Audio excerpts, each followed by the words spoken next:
This story begins in the early morning in Joseon. A man does exercises near the house. A few more people perform physical exercises in the courtyard on mats. Servants carry a closed palanquin. A person inside thinks that this is not a morning in the city early, but he is just an early bird.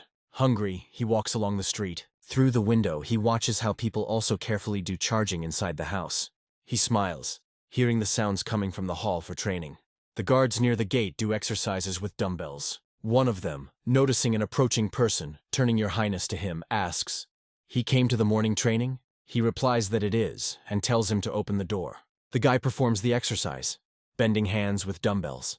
Then he is engaged in the simulator. Two men are talking. One of them notices that a friend is probably sitting on a diet. It is immediately clear that he became slimmer.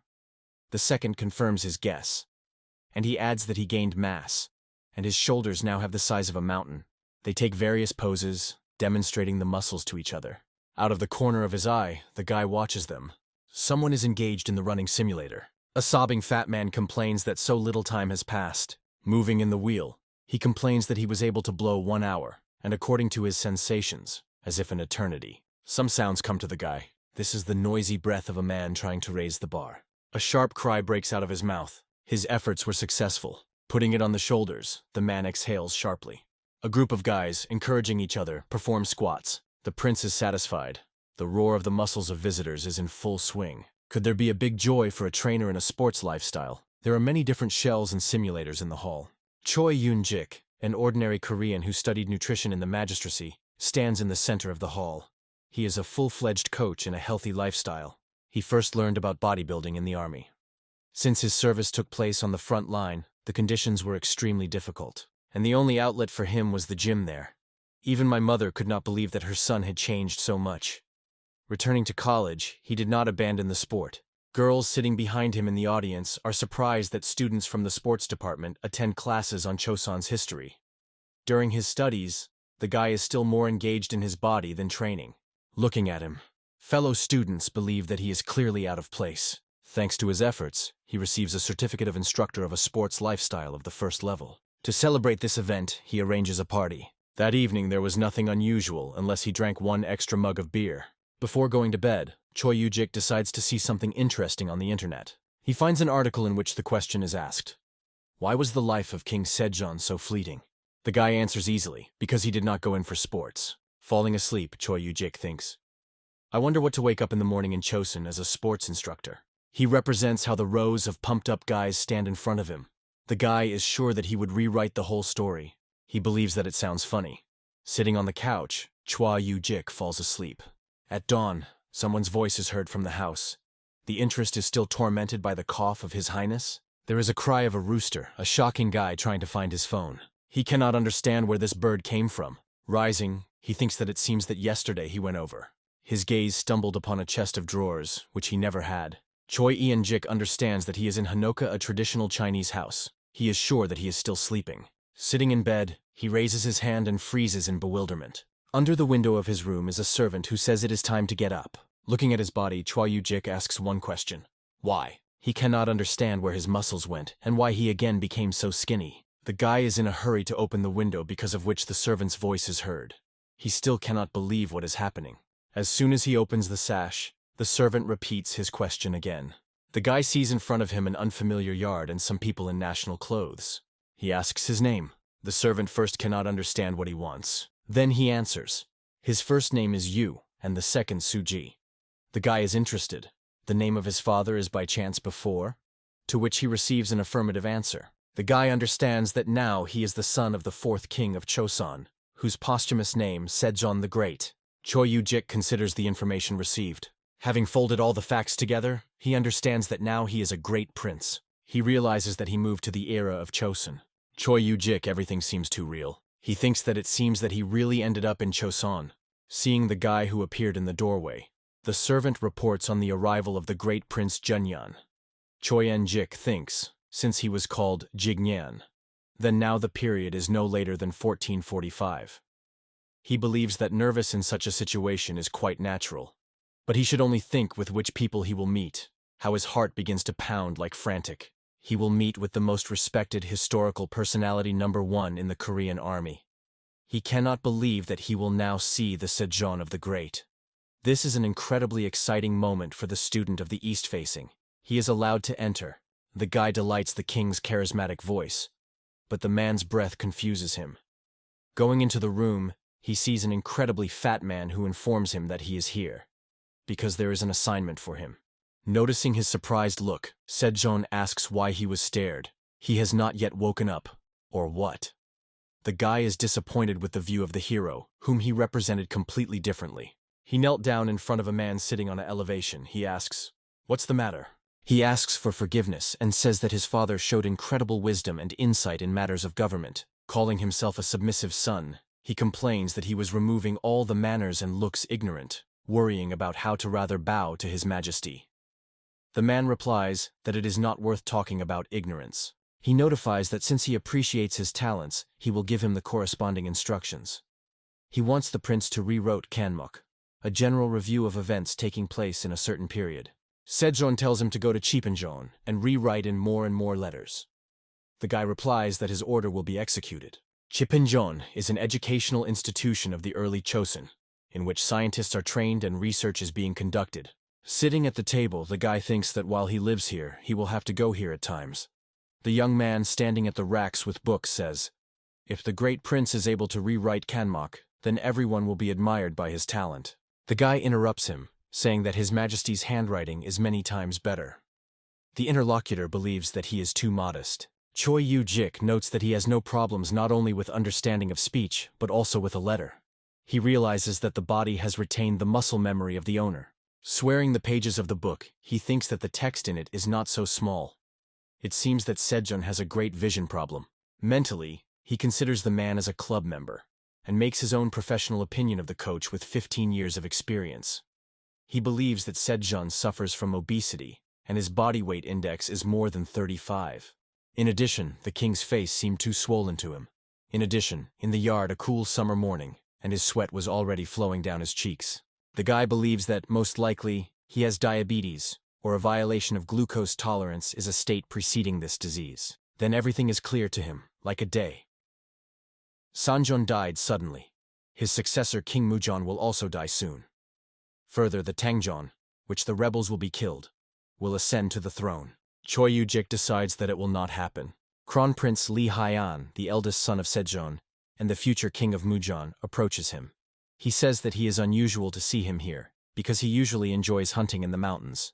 The guy understands that in front of him is the 5th king of Joseon, who is his older brother. He asks what happened, to which the crown prince replies that he wants to check in advance in what condition the books that will be sent to his father are. He asks not to worry about him and continue to go about his business. The guy thinks about his words. Does Hyan not notice anything? He addresses the crown prince, saying that some books are written in a very small handwriting, and they are difficult to read. The guy adds, he decided that the order of their census is really appropriate. Lee Hanga is a little surprised. He is interested. What else does his brother want to say? Does he also know about his father's far-sightedness? The prince says that before that he had only assumptions. Lee Kiana reflects that he used to be so boasted at his greatness. How a change in life. The guy is interested. When did it start? And Kronprint replies that a year ago the first signs appeared. And this is not quite like senile farsightedness. It's not only about the inability to see things near. At the moment, this is a secret. And Lee Hyan warns him that you need to keep your mouth on the castle. Cho Yunjik bows his head, agreeing with his brother, thinking that it is not so easy to get rid of him. Kronprint leaves the room. I can hear how people are welcomed. People standing in the corridor. The guy feels that he is breaking the back of his head. He turns his head alternately to the left or the right. Then he goes to exercises for the arms and shoulders. Cho Yunjik feels relief and rejoices at this, not noticing that people sitting at the next table look at him in bewilderment. One of the men is surprised. What is the great prince doing? If the neck hurts, then it needs to be massaged. What are these movements to? Hearing his words, the guy understands that they do not know what stretching is. Despite the fact that in this era there are already masses, the effect of their therapy is insignificant. This is due to the fact that the anatomy has not yet been studied, which is why the shape of the muscles and methods of their combination are also unknown to people. He decides to give them an answer on duty, and says that the other day he dislocated his neck during riding. The guy complains that he has no longer suffered from this. but moving his back he felt that it became easier for him. He assures men that this really helps, and he also offers them to try. They repeat his movements, first doing exercises for the neck, and then they move on to warming the back. Men feel much better. The next day, the Crown Prince, part of Chipinjon, hears how the guy recommends that the people present here move their backs and shoulders so that relaxation is felt in the body. The young man listens in surprise to enthusiastic exclamations. The people who felt relieved believe that in this case even a doctor is not needed. The stretching technique, demonstrated by Prince Jignan, spreads with lightning speed among Chipinjon scientists. She was nicknamed the Stretched Whale. But the great prince has another headache. A passerby asks the shopkeeper, "Does he have crabs?" The merchant is surprised that the prince granted them. Suyan reports that he came to buy oil, something like sesame seeds. The man replies that he has beef, and he can give him everything. Holding the money to him, the guy asks to collect oil, starting from the lowest quality. A passerby is perplexed. The prince just bought in a shop with herbs everything from the simplest drugs to the root of the dudnik, and now he also buys oil. What did the prince plan? The guy remembered that Prince Janyan died of severe dermatitis, and since he cannot return to modernity, he decided to take proactive measures. He thinks sadly that even dermatitis is deadly at this time, and decides to realize his plan as soon as possible. He is welcomed by others and include his heads in front of him.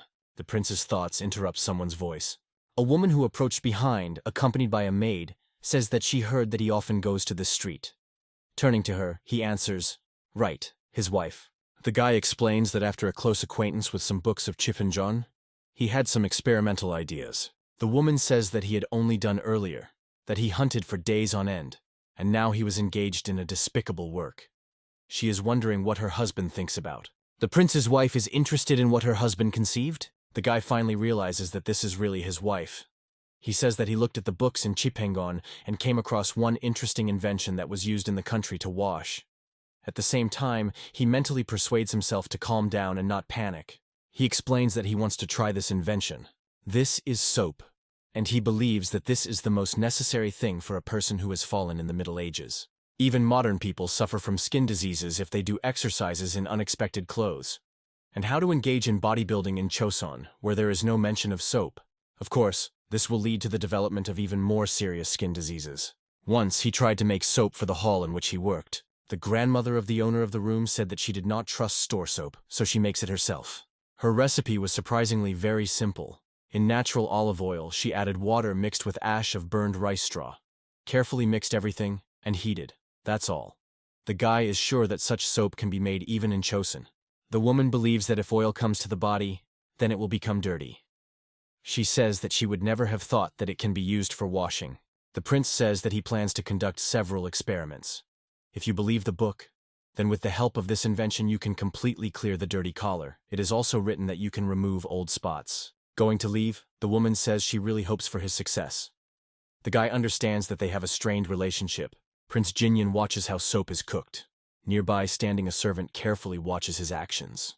He believes that since there are signs of foaming, then this is already success. You can find the perfect ratio only experimentally. Looking at the brew, he thinks that, judging by appearance, then he seems to be good. But he is more interested in how effective this product will be effective when washing. He decides to test it on himself first. By hardening, he notes that there are shortcomings, but the result is quite good. Sitting in the bath, the prince considers the flaws of the soap welded to him. Due to the presence of sesame oil in it, there is a small smell he notes. He believes that as soon as this problem is resolved, and the opportunity to implement mass production will appear, it will be possible to establish supplies for the Ming dynasty. His other problem is the health of Sejong.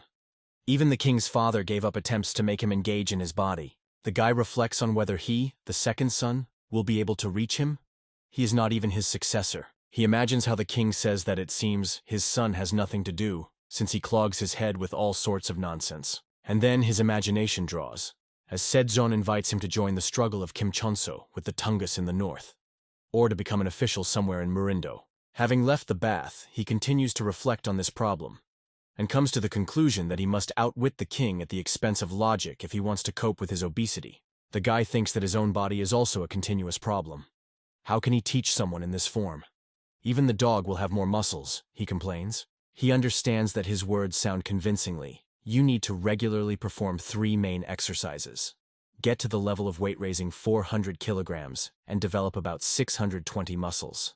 The guy takes a pose in which the bodybuilders demonstrate muscles. The banners look at him in bewilderment. He thinks, what if you make bodybuilding science? How far can he go? Prince Suyin decides to write a book in which studies devoted to improving the body will be recorded. The guy in the courtyard is engaged in pulling up on the horizontal bar. He thinks, does he really have a natural predisposition? Then he makes extension and flexion 29 times. Then the push-ups follow 82 times. Next comes the dragon plank. At the same time, the guy thinks that the prince has a very gifted body, and the strength of the case and traction go beyond the capabilities of an ordinary person. Otherwise, how could he make 15 pull-ups with such a belly? He believes that these are the genes of Tajo Li's song, the first king of Joseon, make themselves felt. Servants report to the prince that they brought everything they needed. The guy rejoices that his dumbbells delivered him. He promises people who brought them to pay them right now. They are glad that he liked the creation that they did for the first time. Rigging, they turn around to see how he is engaged in dumbbells. The sky is illuminated by the colors of sunset. Men discuss the prince's behavior. They are sure that he finally went crazy, and they cannot believe that he spent 80 pounds of rice on a handful of cast iron. The rich have their own quirks. They decide. One of the men says that even samurai does not have such an acute need for iron. Suddenly, an unpleasant thought visits him, which he immediately voices. The man hopes that the prince does not plan to assemble the army. A friend asks him to be careful with words. He believes that the money does not smell and offers to leave here faster. The guy is engaged in dumbbells. He was not satisfied with classes with his weight, without iron.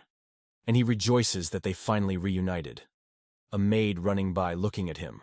Entering the prince's wife's room, the girl who brought the flowering sakura branches tells the mistress that this is already too much for his highness. She asks the woman, will she really just watch it quietly? She breaks her off, but the girl continues to be indignant. She recalls how the prince was smeared with oil, and now he gave 80 pounds rice for pieces of iron. She even believes in this with difficulty. She recalls that he used to be engaged only in hunting, ignoring the very fact of his wife's existence. And now the prince in general, in her opinion, indulged in some strange things. She asks the mistress, what was she guilty of so in a past life? The woman asks her to shut up.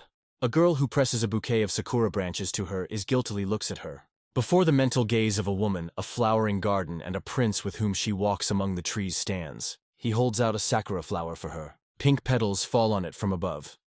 She says that today she wants to lie down early, and she adds that she does not need helping the maid. She wants to be alone.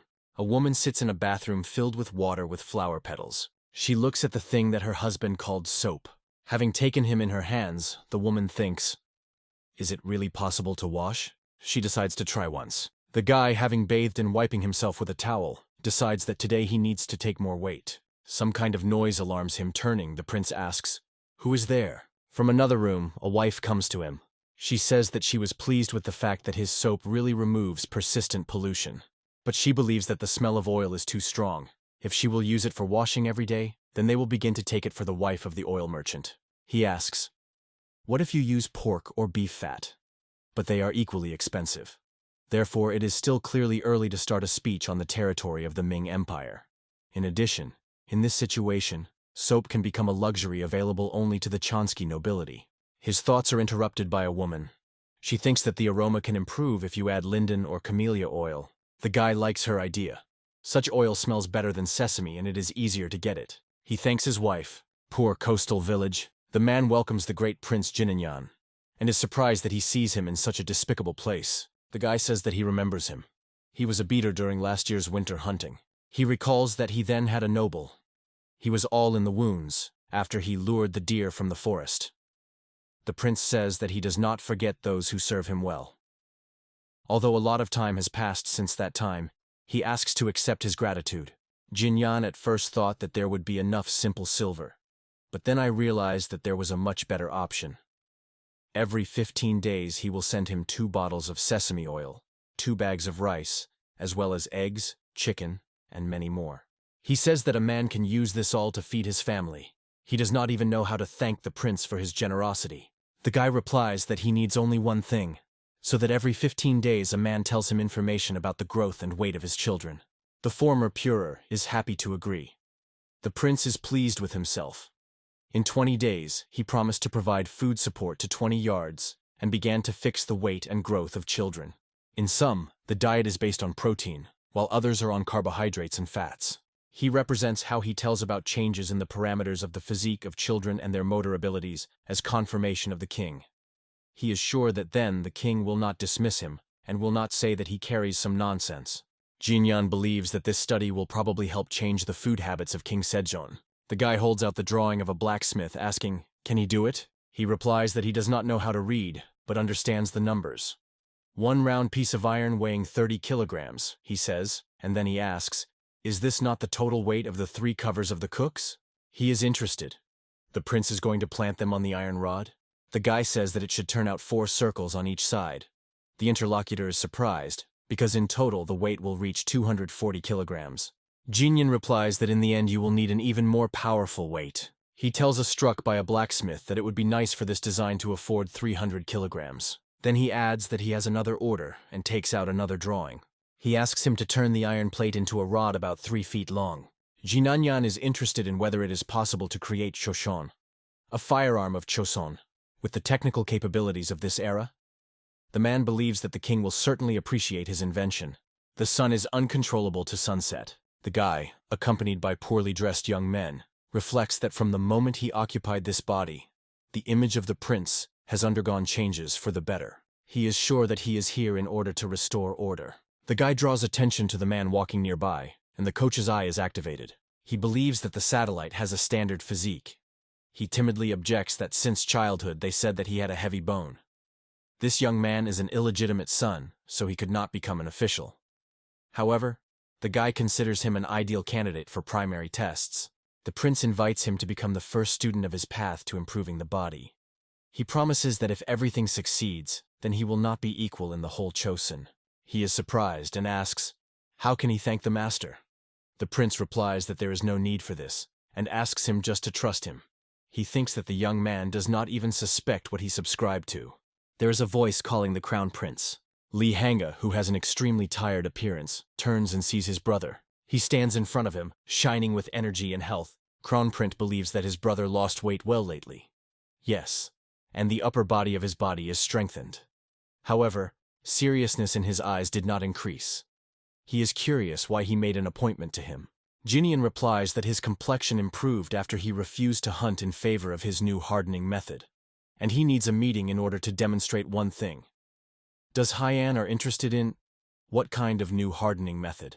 The prince holds out a box in which the soap lies and offers to test it. Having washed his hands with soap, Crown Prince says that this is really a miraculous remedy that removes pollution. But he believes that the price of camellia oil is quite high. The guy recalls how the spouse explained to him, if you use only expensive oil, it will be a waste of rice. But if in the process of manufacturing mix the oil of the tetradium or other similar with 2 handfuls of rice, then it will come out very inexpensive. Crown Prince asks to give him a brush and writes some text on paper. The guy takes a sheet and reads a new decree. His brother writes that he managed to get rid of dirt with the help of a means called soap, which was created by the great Prince Jinyan. To avoid pollution of books, all officials must wash their hands with him in the morning and evening. Li Hyang is sure that, despite the high cost of soap, everyone will be able to afford it. But in view of the fact that the product is new and the people do not know anything yet, they will not actively buy it at once. The prince asks, the brother is going to force all officials to use it? Crown Prince believes that this is the best way to show them the benefit of soap, so that they have a desire to wash them entirely. This is reminiscent of a free trial period in the present. Li Qiana believes that the easiest way will be widely spread soap if private auction begins. Then it will be possible to introduce a tax on it, thereby receiving a new source of income. The guy considers this a good idea. Looking at the Crown Prince, he thinks that it is not without reason that he is the first son of the Sejong of the Great and the future king of Munjeon. In front of the blacksmiths there is a man who is interested. Whether they are sure that the prince ordered that. They answer that it is. He says that it is. But they themselves know what awaits them if they make a mistake. The blacksmiths bow and wish him a good path. One of them tells the other all the prince's orders to immediately melt and destroy. The interlocutor objects that the deadlines are already suitable, and the damage will be enormous. The first blacksmith shouts angrily, is it really more expensive for him more than life? If so, then let him dare. They did not see this prince in the eyes. The man, meanwhile, reflects that the second prince, who has not managed to earn the right to inherit, spent a lot of funds to buy iron. For days, it tempers its body. Finally, the true nature of Prince Jignan makes himself felt. Rumors in the city are quickly spreading. The man, showing his hands to the interlocutor, says that when he washed them, using a remedy called soap, the ink spots immediately disappeared. He asks, "Is it only washing ink?" And he hears in response that the oil from the face easily washed off. They decide that this is really a miraculous remedy. A man is interested. Do friends know who invented him? Someone suggests that Crown Prince, but he replies that this is the merit of Prince Jingyan. The interlocutor is surprised. He heard that His Highness is only to bear the hoppers and is not able to come up with anything sensible. Friends agree with him. They really hardly believe in it. The guy performs the exercise, the bench press lying. Nearby is a young man insuring him. After keeping an account, the prince thinks that he performed a bench press with a weight of 120 kilograms 10 times. His muscles are developing so quickly, as if the god of bodybuilding himself favors this guy. Jinyan finished the exercise, and the young man admires his achievements. The prince replies that one cannot neglect respect for his parents, and hardening of the body is the best way to express it. Although the manufactured equipment reminds him of rusty rods in the fitness center, but the benefits of it, he believes. With manufacture, however, many difficulties arose. He recalls how the blacksmith, bowing his head, blames that they did not manage to complete the remaining products on time due to urgent circumstances. He promises to return all the money. They not only did not have time to fulfill his order, but also could not cope with the design. The prince decides that now the turn of the young man perform exercises. He protests and says that he will immediately go to the forefathers. But Jinyan is inexorable. He recalls that he warned him that the body constantly needed hardening. The prince helps the student correctly perform a bench press. His wife is watching them. She says that he had previously been slender, and now his body seems to be beamed by force. The maid believes that he can be safely compared with General von Bonn. The guy is happy to turn to them to find out. Do they really think so? The young man, about whom he forgot for a second, calls him in a stifled voice. Jinyan heard that the general was a true brave man from a young age, and in maturity he became famous as a general under the command of Kim Genso. He thinks that it would be nice to ever enter a fee for military training of soldiers. Having released the bar, he argues that one weapon is not enough to win. His student barely restrains the weight that fell upon him. Suddenly their attention is attracted by a loud knock. The guy is perplexed. Who dares to break against Prince Jinyan? A group of people unceremoniously bursts into the courtyard. The prince comes out to meet them. His wife asks uninvited guests, "What's the matter?" She says that these are the possessions of Prince Jinyan. One of the men replies that they know this and tells her to shut up. The offended woman closes his eyes so as not to cry. The prince, armed with a bar from the bar, rushes to defend his wife, and her offender immediately flies to the ground. He is surprised that Jinyan was able to push him so easily. The prince asks, how does he dare to open his dirty mouth on her? The rest of the warriors grab the swords, but their leader intervenes, a man who previously talked with the blacksmiths, after which they cancelled the order of the prince. Going ahead, he says that they met at last year's hunting competitions. Jinyan recognizes in him Captain Lee Bitch. He asks him what is happening, and he warns, if they touch his people, then he will not stand on ceremony with them. One of the warriors is angry. How does he dare he behave so shamelessly? Has he already forgot about his sins? They say that the subject that he is now holding in his hands is made of 24 swords. He notes that there are only 20 such rods here, and asks, what does the prince plan to do with 400 weapons? But that's not all. A tied and beaten man to whom he helped with food is pushed forward. The warrior continues to blame him. 7 months ago, no one was interesting to the prince, and now he suddenly undertook to help the poor. Does he want to raise them for an uprising? Jinyan replies that these are just their speculation. They have no evidence. Has the military dared to come to his house on the basis of baseless suspicions? He believes that this is an excess of authority. Captain Lee Bitch is sure that there is no need for evidence. Everything is already clear as the day. Rumor about this goes everywhere. Has the prince forgot that they always act like that? And in the end, everything's secret becomes clear. The guy asks, what if they are mistaken this time? The captain replies that he does not think so, and until the truth does not triumph, they will interrogate everyone who surrounds him. The prince covers his wife and assistant. He understands that he is expected to be detained and interrogation. Even if he declares his innocence, they will not calm down. He considers this a typical target investigation. The guy is sure that he did not do anything bad after moving to the prince's body. He is interested in what friction they had before his appearance. But what should he do about it now? Suddenly, he hears someone addressing him with a question. What is happening here? He turns his head in that direction. And he recognizes the Crown Prince Lee Hanyan. The brother says that he came in person, because bad rumor about him spread everywhere. The captain clearly did not expect to see him here. Lee Hyan continues to speak. He thought that his brother found a new way of hardening the body. Lee bitches asks him not to approach the prince, since it is not known that this madman who decided to make an uprising on his mind. Crown Prince does not like what the captain called his brother a madman. He warns that he would be careful in expressions. Lee Kiana says that he is not a madman but his younger brother. Everywhere there will be dissatisfied with the fact that someone uses wealth for personal purposes, but he intends to give the prince a chance to explain everything. Despite the fact that they are relatives, it will not be easy to clean from dirty rumors. Significant arguments will be required. But if the captain's accusations against his brother are groundless, he should not hope that he will be able to get rid of easily. Lee Hanyan's voice, who assures Chiki that he cannot avoid punishment if his accusations are groundless, spreads to the whole yard. The prince, turning to his brother, says that he will need some help.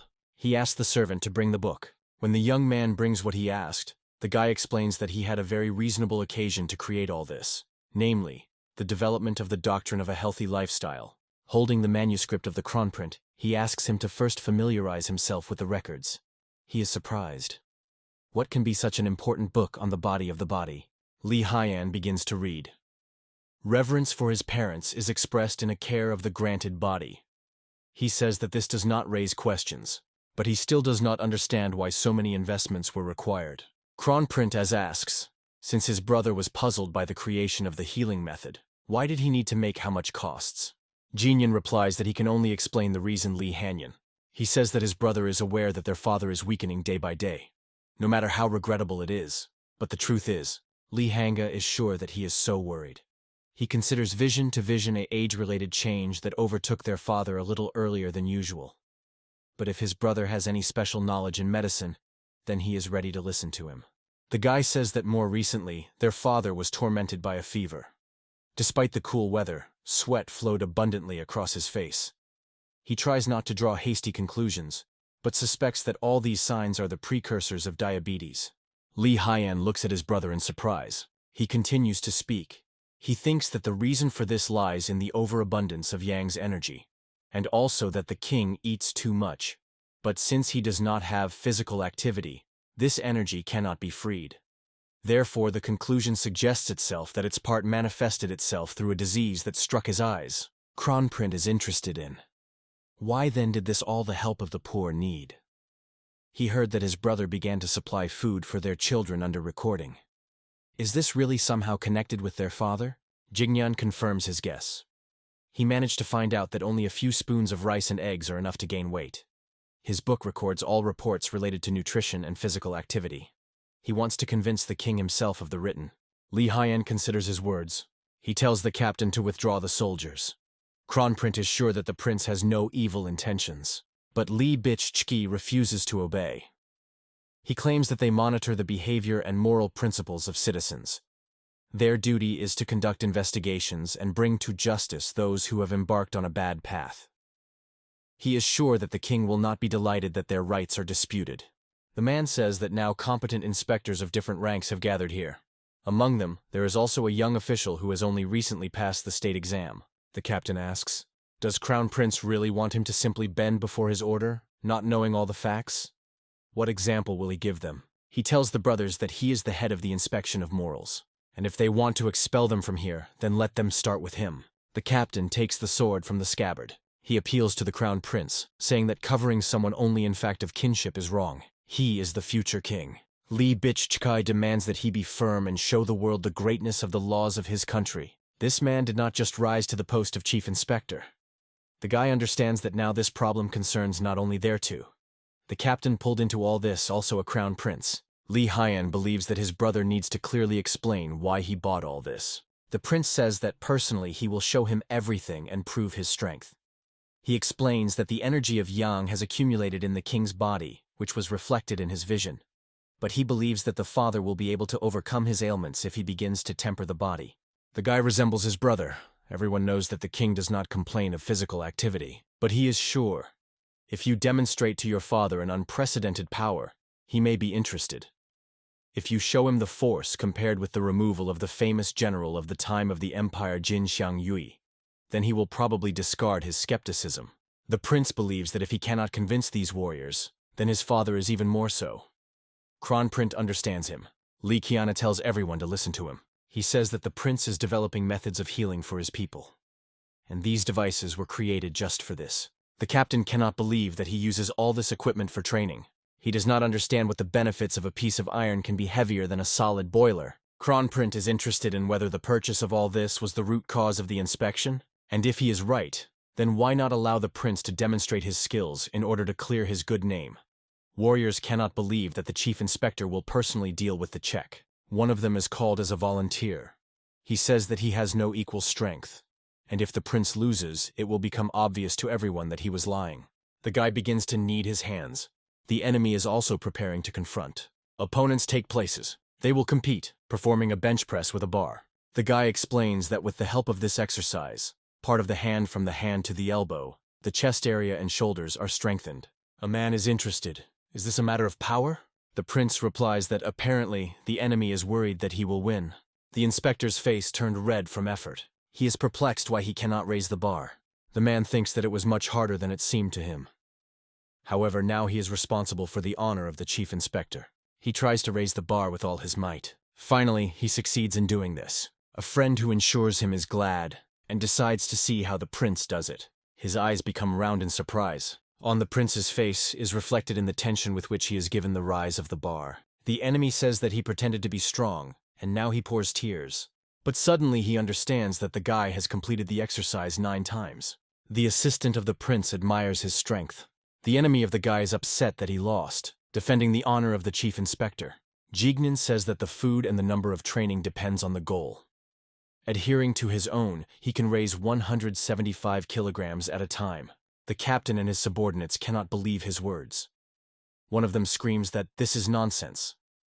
Did the victory turn his head so much that even his mind was clouded? But the captain breaks him off, saying that they are leaving. The guy does not argue with them. He actually proved his innocence. The chief inspector announces that today they will retreat, but the prince is still under suspicion. The captain claims that he will continue to fulfill his duty. The guy understands that he will continue to watch him. He replies that he will do the same. Warriors are leaving. The crisis passed, and Kronprint learned about the disease of Sejong the Great. Li Qiana says that he also should leave. The guy wishes him a good way. Brother promises to supplement his book. Therefore, we can say that a successful opportunity has been acquired along with the problem. But in fact, they almost got into big trouble. He asks for forgiveness from his wife for everything that happened. The guy promises to continue to be more careful and discuss everything with her in advance. The woman asks him not to worry. She is sorry that she was able to understand his plan only now. Suddenly he feels weakness in his legs. The prince, looking for supports, finds himself in the arms of his wife. The woman asks him to wait. The servants standing aside and incorrectly interpreted the situation think that they are ashamed to behave so in broad daylight. The prince hears the servants condemn his behavior. The woman says that for such things should be retired in the chambers. A warrior who was defeated in the confrontation with the prince blames himself in everything that happened. He is terribly ashamed. The captain replies that this has already happened, but it cannot be said that he did not at all extract from what happened. The man is interested in what the chief inspector has in mind. Among the metal products ordered by the prince, there was one entertaining thing: a thin, hollow rod made of iron. It was like a tubular weapon. The captain highly appreciates all kinds of wonders, and with confidence it can say that that subject was created for a reason. There is a chance that the prince is trying to improve existing firearms. On hunting competitions a year ago, he saw the phenomenon of the beast that exposes his fangs, and the prince suddenly now spoke about the reverence of his parents and the book on healing. He is sure that this is nonsense. He will certainly reveal all the plans of Jignan. After some time, the blacksmiths report that the order for the manufacture of tools was again received, and the prince, meanwhile, leads an ordinary life. 3 months later, the prince's wife reports that recently she did not feel very well, so she went to the doctor. He said that the woman is pregnant. Jignan is a little puzzled. It turns out that on that day they conceived a child. He recalls a friend who had a 1-year-old baby. He complained that he had no time for sports. The guy assured him that sports could really change his life. He believes that a surge of strength and vigor after training is an important aspect, but he does not agree with him. A friend says that the moralizing from an unmarried person, who over 30, sound unconvincing. The guy replies that he has been married for a long time. He has 2 spouses, their name is Bar and Dumbbells, and now he has to become a father. The joyful prince grabs his wife and circles her. He wants to report this joyful news as soon as possible to his majesty. The woman is glad that she was able to make him so happy. She offers to go and pray together. The prince believes that his wife, in order to give birth safely, must first be engaged in his health. And for this, you will first have to determine its level of physical training. He suggests starting with simple exercises to avoid overwork. The prince and his wife are sitting on rugs. He teaches her to breathe correctly. At the same time, the guy thinks that in order for the birth to be successful, one stretching is not enough. The wife of the Kronprince died immediately after childbirth due to complications. In this era, the death of a mother or child during childbirth is harsh everyday life. He believes that the presence of a simple disinfectant could reduce risks.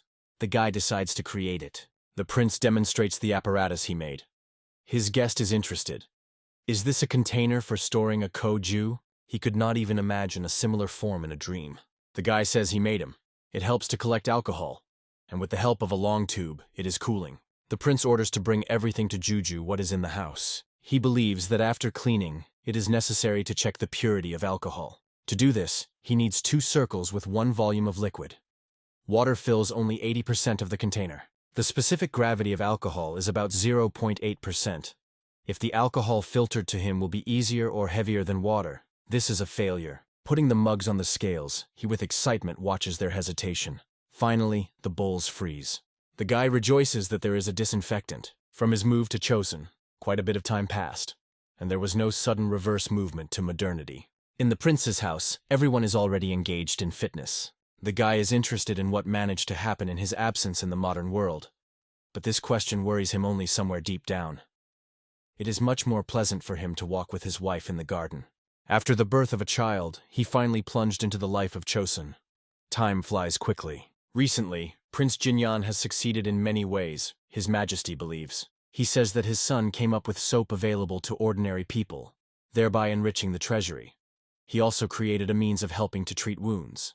The guy thanks him for his mercy. He believes that he still has something to strive for. The chief inspector carefully watches him.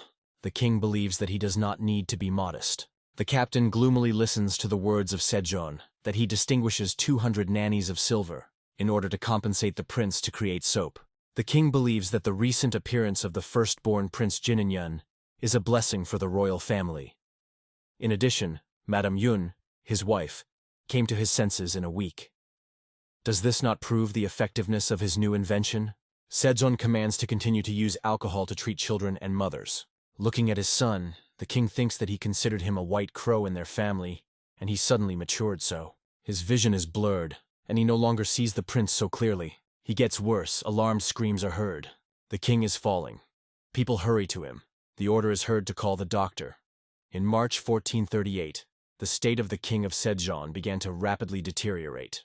The prince, sitting at the table, is interested in the well-being of his father. The brother replies that his condition has worsened. This time, of course, he woke up right away. But Li Hanga is still worried.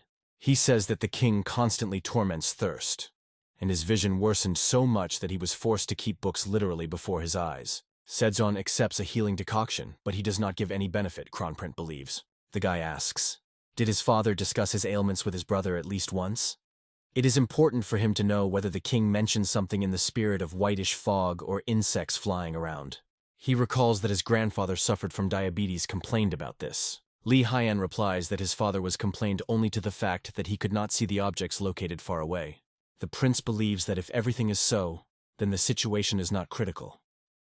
He thinks that perhaps the current state is only a temporary malaise caused by overwork, but the guy is not fully sure of this. Degeneration of retina and cataracts is not to be treated. If everything continues this way, then, according to history, in a year, the king will lose vision due to complications. The prince asks, soon, after all, on September and the birthday of mother. He is sure that more successful to influence his father simply cannot be invented. Kronprint is interested. Is he really going to arrange something at the royal feast? The guy's book has only 3 exercises in which the heaviest weight is used. The first is squats. The second exercise is a bench press. The third is the deadline.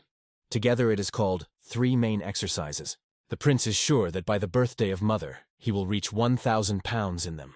A brother cannot believe in the figure he called. He asked an experienced soldier to raise 600 pounds, but he did not even come out of the place to move such a weight. As the man did not try, but he did not succeed. Having picked up the chicken leg, the guy admits that now he cannot cope with 900 pounds yet.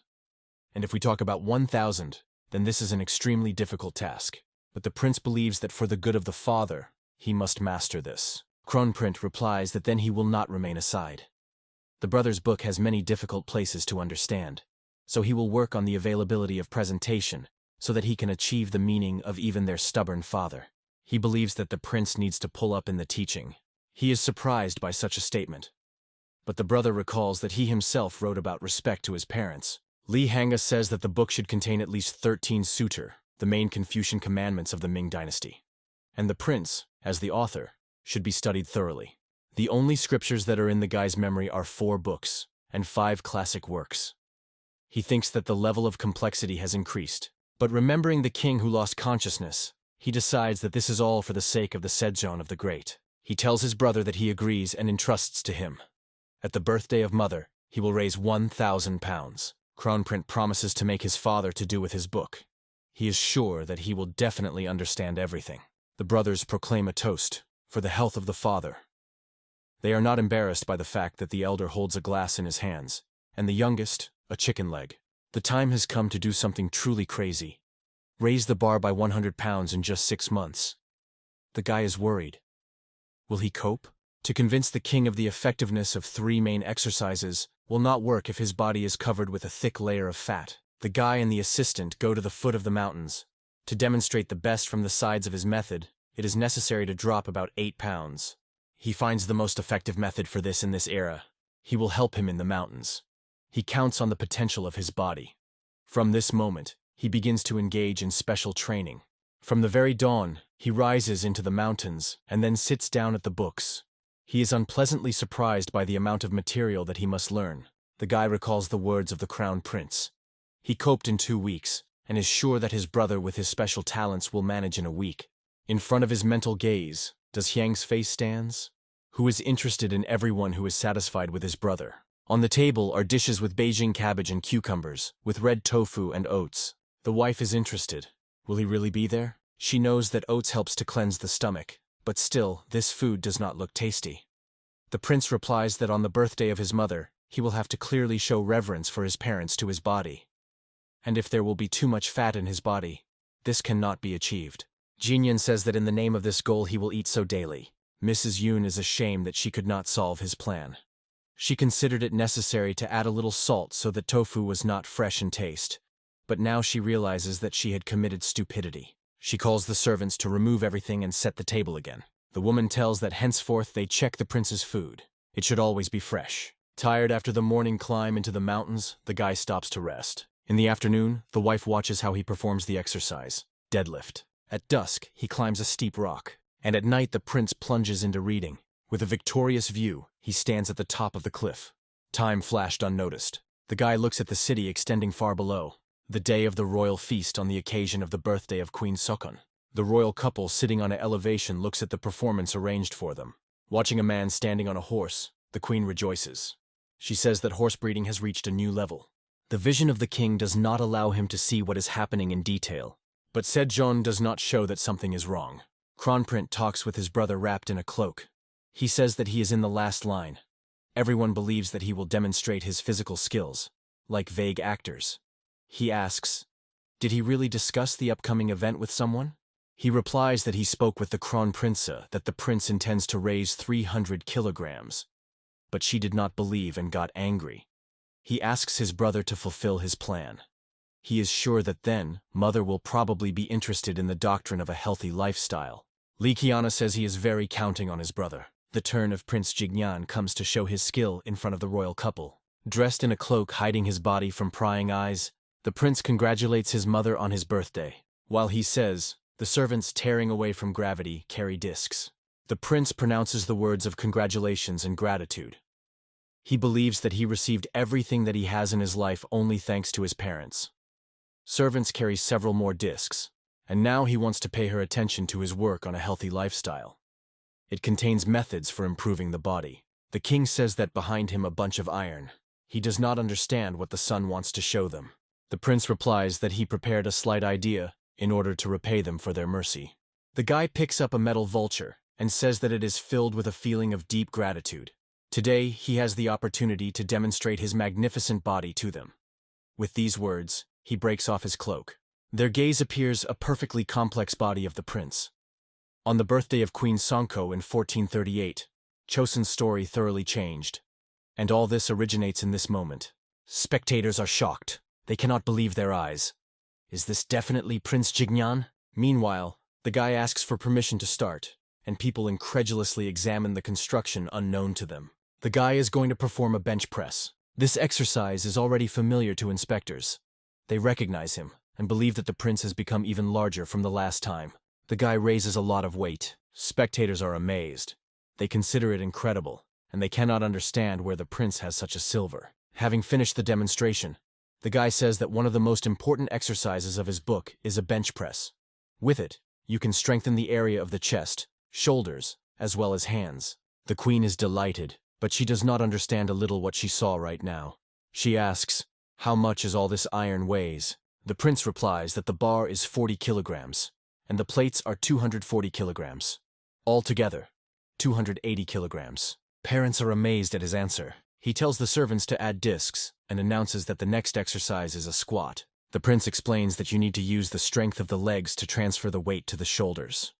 The bottom line is that you need to sit down and get up. Using this exercise, you can strengthen the lower body, including the waist and buttocks. Koroleva believes that it is dangerous and wants him to immediately stop the performance. The guy says that there are 340 kilograms, and now he will perform this exercise. Putting the bar on his shoulders, he squats, and then begins to climb slowly. This is not easy for him, but it straightens, holding a weight of 340 kilograms on his shoulders. The queen in excitement jumps from her place. The king asks Jian Honsu, a court doctor, how is this at all possible? He replies that he does not know, but he has an assumption. He believes that this may be connected with the book that the prince spoke of. The guy announces the last exercise, the deadline. He says that for him he will use the most severe shells. Behind him the servants, tearing, add discs to the bar. Others cannot believe that he can raise such a weight. Kronprint turns to the king, saying that he is worried about his brother's back. He offers to take additional protection measures and takes a wide belt to the prince. The servant helps to put him on the prince. He approaches the bar. He has to raise 400 kilograms. The prince tells his parents that they gave him such a capable body, so he continues to take care of him with all the thoroughness. The number of discs on the bar is impressive. One of the spectators is saying a bitch chi that the prince was finally crazy. Against the backdrop of his usual training, such statements clearly cast doubt on the health of his mind. The prince thinks that if he had not sat on a diet, then he would be much easier for him to cope with such a weight. Now, this will be the same test. The belt somewhat facilitates the task, but even it does not make it conceived less absurd. Namely, to reach a mark of 1,000 kilograms in just 2 years. But he has no choice. He needs to perform the exercise, deadlift. Not immediately, but still he manages to tear off the bar from the ground. Spectators cannot believe that one person is really able to raise such a monstrous weight. The prince is confidently standing, holding a bar in his hands. The prince's mother becomes bad from such a spectacle. The guy immediately lowers the bar under the discs, the tile, which is paved with the site. The king looks questioningly at the queen that rose from his seat. The woman hurries to her son to make sure that everything is in order with him. Looking at the corns on his arms, his mother complains that in 2 years of training with iron, his hands became like that. She asks, does he call it respect for parents? With tears in her eyes, the queen announces that she did not see more respect in life. The crying woman says that when he looks at how he worked hard on himself, he cannot calm down tears. The court ladies also begin to sob. The queen continues to say that the abdominal muscles in people engaged in martial arts become more clearly defined, but to bring them to such a relief. Others listen to their conversation. One of the servants tells the other that the prince's muscles, as if alive, The king believes that the son really proved the effectiveness of the method of strengthening the body, set forth in his book. He says, "This is a great job." Looking at the bar lying at the guy's feet, he is interested. What inspired him to develop this idea? Prince Jinyan replies that he and his mother gave him such a wonderful body, so he is obliged to protect and improve him. Sejong asks, are 1,000 kin necessarily the norm for raising? He is worried that people who do not have sufficient strength will not be able to take the prince's method into service. The guy answers, not at all. Initially, he began training only to get rid of excess fat. Strength is added naturally. He says that after a few months his movements became more smooth, and fatigue was removed as with his hand. The king replies that he knows that they, together with the Kronprince, worked on writing this book, and after personal acquaintance, he will determine what is right and what is not. The father suggests discussing the details of the teaching of his son in the near future. The guide proclaims that the king's mercy is limitless. Sejong adds that he does not like the official name of his son, Prince Jinyan. The king decides what kind of merits to heal his people. He will be called Prince Suyan, in which Su is a head. From now on, his name is the Great Prince Suyan. Having set aside the book, the king says that it is really outstanding. He is surprised that the youngest son managed to acquire such knowledge. Kronprince replies that he was also surprised to read her. He only set forth the methods of brother training themselves. Unlike other books, only in the first there is a thing called a table. They decide to do check today. Senjon studies records of changes in the body and food habits of children from slums. If you cook 1 bag of rice, about 6 kilograms, then it will be enough for the adults to be fed 10 days, and the children, 20. But overeating leads to the lips of the body. If a spoonful of sesame oil is present in the diet of children daily, their body will be full of energy. On the other hand, Paul Kina, about 300 grams fat, is added in a month. After reading about fat, Senjon begins to inspect itself. The prince asks his brother how everything went and what his father said. Kronprince makes a sad look, but he can't stand it and, smiling broadly, says that his father showed a desire to begin to comprehend his art. The guy is glad. Preparations are already in full swing. Since today is the first day, he decides to teach his father only the right position. The brother objects that right now the king is very busy, walking under an umbrella, which carries a court healer. The king says that he is very tired and demands that he would be brought shoshon, a pull resembling honey. Its accompanying person objects. In a few months his majesty's vision has worsened greatly. He can even lose him. The prince believes that the most difficult thing in sports is to reach the gym, and if Senjon does not want to go himself, then there is no other way out. He takes dumbbells and other shells, grabs the book with his teeth, and hurries to his father. The brother, looking after him, offers to go together. The guards are trying to put the great prince. They believe that there are things that are not allowed to do in the palace, and ask him to recover. Performing the exercises, the guy replies that let them try to drive him out if they can. The 3 of them try to raise it, calling for his conscience. They ask him not to do this, and they say that the king will return soon. Senjon asks, "What is going on here?" The servants recede, and he sees the son standing on the lap, in front of which the book lies. The king is outraged. What did they arrange here in broad daylight? Are they not afraid to lose face? The prince appeals to his father. He says that they should discuss something. The king understands that we are talking about physical exercises. He replies that he read about them and wants to try when there is time. The guy replies that it will be better to start from today and engage in sequentially. Next to him, Crown Prince becomes, providing him with silent support. But Sejong continues to stubborn, referring to employment. He asks, "Did the prince suspect his illness and wrote about it in the book?" Suyan replies that the signs are already noticeable. He read in the book that in order to recover, it was necessary to stop the disease in the bud. The king turns to John Hong standing behind, asking what signs of the disease his son speaks of. He replies that, apparently, we are talking about increased sweating and excessive thirst. The king explains to his son that he has no signs, but he thinks that there is only one reason why his majesty is accompanied by a doctor. This means that he really read the book and looked at the table. Therefore, he was seriously worried about his health. However, he rejects physical activity. It remains to deliver the last powerful blow. The prince suggests that the father is sick with diabetes. Therefore, he tried to bring his body into a state similar to the one in which a person who suffers from this ailment is. The king cannot believe his words. He has a lot of questions for his son. Suyan explains that he tried to bring himself to about the state in which there is a person who has diabetes. Sejong asks what he wants to say this. Diabetes is a disease caused by an excess of yang energy that destroys the body. Sweets serve as a lever to start inflammation. The prince is sure that the use of a large amount of Shoshon causes diabetes. As a result of this, thirst exacerbates, and excessive fatigue leads to the fact that a person can sharply fall asleep, as happened more than once with the king. Sejun has nothing to answer his son, so he only looks at him silently. The guy asks, "Do these symptoms do not coincide with what he feels?" Of course, he rescued his experiments on himself, and only told what he knew about diabetes from the present. But he did this only to convince the king. He had to deceive even his older brother, now puzzling over when the prince did this. Sejun asks, "How much can you recover if you follow the recommendations of his book?" The guy replies that the treatment process will take 6 months.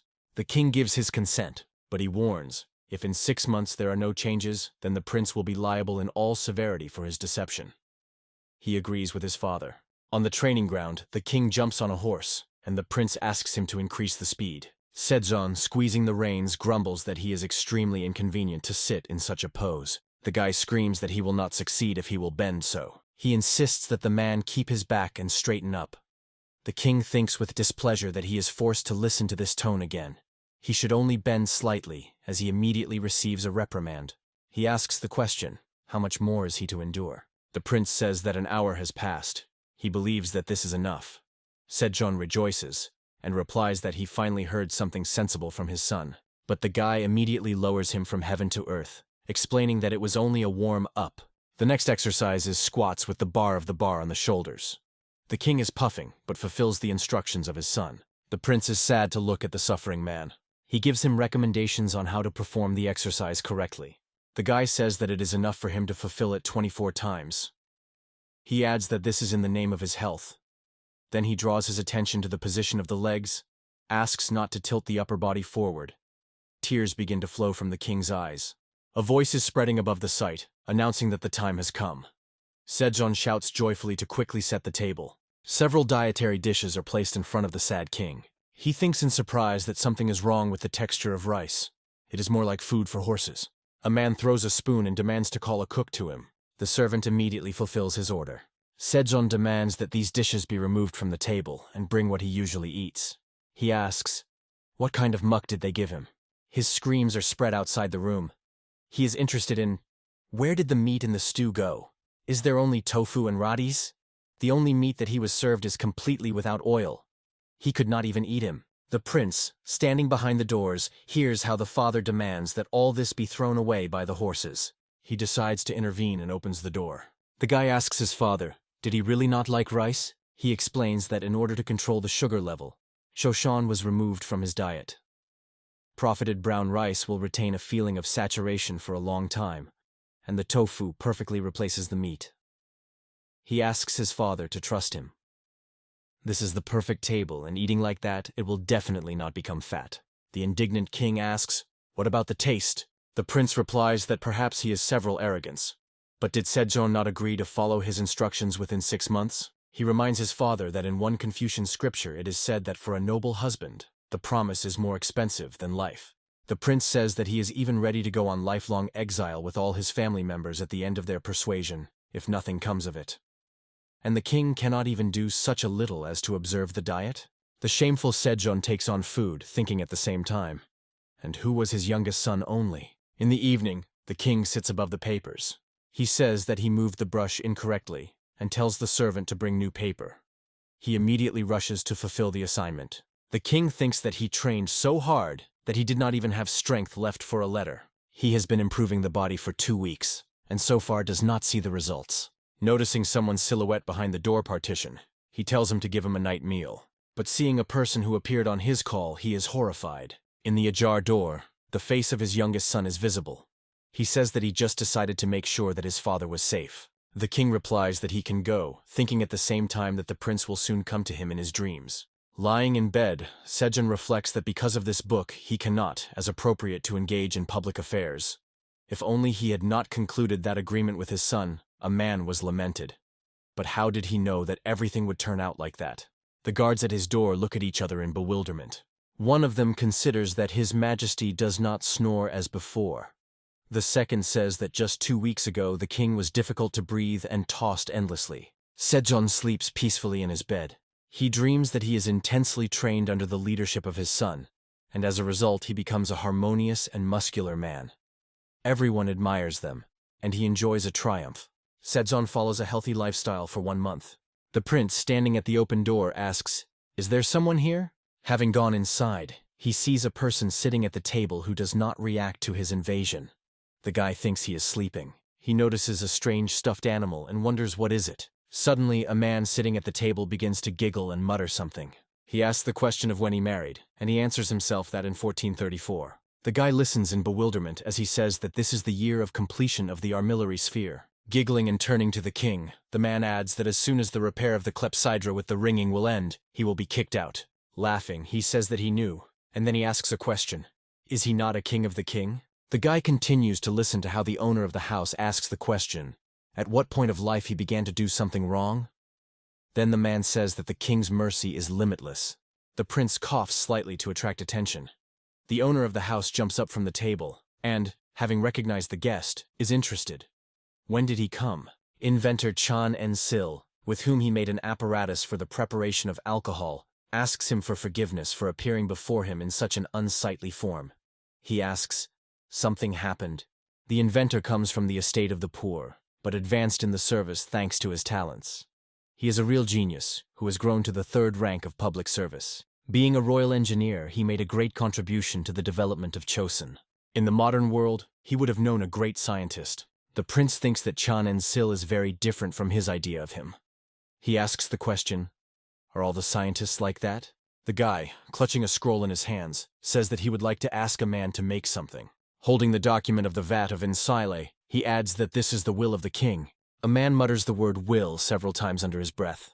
Then he begins to scream and cry, forcing his guest to be perplexed. Did he really say something wrong? The guy asks him to calm down because he has not yet set out even the main idea to him. The prince asks, did he hear about the collection of rules of a healthy lifestyle? The interlocutor replies that there is hardly a person who has not heard about him, because the man saw the prince who demonstrates his talents at the queen's birthday. He was in the crowd and could not believe what was happening, believing that it was simply incredible. The conversation in the house continues. The guy says that recently His Majesty was studying this book. However, it became difficult to study on the street in view of the cooling. Therefore, they need to prepare for the upcoming winter. He shows a drawing that depicts the simulator he needed, stilts. The inventor asks, the prince wants him to create a device imitating a walk in the room? Cho Yunjik never made this before, so he will take time to study the drawings. There are extremely many difficulties. He believes that he will need several years to complete this. The guy understands that even such an inventor will not be easy to recreate a modern treadmill. He believes that if this process takes so much time, then he should look for another method. He says that when he was at the beginning of the path of improving the body, this brought him a lot of torment. And when he represents the king experiencing the same thing, he decides that is not the time for this simulator. The inventor is interested. Is this a manual not designed to strengthen the body and spirit?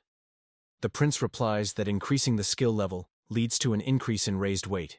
More than once, he felt a painful pain in his arms and legs, and the stomach turned so that he was eager. From these memories, he still has goosebumps. The man thinks that the use of walkers is so painful. He says that he would like to refuse. But does he have a different choice but to create them as soon as possible? Cho Yunjik is going to start the drawings immediately and asks the prince to follow him. The guy is surprised. Didn't the inventor just say that it would take several years to create a simulator? Sitting at the table with a brush in his hands, a man argues that if you make a frame of bars, like in a guy's drawing, they will quickly break. If you use a steel plate, then the device will become heavy. It will be difficult for an ordinary person to even move it from a place. He offers the prince a wheel-shaped simulator. Considering the drawing, the guy agrees with him. From behind the door, you can hear how they agree on the deadlines for completing work on the order. The guy is interested. Will the inventor of the month be enough? He replies that if you abandon the elements of luxury in the design, then 10 days will be enough. The prince is surprised that the term has been so significantly reduced. He reminds the man, as he said that there was a lot of work. But Cho Yunjik, who introduced the face of His Majesty during the use of the simulator, answers, if this is the will of the king, then he will give everything to his work. The brothers are standing at the finished simulator. Now it will be possible to train the body even in the middle of winter and inside the palace. but the Crown Prince is worried that the device is not verified by anyone, and the father will be forced to experience it first. The prince asks him not to worry, he already checked everything. The guy recalls how he used the simulator with pleasure. He had not done this for so long. Lee Hanga replies that it would be good if all people look like Suyun. But their father recently began to adhere to the instructions of the collection. It will be calmer if this invention is tested by a person who has not previously trained regularly.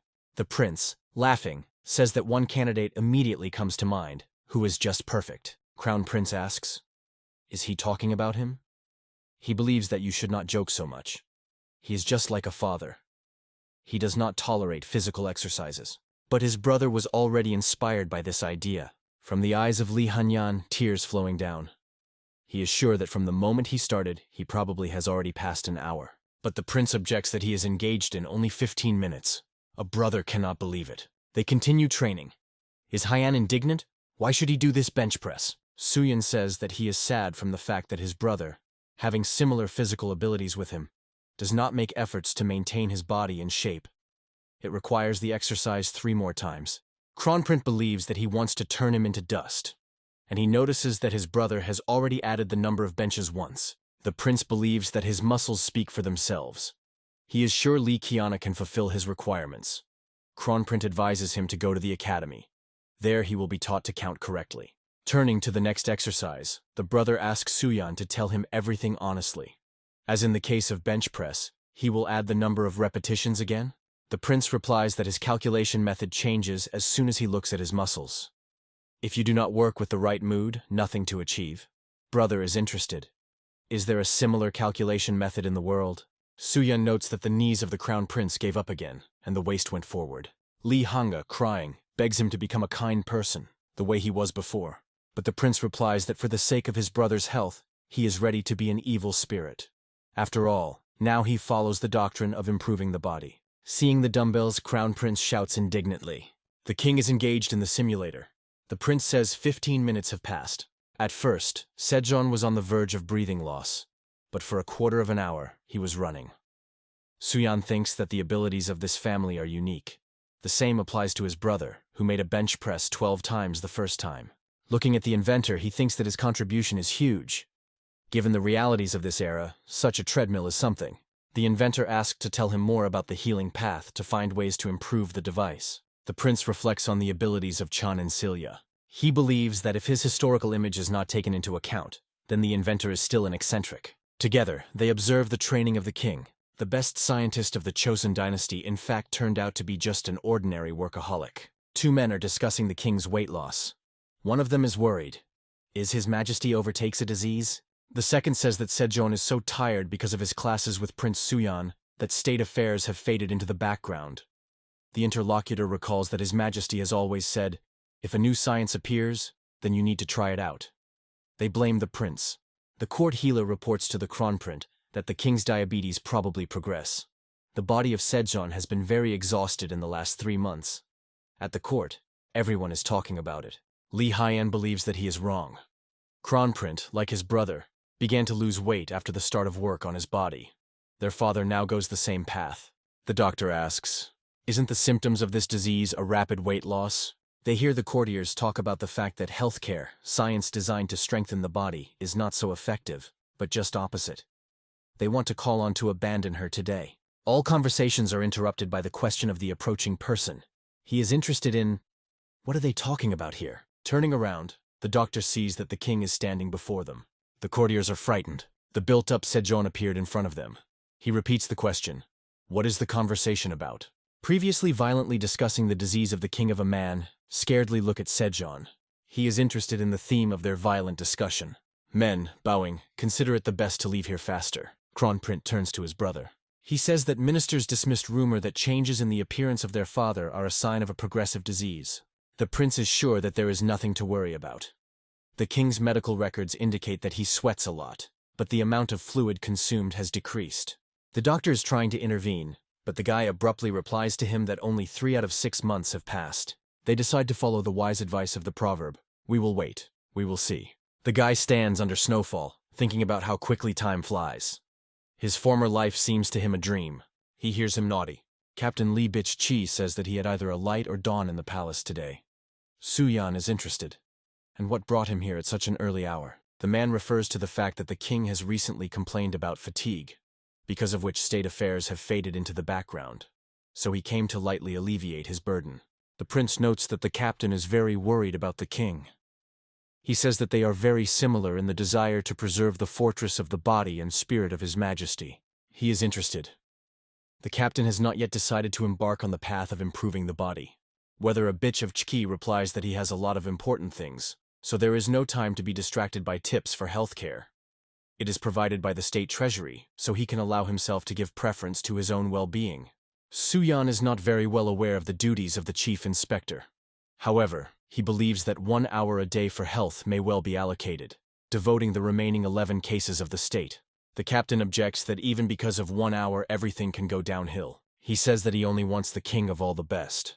Whether the bitch of Chiki leaves, throwing goodbye that soon the promised 6 months will come to an end. The guy looks after him silently. The Department of Inspectors is investigating the unlawful actions of government officials and holds those accountable. Accusations are often brought on only on the basis of rumors, and this is considered normal if the statements have no reason. They are needed to follow basic principles and hold officials in fear. One of the inspectors says that royal hunting will begin tomorrow. He believes that the captain needs to solve everything now. He recalls how he asked for his majesty. The king, holding the dumbbell in his hand, asks, "What kind of rush?" The captain asks him to stop doing what is called healthcare.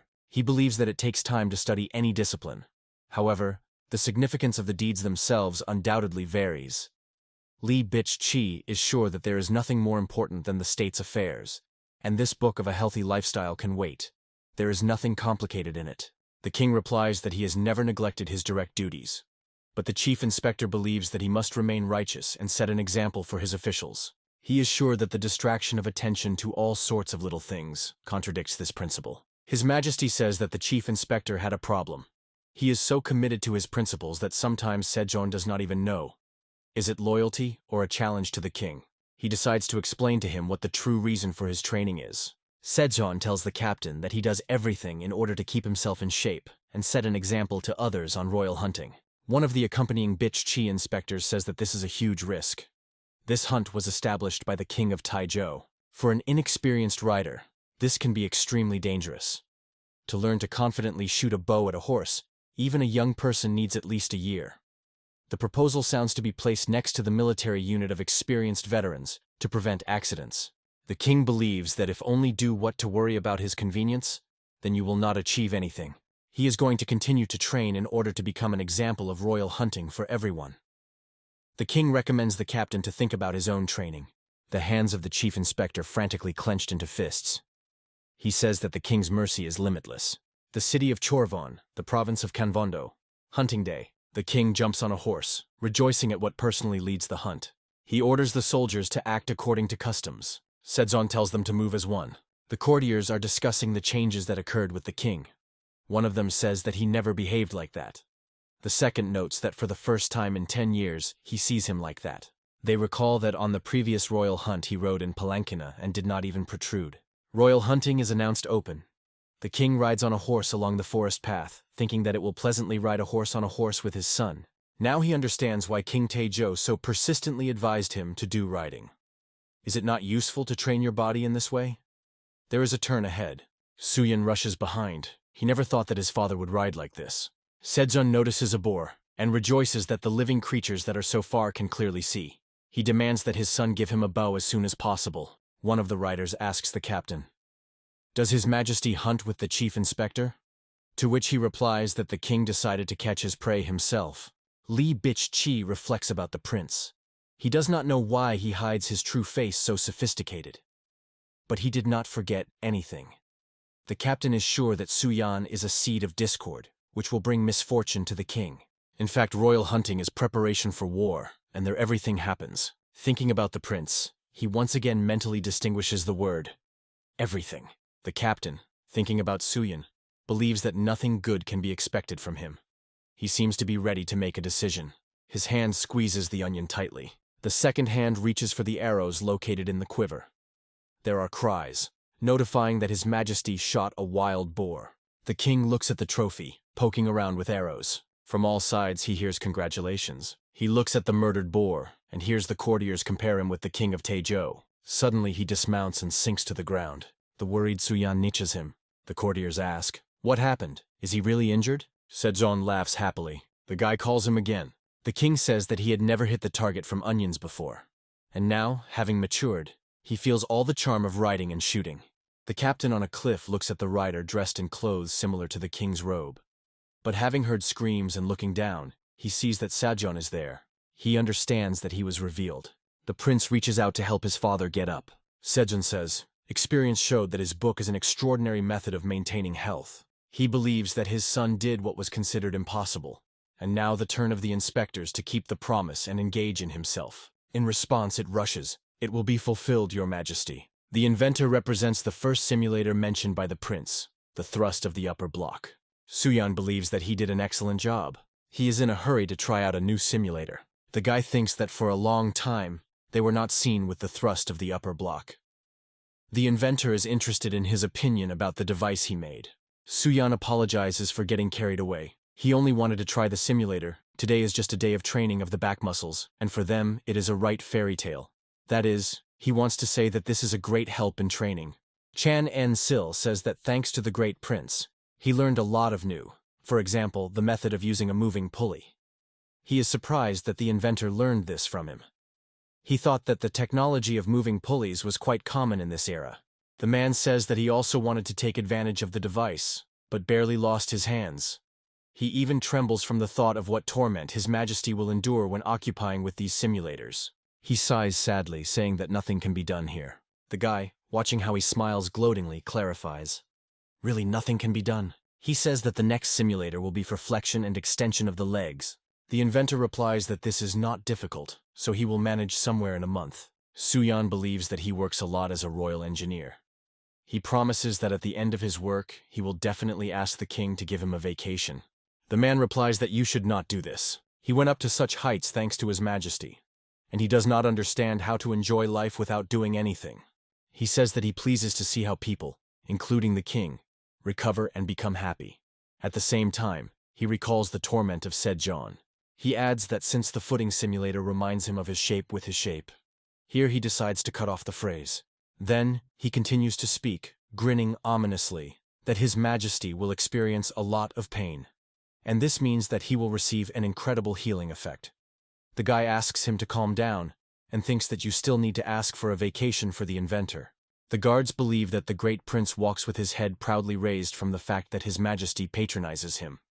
They notice that he has already paced for half an hour. The king says that if he is not obeyed, they will break the word.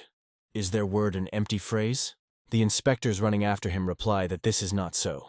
A group of men who does not keep up with the king asks the prince not to inactive and stop His Majesty. He laughs. Who dares to stop the king? One of the men suggests that this is revenge for the invasion of the chief inspector in the prince's estate. Suddenly one of them falls under the feet of the dumbbell. A man falls to the ground. The fallen man says that he was wrong. He advises his colleagues to hurry and run after His Majesty. The prince hears men assure him that they will run together, even if they have to carry him on his back. Someone complains that his shoes were torn, and someone just screams, "Save!" But the only sound that he is pleased to hear is the end of the breath. Looking at the king's running crowd, he thinks that this is the perfect Joseon. A week after the royal hunt, house of the chief inspector. The captain hears the question. Is he definitely to serve there? He asks. What bothers his interlocutor? The man says that no knowledgeable gossips are everywhere dissolve the rumor about the decrease in the position or exile. The captain says he is already 50 years old, and this means that the new is expected to accept. He is forced to admit that His Majesty has become healthier thanks to physical exercises. Captain Lee Bishop Chiki thinks about Prince Suyan. He believes that he has become a completely different person. Although he moved away from the royal court, the activity of the Tunguska tribe really causes him fears. Therefore, the captain believes that he should go to Hamgando as a provincial governor. He asks the prince to be careful with Sarigam, the Ministry of Supervision, and the Ming dynasty.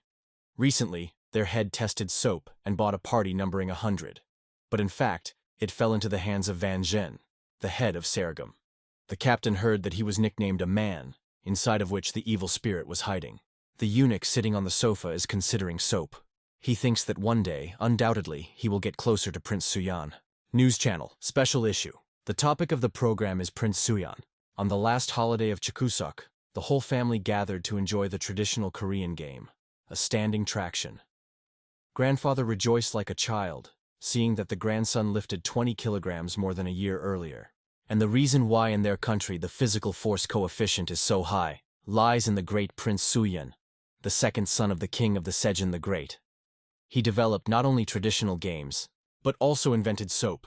Some even think that he was a time traveler. Lee Don, the director of the historical archive Joseon, says that the prince's proportions are similar to the proportions of the body of a modern bodybuilder. In his youth, he was so talented that he was known in the present traveler in time. However, the years went, and he became more and more negligent and lazy, because of what modern experts criticize this historical personality. If the manual about a healthy lifestyle gained wide publicity, it would not just have a traditional fun, but a full-fledged replacement for bodybuilding. In the end, he became a minor person, which limited himself to the creation of only outstanding folk fun. The guy wakes up in horror. Kronprint is interested. What did he dream of that he had jumped up like that? He believes that he needs to rest. He agrees with his brother, thinking that the dream is terribly believable. But in the future, he cannot become a time traveler. Looking at the piles of books, he thinks that this was not without washing. If you do not work hard, future generations can be severely criticized. But on the other hand, if he continues in the same spirit, he will be buried under these piles of books. He decides that from tomorrow, he will begin to create a new written system for the people. The king believes that he does not shine with special talents in the sciences. But against the background of such a violent passion for a healthy lifestyle, this is understandable. He suggested combining efforts and do everything possible for the good of their people. He is glad that Sanskrit is familiar to the guy. In addition, they have many books on phonology. They will become a good help. The king wants his son to help him with Hunminjeon, a book that the king is going to write in the process of creating 28 Korean letters for distribution among the people. He wants the prince to prepare materials for the collection on a healthy lifestyle. Sooyeon is remembered by the unfortunate inventor. Now he understands him. He thinks about his wife and son, whom he now practically does not see. Crown Prince asks his brother, what does he think about taking the pupil? Did he not say that someone would have to fulfill the duties of the head coach and assistant coach? Ma Len immediately comes to the guy who helped him from the very beginning. Being a commoner, he could not occupy the state post, but his abilities are very outstanding. Kronprint agrees that this is a good choice. Although he believes that it is better to gain people from different classes, the guy is interested in, is it important not only in this matter, not only the craving for reverence for his parents and physical abilities? The brother replies that high-ranking faces are definitely needed. To engage in the same on the territory of the Kronprint estate, a relative of the king is definitely needed. Lee Kiana says that one person just came to his mind, although he does not know if he will be able to captivate him with such work.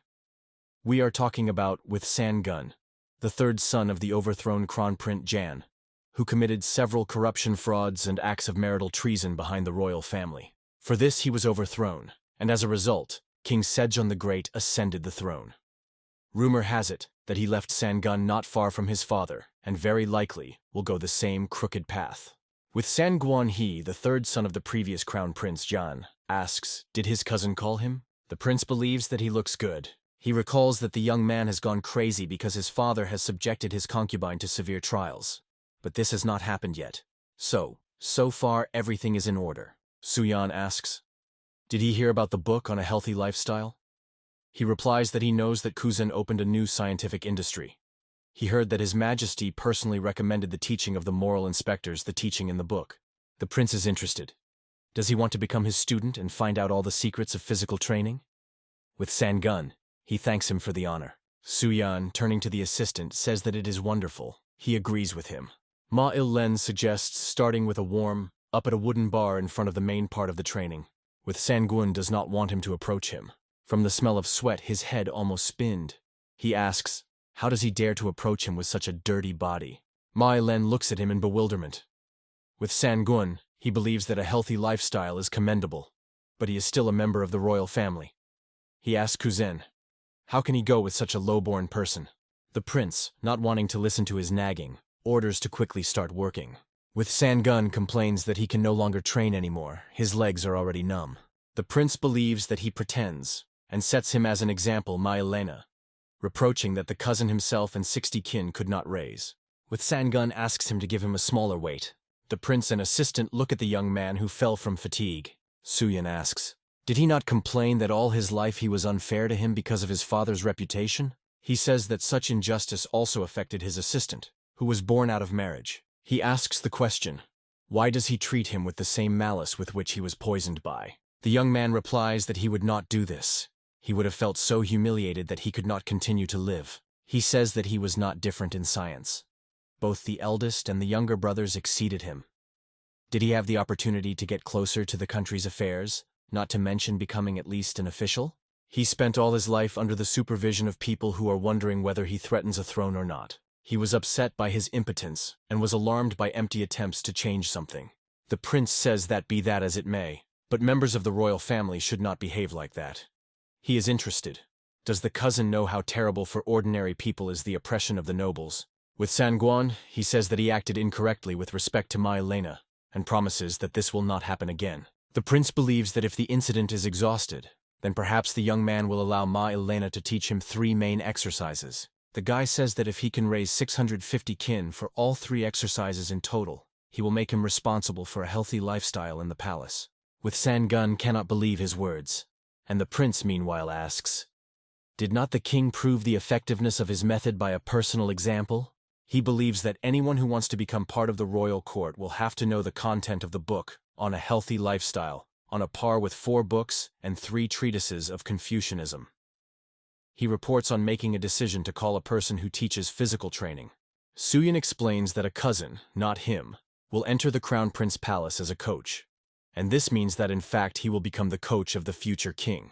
And if everything turns out like that, then does Sangun really think that there is someone who dares to poke his fingers in it? Tears flow from the young man. He asks, does he really have such an opportunity?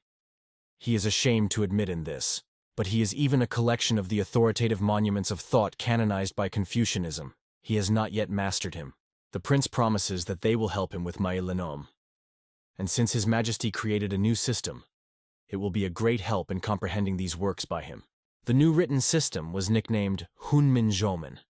Since the Korean language differs from Chinese, their speech cannot be recorded by Chinese letters, because of what illiterate people cannot fully cover their problems.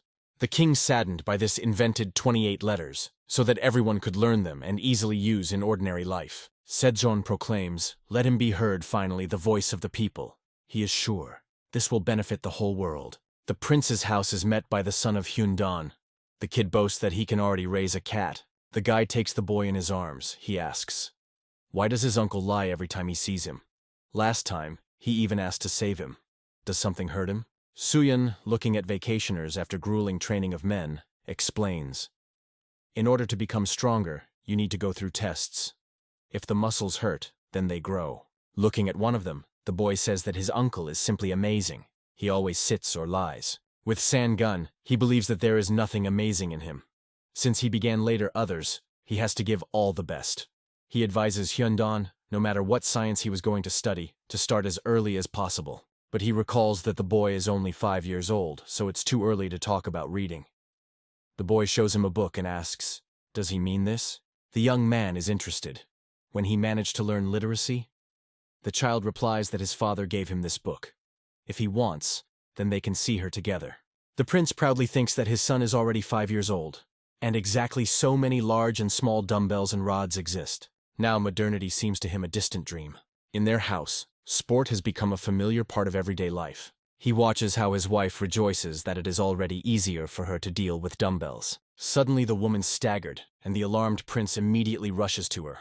Grabbing her husband and holding her in his arms, he asks, is she in order? Mrs. Young replies that her head suddenly dizzy and suddenly darkened in her eyes. And it also grows it.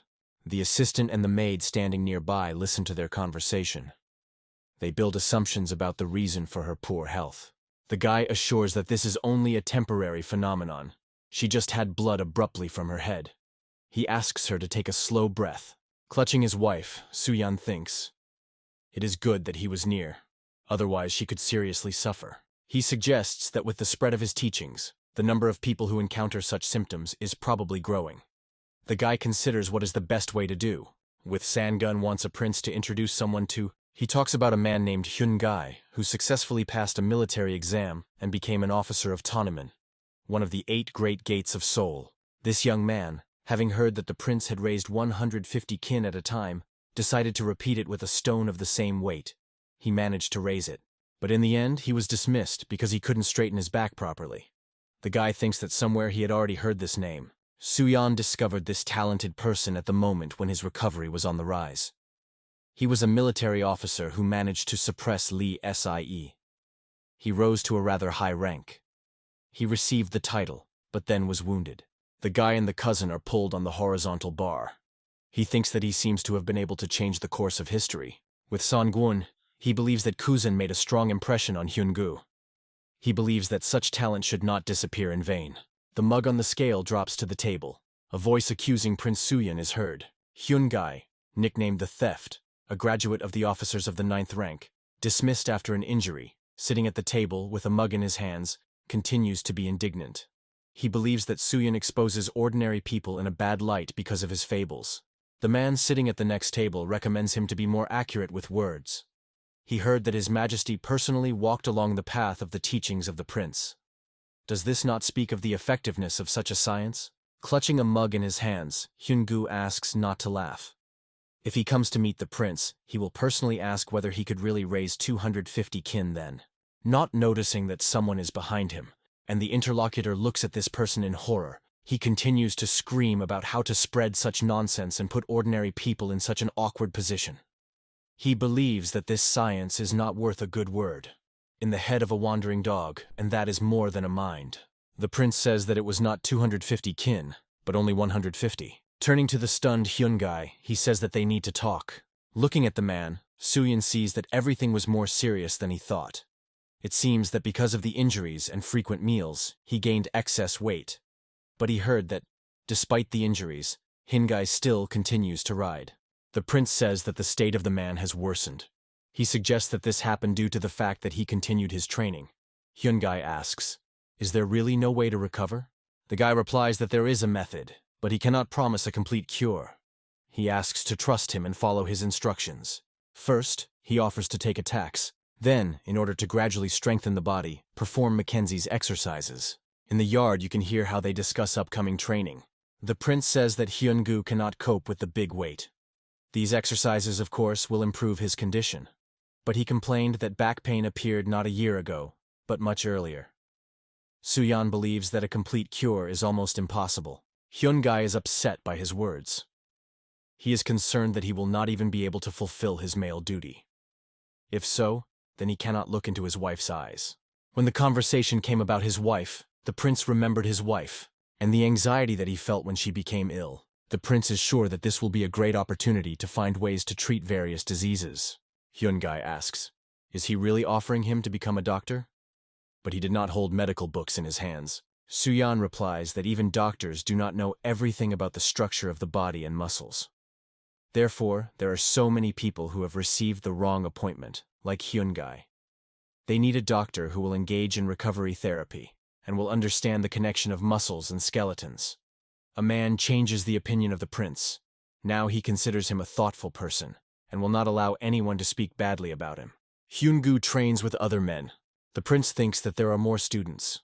Thanks to the appearance of a new alphabet, his book will spread even faster. At this pace, everyone will soon train on the streets in clothes, clearly not intended for this.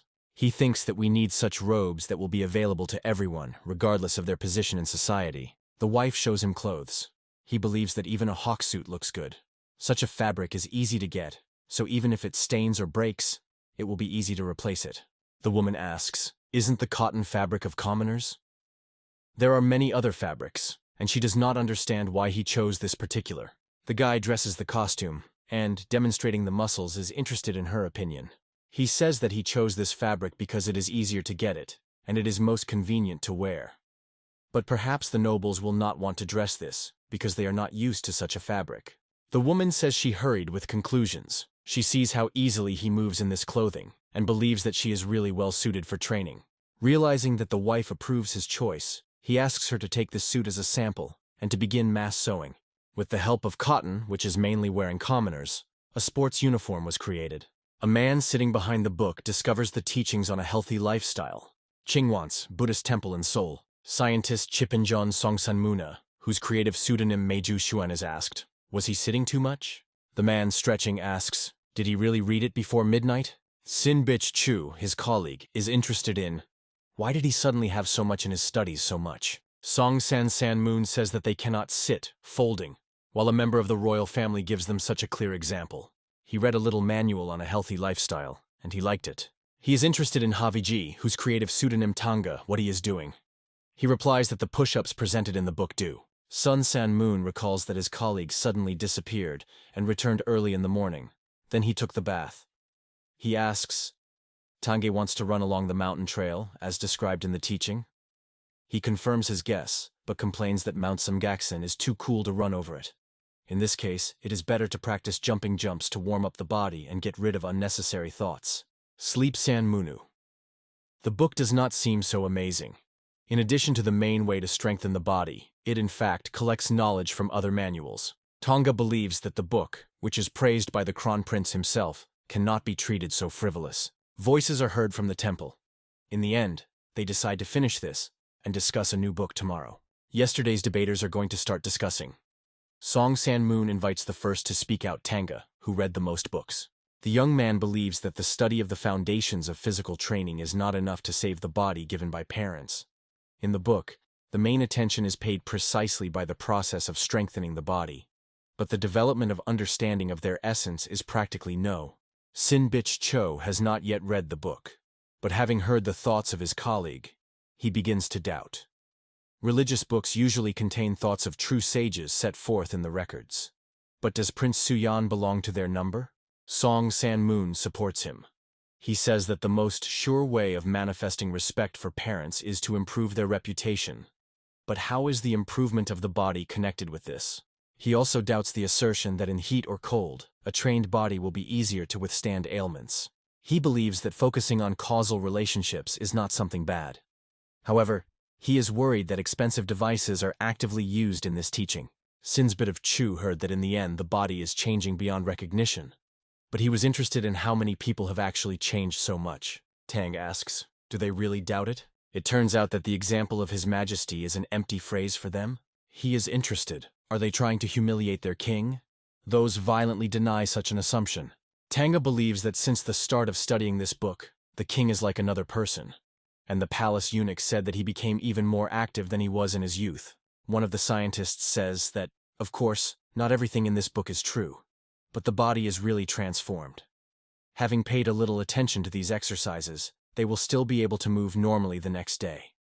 He believes that this will also help in study. Sun San Moon asks, does he really want to say that they need to get such simulators? He replies that in fact, nothing prevents them from resorting to replacement with improvised means, such as stones and logs, given at the same time, of course, the weight of the selected items. Tanga says that if they do not like it, then no one forces them. 8 days later, men are intensely engaged in training.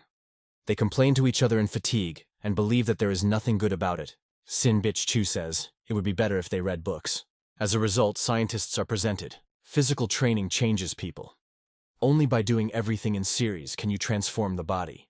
August 1441. The prince, watching training, says to the inventor, excellent work. He thought that creating a simulator for a bench press from the shoulders would be extremely difficult. But thanks to the efforts of Chan Yun-sil, they coped. The man says that for a faithful subject it is quite natural to obey His Majesty's will. He believes that the inspectors had a hard time. After all, they checked the stability of the simulator personally. The coming Kronprince thinks that the simulators turned out to be excellent. Inspectors are amazed at the appearance of Li Hanyan. They together welcome His Highness. Kronprince decides to test the simulators himself. He asks the inspectors to rise from the knees and focus on physical training. The prince decides to check the abilities of his brother in the performance of 3 main exercises in the morning. He asks his brother, who performs the bench press, put a little more. Finally, he announces the end of the exercise. He believes that the level of training of his brother has increased, and sincerely congratulates him on the capture of 500 kin for 3 exercises. Li Hanga replies that getting praise from him is worth a lot. Given his pace, he thinks that before reaching 700 kin, it will go about a year and a half. Su Yan cannot say for sure, because each person's muscles grow differently. He gradually increased weight to 800 kin, 480 kilograms, in 3 main exercises. And after that, his muscles began to grow more slowly. He moved to the body of the prince, which is predisposed to sports, and already had experience in the development of muscle mass. Li Haiyan is also a descendant of the brilliant King Tae-jo, but he lacks experience and skills. The guy believes that he will need from 2 to 5 years to reach 700 kin, which he spoke about. But does it matter how much time it will take? The main thing is not to leave the chosen path. He offers his brother to work a little more with the bar. At home, the prince finds his wife lying in bed. He asks, "What happened?" But the woman asks him not to worry. It seems that food disorder and nausea has stared at each other. She asks, "Could he get meat that he did not like?" Suin clarifies, "Does she mean pork?" If you think about it, then because of proper nutrition, he eats only chicken and low-fat beef. He asks her to wait a bit, and rapidly carried away, promising to get the best pork for her. The prince demands that the merchant show him the largest pig. He points to the animal, saying that of course it is she. Suyan asks him to stop inappropriate jokes and just bring the largest. But he replies that he speaks quite seriously. He assures that the prince will not find a pig in Joseon better than this. He, looking at a small piglet, cannot believe that the man is not joking. Kim Jong, with a nickname Tiger, combining martial arts and a quick mind, defeated the northern barbarians and arrived in the capital. The king believes that he did an excellent job. Winter is soon, and therefore, it will be more difficult for savages to move. The man bows, saying that the mercy of His Majesty is limitless. The prince offers Kim Jong of Ko sitting at the table to drink at the king. The man says that he was heard about the prince. He believes that Suyan is able to compete with the greatest general given his current appearance. Pouring him a drink, the guy replies that he was flattering him. The prince did not build up muscles in order to shoot from a bow or wave a sword. Kim Jong-with is sure that Suyan sent to the north something more valuable than bows and arrows. The man explains that he means alcohol. The capital sent a party of alcohol, which made him think. He was told that the wounds should be wiped with a warm cloth moistened in it. Is this the prince invented him? Kim Chen-si says this reduced the number of people suffering from festering wounds. The guy thinks that, probably, this is the reason why rust did not appear in the distillery. He can't even believe that this will already be used everywhere. A man complains that in this case there is a reverse side. Soldiers often apply to the bottle in the north to prevent a cold. Because of this, problems arose more than once. But if you think about it, having mixed alcohol with water, you can get an alcoholic drink. After all, initially this was the ingredients for koju. The prince is interested in how they overcome it, to which the man replies that they began to add motherwort to alcohol. During attempts, stealthily drain the bottle or two soldiers choked and spit out everything. Kim Jong with Lee Ji-kanak invites you to drink with them. The guy looks questioningly at the interlocutor. He says that Lee Ji-nak is also very strong. This time he coped with savages perfectly. The famous commander of the early Chosun replies that he only serves the king and follows his will. Kim Jong of C thinks that two forces have something to talk about. Lee Ji-nak explains that he has arrived in order to fulfill the will of His Majesty and master the new written system. The guy looks at the man's gaze. He first meets a man here whose physique is comparable to his own. This is a true warrior. According to history, when Prince Suyan ascended the throne and began to clean up, they tried to assemble the army from the Jurjani tribe from the Hamgyal Island, but subordinates the generals struck him in the back, and in the end, the campaign failed. Lee Ji-nak was nicknamed the most powerful historical character. The prince believes that he came here to say something. Suyan feels uncomfortable next to this person. If the story goes its own way, then this man will be destined to die from his hand. Lee Ji-nak says that rumors about the removal of His Highness reached the north, and he has accumulated a lot of questions regarding the work of the prince. He asks for permission to pay him a visit. The guy agrees, thinking at the same time that it is ordinary to measure the forces here. He did not ask because of arrogance. He changes his opinion, and now he believes that it is not so uncomfortable with him. With Sangun-hee and Mai Lena, they hear the question, "Is this the estate of Prince Suyan?" Looking at the guest from the bottom up, they wonder, is he exactly an ordinary person? Did Ji-nak say that he has already read about a healthy lifestyle, and what he sees in front of him is called dumbbells? With Sanguan Li Ha, his assumption confirms. The man believes that he should try it out. The young man, passing him a dumbbell, warns that it is made of cast iron, so you need to be careful, because it is heavy. Lee Ji-nak, bending his hand from the dumbbells, notes that she really weighs more than it seems at first glance. The young man looks at him in amazement. Use dumbbells weighing 25 kin to bent hands? He uses them only for traction. The man heard that the prince performed 3 main exercises, with a total load of 1,000 kin. He is wondering what his abilities he has. Lee Ji-nok, holding a bar in his hands, says that this does not require much effort. With Sangwan Li Ha, he thinks that he, after 6 months of training, cannot even dream of such a thing. Suyeon believes that he is really good. Raised as much as 690 kin in total. He first encounters this kind of physical exertion. He thinks that in this century this can be called by force from God. Noticing that the man seems to be saddened by something, the prince asks, "What happened? Does Jinoko don't like his book?" But he answers negatively. He learned a lot about training.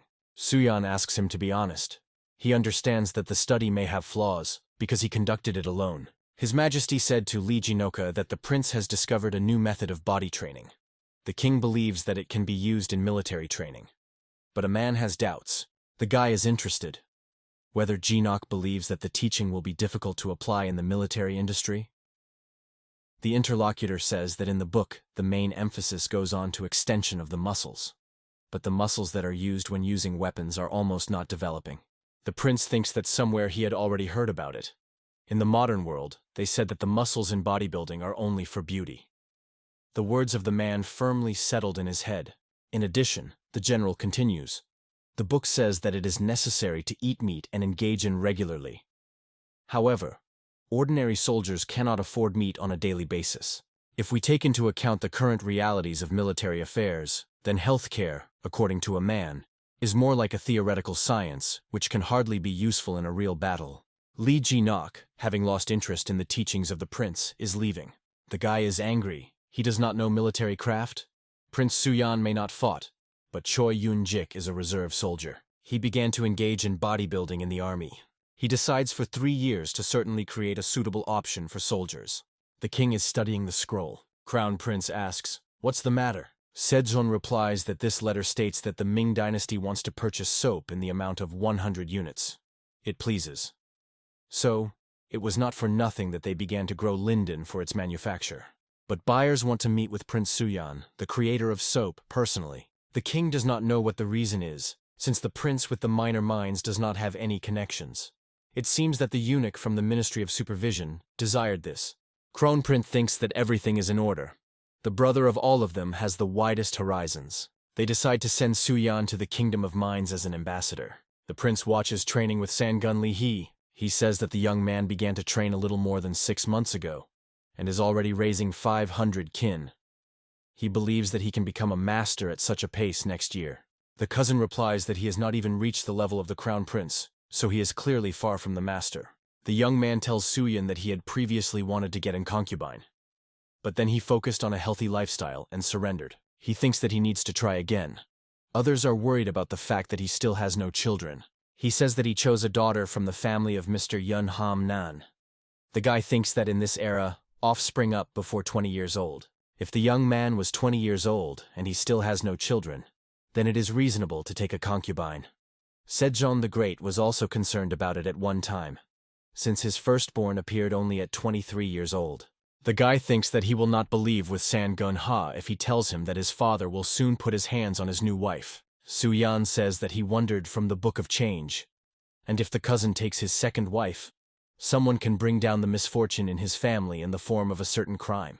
With Sangwan, Lee Hai replies that he would still understand if it was some disaster.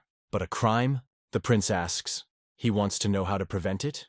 Demonstrating the muscles, he says that physical strength will help him in this. Kuzin believes that crime is something in the spirit of the thief, which secretly penetrates the house. He asks, "Is there a way to develop his strength to a woman?" Suyeon replies that there is. They observe the training of the prince's wife. He wants to demonstrate Kuzan what martial art will teach his wife, and offers to grab him by the collar. This is the most common action when a fight is started. With Sangwan Lee Hee, he says that he himself often grabbed someone. But this is all in the past, so he is wildly embarrassed before the prince. The guy praises his grip, and then he demonstrates him the martial art that he created. The young man, sitting on the ground, does not understand what has just happened. Suyeon replies that this is the effect. He says that the cousin gives his concubine, and he will ask his wife to help them with this. A few days later, Madame Yun wrings the hand of the girl. Then they change places. Suyeon's wife asks Hamnan Yong, the second wife of the prince with Sangun, whether she had problems with the development of the foundations. She responds negatively, but is surprised that she teaches her something like that. Her husband says that one day it can be very useful to her. The girl laughs and promises to train hard. She will certainly apply her skills if a thief suddenly penetrates their house. Time flies unnoticed. It was June 1442. Ma Il-len is in a hurry to the prince, hurrying to tell him that trouble had happened to Prince Yan Nen. Soo-yun closes the book, thinking that time has come. The assistant continues the story. The prince has beaten a member of his family, and now his left hand is broken and his teeth are damaged. The guy is amazed. Of course, they taught the girl self-defense, but how could a man get such serious injuries? He asks. What happened? Yan Nen indulged in idleness and thought that it was just amazing how his son was studying earnestly. He tells his new wife with San Guan-hee to bring him a cup of tea. Ham Nan Yong brings him a drink. The man begins to shower her with insults, knocks out a tray from his hands and pushes her to the floor. He scolds for making him wait a long time. Suddenly he is silent and stares at the girl. Ham Nan Yun cries, sitting on the floor. Jan Nen notices how beautiful she is, and he says that they and their son have similar tastes to women. Grabbing the girl by the clothes, he lifts her. She tries to break out and asks him to remove his hands, but the man does not want to hear anything, and the girl is forced to defend herself. She beats his head on the teeth, and he is forced to let her go, very cursing at the same time. Without heeding her requests not to approach, he immediately paid for it. Ham Nan Yong broke his hand back. Its bones cannot stand it, and the prince asks for help. In front of the king stands on the lap of Ham Nan Yong, and next to the prince Yang Nen. Sejong orders to say that it turned out on the case. The courtier reports that in this incident the prince was beaten by a concubine, which led to severe injuries. The king is interested, as a concubine of Yun, a simple girl, was able to defeat Prince John, an experienced warrior. The man replies that Soo-yun and his son taught her some grip, with the help of which you can beat a person. He asks, "Isn't that in this case the offender is not punishable by death?" Jian Nen believes that not only she should be punished, he demands to punish everyone who is involved in teaching the art of murder. Soo-yun, who was standing nearby, thinks that he always called him his favorite nephew, and now hesitated. The king asks Soo-yun to tell about everything. It was already dark when Sejong decides that he had already listened to everything. He believes that his son invented not a method of beating people, but a way of protecting his body. Sejong asks, "What do the others think? Who is the culprit?" The prime minister says that, knowing the disposition of Prince Jan, he suggests that he wanted to be snaped up by the concubine of Yun, and she repulsed. The word is asked by the head of the judicial order of Yugamun. He believes that the prince's fault is indisputable, but the concubine damaged the body of his father, in law, which is considered a serious crime. The king thinks that he was in a difficult situation. He knows the sins of his brother, but there are laws in the country. The same measure of restraint is relied on such immoral acts as for treason. That is the death penalty. The king is saying a concubine to 20 beats of the whip. The girl is tied to the boards and prepared to fulfill the punishment. Tears are kitten from her eyes. Ham Nan Yun is very scary. The whip sinks onto her body, but this is just a touch, which is very surprising to the girl. The performer of the punishment coughs, hinting that she needs to react somehow. Realizing everything, she begins to scream, but unexpectedly Prince Yang Nen intervenes. He is outraged that the man spares the girl and demands that he would beat so much that her legs are mutilated, so that she does not dare to look down at her father-in-law anymore. He decides to tear the girl himself, and he takes the whip from the man, but he is stopped by the imperious call of the king, who does not allow him to strike. He is surprised at how Sejong easily intercepted the whip. He does not understand how he succeeded. Before he could not and close to him in force. The prince asks what he wants to say this. Does he want to leave the unharmed man who crippled his brother? The king demands that he shut up. Sejong is interested in... Perhaps he is eager to spend the rest of his life in exile? The king lets the whip and the prince falls. His Majesty continues to say that King Taejon ordered and not to let him close to the capital. But he merged and allowed him to stay here. He was remembered by many atrocities, and all the subjects fervor the king to send him into exile. But that was the last drop. Soo-yun, like the rest of the courtiers, stands, bowing his head in front of the will of the king. In the palace, an order is heard immediately to put Prince Yang out of house arrest. A man who resists and appeals to the king is taken away. Sejong does not even look in his direction. A person who is punished tells the king that he begins to fulfill the sentence, but Sejong orders to let the girl go. Her husband thanks the king for his generous mercy. Sejong believes that all this is extremely regrettable. He promises them to allocate new housing and orders to move there immediately. He understands that the girls suffered a lot of tests and asks them not to worry about anything and sleep calmly. With Sangun he thanks the king again. The moon brightly illuminates the palace. Prince Jan was not put under house arrest, and soon Prince Suyin was born daughter Ju Hyun. They report to the guy that a guest came to him and he is here for the first time. The young man seems he is from the clans of the Hingju, his name VG, and the pseudonym Tanga. Suyin recalls that they collided several times in Chipanjon. He is interested in what is the purpose of his visit. The guy notes that the guest is so strong that he did not immediately recognize him. Tanga says that when he only began to delve into the essence of his learning, he was very weak. He was prompted by unbearable back pain from prolonged sitting for books. At first, he hardly did not fall off the training.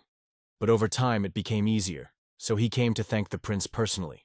Suyan replies that he should not thank him. He himself did not teach him. The guest asks, can he take part in his physical training program? If this was another person, then the guy would immediately agree. But in front of him, a member of the Tiaxin, association from 6 famous subjects who died for the king during the early Chosun.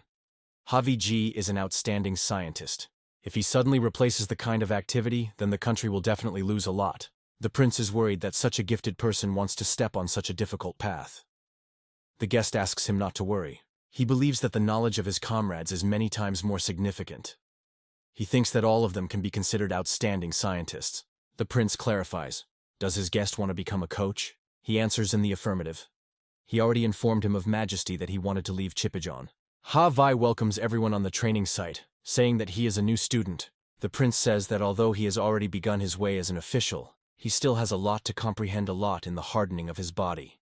He tells him to watch and study. Tanga asks to teach him everything necessary. He says that he is a little embarrassed, but he wants to demonstrate his current successes in pull-ups. The prince asks him not to overdo it. At first it is not easy for a beginner to do everything correctly. With Sanguan Li he complains that although he has been engaged in about 6 months, he has mastered only 3 to 4 skills. Hearing how Tanga believes that he does the exercise 8th time, the young man grimaces. He says that the beginner does not straighten his hands completely. But the quality is important, not the quantity. The prince notes that the arrival of a new person revived everyone. The guy believes that he will be an excellent incentive for the rest. Suyan, with a satellite standing on the observation deck, is looking around the surroundings. Kronprint is impressed. He believes that even 20,000 kin can easily get with such volumes of raw materials. Now they have plenty of linden. The prince is sure that you can get not only a lot of silver from the sale of the soap of the Ming dynasty. The interlocutor looks at him inquiringly. Suyan says that they will receive the future prosperity of their country.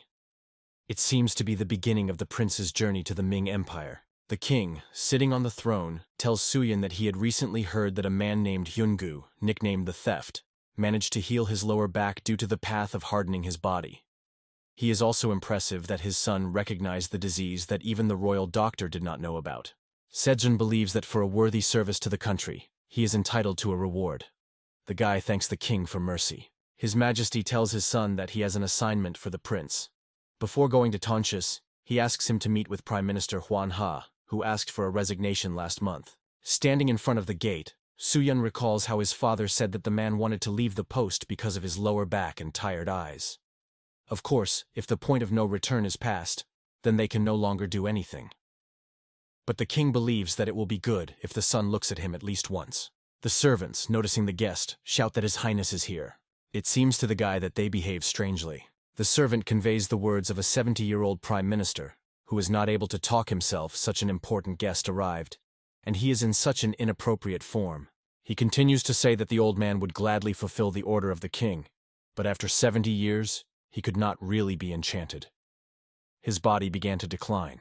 The prince replies that His Majesty sent him to cope about the health of Huan Ha, but he does not even know what to be with a man whose ailment is so strong. The order by order, but the old man's condition is quite serious. He notices that the owner of the house has a wonderful board for playing in the th. The guy believes that now the old man cannot use her properly. Suyan believes that it would be great if he still used it.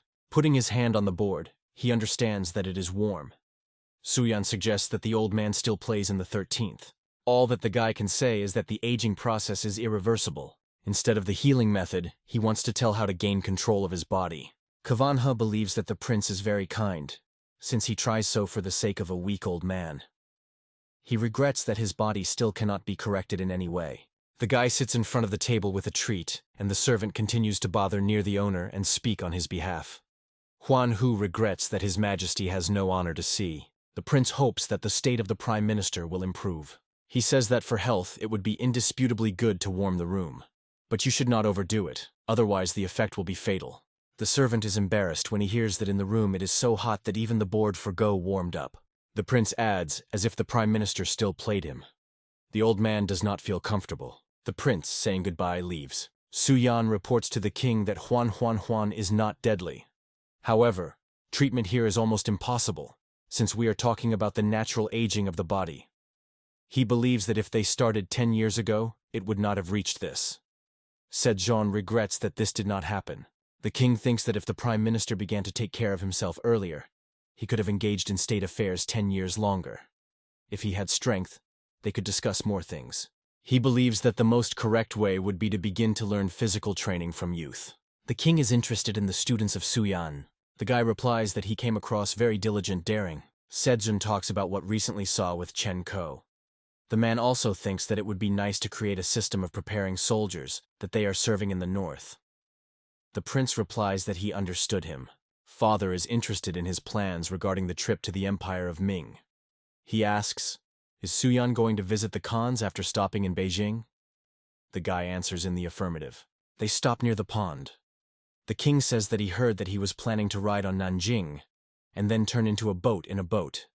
It seems that Su Yan intended to drive half of the Ming Empire. The prince replies that the first reason for this is livestock. Chosen's pigs of this era are so tiny. If you are puzzled by the breeding pigs of the Ming dynasty, each person, regardless of status and capabilities, will be able to consume enough protein. He heard that the Chinese hieroglyph meaning meat is associated with pork. Obviously, pigs that are bred in the Ming Empire are easy to raise and fatten. The king believes that one livestock is not enough. There should be another reason. The guy notices Sejong upset. He understands that for a man this trip means separation from his son for a whole year. Did he hurry, concluding that the king would easily agree? The possessions of the Ming Empire are huge, and they have plenty of people, so they can grow a great many grain vegetables.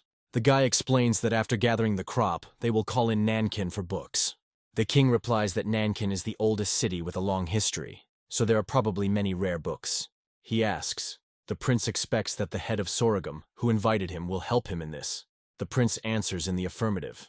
Van Zhen is so powerful that even ministers are afraid of him. If his proposals are unprofitable for their country, then the king will reject them, but otherwise he will agree. Sejong did not meet him, but he heard a lot. He asks his son to be careful.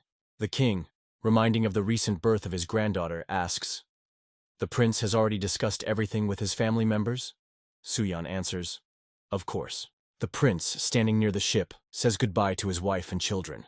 The woman holds her daughter in her arms, and the son reaches for her father. Mrs. Yun understands that this is a matter of state importance, but she is upset that the fulfillment of this mission will take a whole year.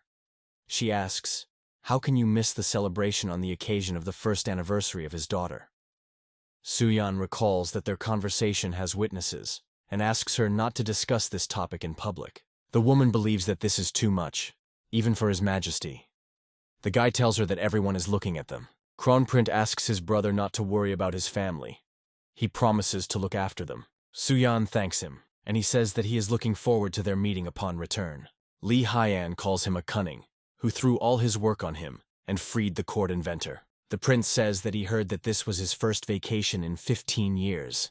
The inventor adds that all this is due to the fact that the prince made this request to His Majesty. The son shows his father how he raises dumbbells. He, tossing the baby up, promises that they will begin from the bench press when he returns. He recalls the conversation with his father. He said that at first there was hardening of the body, then cattle breeding. He is very interested in what is happening in his head. The prince replied that he had a small dream. He wants to make this state stronger, so that no one could look down on people living here. Two men are talking on the deck of the ship. One of them is surprised. How can you catch a cold with such a physique? The interlocutor replies that he spent too much time in the cold wind. He regrets that so frail. The ship is located in the middle of the sea. In the distance you can see the shore. The prince is amazed as soon as the person who goes with them as a translator managed to catch a cold. The man replies that he has no forgiveness, Soo-yeon believes that he should use this opportunity and force Poo to be a Khan to go in for sports in order to improve his health. The prince is staring intently into the distance. On the horizon, you can see the shore. He asks if the soap was damaged and was it covered in mold. The scientist of Chifinjon Li replies that they have just checked everything. Everything is fine. In such clear weather, the soap is well dried. A member of their team, Pak Khan, stands nearby. The guard also listens to the conversation for us. The prince is satisfied with the answer. He says that there is an opinion that a person is the center of the world. He offers to see this for himself. The prince, along with accompaniment, stand at the city gate. Compared to Kanyon, the capital of Chosun, the difference is simply colossal. They cannot believe that people built all this. Eunuch Chkan's song, listening to their conversation, considers them villages. He is interested in, when will they get to the emperor for an audience? He replies that not everyone is honored with this honor, and only Prince Soo-yeon will provide her. Chkan Sleep thinks that he will be accepted after 40 days. The translator cannot believe it. Eunuchs are interested. Is this their offering? What does the prince answer? Are there any problems? Chkan's song says that some time ago he tried to use soap. It turned out to be extremely effective. The prince thanks him for not being embarrassed to praise the product, which was still far from perfection. In his opinion, the soap lacked the fragrance, and he improved it. The eunuch asks, how to improve? Soo-yeon explains that he has prepared a little more than 2,000 kins, and offers to look. Chkan Dream feels a pleasant aroma of flowers and ginseng emanating from soap. He considers it incredible that the country, similar to them, sets such a good example. He heard that the second son of King Chosun is like a fearless general. Putting his hand on the forearm of the guy, he continues to say that his shoulders are strong and wide, like the shoulders of the virus god. Chkan Sleep hears a call and is interested. What's the matter? He cannot believe the news heard. The prince welcomes the emperor, saying that he arrived from Chosun. He makes a laudatory speech to the ruler, thanks to which peace and peace reign around, while thinking that his tongue tired of such a ornate greeting. The emperor of the dynasty Ming Jungtong replies that he heard about the outstanding sons of King Sejong. Recently, the eunuch gave him to try out soap. After he used it, all the dirt came off the body, and even more surprising is that the prince created it. He believes that Soo-yeon really worked well, bringing with him 2,000 kin soap. But he wants to discuss the establishment of trade ties in another place. Soo-yeon replies that the grace of the emperor is limitless. Jungtong ends the audience, and the guy feels how the atmosphere around has changed. The courtiers believe that chosen immigrants pollute their gaze. The prince feels hostility reigning around. He is greeted with words. It seems that you finally come. Chkan Sleep, accompanied by a person hiding his face behind a fan, says that they were waiting for him. The prince bows to them and replies that thanks to their efforts, he received an audience in only 10 days.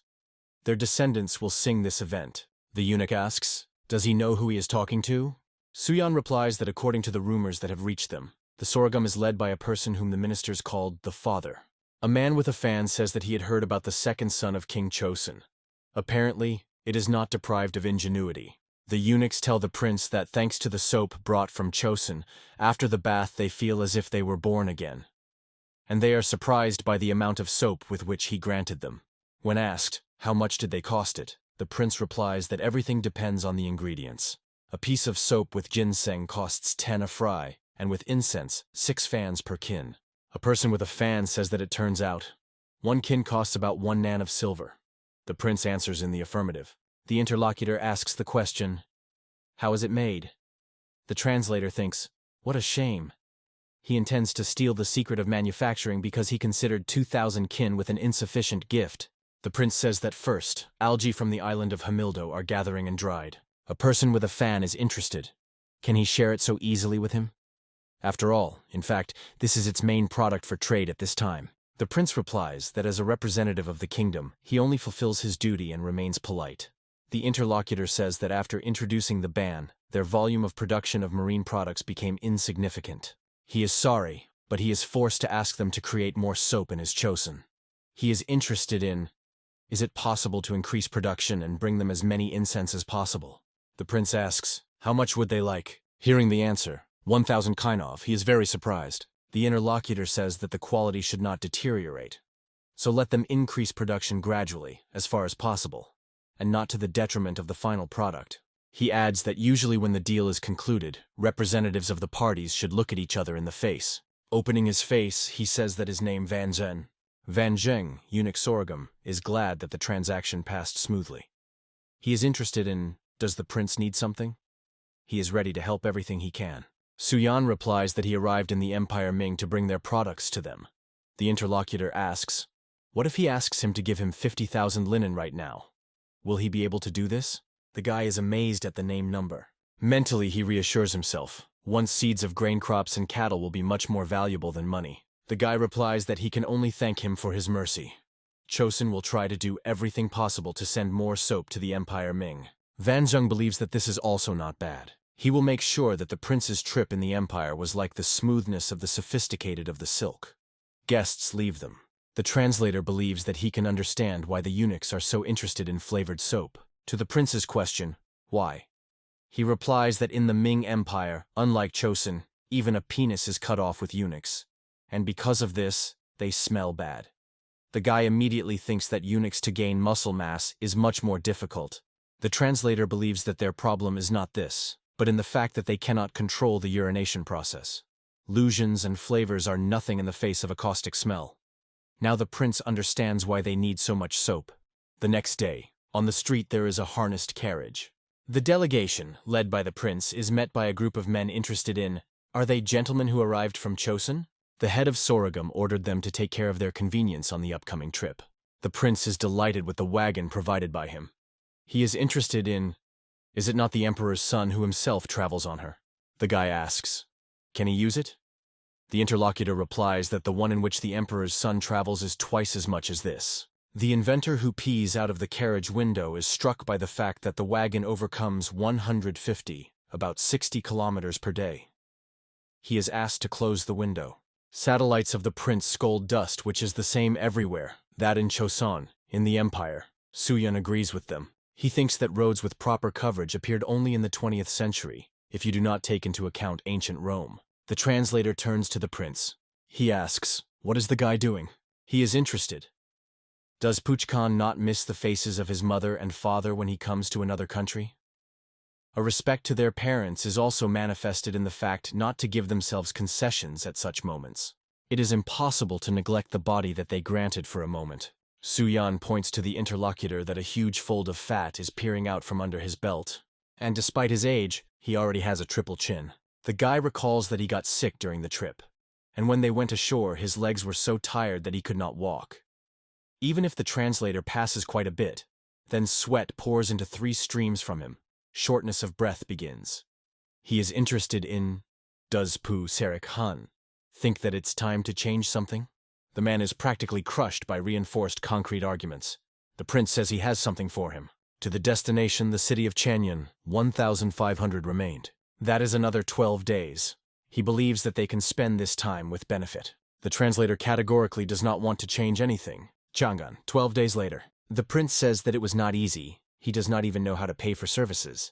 A man who leads escort replies that he was just fulfilling his duty. Suyana is nullified, and they ask, do they arrive from Chon?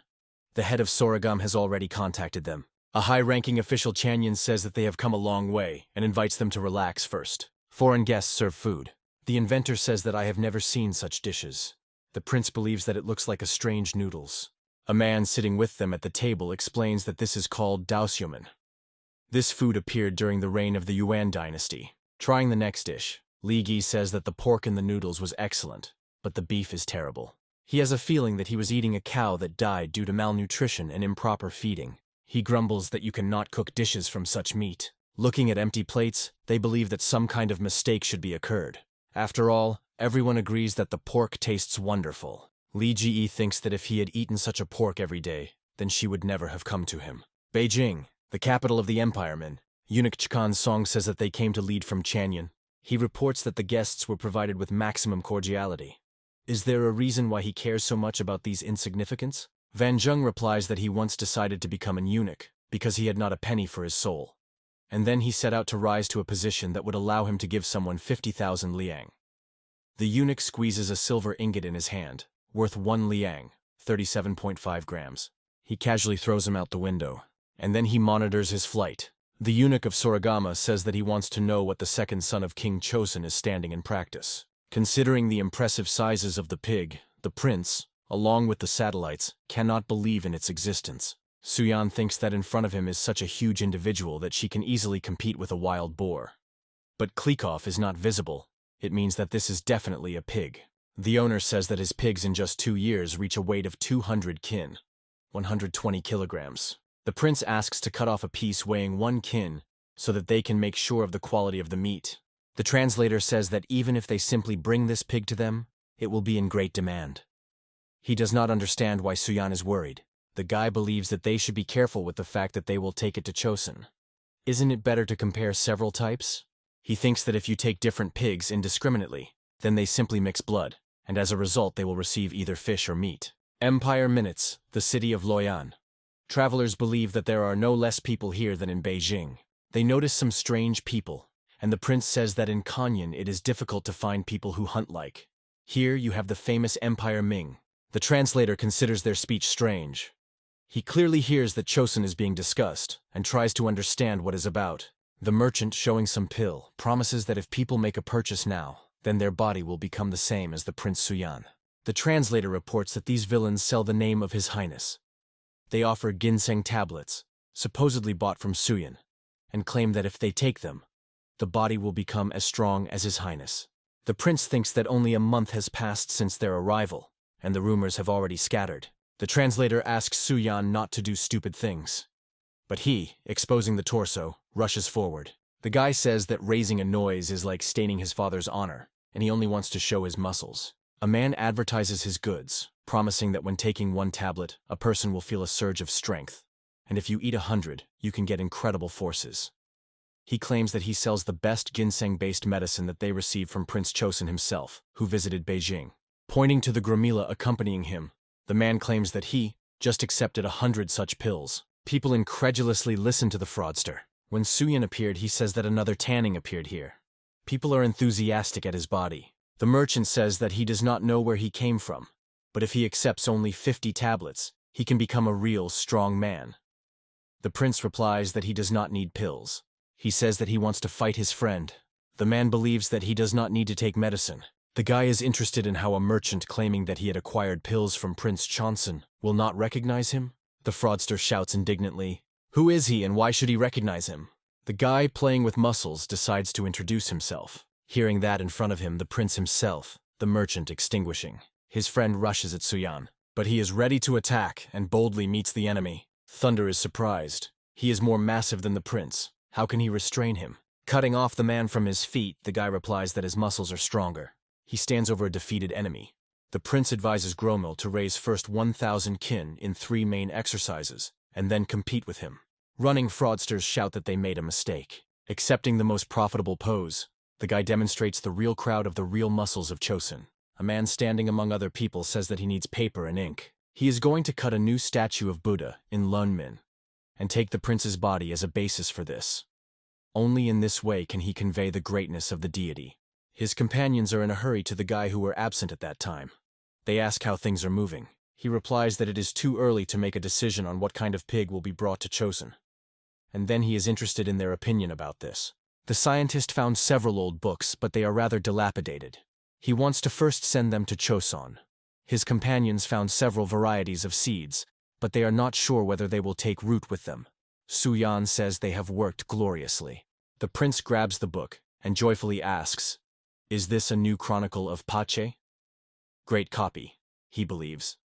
Li Al also discovered the work of Chui Lian, politics, calligrapher and poet, on a stone and duplicated it.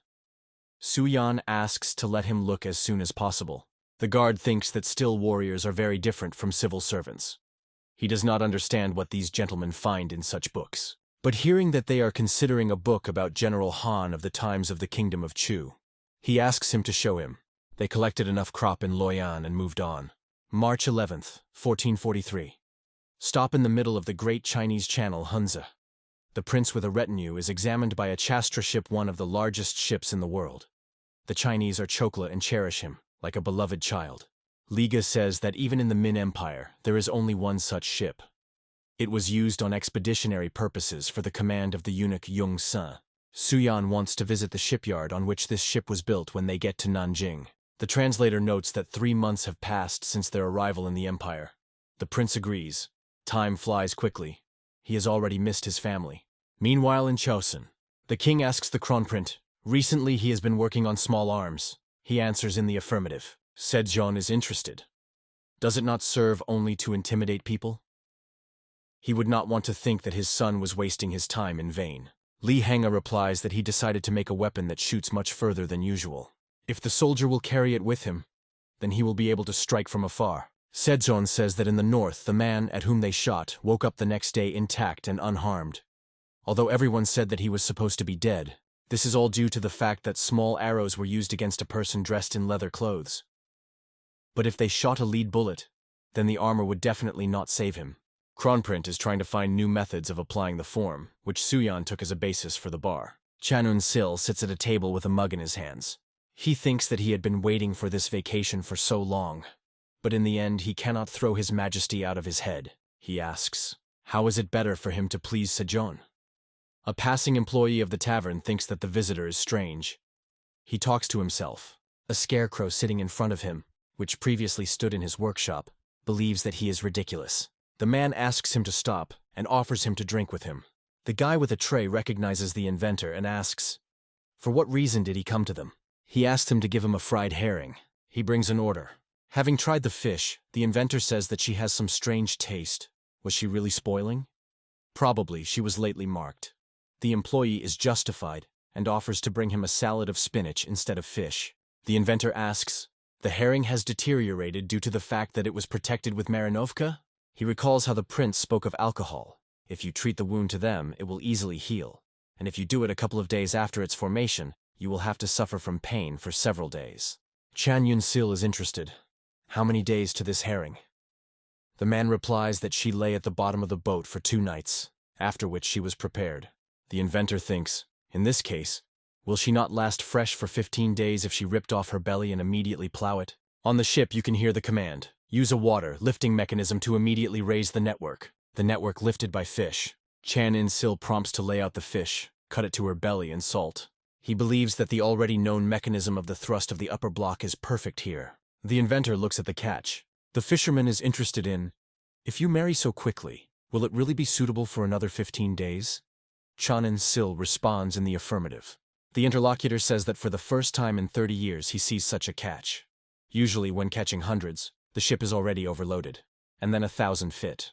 The inventor explains, as the catch increases, the area of its storage increases. If everything is done correctly, it will be possible not to limit yourself to dried fish and enjoy fresh in the territory of the entire Joseon. He thinks that it would be nice to have a boat capable of going out into the open sea. Looking at the waves, he decides to direct the news to His Highness. A scream is spreading in the yard. The royal decree. The man, having launched the document, turns to the student of Prince Suyeon Maelena. Sooner or later, a large platform for physical training will be built. Therefore, he must teach physical culture 20 candidates from noble genera. He is struck by such a large number of students. The man adds that these 20 people failed exams to receive the rank of officials. A month later, Ma Il-len, sighing, says, how beautiful the old days spent with the prince are beautiful.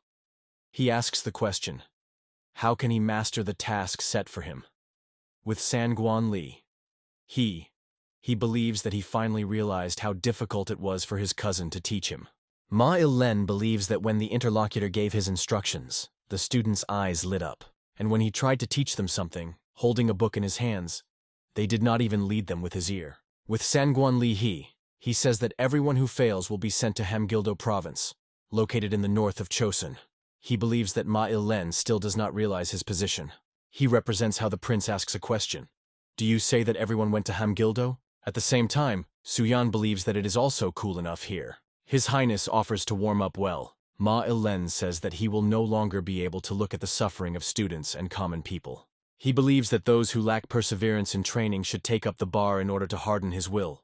Ma Il-len asks a student who is engaged in a bar, what did he learn? Can't he answer yet? He orders another pancake. The student, crying, shouts that he now understands everything. The coach says that the weight seems to directly affect the degree of his conversation. He thinks that it is worth adding more pancake.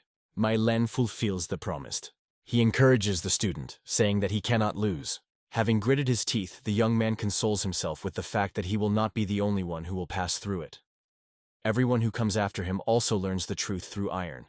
So the answers that the iron gives began to spread throughout Joseon. 4 months according to the lunar calendar, Empire Ming, Nankin. The prince believes that this city is more like the capital than Beijing. His companion notes that only April, and here there are already cucumbers on sale. How can you grow them when it is just time to collect rice? Perhaps growing vegetables brings them more benefits than rice?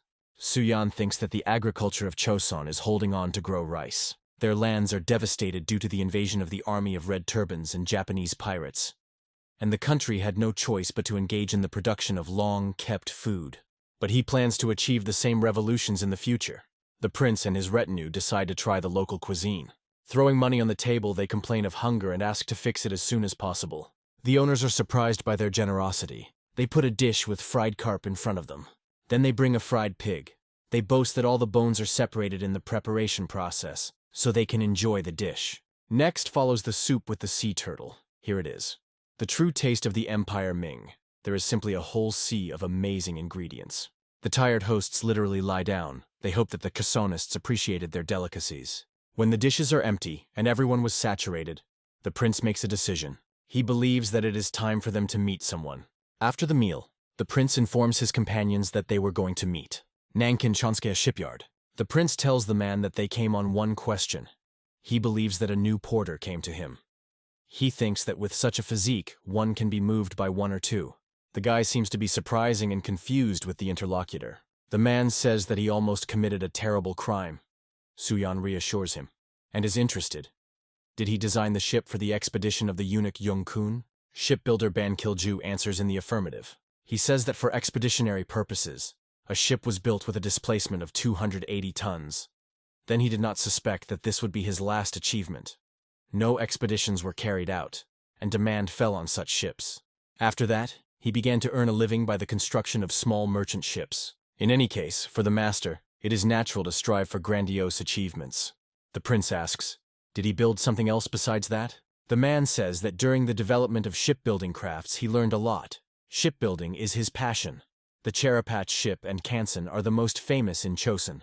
Suyan invites him to get down to business again. It seems to him that his talents are wasted in vain.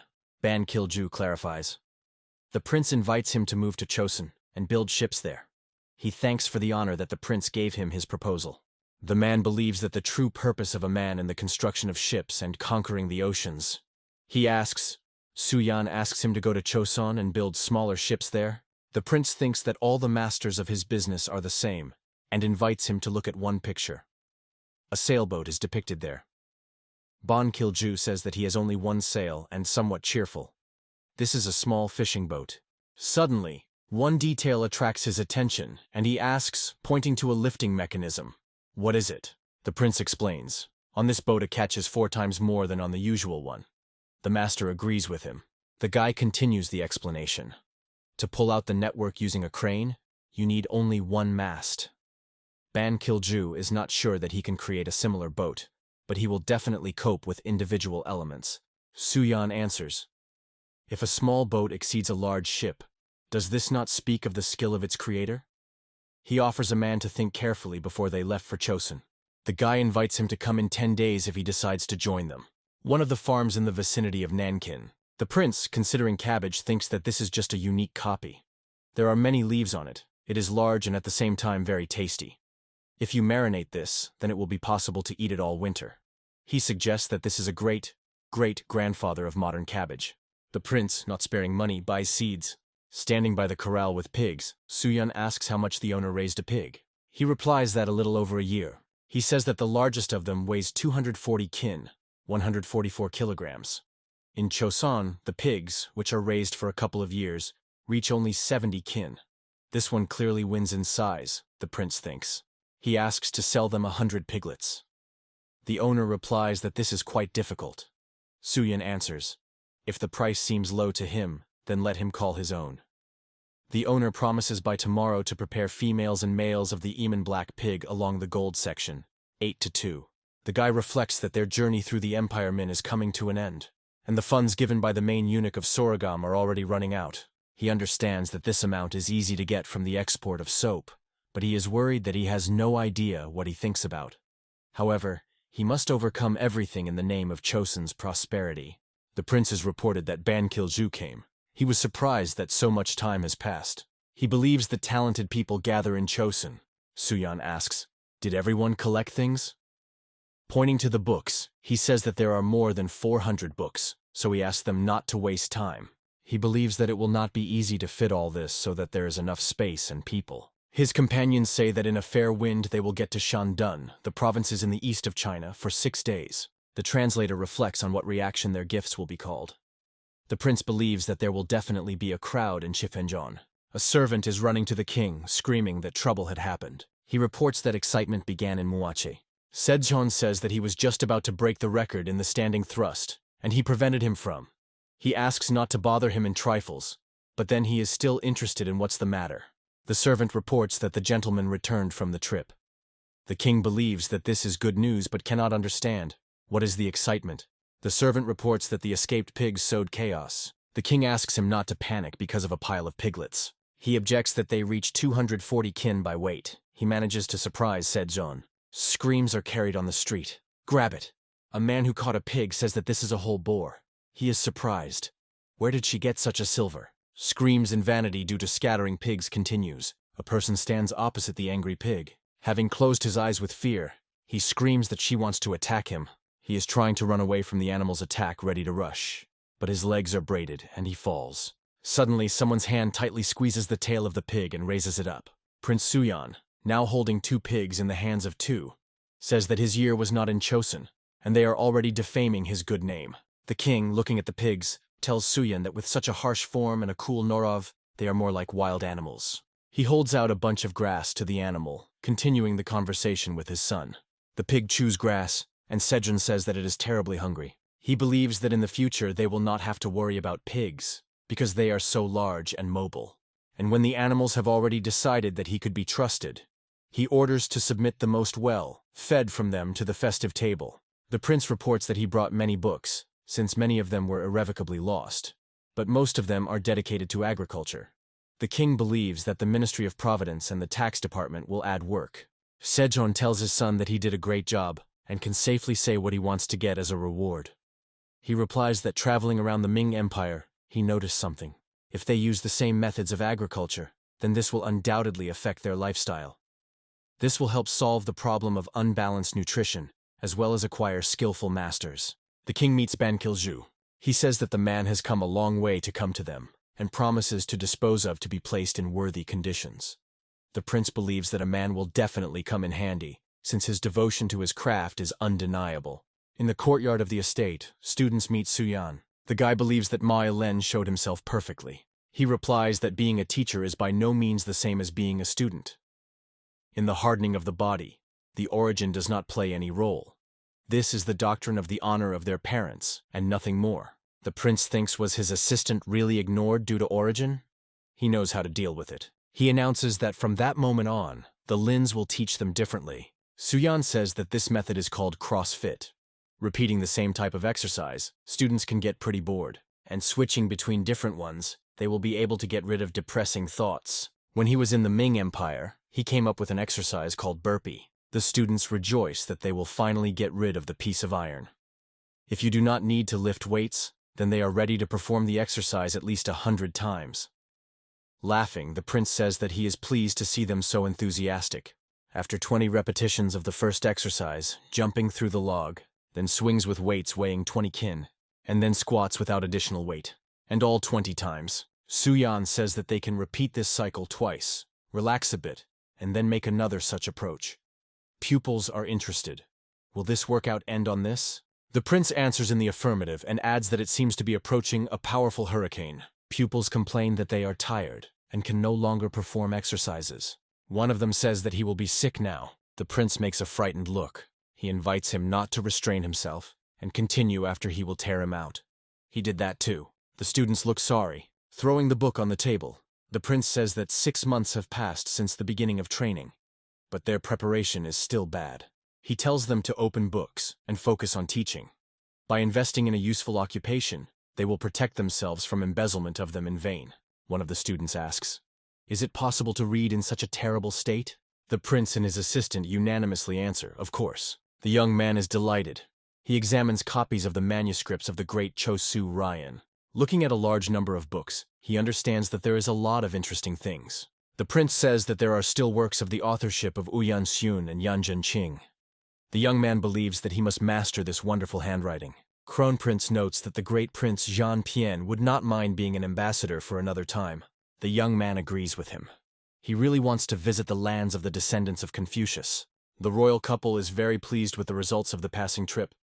So they already asked if he wants to go there next time? He asks the brothers, "What's the matter?" The prince is interested. Did he see how the body has changed with Sangun He? He is extremely concerned about the weak muscles of Yang Fen. Kronprint adds that such distant wanderings require good endurance and good health. Zhan Pian says his hands are so weak that he will not be able to raise such a mountain of metal. The brothers reply that he does not even imagine how the dumbbells are found. Su Yan adds that his strength has doubled, but he did not increase the skills of calligraphy from this. Zhan Pian replies that he was not interested in calligraphy. Isn't it? The prince promises to help him personally and invites him to training. The new invention of the Kronprint is an artillery gun that one soldier can use. Li Haiyan demonstrates the weapon he created. The shot sounds and the bullet flies into the target. Crown Prince says that his forces are enough to break through iron armor near and go through the skin from afar. The prince believes that he managed to achieve amazing firepower. They do not notice that a person is watching them. Van Zhen asks, "Their spy in Joseon has no difficulties with the mission?" And he receives an affirmative answer.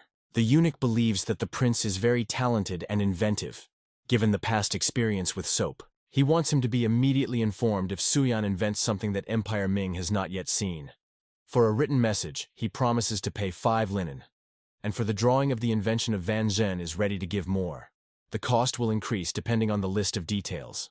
He believes that it does not matter where the person is in the Ming Empire or in Joseon, when he has enough money. In order to break through the leather armor, it is not even necessary to approach 100 steps, about 180 meters, to the enemy. First, the weapon needs to be fixed on the shoulder, then clamp the chin. But in this situation, an ordinary person will not cope with weight. Therefore, Crown Prince came up with a way according to which the gun can be held between the hand and sideways. The prince thinks that it is very similar to a gun that appeared at Songzhou. A thing appeared, clearly ahead of its time. Suyan believes that this will be useful for siege and assault. Kronprint is a little surprised. He was developing a weapon for the palace guard. The prince assures that it is poorly suitable for close combat, and he asks to let him show why. When performing an inspection, he thinks that the gun breaks through both iron and wooden plates. Impressive power. He believes that you need to do accuracy, because bullets do not fall into the target. Yes, and aiming is inconvenient. Kronprint did not think that an ordinary soldier could have problems. He reflects on how to reduce penetration and dimensions.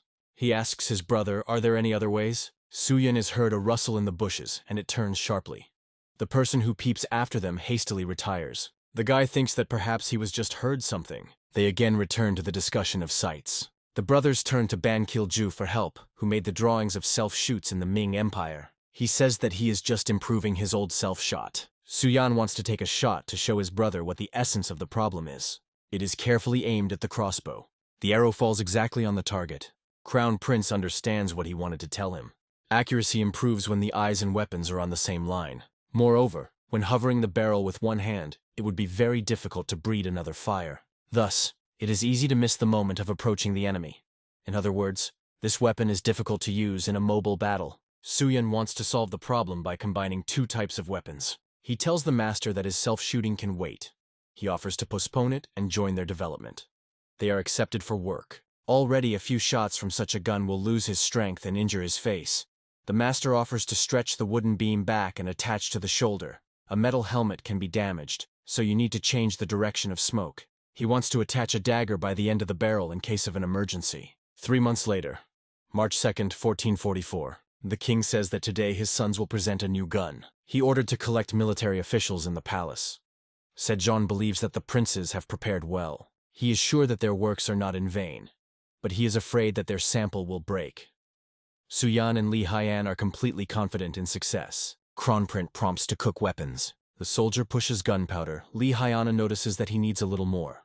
Then he puts bullets, and again receives a remark that he put too little. The military does not yet understand what is happening. They believe that brothers lack combat experience. Kim Jong-si and Lee Ji-nok silently watch preparations. Kronprint gives the command to shoot. The soldier, carefully aiming, presses the trigger. The shot sounds. Men are talking. The team is heard. Check the target. The goal is amazed. The testing witnesses are unhappy that such a noisy weapon inflicted only one blow. They are perplexed. Where can it be used at all? But Kim Jong with a different way. It is impressed by the fact that the goal is struck by one blow. At this distance, 10 guns will be required to at least touch the target. The team sounds, prepare a long-range weapon. Looking at the gun, men begin to discuss that it is too heavy. An ordinary person will not raise him. The order is again given to shoot, and the soldier presses the trigger. Now there are 2 hits on the target. Men believe that this weapon is useful, but reloading is long. 1 shot of this gun is equal to 3 shots of an ordinary archer. They believe that it is suitable only to make a shot and run away. Even if you lay gunpowder in advance, then there will be no time in a simple battle in a real battle. The king calls the crown prince. He says that this weapon is difficult to consider artillery, and both lose to Luke in speed. Sejong asks his son, what is the scope of their application? He replies that the first gun is not a replacement of onions. To become an experienced archer, at least 10 years of practice is required. However, those who shot now trained to use the gun for only 15 days. The king is amazed that the warriors have mastered the skill of shooting in such a short time. The man thinks that in 15 days it is hardly possible to even learn to keep the bow correctly. And in order to start to beat clearly on the target, you need to spend at least 6 months. Crown Prince says that they showed him the skills of those who trained only 2 weeks. And now the time has come for experienced shooters. Kronprint offers Sejong to look at more experienced shooters. Warriors with guns reach a position. The team sounds, the most important. Then the Crown Prince tells them to shoot. After inspection of the target, the result is summarized. 19 successful shots from a distance of 60 steps. The audience is surprised. From such a distance, only 3 out of 10 shots usually fall on the target. And the speed of preparation of tools has increased. The king says that this is great. Here he is, the result of many years of experience. Kronprint replies that even an ordinary person can be compared in shooting skill with an experienced archer in just 2 months of training. And now he wants to present the last gun, a double gun. Spectators are perplexed. Isn't this a gun? Somehow big for a gun. They are interested in what shells are used in this tool. Kronprint explains that buckshot is used here. He says that now, together with his brother, they will demonstrate his power to them. A volley sounds. Spectators freeze in shock. Commanders are also shocked by test results. The king with admiration says that with such weapons they will become the power with which they will definitely have to reckon.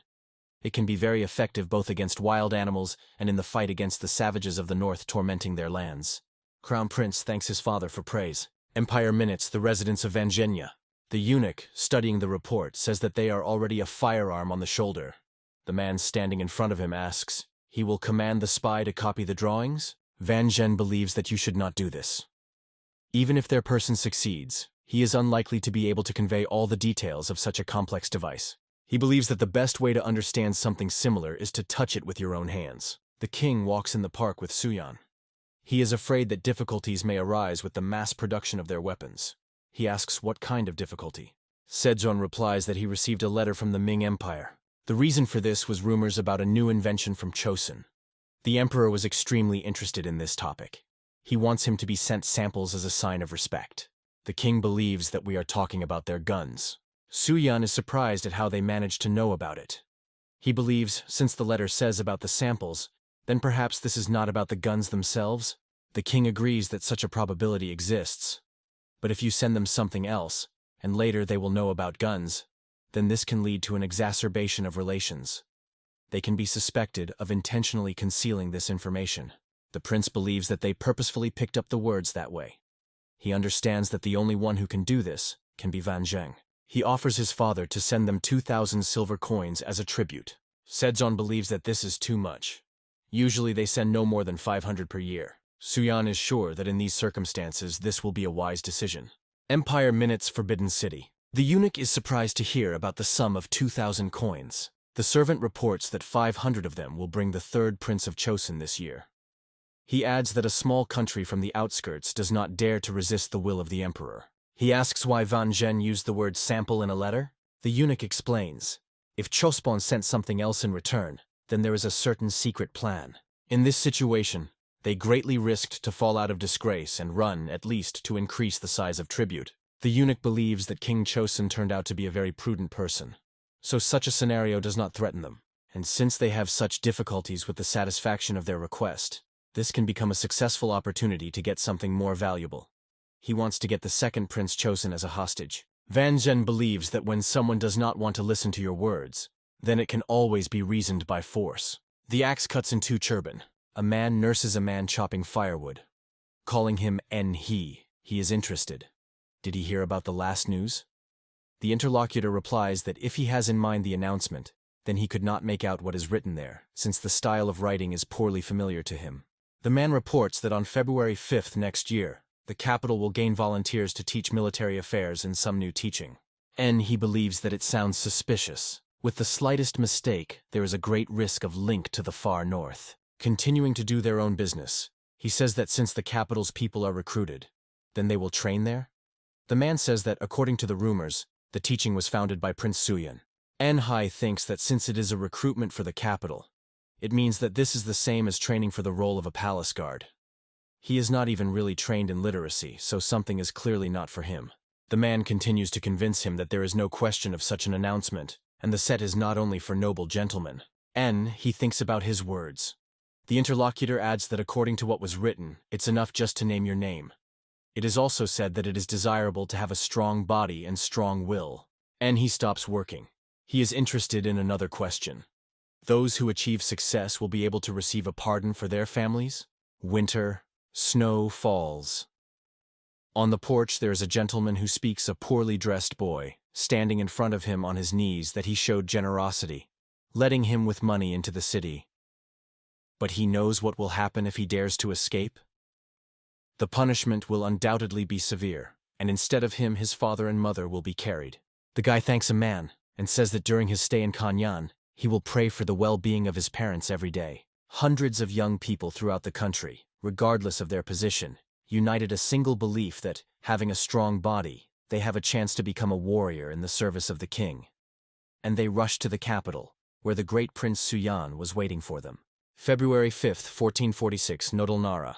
1,052 people responded to the call of the prince. This is somewhat less than he expected. Considering the arrivals, he understands that they are clearly not familiar with the essence of the doctrine. He believes that they are not waiting for the most pleasant discoveries. The prince is interested. How long will the man hide behind him? It was after all that the king ordered him to direct their warriors. The son of a dream, a civil servant, a calligraphist of the early dynasty Chosun replies that he cannot. Before, he was engaged only in management, and now suddenly became a military advisor. The prince assures him that Sejong made such a choice because he knows he will cope. Suyun believes that enough people have gathered. He welcomes everyone who challenged the winter cold. The prince announces that according to the command of His Majesty, he is responsible for training the first training department under the command of a military advisor. In this training, completely new methods and guns will be used other than those that are adopted by the current city troops. Therefore, unfortunately, not everyone will be able to join. Only those who will be able to successfully pass entrance exams can join the training department. And he wants to start with a very simple task, namely from running. Since they managed to get to the capital with their own forces, it means that they have quite strong legs. The lower part of the body is vital for the soldier, and special attention is paid to him in teaching. A man whose legs are weak cannot be called such. The prince invites them to follow themselves. He says that they will need to run from here to the designated place, following the teachers that they will direct them. Their goal is Tankerhan. The prince tells them to prepare. He recommends that they run that there is urine, as if the enemy's camp was spreading in front of them. The guys run. A scream is spreading. Those who were exhausted should get out of the way, otherwise it can simply trample him. 629 people failed the first test. There are 403 guys left. The prince says that perhaps they have already heard about hardening the body with additional weight. He came up with these training as a way to provide respect to his parents, expressed in caring for the body they bestowed. So the second test is to verify the strength of their entire body. The guys will need to perform a bench press, then squats with their own weight, as well as a dash traction, with a weight exceeding their own by 1/5 share. He tells them to approach one in order of line. Ma Elen tells the guy, if he feels that he is about to fall, let him not pay attention to it, and continues. He is trying to raise the bar. Ma Elen gli chiede di non esagerare. Watching how his assistant leads the guy to his senses, the prince thinks that they already have experienced instructors and students who have undergone the main training course, so it should do without serious injuries. The second test failed 182 people, only 221 remained. As a result, a single unit from the remaining volunteers with already confirmed skills went to Mount Namhansen, where a training camp was built for them. They arrived at the destination at night. One of the guys says that his legs are still trembling. The second complains that it is already dark, and if you stay at night in the mountains without shelter, you can freeze to death. The first asks, "How does the brother Han feel?" He replies that the tests were too simple. He would have coped with a greater load. So the following tests are also unlikely to cause him special difficulties. Fortress Namhansen. The prince welcomes the selected guys. He says that this place is intended to reflect unforeseen threats, that they can once overtake their country, and for them it is a crucible, where they are tempered and become real warriors. He reports that dinner is already ready for them, but first they should wash in a bath. One of the guys asks, "Is the ink, like them, is allowed to do in such luxury?" The prince replies that, being students here, they can allow themselves to allow this at least every day. The guys are delighted. Suyan reports that tomorrow he will talk with everyone personally, but today they let them wash and rest. After 7 months of training and practice, they will reach Chamga's status, equivalent to the senior sergeant, and will be able to direct other soldiers. The question is heard from the door, "Is it possible to call the next one?" Suyan, wrapping his hands, thinks that the interview is almost completed. Only 2 of the An family remained. The first name is Han San.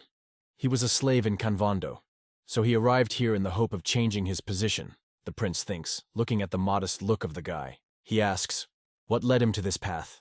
He answers, "The master said, if he enters military service, he will be able to free his parents, so he signed up." The prince thinks that he is quite low and too thin. The young man continues to tell that from an early age he wanted to find a way to free parents from slavery. He began to train himself, attaching all his strength to express his respect to them, and in the end, he became as it is now. Suyan understands that these were difficult training. The upcoming training here will also be difficult. But if you make enough effort, the prince can't wait to see how the young man will be transformed. He releases Han Sana. Suyan looks at the list who should go further. The next one is Han Yong Sleep, in the adolescence of Ian He, who was born in 1425. Suyan is familiar this name. He is amazed. Is this the same butcher Han Yong Sleep? Meanwhile, the guy says that he is from Hoan, the Chuchundo province. He is strong in his body, but his family is poor, so he could not study horse riding. But he still wants to succeed in life, and therefore responded to the prince's call. Suyan decides to argue with the common opinion that a person cannot be corrected. He wants to try to rewrite the story of a 22-year-old guy.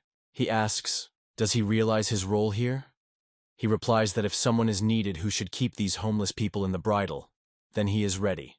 The prince explains that the true leader is able to direct his subordinates without resorting to gross cruelty. It is not at all necessary to beat people to make them listen to themselves. The guy asks, how to rule the people without it? What else do warriors need if not for cruel measures? Han Yongsong asks a question to the prince. He asks, what else do warriors need if not to take cruel measures? Suyan hopes that they will be able to clarify this until the end of training. He lets go of the guy. The prince thinks that the king was also very stubborn, but he managed to change him. Han Yong Sleep is much younger, so he believes that his chances are high. The team is heard, and the ban on conversations in the ranks. Pupils believe that the training is somehow strange. The prince explains that this is a coherence exercise to hone the command work. Orders on the battlefield should be performed impeccably. This is extremely important. After all, this is the place where living people can turn into pieces of meat at one point. Pointing to the poles to the letters, Suyan announces that from now on, all interactions among their troops will be carried out through Chonim, and therefore they are those who will send their warriors in battle. They must also master them. The teacher monitors order in the classroom. Approaching Han Yong-song, he is surprised that he already knows how to read and write, to which the guy replies that this writing is quite easily given to him. The prince thinks that he will revise his plans for his account if he notices at least a drop of cruelty. But while everything goes smoothly, he believes that the guy has every chance of becoming one of the first instructors. The students ask Hong Shan whether he will play with them, but he rushes to the exit. He says that he had never played in Thier, so it will go better and refresh his head. One of the guys is surprised that he was going to walk. They were so exhausted today. but Hong-san believes that a short break will benefit him. He recalls the instructions received before leaving the house. Father said that for him, this is the only chance to make money, so you need to dispose of it wisely. He asked him to forget about them and never return. Han-san thoughtlessly wanders around the camp. He approaches a large tent and he becomes curious. As far as he remembers, the light is always on here until late. He is interested in what kind of place it is, and he looks inside. He sees a guy with 2 clubs in his hands. He says that if he came to just stare, then let him immediately leave. Hong-san thinks that all the exercises that he had seen before were already familiar to him, at least to some extent. He does not understand why these blocks of different sizes are needed. He asks what rank the guy has, and he replies that he is a younger assistant. The rank of 8th rank is a court position for those who work on textbooks. Han Sleep asks, why is a flap, which he holds in his hands? He replies that if he became interested, he can familiarize him with this personally. This is called heavenly inhabitation. Slow rotations of the wooden cargo allow you to improve the grip of weapons and increase the dexterity of handling it. Han Sleep cannot even imagine how to train at all, slowly rotating something similar. Having tried, he asks, who invented it? He would like to look into the face of this person at least once. The guy replies that this is the teaching of Prince Suyan. Exercises vary depending on which weapon the fighter will choose in the end. But if he has not decided on this yet, then it makes sense to try everything. Han Dream replies that he is going to become a thyroid gland. In this case, such a practice is clearly useless to him. The guy shows him a shield and says that then he will have to prepare for the fact that he will have 40 kin armor. Han Sleep, sobbing, asks for forgiveness and calls himself a rustic. He understands that he was in vain for this. He believes that he should leave and not waste time in vain. But the guy does not think so. He is not going to let him go. He says that since Hong the Dream has gone so far, it is possible to at least try. Half an hour passed. From the tent is heard the voice of a guy who praises a student and says goodbye to him until tomorrow. A dream of a sob of a dream comes out of the tent. He is not sure that he can withstand all this. He notices ENHE and asks what he is doing here, because students are not allowed to go beyond the rules of the teachings. He replies that over and over again to repeat the same exercises with weaklings incredibly dreary, so he simply decided to pose a little to himself. Han Sleep asks what is with his hand. Is it really blood? Did he get hurt during training? He says that he seems to be the only one who saw him. He offers to pretend that this was not. He does not know why, but he has the feeling that Prince Suyan is watching him intently. The guy says he will go. He is sure that they agreed. And about the blood, he answers, there is nothing to worry. She is not his. Jan Pien says that he was able to achieve such heights only thanks to the boundless mercy of the king. He asks for permission to demonstrate his successes to the royal complete. He performs a bench press and rejoices at what he succeeds. The king is surprised, because the young man lifts about 140 kin, 84 kilograms. He believes that now no one dares to say that his hands are able to work only with paper and ink. Jan Pien asks for permission to move on to the last exercise. The young prince fulfills the dashed traction. The king says that the first exercise with a load of 190 kin, the second at 140 kin, and the third at 180 kin. In total, the total load was more than 500 kin. The young man replies that although he was quite late for learning, he is pleased that he was given it quite easily. Thanks to the support of the brothers, he will be able to go on a trip to the Ming Empire in good health. Sejong believes that he should not dwell on the result achieved. He admits his son, even being on a journey, surrounded by exquisite luxury, he should not leave the chosen path. Suyan thinks that apparently, 500 kin for 3 main exercises for him is now not enough. The king wants to evaluate the results of the works of Suyan in improving the body. He heard that the son has recently succeeded in this recently. The prince thinks that the matter is rubbish. Lately, he was just more poking over the papers than trained. He was engaged only 6 times a week. The guy takes off his clothes, exposing the torso. Mother believes that his body, as always, is simply divine. Suyan says that he always tries to succeed in his desire to express his respect to them.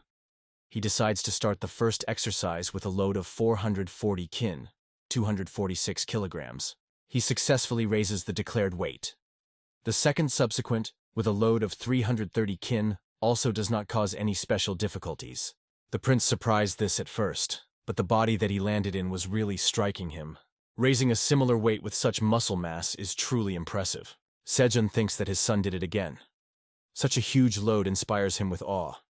He says that he will be reasonable to rest a little now. Suyan thanks him, but considers himself ready to fulfill the dash traction. His muscles are beating when he lifts the bar. The brothers are watching his actions intensely. Everyone sighs in relief when the prince successfully performs the third exercise, a dashed traction with a load of 430 kin. The king says it is truly great. The overall result of the prince in 3 main exercises is 700 kin, and Yang Fian, 500. The strength of both of them increased. He believes that this is truly a blessing of heaven, not otherwise. He asks the youngest son before he leaves for Beijing to draw Suyan's body on an 8-wrapped screen so that it can be placed in a prominent place. Sejong believes that this will become an inspiring symbol for everyone who follows the same path. The prince is in shock. He thinks that it will be like a sign in the gym. Suyan asks his father, will they make themselves before the descendants, capturing such a vulgar image of the body? The king is sure that a person who has first achieved such results in 3 key exercises should remain in history for a long time. He announces that from now on, 3 main exercises in such a weight category will be called Suyan. The guy thinks, is it not too many oddities that he brings to this new Chosen training camp? Suyan announces that from today, students begin training according to their kinds of troops. They have to get acquainted with the new type of firearms developed by the Crown Prince. Then he tells them to disperse according to his classes. They report to him that the distribution of fighters in classes is completed. As a result, 41 shield-bearers, 51 kopecks, and 63 swordsmen turned out. And finally, 66 assistants to the commander. The prince thinks that the latter did not work out so much. Perhaps they have not yet managed to get a stamping in handling cold weapons. Looking at the falling leaves, he thinks that all of them should properly overloaded in training. He feels slight anxiety. Pupils consider the main weapons of the thyroid glands. The teacher tells them to take their places. He says the first exercise is the rotation of the shield in all directions.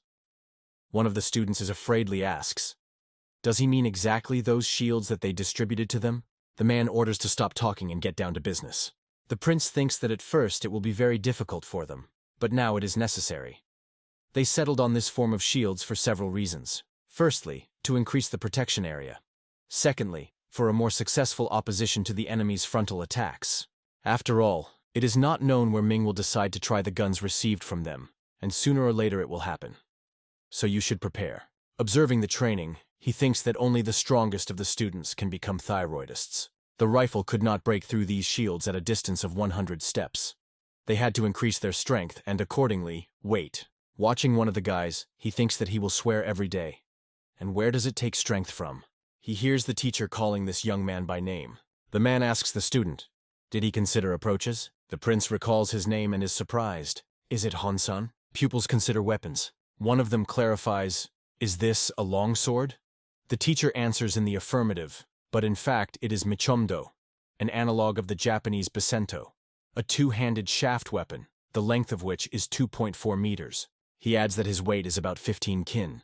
A week has passed since the start of specialized training, and as difficulty increases, some students are out of the way. But for the first significant changes among the remaining, it turned out to be enough for a month and a half. 2 guys eat, sitting under a tree. One of them says that the school here, of course, is quite harsh, but they are fed simply amazing. The second in response is interested in, does he still do not burst from such satisfying meals? Han-san asks, what about himself? They eat without taking off shields. The interlocutor says that there is. The rice here is quite ordinary, but the pork is very good. A friend agrees with him. He believes that if they can eat pork instead of beef, then this is truly a luxury. Han-san decides to go and take a little more food. The interlocutor is surprised that he already ate everything. He replies that the training was saturated, and he needs to properly eat. The prince says that now students are like real soldiers. He recalls that the life of a warrior, as they can remember from the time of the first selection for service, depends on the strength of his legs. They will be given new elements of clothing and shoes, so let them gradually get used to them. He announces that in 2 days they put on a campaign. One of the students asks, what kind of campaign will this be? Suyan replies that they will go along a mountain trail from morning to late at night, having passed a total of 100 li, 40 kilometers. Pupils go in the rain through the forest. One of them says that part of him wants to run away from here and go home. To which the second responds, if he does this, that is, the risk of a collision with mountain raiders, and they can solve. The team sounds to stop. You need to replenish strength. The guys are talking among themselves, exchanging impressions. The prince says that when they drink, let them swallow a grain of salt with water. He adds that they should not worry if their flasks are empty. At the next halt, they will replenish the reserves. The guys believe that the presence of the prince strongly raises the fighting spirit. They continue to move forward, walking one after another. Soo-yeon thinks that a little more than a month is left before training for the role of the instructor. Hon Jong-sona, from the very beginning, considers an outstanding person. But Hong-san first looked very exhausted. The prince is surprised. How did he manage to get stronger so quickly? But this is not only about these two. The rest also changed a lot. The prince is no longer tolerated to demonstrate all this power to his father. September 1445. Empire Ming, Beijing. The emperor welcomes the third prince of Joseon. He says that at first the second prince visited them, now the third. He sees that Joseon passionately strives for enlightenment. And also rumors reached him that John Fen had a talent for calligraphy. The lord asks, can he demonstrate it? The young man is interested. The emperor wants him to record a certain famous phrase. He answers in the affirmative. He believes that a beautiful letter is always pleasing to the eye. The emperor wants to talk about what he brought them as a gift. He is interested in why they did not use this in the fight against barbarians. The prince replies that, as a prosperous kingdom, they fully support the great empire. But they do not consider themselves the right to excessively master. John Pien adds, as a child who should show respect for his parent, Joseon considers himself obliged to show reverence for their great country. The courtiers believe that since they do not intend to use it in practice, it means that they sent unprofitable weapons as a gift. The prince says that be that as it may, but his penetration power is really impressive. These guns are able to punch the armor through. The emperor replies, since he says so confidently about it, he would like to evaluate everything in practice. The soldier is carefully aiming, preparing to shoot. 3 of the 8 shots are amazing. One of the courtiers tells the emperor that the armor was pierced in the chest and abdomen. If she was wearing a person, he would have died instantly. The emperor believes that in comparison with ordinary guns, these require less gunpowder and allow fire to be faster. This is a great weapon. He laughs. They say that the older brother should always be ahead of the younger, but the kingdom of Joseon managed to create a weapon that exceeds them. He asks the prince, how about sending them 1,000 such rifles per year as a tribute? He is interested in how, in this case, they will fight off the attacks of the whispering Mongolian savages. Therefore, he came here with the intention to propose in return 2,000 liang. At the same time, in the training room of Joseon, the fist crashes into the face of Han Yong-son. He falls to the ground. A prince and another student stand over him. In September 1445, the first dismissal occurred from the post for unworthy behavior. Dragon Cave in a sloping. And Jen, an artist of the early era of Joseon, says that the caves and many statues of the Buddha located along the rocks are indeed an exciting look. He draws the prince's attention to the sculpture carved recently. Jan Pien believes that it differs from others in her novelty. And Jean thinks that it looks like a very bold personification of another aspect of 4 great heavenly kings. He adds, if you go further, you can notice that she is not alone here. The artist says that the face of the statues resembles Prince Soo-yeon. He is interested in a guy who carries out something on a rock. Does he know who created these sculptures? He says that a couple of years ago scammers sold a fake medicine, and they say that the Tsar of Growth himself descended from heaven and punished them.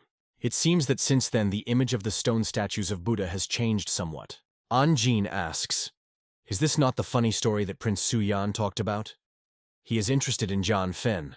Does he find it entertaining? He is angry and tells him to immediately pick up his words back. Does he want to say that his brother has so many fat on his muscles? The artist asks him to speak quieter so as not to attract attention. But the young man does not want to just stand and look silently. Looking at the statue, he says that this is some kind of sagging squalor. How did they dare to desecrate the muscles of his brother? He decides that he will not let them go just like that. An Jin asks, does he really intend to postpone the day of departure? To which the prince answers in the affirmative. He wants to draw everything in such a way as to show the upper body without monastic robes. The young man believes that his brother is good not only with a body, but also with his mind.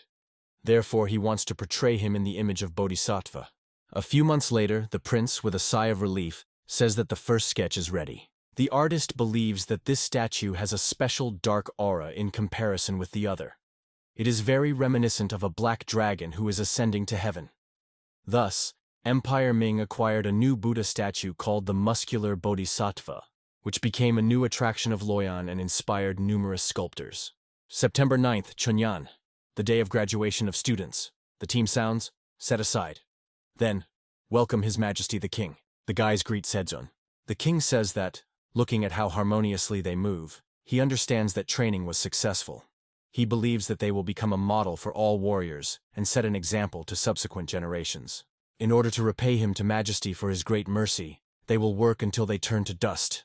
The students scream in response to his speech. Sejong asks Kronprint to step forward and evaluate how well these warriors comprehend their art. Lee Kiana orders to take a protective construction. The guys execute the command. The next order sounds, to everyone to take their positions. Guys on the hill are preparing ligaments of logs. They cut the ropes and they quickly kitten down. The thyroidists are preparing to meet a blow. The team sounds to attack. The logs fly right on the guys, but hitting the shields, they change the trajectory. There is a turn of spearmen to demonstrate their skills. The swordsmen are further. Guys do a great job with the task. The team follows. The arrows for the naughty. Aim, fire! Now the turn of the City of Arrows. The order is heard to prepare the tool. This weapons were specially designed for a training camp. It can be called an ancient analog of a machine gun. Splocks of fire are visible. The king is impressed by the spectacle. He believes that in the future no country dares to challenge them. The demonstration was crowned with grandiose success. According to the king's decree, some warriors from commoners gained higher status, and Han San received a new name, Yung Bom Su. A man, reading the document, clarifies. Does it mean that the training finally completed? The person standing in front of him replies that His Majesty confirmed it personally. The man says that if this letter is true, then they are really very gifted people. The ignorant soldier is definitely not even. But, nevertheless, they are just newcomers who have no combat experience. No matter how strong and skillful they may be during training, this does not guarantee that none of them will tremble in a real battle. He is interested. Did they train them to endure the winter cold? Let them go a considerable way, but he doubts that the cold of the winter mountains familiarize them well. He reflects that this training set a goal to prepare them for the experience of staying at the front line. The man asks the question, but should they make his contribution to this? The interlocutor objects that mountain ranges in winter are extremely dangerous, not only because of the height, but also because of the starving highlanders. The man says that it is not necessary to send everyone. He believes that 30 people will be enough. Since they have already trained the body, now the matter is for experience. Leaving the room, he adds that he will put one of the locals to them so that they do not break. And if at least one soldier perish, then doesn't this shadow be thrown into His Highness? Their skills must be subjected to severe verification. The man is sure. Otherwise, he will not be able to entrust the North to such warriors. General Lee Ji Nok, who is also called Weather Bon, is also summarized. November 11th, Hamnan, Cayman. The team sounds to welcome the general. Above the place is heard fidelity and strength. Suyan included a military greeting for modernity in his teaching, calling it to the cry of fidelity. The general says, "Welcome to the North." He knows that they went through hard training. However, Hamnan is harsh and extremely inaccurate land, freezing and teeming with bandits. One of the warriors says that he lost his ear in the fight against 3 horse-haired. The second adds that the scar on his back is still aching. Lee Ji-noka is very curious. Will they stand before all this? And of course their first test will be a cruel northern cold. He begins to tell what their task is. They should ascend to the top of the Baktabon and leave there the proof of their presence. He orders to choose 30 people from his ranks endowed with special dexterity and agility, as well as 2 commanders. In addition, they will be limited by time. This is their chance to prove the effectiveness of their teachings. A conductor approaches them. They are going to draw up a plan for their joint trip. The conductor is interested. Are they sure that they want to go through it? After all, even with the slightest mistake, everything can turn out to be extremely deplorable. But they object to him. When a soldier receives an order, his duty is to follow him. The man replies that he understands everything. He says that so far, they spent only a day in the mountains near the city. However, those places where they go are strikingly different. The conductor adds that even experienced hunters often lose their fingers there, or worse. He is interested. Are they really ready for this? Han Young Sleep asks. He intends to scratch his tongue further. If he is still gathering with them, then let him go. But no, then let him fail. Yung Bom Su, in the past, Hong San, says that one of their coaches was from Gapsan. Thanks to him, they learned a lot of useful things. He thinks that this knowledge will be useful to them. The guys decide that enough to waste time. It is necessary to start the preparation of people and equipment. Experienced soldiers are discussing a detachment going to carry out the order. They are of low opinion about beginners, but they are interested in what kind of iron rods are behind them. The conductor asks, "Is it not too difficult to carry a shield with a weapon?" The guy asks him not to worry about it. The man notices that devices from chains on the legs are very simplified by walking along icy terrain. He is interested in who came up with them. Before the eyes of Hong Yong-sona, unpleasant memories of the conflict with Suyan are flying. He replies that this is the invention of the prince and asks to stop questions. The night came. The detachment defeats the camp. Guys are going to install tents. There is a conversation near the fire. The translator is interested in how much they went through training, that they were able to adapt so quickly under the harsh conditions of the snowy mountains. They answer him that the prince planned to conduct training for them in such conditions, but did not have time due to limited time. Yoongbom-soo says that instead they just trained to move in the mountains twice as much. The man believes that the food in the boiler is already ready and asks that they added their steamed rice, or something like that. The young man replies that this is a stew that they prepared during training. He cannot say that it is very tasty, but very satisfying and gives strength. Yoongbom-soo holds out a plate to the interlocutor. He believes that the stew has an unusual taste and fruit smell. He wonders how the young man succeeded this. He replies that pork is first fried, then dried and crushed, and then all kinds of seasonings are used. This time he added dried cherries and cinnamon. A warrior is approaching them, informing that they were completed with the installation of tents. The young man believes that 6 guards will be enough. He tells them to break in 2 and take positions from 3 directions, and it reminds that they do not forget the signal whistle. Han Yun-sleep sits alone by the fire. Yoongbom-soo, coming up, asks, "How is the fire?" He is interested. Is his turn already came up? The young man replies that not yet, but he wants to talk. He asks, maybe Han Yong-song should be slightly kinder to the soldiers. The guy replies that even if they have a common goal, then he is still their leader. If you give slack, then they will certainly take advantage of this. He adds that if Yoongbom-soo is dissatisfied with him as the commander of the half of the detachment, then let him directly say about it. He replies that he did not even think about this. The interlocutor is interested. Is he not for him like a balibo in the eye?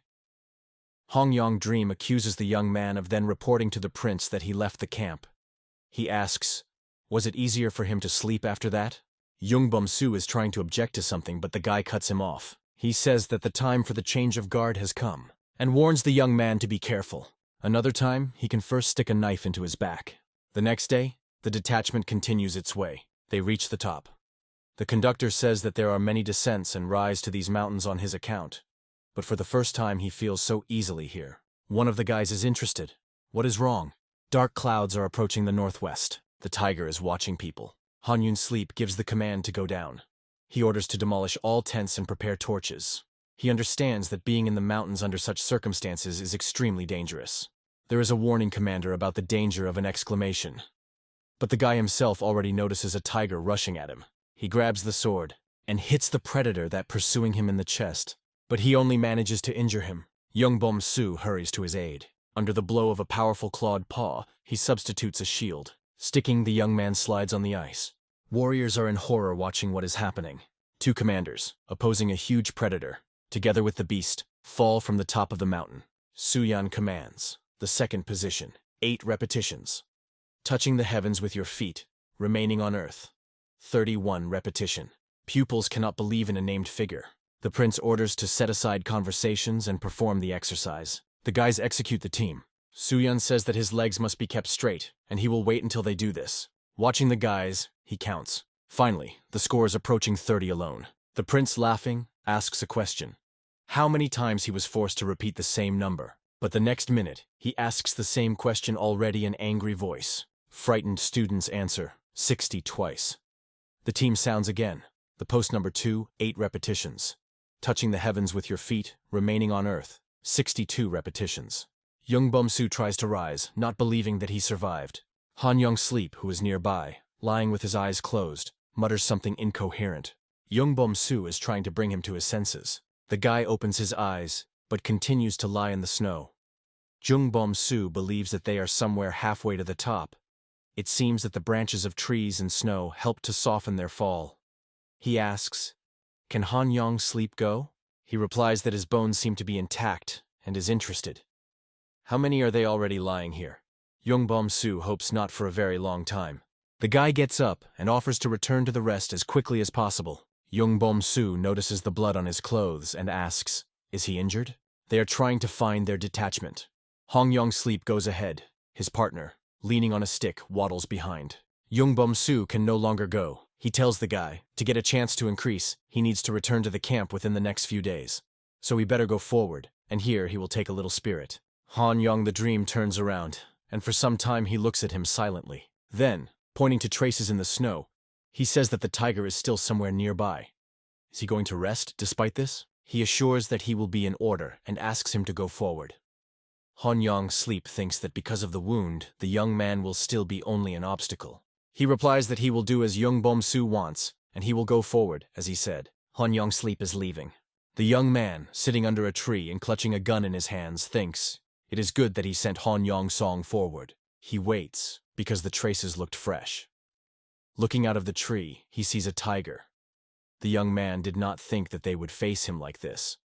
In winter, the predator is starving, and, having broken up with him, he immediately rushes along the trail of Han Yong-song, so he cannot leave. Carefully aiming, he thinks that you can't dump such a beast, even if you strike with your whole body. But because of the wound, the tiger began to see worse, and Yongbom-soo understands that he has a chance. Noticing the victim, the predator rushes forward. The young man, realizing that he will be able to shoot only once, wants to let him closer and marks strictly in the head. The tiger is rapidly approaching. It is already very close, and the young man understands that he cannot cope alone. But unexpectedly, Han Yong-sleep comes to the aid, and together they manage to cope with the predator. The guy, turning to Yongbom-soo, says that he hopes that he did not make a mistake when he returned for him. Han Yong-sleep adds that he simply understood. If someone returns later, then this will question his commander's skills. Yongbom-soo asks, is he still fraught with a grudge against Prince Suyan? Then in the camp they collided by accident at night, and the young man asked why Han Yong-sleep violates the ban and leaves the camp. But they did not notice that their conversation had another witness. The man, standing beyond the nearest tent, noticed the blood on the clothes of Han Yong-sun. He goes to the prince and demands to immediately expel the guy, because he will handfully leave the camp and gets involved in fights, posing as a military man. If you let him stay, then in the future, he will only throw a shadow on the good name of the prince. Then Suyan hit Kon Yong-sona. The assistant asks the prince, was it really necessary to do just that? This event caused strong unrest in their ranks. Suyan replies that it will help to modify dissatisfaction with the guy, and will give him the time to rethink his behavior. He himself did not want to inflate from this a loud scandal. The interlocutor is interested. Was it not more prudent to limit himself to a strict reprimand? The involuntary witness of their conversation becomes Yongbom-soo.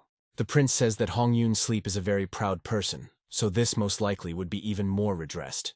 He would not go so far because of someone else. Yongbom-soo hears how the prince explains. He understands how difficult it is to radically change the character of a person in just 7 months. But he is sure that the guy is able to make extremely much benefit from this training. Han Yong-sleep is interested. Why did he suddenly ask about it? He assures that he has long overcome these feelings. The guide and soldiers are looking for missing commanders. They call them by names. Finally, they find them next to the dead tiger. Hamnin, Cayman. The team sounds immediately gather. If the detachment cuts such a heavy snowfall, then everyone can die. Lee Ji-nok rinses the soldier.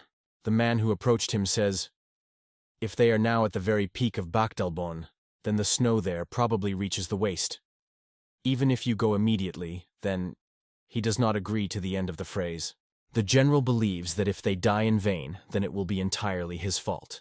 He cannot just wait, fold back. Lee Ji-nok, jumping on a horse, orders to collect those who can ride and know how to survive in the mountains. They should be able to transport 30 people and return here. The general tells the gate to open. But barely the wings opened, as a detachment appeared before him, led by commanders and conductor. They welcome Ji-nok. He is amazed at the fact that they were able to complete his task. Hong Yong-sleep says that they executed the order and left a sign of their presence at the top. They set the flag. He steps aside a little so that the dead tiger can be seen, and he says that they were faced with him, going down from the mountain. He believes that a group of mountain raiders attracted him. They decided to bring the tiger here, and this detained them a little, for which he apologizes. The general hurries. Stepping closer to the dead predator, he is interested in whether the bandits really struck him. This is an extremely difficult task. even if there were as many of them there as them. The conductor replies that he was killed by the commanders. Hong Yoon Sleep says that their journey was very pleasant, given such harsh conditions. He believes that this is the merit of Commander Yongbom-soo and his competent leadership. The approaching warrior cannot believe that they overcome the beast only together. The general thinks that this is extremely not easy even for an experienced warrior northern one, but a couple of green newcomers coped here. He believes that they have an outstanding talent. He praised the feat of warriors who had overcome the tiger, after which he decided to appoint them commanders to train soldiers. And it was a truly incredible event when the students received such an honorable increase. But the rest of the soldiers reacted incredulously to the fact that they managed to get to the top and return back in just 3 days. Men are talking among themselves. One of them says that with their only talent, it is clearly impossible to argue, with the ability to tell beautiful tales. The second supports him. It cannot be that they together overcome the tiger. And even if, is it difficult to deal with an old animal? Yongbom-soo in a voice does not foresee anything good. Says that he studied military art in a training camp, and he was considered one of the best fighters in his detachment. He is pleased to see that they are all full of strength this morning. The soldier standing nearby is scared by his reaction. The young man offers to start training. He says that the training is quite easy, so they should not worry. The soldiers surrounding him demand that he tell the truth. They just staggered around the district and returned back? Otherwise, how they could avoid meeting with mountain raiders. They believe that a book with pictures turned his head greatly, and now he is waiting for a special relationship. The young man tears off his clothes, exposing the torso.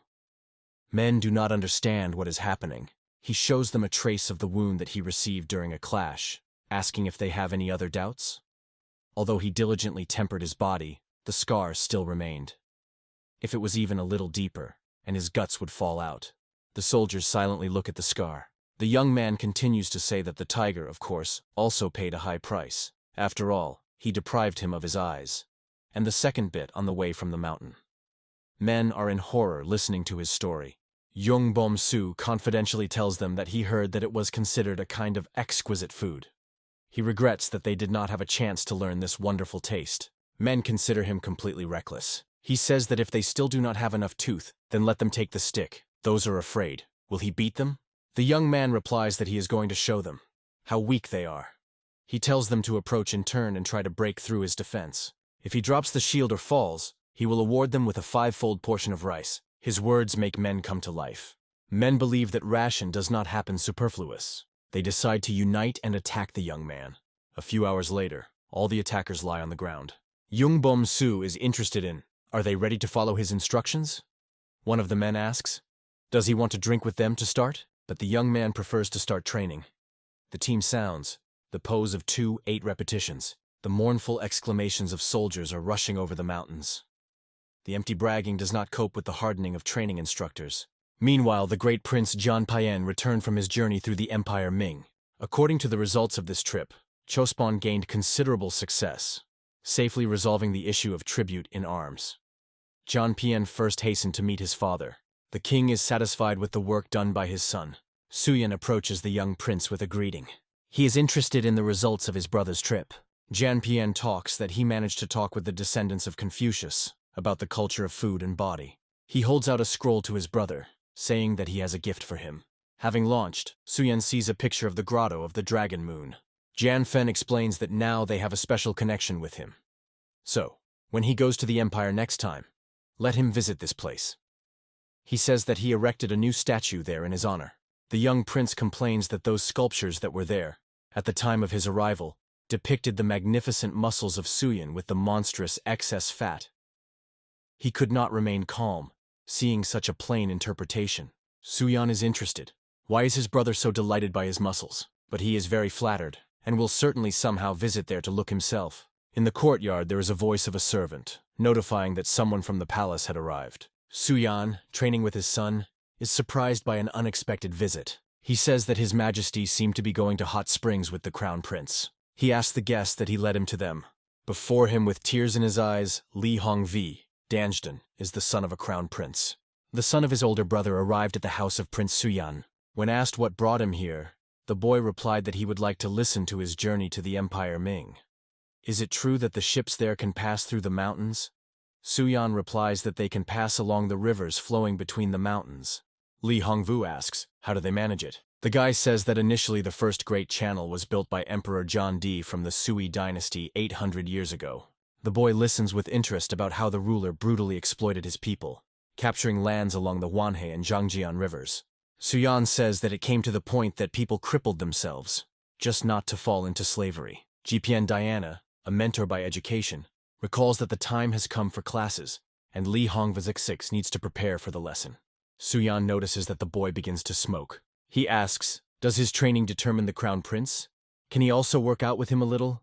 The disgruntled man agrees, but asks for no more than half an hour. Suyan invites the little prince to follow him. His mentor is very unhappy, but does not dare to argue with the prince. The guy offers to play in badminton. He asks the boy, does he know that Kronprince is engaged in improving the spirit and body? Li Hong is responding in the affirmative. Suyan explains that the harsh training should be moved only after the adulthood ceremony, when the bones are finally stronger. No need to excessively injure the not yet formed body. Therefore, he developed special exercises that are just perfect for children. The prince throws up the wax up, saying that this can also be considered a kind of training. The boy is delighted with the proposed game. The oxide makes a deep dent on the site behind him. He is not sure that he will be able to play like that. The prince sends a ballon forward again. At first, he trained with Maya Lenom, and therefore put too much effort into the blow. He says that he just stumbled by accident, and invites the boy to try again. The prince easily beats a racket along the stream. The boy beats him back. He considers the game fascinating. Mentor Ji Fi and Diana, who is watching them, believes that these are not equivalent to the lessons determined for His Highness by the Crown Prince.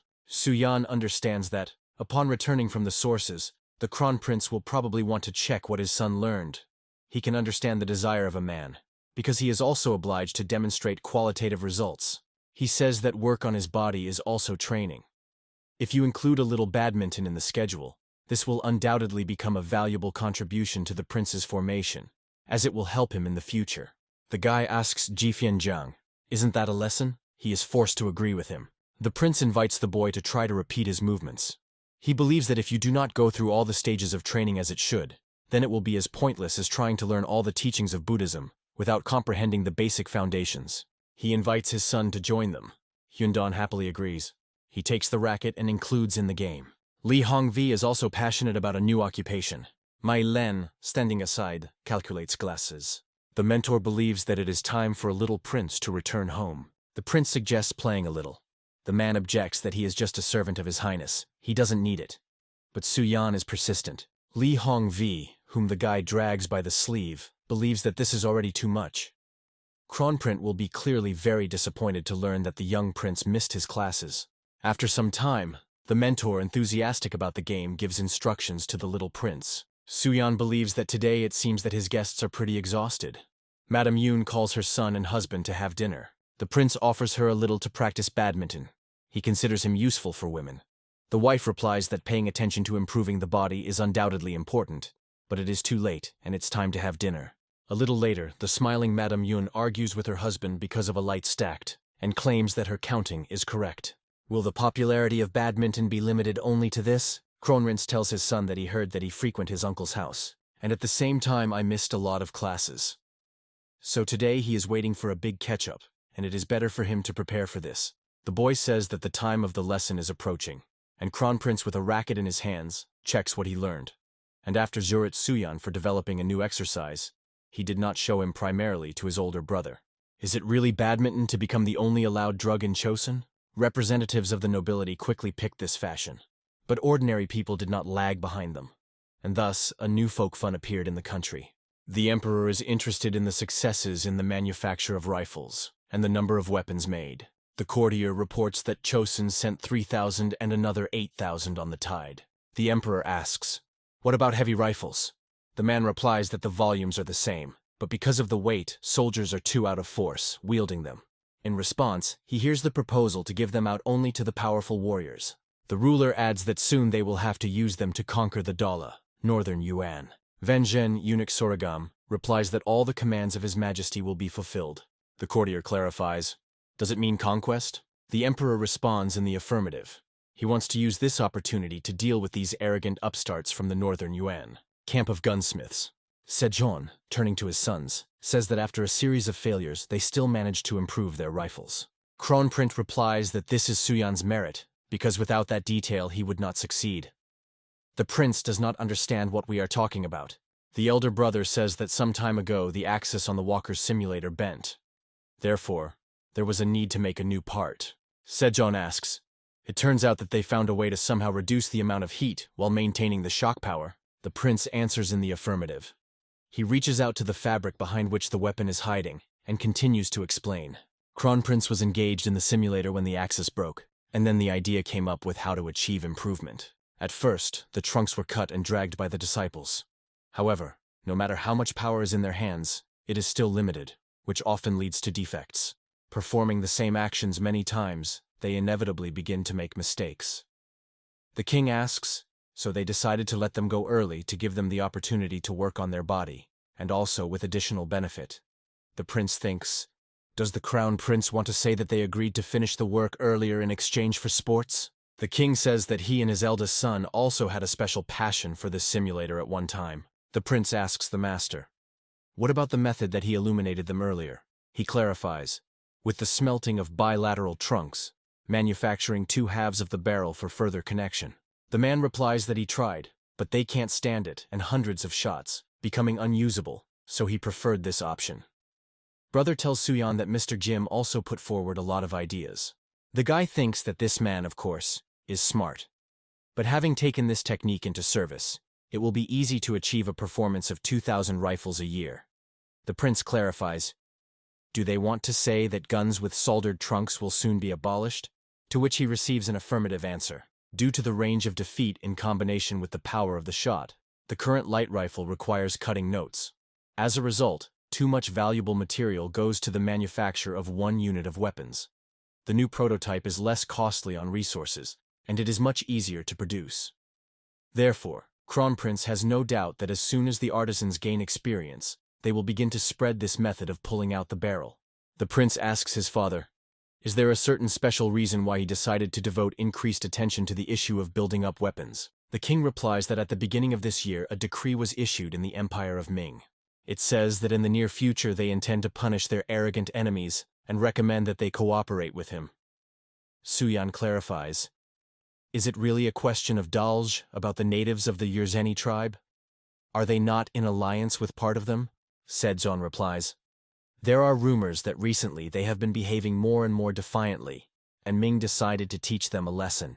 The prince says that in fact they are forced to get involved in this conflict, and the father replies that this is so. He adds that the emperor has already ordered to put 20,000 cavalry and 80,000 foot soldiers under the gun to attack Dalji from the rear. Suyan is interested. Is this the number of regular troops? If about 200,000 people gather there, this can lead to catastrophic consequences. The king replies that it was decided to arrange a meeting on this issue, collecting the brightest minds. He adds that the prince is also invited. Suyan thinks that all this is very time. The man is outraged. He screams that this is not heard. Whatever the great was the country, how to feed such an army at all? He is sure that they can't collect horses so much. Even if they provided her with rifles themselves, then they simply would not have enough people. The second man, present at the council, clarifies, does he propose to send only one infantry there? The interlocutor replies that in this case they will have to call on to the war all men, except perhaps, of 3 southern provinces. The king, for some time, considers what he has heard. Then Sejong, in order to avoid riots in the country, is appointed by Kim Jong-sona by the Minister of Internal Affairs of the Borderlands. Having dutifully bowing his head, he replies that the king entrusted him with such a responsible role, and he will make every effort so as not to disappoint him. Mentally, he appeals to him with the hope that he would not send him again to the north. Sejong asks how he would describe the situation in the north. He replies that in recent years several settlements have been ruined, namely Enen, Muchan, and Yue, which led to the strengthening of the riots. However, judging by the last news from Liji Nok, now it's quiet there. Things are also folding with the Hamgyal Island, but near Sagun people are much more wild. A good half of them is trained with pogroms and robbery. It is especially restless around the Paja River due to the aggressive behavior of the gang Imanj. The king replies that they cannot refuse all the requests of the Ming Empire. So it is necessary to weigh how many troops they are able to send. Kim Jong-dream says that in total, about 60,000, including both the main forces and auxiliary. This is very many, and may ultimately lead to the risk of collapse of the northern border. Suyan thinks that if the north is now collapsing, then there will be no one to wait for help from them. This will give the barbarians an excellent opportunity to unite forces in order to hit them with all the skeletons. If you send the troops now, this, in fact, will untie their hands for invasion deep into the external territories. The prince represents a raven soaring against the background of gathering clouds. The bird has scarlet color. In its beak, she holds a bloodied object. He thinks that their united army is quite capable of walking with fire and sword up to Pyongyang, and then further. Suyan decides to turn to the king. He says that he has one idea. Empire Minutes Forbidden City. The emperor is listening to the fact that the prosperous dynasty Joseon suffered many losses at the hands of Dalj during his predecessors. The courtier continues to read the message. Since the emperor says that he decided to no longer pull with their punishment, they are ready to do everything possible to support him in this undertaking. The ruler asks, they said that they could send 60,000 soldiers. But what does the military ministry say on this? The man replies that given their current situation, it seems that Joseon approached the issue very conscientiously. Above the hall, the emperor's voice, who decided not to find fault with the numbers, flashes. He orders to continue reading the message. He listens how the courtier reads. So they must defeat them and strengthen their rear before joining them in a victorious campaign. The emperor clarifies, what is it about? They answer him that this refers to problems with Imanj. The leader of barbaric tribes recently came to power. His Majesty asks, is this the type to which they granted the rank without any merits not so long ago? What is he called there, Yulyankatai, or somehow in that spirit? Van Zheng replies that the others lost to him in the championship. The emperor calls him a poor fellow. He came to power, but is still forced to hunt with robbery. He orders to convey that they deal with him immediately. The courtier warns him, even if this was only a formality, but in fact this person was erected into the rank on behalf of their empire, and if you allow Joseon to deal with him, this can lead to the fact that the other tribes of Yurchen will rise against them. The emperor thought about his words. The man adds that victory over him can turn his head to the Chons. Van Zhen says that with the advent of a new leader in the army, excitement often arises. If other tribes are outraged, they can simply say that they were not aware of this. He adds that there is another reason why Joseon should be allowed to conduct this campaign. The emperor and courtiers want to hear what he has in mind. Prince Suyan tells his father that they should ask permission to deal with Imanu before joining the battle against Dalj. They can motivate this by the fact that they will not only protect the northern border, but also check for the strength of their warriors who have passed recent training. They will also test the effectiveness of new rifles. Van Zhen explains that the fight of Joseon and Imanj is a great opportunity to check new rifles in the case. In fact, they will be able to rehearse the battle from Dalj, not even the lubrication of the hands. The opinion of the eunuch and the prince came together in this. Even after the conquest of the northern Yuan Emperor Yunl's, Judi, it was not possible to get rid of the raids of nomads. As a result, the third emperor of the Ming dynasty compromised, imposing them with a tribute and agreeing to trade relations. So Masi arose, the horse city. The Ming dynasty redeemed horses from the northern Yuan, thereby weakening them, since this was affected by the life standard of the people there. And now some oddities are taking place in this city. A man asks a richly dressed person, did he not buy a horse last year even worse than this 40 nannies? To which he answers, what nonsense, who in their right mind will pay so much for such a nag? The man offers a little wool in the appendage, and is interested. Could he then close his eyes to this? His interlocutor is angry. He screams. What did he imagine? Is it really trying to bribe it? He is surprised. What is it? Usually this did not cause him any indignation. Did he get up from that leg today? Armed people appear near a richly dressed person. The man scaredly asks, what did they plan? In response, he hears the advice not to hire, otherwise he will lose his head. He is outraged. They completely survived from the mind. If Mr. Taishi finds out, then of course, he will be furious. The interlocutor believes that he must compensate him for the damage caused for this impudent insult by buying his goods at the original cost. The man replies that he cannot do this, because the price has grown almost doubled. A richly dressed person replies that iron has risen in price, but they are not to blame for this. In addition, did he himself showed unheard of insolence here.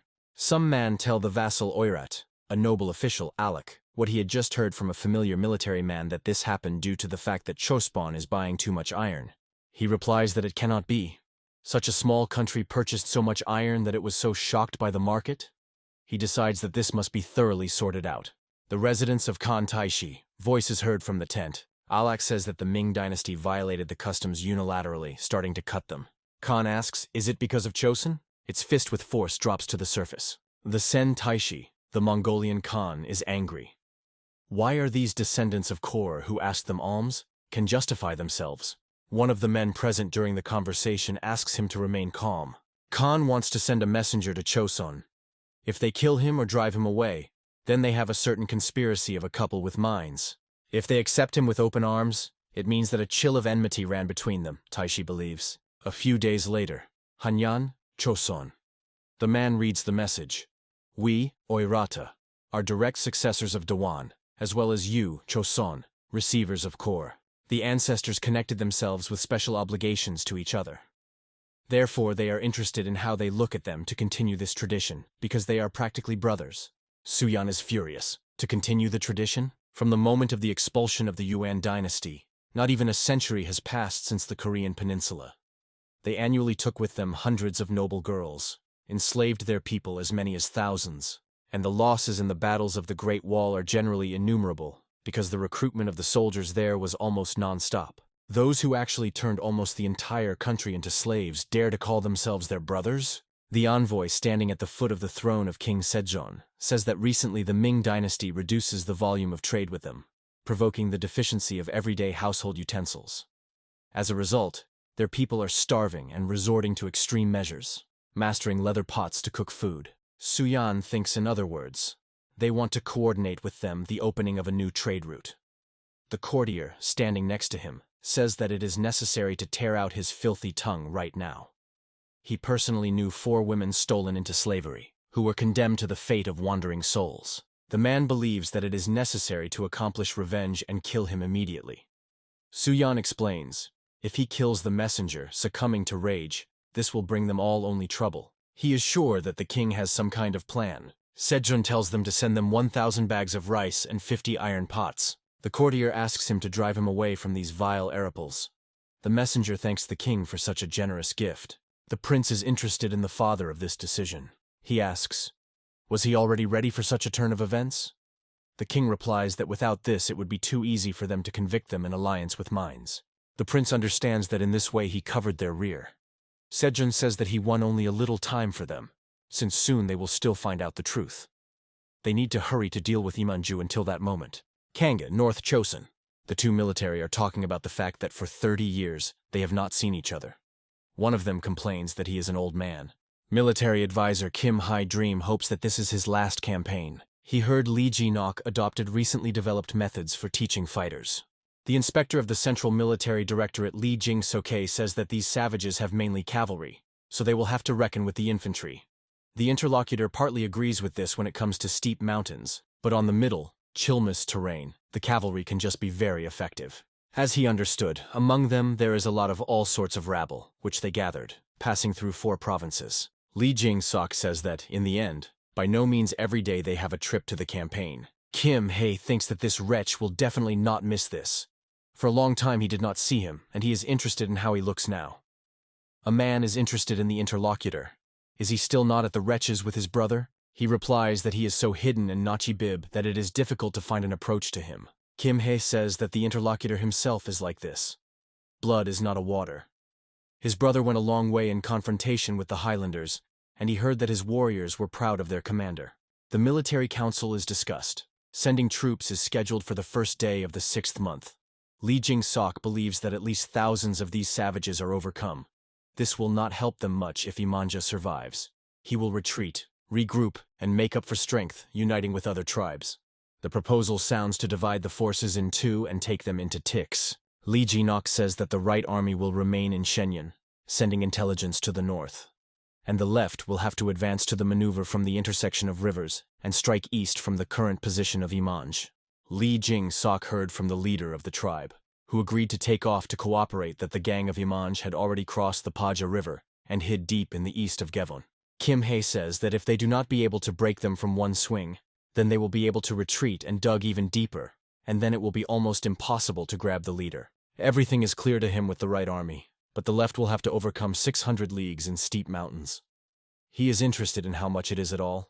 Lee Ji-nok says he has a request. He asks to remove 1,000 infantrymen from the forces of the left army. Kim Hae sleeps. Why?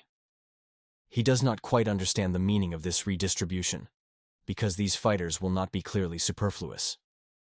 The commander replies that they selected a special detachment of trusted people. He recalls his guys and adds that they all have experience in a mountainous area. Kim Hae is asking a question. Is he sure that they will be able to lead the troops to the day of uniting the army on time? He replies that he is much more important for them to act immediately as soon as they arrive in place. The interlocutor is interested. He believes that his people will be capable of this by going through such a harsh path. Kim Hae is the commander of the Central Army. The total number of troops is 8,000 soldiers. 3,600 people were disclosed. Lee Jing-sok, commander of the Right Army, horse troops. The total number is 5,000. 2,500 people are disclosed.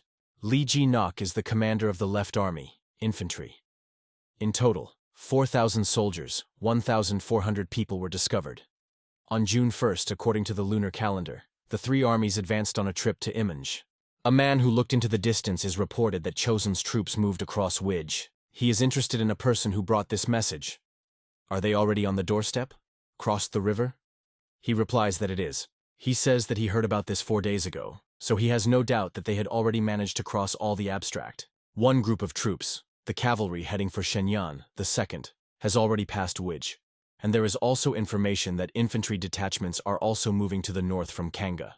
The man says that of course they often robbed and ravaged their lands, but they had never directed such impressive forces in their direction. He believes that the Empire Ming turned away from them. The interlocutor asks, if so, then perhaps they should immediately retire from here and take refuge better. The man screams, who will he expose himself then if he immediately takes away by holding his tail? If he runs away from them now, he will immediately lose his current status. He thinks, even if you plan a retreat, you first need to show off to the public, pretending to be held worthy. But he must have time to gather under his beginning the scattered tribes of Yorkshire before Chosen gets to him. Since his elevation, he was in battle only once. But if they manage to repulse Chosen at least in one battle, then this can contribute to increasing their power. The interlocutor asks, how can they be? If they do not retreat now, they will soon be completely surrounded. The man asks, pointing his hand forward. What does he see in front of him? From here to Kanga is only continuous steep mountains. He is surprised that someone thought of sending troops in this way. He believes that you cannot worry about the infantry. The man thinks that the first thing they should worry about now is cavalry, and not those guys who are approaching from the side of the river. A group of soldiers walks. A guy with a bandage in the eye scolds an Imanj, because of which they are forced to cross the mountains into such a distance.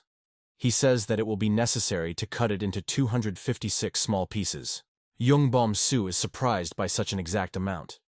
The guy replies that the arithmetic lesson, which he taught them last time, was very entertaining, so he just continued the practice. The young man is joyful to see such a commendable perseverance. However, he would not bother so much, cutting into pieces. He would prefer to simply grind them into a mess to feel what their blood tastes. The guy is in horror recoil from him, thinking, why is he like that for a monster? A scream is heard. The enemy attacks! 300 equestrian raiders move towards them along the northern ridge. Soldiers are ordered to take shelters and prepare for battle. They quickly execute the command, hiding in the field among the high vegetation. Yongbom Su says that they don't know how many of them are there. But since they descend from the hill, this is a good moment for shelling. Lee Ji-nok announces that they need to be captured by someone, so they do not need to kill everyone. The soldiers aim from rifles. The team sounds, volley. The commander of the opponent detachment, realizing that arrows were waiting for them, gives the order to disperse. Lee Ji-nok shouts that his warriors are able to get them from 300 steps. They came here to punish the evil monster Imanj.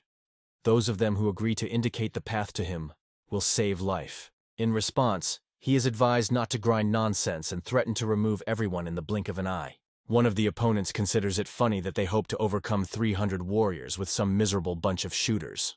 The rest support him, threatening to cut them into shreds. But new circumstances make them be very surprised.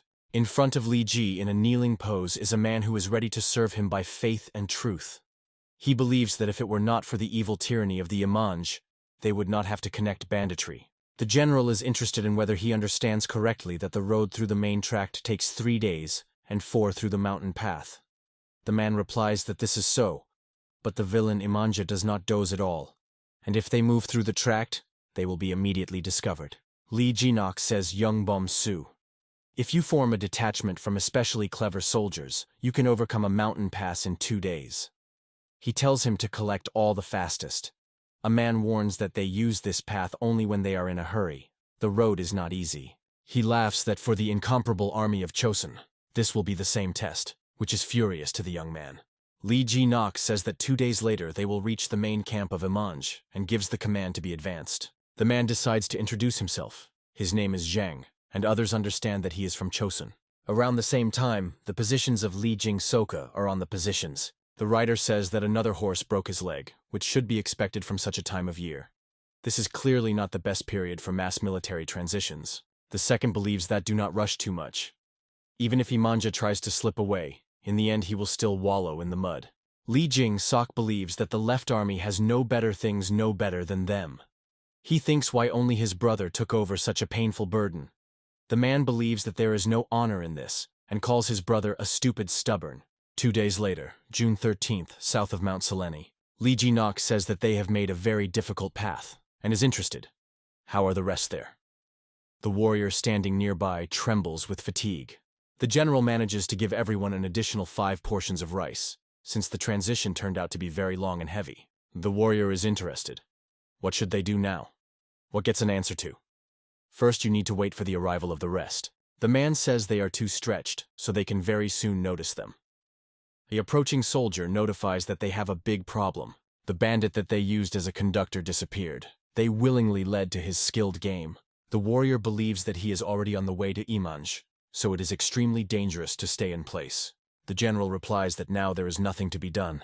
He gives an order to prepare for the transition. Imanj gives an order to feed the horses properly, equip them with all the necessary and be ready to leave them at any time. He considers it annoyed that the sorghum and barley will have to be abandoned. The warrior shouts that the Chonsvets have already occupied the slope. Imanj replies that the horse would not be able to climb to the top of the steep mountain, but he already sees that the enemy is very close. Ahead of the infantrymen are shield-bearers, among whom is Chon Bom Su. A man is perplexed.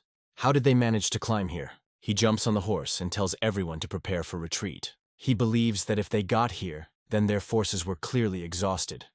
He offers to tear claws. One of the warriors indicates that they are somehow strangely built. They have another additional line behind, but why? The man believes that archers are located there. But such a difficult transition clearly hit them, so you should not be particularly afraid. He believes that it will be enough just to keep the distance. A salvo is heard, and the people of the Imanj fall dead to the ground. He understands that there are not archers, but rifles. The team sounds to prepare tools, and the soldiers load the guns. The man screams that opponents need time to reload. If you do not attack now, then they will give another salvo on them. The general tells the arrows to get ready. He gives a command, fire, and the ranks of the enemy are rapidly growing. A warrior jumping behind Imanj cannot believe what is happening. The man calls not to panic, they got close enough. He orders to hide behind shields or wooden boards, and also grab any weapon to restrain the fire of their shooters and push. The warrior asks, is he sure that they should attack the enemy in the forehead? The leader replies that he sent the troops to the west, but as soon as they return, the ranks of the Chonsits from the flanks will bypass. The interlocutor delights that he always has a plan. The leader believes that in any case, the enemy has only infantrymen, and one equestrian can withstand 10 of them. He orders to send horses to them so that they spend a volley on them. The general understands that the enemy plays dirtily. He tells the infantrymen to advance closer to the line of the collision, and the shooters prepare for the salvo. The team sounds, aiming, fire! The soldiers shoot again at the approaching opponents. Lee Ji-nok screams, a little more! They are already in front of your nose. The leader is sure that they now have an initiative. The horsemen are rapidly approaching the infantrymen. The Mongolian warrior brings a saber to strike, but the spear immediately penetrates his chest. The penny and the shield-bearer are rejoicing that together they managed to recapture the attack and decide the next time to act the same way. The noise is heard, and the soldier wonders, what else is it? They see the horse detachment rapidly approaching them, and they understand that the cavalry of Yershin enters their flank. Young Bom Su offers not to spend a salvo on them. He takes them to himself. The horseman is surprised that he decided to stop the horse at a horse with only a shield. The young man prepared for the attack. Su closes with a shield. An injured animal falls to the ground. A dismounting rider believes that Chonsites use some dirty tricks. Lee Ji-nok gives the command to shoot, choosing the goals at his discretion. The soldiers are wondering where Imanj went. One of them suggests that he escaped. The general asks the warrior, "Does that leader know?" He responds negatively, but he knows that he is a master to run, so, in his opinion, he had long given Dara. In the distance you can see a blazing flame. The leader decides that it is time to retreat, one of the warriors asks. What about the rest? What does he get in response? Does he really not understand what position they are? Suddenly words sound. When you take on certain responsibilities, you must be prepared to be responsible for the consequences of your decisions. Imanj sees a soldier who was calmly leaning against a tree. Imanj asks, "Who is he?" Hon Yun Sleep says that he does not beg him to save his life. If he was about to do so initially, then it was worth doing it, standing next to his dead soldiers. On the ground are bloodied bodies. You can hear the command, "Sharply a step." The horseman says, "If they put it on, they will again be ambushed." Lee Jing-sok is answering, "If the left army has a reason to poke him in the face for the excessive favor of Imanj, then he will not wrap the shame." Suddenly a voice is heard. But is it possible? The man is interested. Who is so bold? Su asks, "Is he a general?" Nearby is Hong Yong Sleep. Lee Jing-sok sees that they are from the Chonsan troops. The young man explains that they are part of the left army, and were sent as messengers to friendly troops. A man looks at his head, mounted on a spear, and understands that this is an Imanj. He asks, "How did it happen?" Lee Ji-nok welcomes his brother, and asks for forgiveness for not in a hurry to hold out his hand. At first, he needs to wash himself. He believes that due to the fact that Imanu sent most to the right army, they had a good chance to press it. Lee Jing-suk thinks that while he was bored, there with 200, he completed the campaign with the forces of infantry alone. He says that they did not have a cavalry at all, which means that there were many problems. The commander replies that they dragged the enemy with a barrage fire as soon as the battle began. Lee Jing-sok is interested in the fate of the surviving horses. Having discarded the canopy of the tent, his brother demonstrates him how the soldiers climbed Konina. Lee Ji-nok says that they launched some of them on meat. Some were returned to the Yurchin, who agreed to cooperate with them. The interlocutor admits that he, as a commander, is undoubtedly entitled to dispose of trophies in this way. He is interested in the fate of the prisoners, to which his brother replies that he sent most of him to the village, which met along the way. The general believes that hundreds of prisoners of war are enough. Lee Jing-sok is furious. He asks, his brother even knows what is the cost of prisoners and horses. Lee Ji-nok does not understand what is wrong. But Lee Jing-sok, who has a high instinct, decides to make a good mine with a bad game. Smiling through force, he replies that the word of the commander is undoubtedly the law. Having a younger brother with such an impressive list of merits is unheard of happiness. Sejong is happy to hear that they were successful again. July 1448. Chonsan troops returned home, a scare of Imanj. The left and right army quite rapidly captured the advantage and defeated the villain Imanj to fluff. The central army also successfully coped with the hindle of barbarians that arose in their path. The king complains Kim Haesong the title of the great commander, as well as 80 rolls of selected silk. The man thanks Sejong for mercy to him, who does not deserve so generous gifts.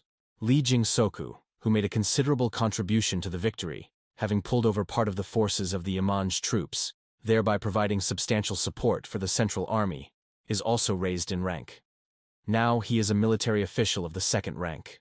The king lists Lee Ji-nok, who overcame the steep mountains, and passed through an impassable area in order to go to the rear of the enemy. Sejong raises it to the title of an official of the first rank, and promises that very soon he will enter a new position. The general replies that his appreciation has no limit. Looking around, a man sees stood behind Suyan. For some time they look into each other's eyes. The prince's gaze is open and friendly. Kim Hae leaves the audience of the king with the prince. He says, when the warriors who studied the teachings of Suyan left Namhansan Song, he all asked himself how they would cope with such a serious test. But now, apparently, they have every chance of becoming part of their military elite. The prince is nauseous to Jing-sok. The man says that he heard that Suyan made a considerable contribution to the hardening of the fighters who passed through new training, and he has one request for him. He believes that the palace guard cannot gain special success due to the fact that they do not have proper preparation. The guy immediately understands what the interlocutor was driving at. He clarifies.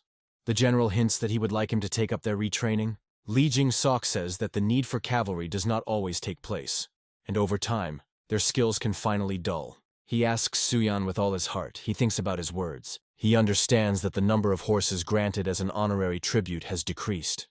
And this can hit the success of the guard even more. History remembers many names of great riders. There were many equestrian troops in service. Dragons, huntsmen, hussars. And if you develop a subspecies of cavalry small arms, then even the current motley cavalry could become much more useful in battle. Empire Ming, a forbidden city. Pointing to a severed head sent in a box, the emperor demands to get rid of it as soon as possible. The ruler says that Joseon coped with a very difficult task. Van Zhen believes that the benefits of their new rifles deserve a separate praise. The enemy rows were literally braked with volley fire, and the enemy horses fell into panic, instantly destroying the construction. They are able to effectively hit targets in a living battle with 60 steps. The emperor notes that Koni Barbarov was not ready for such a deafening attack. The Chisonites found them by surprise. He believes that next time you can even provoke their attack first.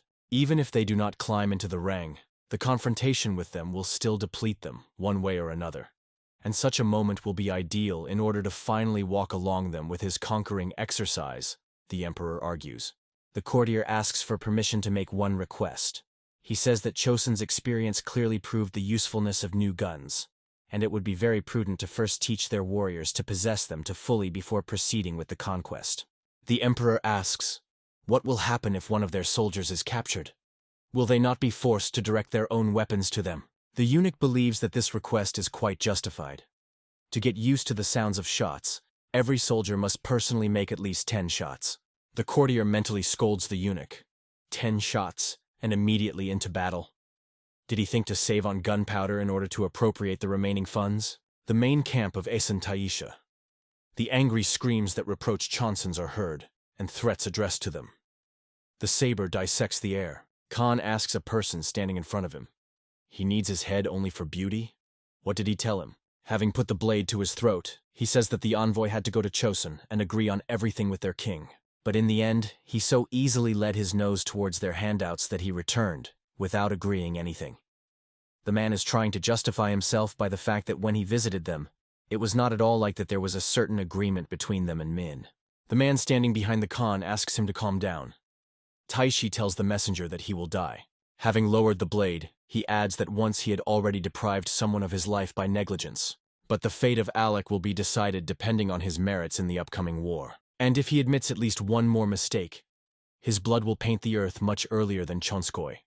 He, falling on one knee, promises to wash off his sins with the blood of enemies. Taishi believes that King Joseon is not deprived of his mind. He had already managed to take a bit with mines, and they even managed to deal with Imanj. Now he believes they are aiming at them, but he will not allow them to get away from retaliation. Khan tells everyone to prepare. He is going to go to Khan. Taisha believes that they should unite forces with the Golden Dynasty of Kublai, the descendants of Genghis Khan. When asked whether there is any news from Khan, a man surrounded by the attention of 2 women replies that there is no. He really hopes that they will be able to smash the Minsk villains into fluff. Khan says that if the world could be affected by the power of thought, he would have long broken their filthy emperor into pieces. But now they are in such a situation that they do not even fully understand what kind of weapons Chonson are used against them. These are some iron long poles. The interlocutor is interested in his words. Taishi says that while he himself knows little about it, but in recent years they have launched some strange weapon. He orders Alec to show the drawing. He demonstrates the drawing of the gun. Bukwan Keshik, Khan's personal guard, is interested, and warriors with such weapons do not accidentally carry the fuse with them. Alec replies that it is. It is quite long, and they stick it into the upper part of the weapon. The man says, "Here is the answer to you. This is a firearm." He recalls that this was launched both with the crushing of their lands and in other conquering campaigns. Taishi believes that this is simply unheard of.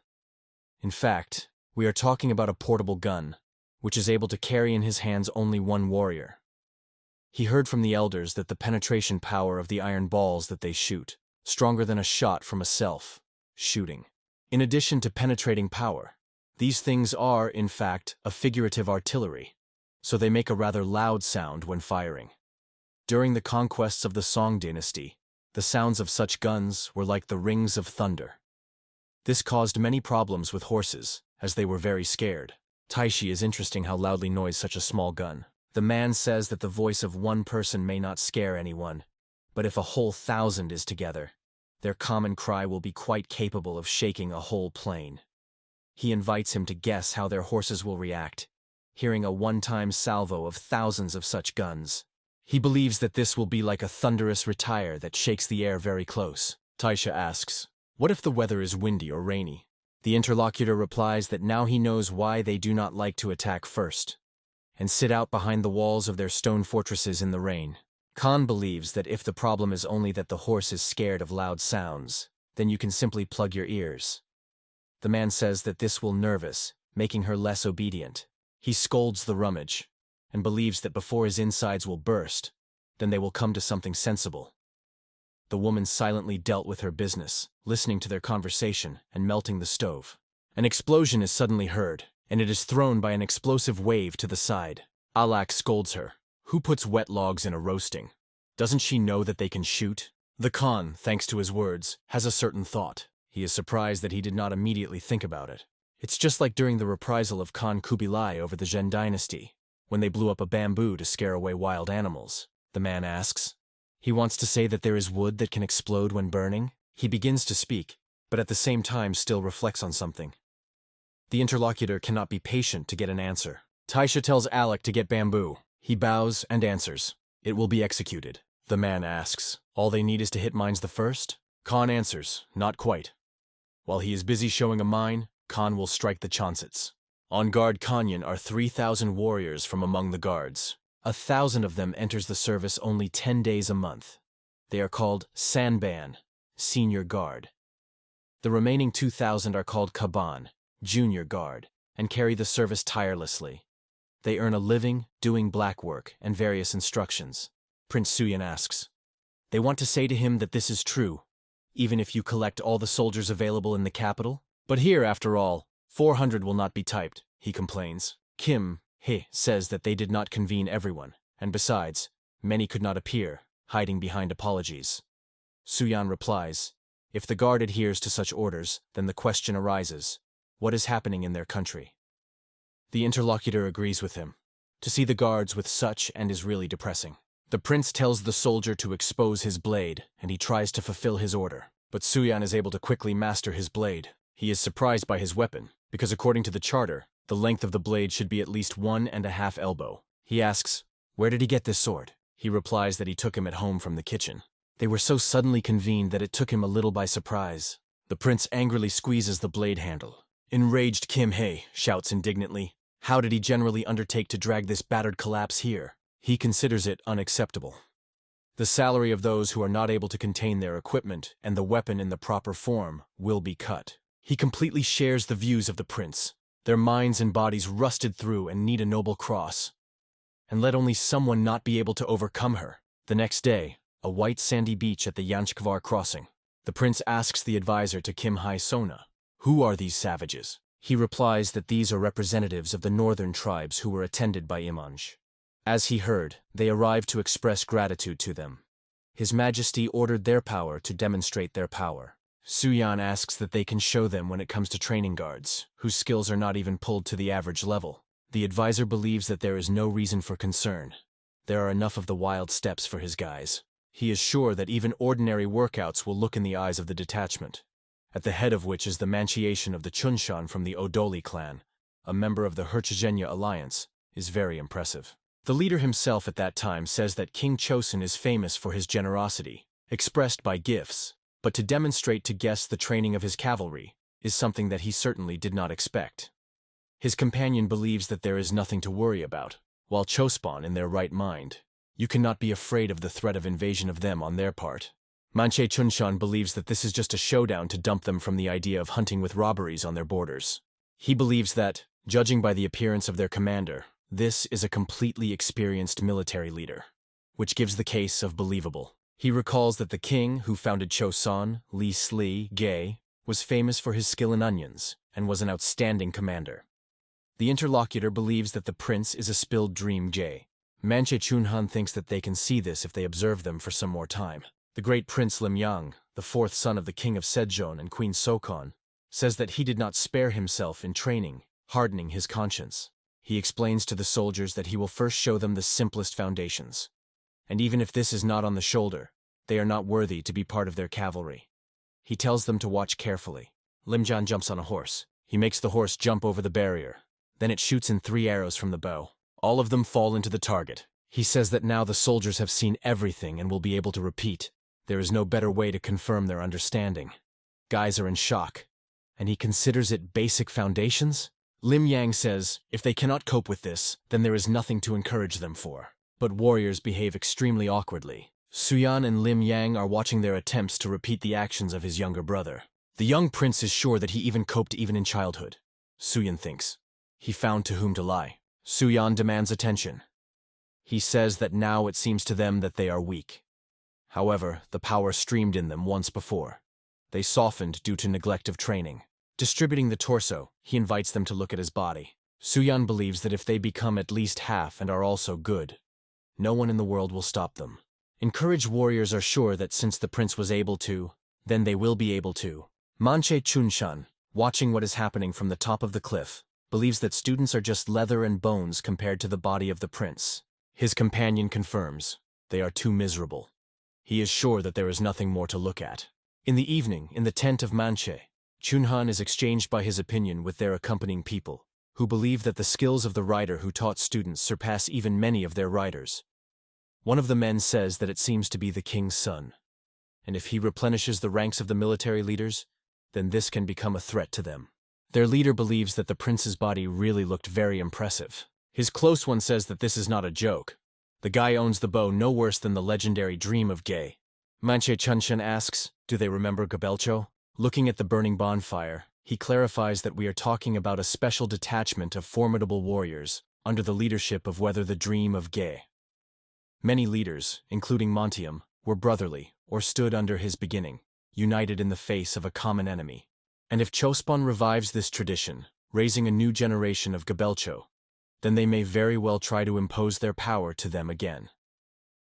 And since they were allowed to look at their teachings, this is by no means an empty threat. From the entrance to the tent, a voice is heard, notifying that a guest came to them. Bukwan Keshik, Khan's personal guard, says that he arrived on the orders of his master. He heard that Manche Chunhan went to Chosun. The leader replies that it was flattered by the fact that Khan needed something from such a small person like him. Bukwan Keshik replies that it can hardly be called that. And then the man notifies that they would soon attack Chospon. He explains that they stained themselves by entering into a conspiracy with the Empire Ming. One of the men present at the council says, in order to contrast at least something, they will need at least 10,000 soldiers. Bukwan Keshik replies that they already have 40,000, and this is more than enough. There will be enough of them, and 5,000. And since they were there recently, he will ask them to share information about how they are there now. He is interested in the state of their weapons, defense fortifications, the troops themselves, everything related to this. Manchiation of Chunshan replies, if such a will is Khan, then he dutifully subordinates. He adds that Chosun sent 20,000 soldiers to pacify Imanj. However, due to the discord, not all the army took part in their organization in an active battle. In their lands, the Chonans had a hard time. In their ranks there were many lagging behind.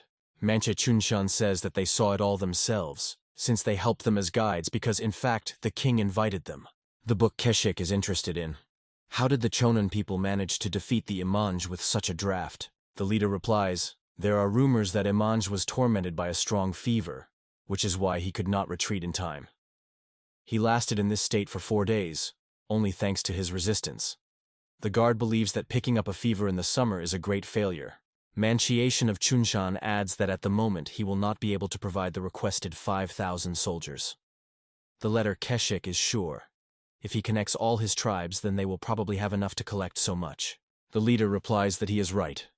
You can't argue with this, but he has one problem with his uncles. The guard clarifies. Does he mean Pancha, younger brother Muntama? He has recently died. Did this really cause some excitement among those who were devoted to him? Manche Chunshan says that they lost all shame.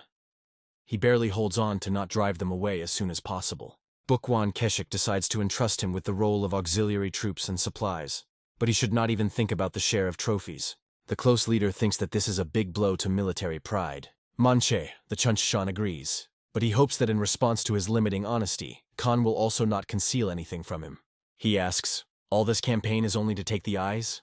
The interlocutor considers him savvy. 40,000 under the command of Taisha, and the same amount under the leadership of Khan, will attack at the Joseon and Ming simultaneously. The letter Kashik leaves, throwing goodbye that they will wait for them with impatience. The close leader believe that they again want to step on their throat.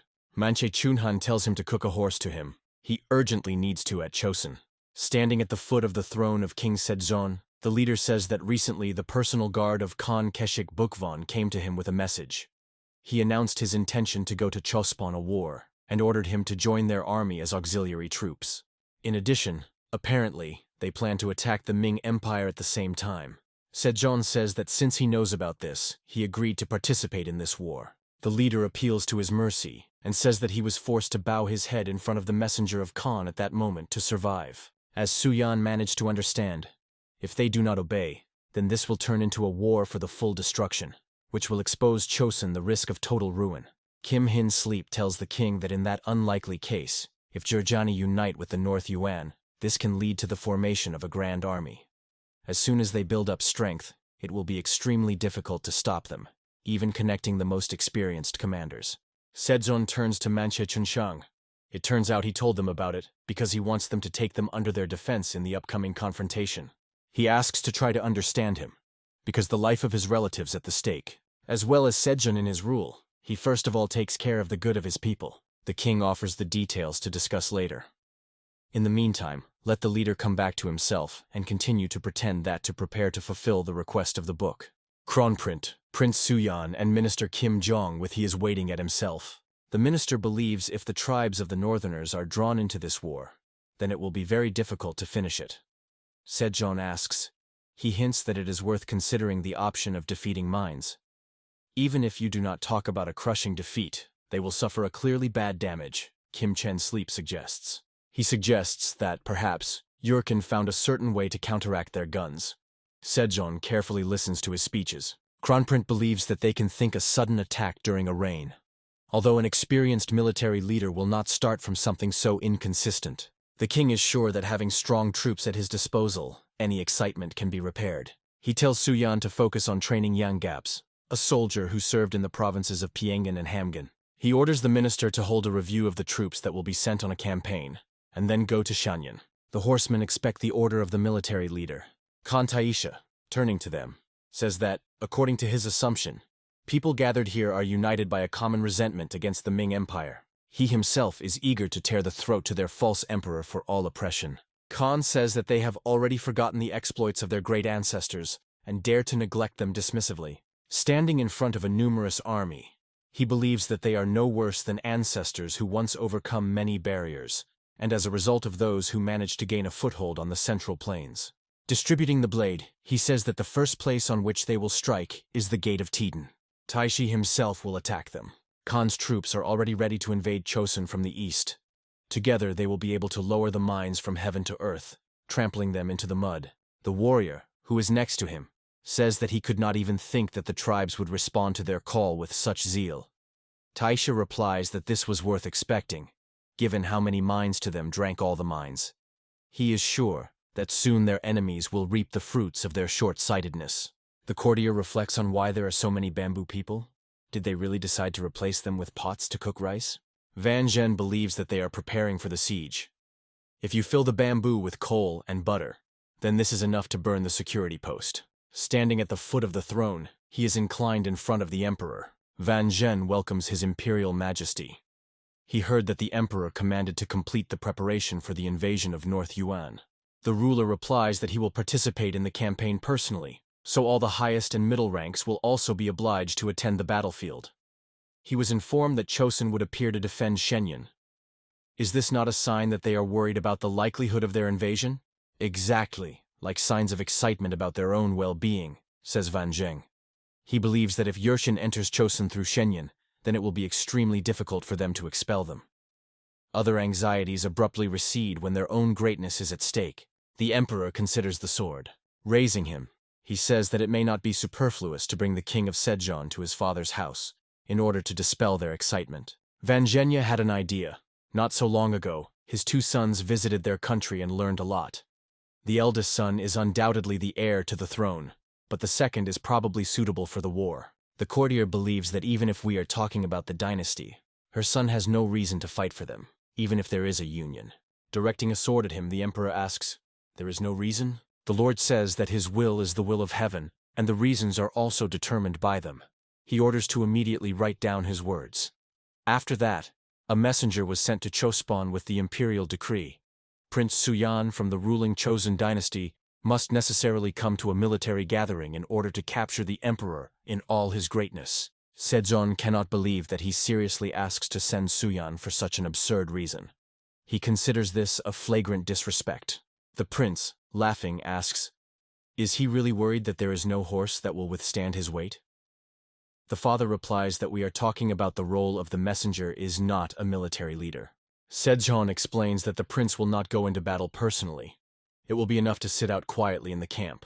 Suyan promises to attach all efforts so that he does not freeze anywhere, so the father should not be so worried. Sejong asks him for sure to return alive. The main training camp at the Namhansensen fortress. A scream is heard, a general on a grid. Lee Ji-nok trains with everyone. Having overcome the obstacle, he jumps to the ground. Warriors greet him with enthusiastic cries. Wiping sweat from his forehead, he says that the device is extremely curious. Everything that should be supported in the form of soldiers is worked out at once. Kim Hae, sleep Suyan. He is serving in a week and will be right on the front line. The prince replies that it's okay. He will simply move in the camp. Lee Ji-nok approaches them. He advises the prince not to be tied on the battlefield so dismissive. Then, playing with a club, the commander invites him to cross their swords in a friendly duel. Suyan did not expect such a turn of events. Mentally, he is indignant. Why is it suddenly? They, standing against each other, squeezing the blades in their hands. Warriors are talking among themselves. They believe that, despite their age, their general great warrior, who managed to defeat even the leaders of hostile barbarians. The prince in no way can fight him on an equal footing. Men suggest that the general should have some kind of strategy, because in which case they can punish him. Lee Ji-nok says Suyan that the times are now dangerous, and in such periods it is extremely difficult to predict the moment when the threat collapses on it, and he will do everything possible so that the prince is ready for this. The guy is horrified by his words. Everything is possible. The prince and commander crossed the swords. The battle began. Suyan is not inferior in strength to the enemy. The guy, having made just an incredible jump, attacks whether Ji-nok is attacking, but the man raves the blow. Books give a crack. Warriors believe that the general holds with his highness on an equal footing. They are not surprised. Who else can restrain such power? The next meeting of the blades ends with the fact that they fly into pieces. Opponents freeze, realizing what happened. Warriors are surprised by this outcome of the fight. Kim Hae was worried that the prince set aside the sword for too long, starting to pay a lot of attention to strength training. But he believes Suyan is in good shape. Lee Ji-nok turns to the prince. He says that even an experienced general cannot overcome 1,000 warriors. Therefore, he asks him to be extremely careful on the battlefield. Suyan thinks that, despite the loud statement before the fight, the general would hardly risk defeating a member of the royal family. Although, judging by the way the man was moving in battle, it seems that he expected somewhat different. Probably the combat skills of the former Prince Suyan were different from what he had demonstrated to him. Lee Ji-nok thinks that such a talent is necessary for this country as heir. One prince costs thousands like him. If the warrior was injured during the fight, then he can no longer be involved in the war, no matter how eminent he was. The general put all his strength into this fight, but, unfortunately, he could not break Suyan a single bone. He believes that the prince is much stronger than he expected. July 14th, the military raid of the Ming Empire at Yanch. The kneeling warrior reports that General Gil Chun was killed, and the Tidon is pierced. General Huan Gen and the leader of the avant-garde Sun Yen are amazed at the news. The general thinks, were they really able to take them by surprise even if there are rifles? Something does not converge, he thinks. The man asks, already there is information about the total number of enemy army? The warrior reports, early intelligence reported 40,000. However, according to the latest reports, there are only 20 on the front line. Huan Jin is interested in Sun Yen. What about lure them here and tie a battle? It turns out that on their side is only a quarter of their strength. The leader of the avant-garde replies that the fighter flesh from Tidon is exhausted and demoralized. The interlocutor is sure that there is nothing to worry about.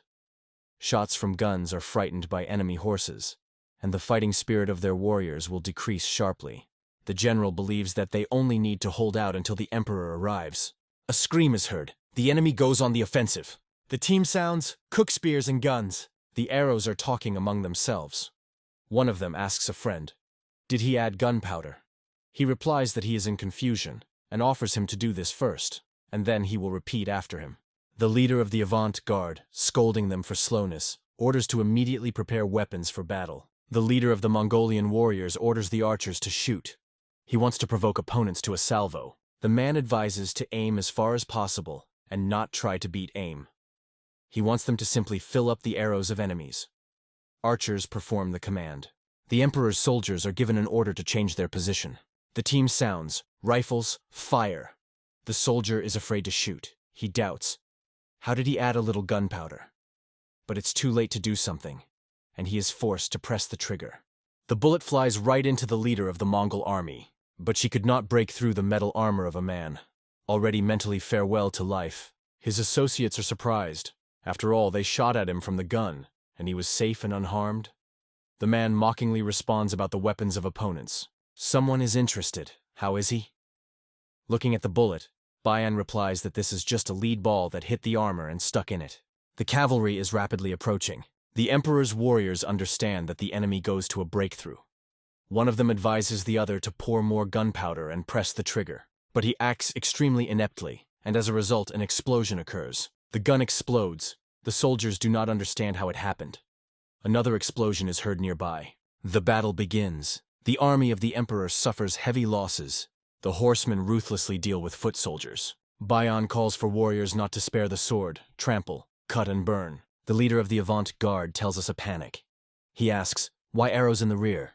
The leader of the Mongol army, seeing the commanders of the enemy army, orders to grab them. Hanjin and Sunyan freeze in amazement. August 8th, 1449. The emperor, jumping on a horse, says that since the arrival of the avant-garde in Tidon has passed 15 days. He cannot believe that they did not send a single messenger during all this time. Van Zhen suggests that the enemy was already fled, plunged by the power of imperial greatness. The warrior reports to them that 20 of them are noticed traces of enemy forces. The emperor believes that they had completely beaten off. Since they know that they arrive, why no one meets them? Where is the command? Having stumbled, the warrior asks for forgiveness, and suddenly the emperor notices ravens swirling in the sky. An exhausted man with a wrinkled face, looking at himself in the mirror, thinks that he did not stay long. Soon, a person who decided to become a eunuch for the sake of wringing silver will disappear, and it will appear different, majestic to match the battle. Heaven wished to show him to this world as a child of a poor man, but now he rises above many. Holding his hand to the brushes, he thinks that today, thanks to this war, he will shine brighter than the emperor himself, and will rise even higher than the heaven itself. He begins to make up his face. A high-ranking nobleman, Jianfu, turns to a horse in front of him, Van Zhenya. He was told that one rifle is many times more effective than 5 archers. He asks, on the basis of what such conclusions were made? The eunuch of Soragama replies that usually, if 5 archers are allowed to be launched, then only one of them is able to injure someone. But when rifle falls on the target, the armor is broken through in an instant. Therefore, they undoubtedly win from archers. Jianfu grins. And what kind of calculations are these? An experienced archer can let 5 arrows when the rifle shoots only once. There is no particular difference between these types of weapons, only shock power differs. Van Zheng replies that he is not to judge about it. In addition, this can be discussed later. Now it is necessary to get to the emperor as soon as possible. On the battlefield, dotted with dead warriors, a voice is heard that implies the emperor to retreat. He exhorts the ruler. There is a lot of horse manure and corpses that they had not yet managed to stab, which means that the enemies have passed here only half a day ago. The emperor asks, "Retreat?" He at least realizes who he offers it. The warrior replies that according to the surviving soldiers, the enemy invaded the Ulju area 3 days ago and cut everyone out there. The emperor cannot believe. Ulju is in their rear. He tells everyone to immediately move away. They will take up the defense in the fortress and prepare for the new attack of the enemy. However, a quick retreat for exhausted soldiers is impossible, because of which they move even more slowly than at the beginning of their campaign. Taisha swearing. Then he says that he took the path here for 15 days, which means that it will be clearly no less on the return road. Judging by the interrogations of the captives, the total number of their army is 120,000. To get rid of everyone, you need to kill at least 8,000 a day. He asks a person standing in front of him. Is it possible for him? Bayan replies, how about to captivate their emperor and use it to open the gate of Beijing? Taishi believes that this is a good idea. He orders to convey to all their leaders. Let them continue sudden attacks every night in order to properly exhaust them. A scream is heard in the night. The Minsk villains go to the fire to set fire to their guns. The archers are ordered to aim in them. Arrows fly to the soldier of the Imperial Army. They shoot in response from the rifles. The horsemen rush to the attack. The soldiers are perplexed. Why does the enemy horses not scare the roar of shots? Bamboo explodes in fire. The Khan pacifies the frightened horse. Taisha praises the animal and says that at first it has no longer scared, but now calms down much faster. Bayan reports that he with a small detachment drove near Tidon on trained horses. The sounds of shots no longer scare them. Taishi says that he sent part of the Bamboo Khan so they will be able to train their horses. The riders shout the Emperor's soldiers that their Vol guns are no longer afraid of them. If they throw their weapons right now and run away, so be it. They will keep them their miserable lives. The man screams that he is dumping. All their soldiers are dead, so now they, servants, are ordered to pick up swords and spears. His comrades in misfortune adhere to the same opinion. It is better to try his luck on the run than to simply perish here. They believe that this creature that does not understand at all someone is either a man or a woman was clearly not good. The fortress is to do. Bayan tells Taisha that the number of enemy troops was halved. Khan asks, how many soldiers did they lose? And he hears in response, about 4,000 killed. But they hold on bravely. It seems that they perceive it as their last battle. Taisha reports that tomorrow they will go on a full-scale offensive, so soon everything will end. Clouds are thickened over their heads. Looking at the walls of the fortress, the Khan is interested. Aren't their losses here great? Bayan considers the reason that of the soldiers remained only the personal protection of the emperor. Taishi is sure that they did not stay long. Vanjin is reporting that the wells are empty. He says that he will give 100 nan to the one who will bring him water. Nearby, the standing warrior dismissively remarks, you think that if you have 100 silver coins, then the water will pour on you from the sky. The servant pulls him out. Do you even know who you are talking to? The soldier screams that the enemy is retreating, leaving his current position.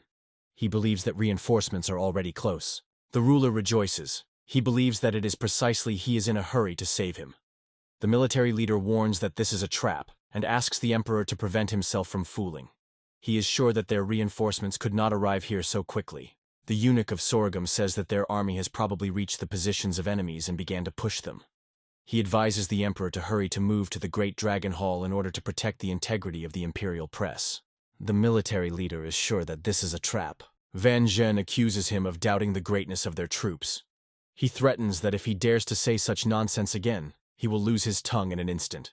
The man has no choice but to reconcile, and he tells everyone to prepare for the departure of the Great Hall. A scream rushes over the plain. Only 10 LIC remains to the pass. Place. Warriors notice the enemy, and warn the military leader that it is dangerous to get closer.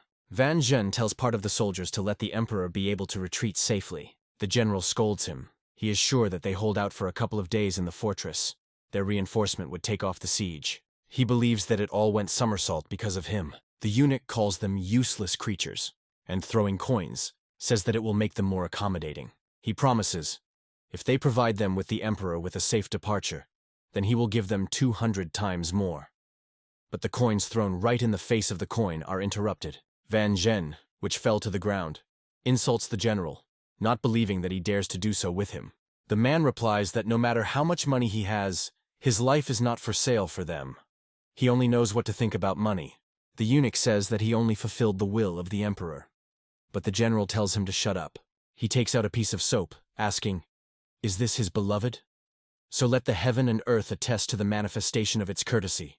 A man collapses a fist with a bars clamped in it on the head of the eunuch. Having finished beating, he, looking at his hands, says, well, a disgusting sight. Under all these layers of powder, such ugliness was hidden.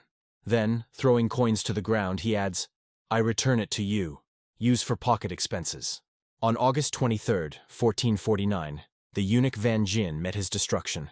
The flame of the war reached Shenyang, where Chosun troops were already located. Shenyang, August 24th. Zhao Hua, the commander of the Liudan garrison, is outraged. Who generally gave such an order? The man standing in front of him reports that complete chaos reigns in Beijing.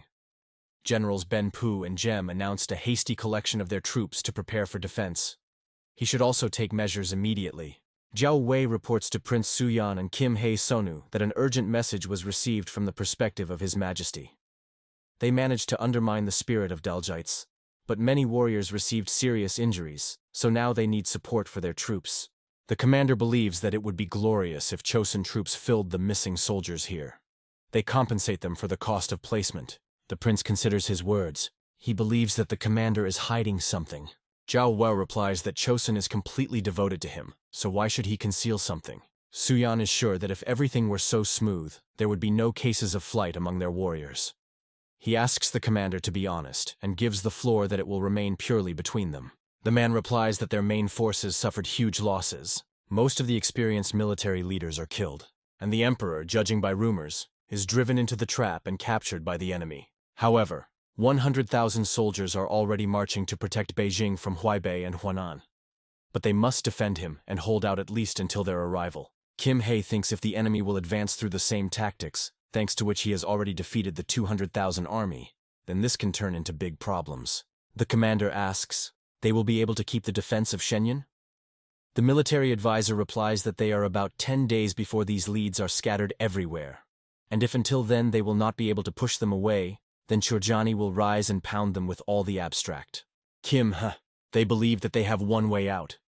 The warriors of their countries should rise against Daljites. Zhao We objects that this is a furious enemy who managed to defeat such numerous troops, and they intend to go to them with a full-scale ruin war. Kim Hei explains, if they are sitting in Shenyang, then they themselves can, and they will survive. Only the entire northern border will be plunged into chaos. Suyan recalls that in historical records about the period of the Mongolian uprising, Chosun did not suffer direct damage, and the empire's troops were not defeated. He does not understand why this happened, because they even gave them guns. The prince says that the commander is all on the nerves, to which the advisor answers that it is quite natural. Kim Hei Sona does not fit in his head that the Daljites managed to defeat such a large army. They pass by a soldier trying to understand how to use a gun. Suyan asks to show him a weapon. He asks, is this a light gun? Carefully examining him, the prince clarifies. Is it a fighting one? He understands that everything is distinguished in the guns, sizes, weight, and even a barrel. The soldier is surprised. But shouldn't it be so? Suyan screams, no. And then he asks, why are the guns so clean? Did they go away at least some training with him? The man replies that today he first trained with real gunpowder, because he is expensive. The prince looks at pure targets. In the learning process, they instantly instruct their fighters about the principles of the work of powder weapons. But even this does not save them from accidents, and they send completely untrained soldiers to battle, also with such a hastily made on a knee with a weapon. He believes that in this situation, North Yuan has not yet felt the real power of their guns. Taisun Khan camp in the northeast of the province of Kaiwan, Liaodun. The warrior reports the letter to Keshik about the latest events. Their troops in the west defeated enemy advanced detachments and went on the offensive on the main forces. Given that Chosun is much weaker than mines, then 30,000 soldiers will be more than enough. The guard replies that the time has come to act. He is interested. What about those troops who left Liaodun? Maona Kai, the younger brother of Esen Taisha, heard that they retreated in a small number. He is sure that their grand victory is just around the corner. A warrior runs into the tent, screaming that Chosun's troops had left the fortress and moved north. Bookwan Keshik believes that they decided to run when the garrison was empty. The younger brother of Taisha is not even believed that they preferred the field to stone walls. He wonders, did they really decide to go to the Kwansun Pass, the place of location of one of the gates of Liaodun, in order to prevent their advancement? In this case, they need to hurry to capture the gate and deal with the enemy in the south. The guard says that the battlefield will become the area around the Kolrin fortress. He is interested in the opinion of Manhwa. He, smiling, replies that it seems that the time has come to try the fierce horse that his brother granted him. He is sure that it will be a slight victory. A military camp is defeated on the hill. Bookwan Keshik, sitting on a horse and considering an enemy camp, is surprised that the enemy behaves so boldly. Maona Kai says that they did not even hide with earthen ramparts, although this would not help them anyway. The guard believes that, judging by the choice of a place and accommodation. Among them, there are experienced warriors. He is trying to understand what they planned. His companion is sure that he is too concerned about Mina's second secondary improvised. MANHWA recalls that their troops broke the enemy's defense with unprecedented ease. Bookwan Keshik thinks, as soon as this war ends, they will again become enemies with this short-sighted youth. He says that their troops are not used to fighting together, so it will be wiser to divide. MANHWA has no objections. His people will move ahead and tie a battle. The letter Keshik gives instructions to the warrior. He thoroughly aims from onions. Suyeon hears how he is naked. The warrior says that he brought onions and arrows for him. He asks, "The prince is sure that he can use them?" Suyeon asks him not to worry. He has enough strength. The prince, standing on the elevation, takes the bow in his hands and prepare to shoot. A scream sounds, arrows, and then the team raise the shields. The letter Keshik is surprised. How can the enemy manage to wield such hefty shields with such ease? MANHWA is sure that this will not become an obstacle to them. But he immediately has to change his opinion. Shots sound and their warriors fall dead to the ground. Their ranks are rapidly thinning. MANHWA is perplexed. The reports said that Ming rifles are not very dangerous. He understands that their affairs are bad. They are reported about large losses. Many hundreds are already dead, and the coordination between dozens is quite violated. The guard tells MANHWA to take his warriors. If they make a mistake now, then their entire construction will collapse. The young man believes that they still have a chance to get them. He says that the Chonsites are excellent archers. Apparently the rifles adopted this. The team sounds to be divided in half and prepare for equestrian shooting. MANHWA orders to shoot. The warriors of the Chonsan army are also fired. Soldiers shoot from rifles. They amaze enemy warriors. Jung Bum Su gives the command to concentrate and prevent himself from pushing himself away. Bookwan Keshik tells MANHWA to calm down, otherwise they will put all the soldiers here. Smoke covers the plain. They decide that now he will worsen the appearance of the Chons, and they can hit while they are blind. MANHWA screams, "Everything is on the attack!" Inspired by the fact that the Great Khan was with them, the soldiers rush at the enemy. The Lucker One Keshik orders, "As soon as enemy soldiers shoot twice, you should immediately attack." Screams are heard. The enemy let the fiery arrows. The warriors are asked not to panic. This is just fire. The team sounds, "Raise the shields." Exclaims are heard. There is gunpowder here. Bookwan Keshik believes that they rely too much on their shooters. But ultimately, the lands are conquered into hand-to-hand maiden, he thinks. He gives an order to advance. A soldier sitting on a tree reports that the enemies changed the construction to the assault. The team sounds, "Prepare to swordsman." The rifles are ordered to give a single salvo and immediately go to the rear trenches. Act by signal. About 5,000 horsemen in iron armor are on the offensive. They go into 2 waves, one after another. The soldier says that from such an accumulation of people the earth walks with a shake. He does not understand. Why does their cavalry not fight with them? He believes that the infantry, like them, will simply be trampled to death. The warrior standing nearby says that he must believe His Highness. It was not for nothing that those secret ditches were harvested. If the prince was not sure of success, then he would not bring them here to slaughter. Suyeon, armed with onions, stands on a high-rise. Screams are heard. The enemy is on the way. Then the team sounds, "Rifles, fire!" Bullets fall into both people and horses. The letter Keshik screams. There is very little left. He calls on the warriors to be careful, not to stumble about the fallen. He shouts threats to the enemy. The horsemen fall into the prepared trap. Screams sound. There is dirt around and the team is standing. Soldiers shoot enemy warriors. MANHWA is at a loss. He is naughty by the letter Keshik. He tells him not to panic. They divided the forces in such a case. The guard tells you to cover with something dirt so as not to lose the run.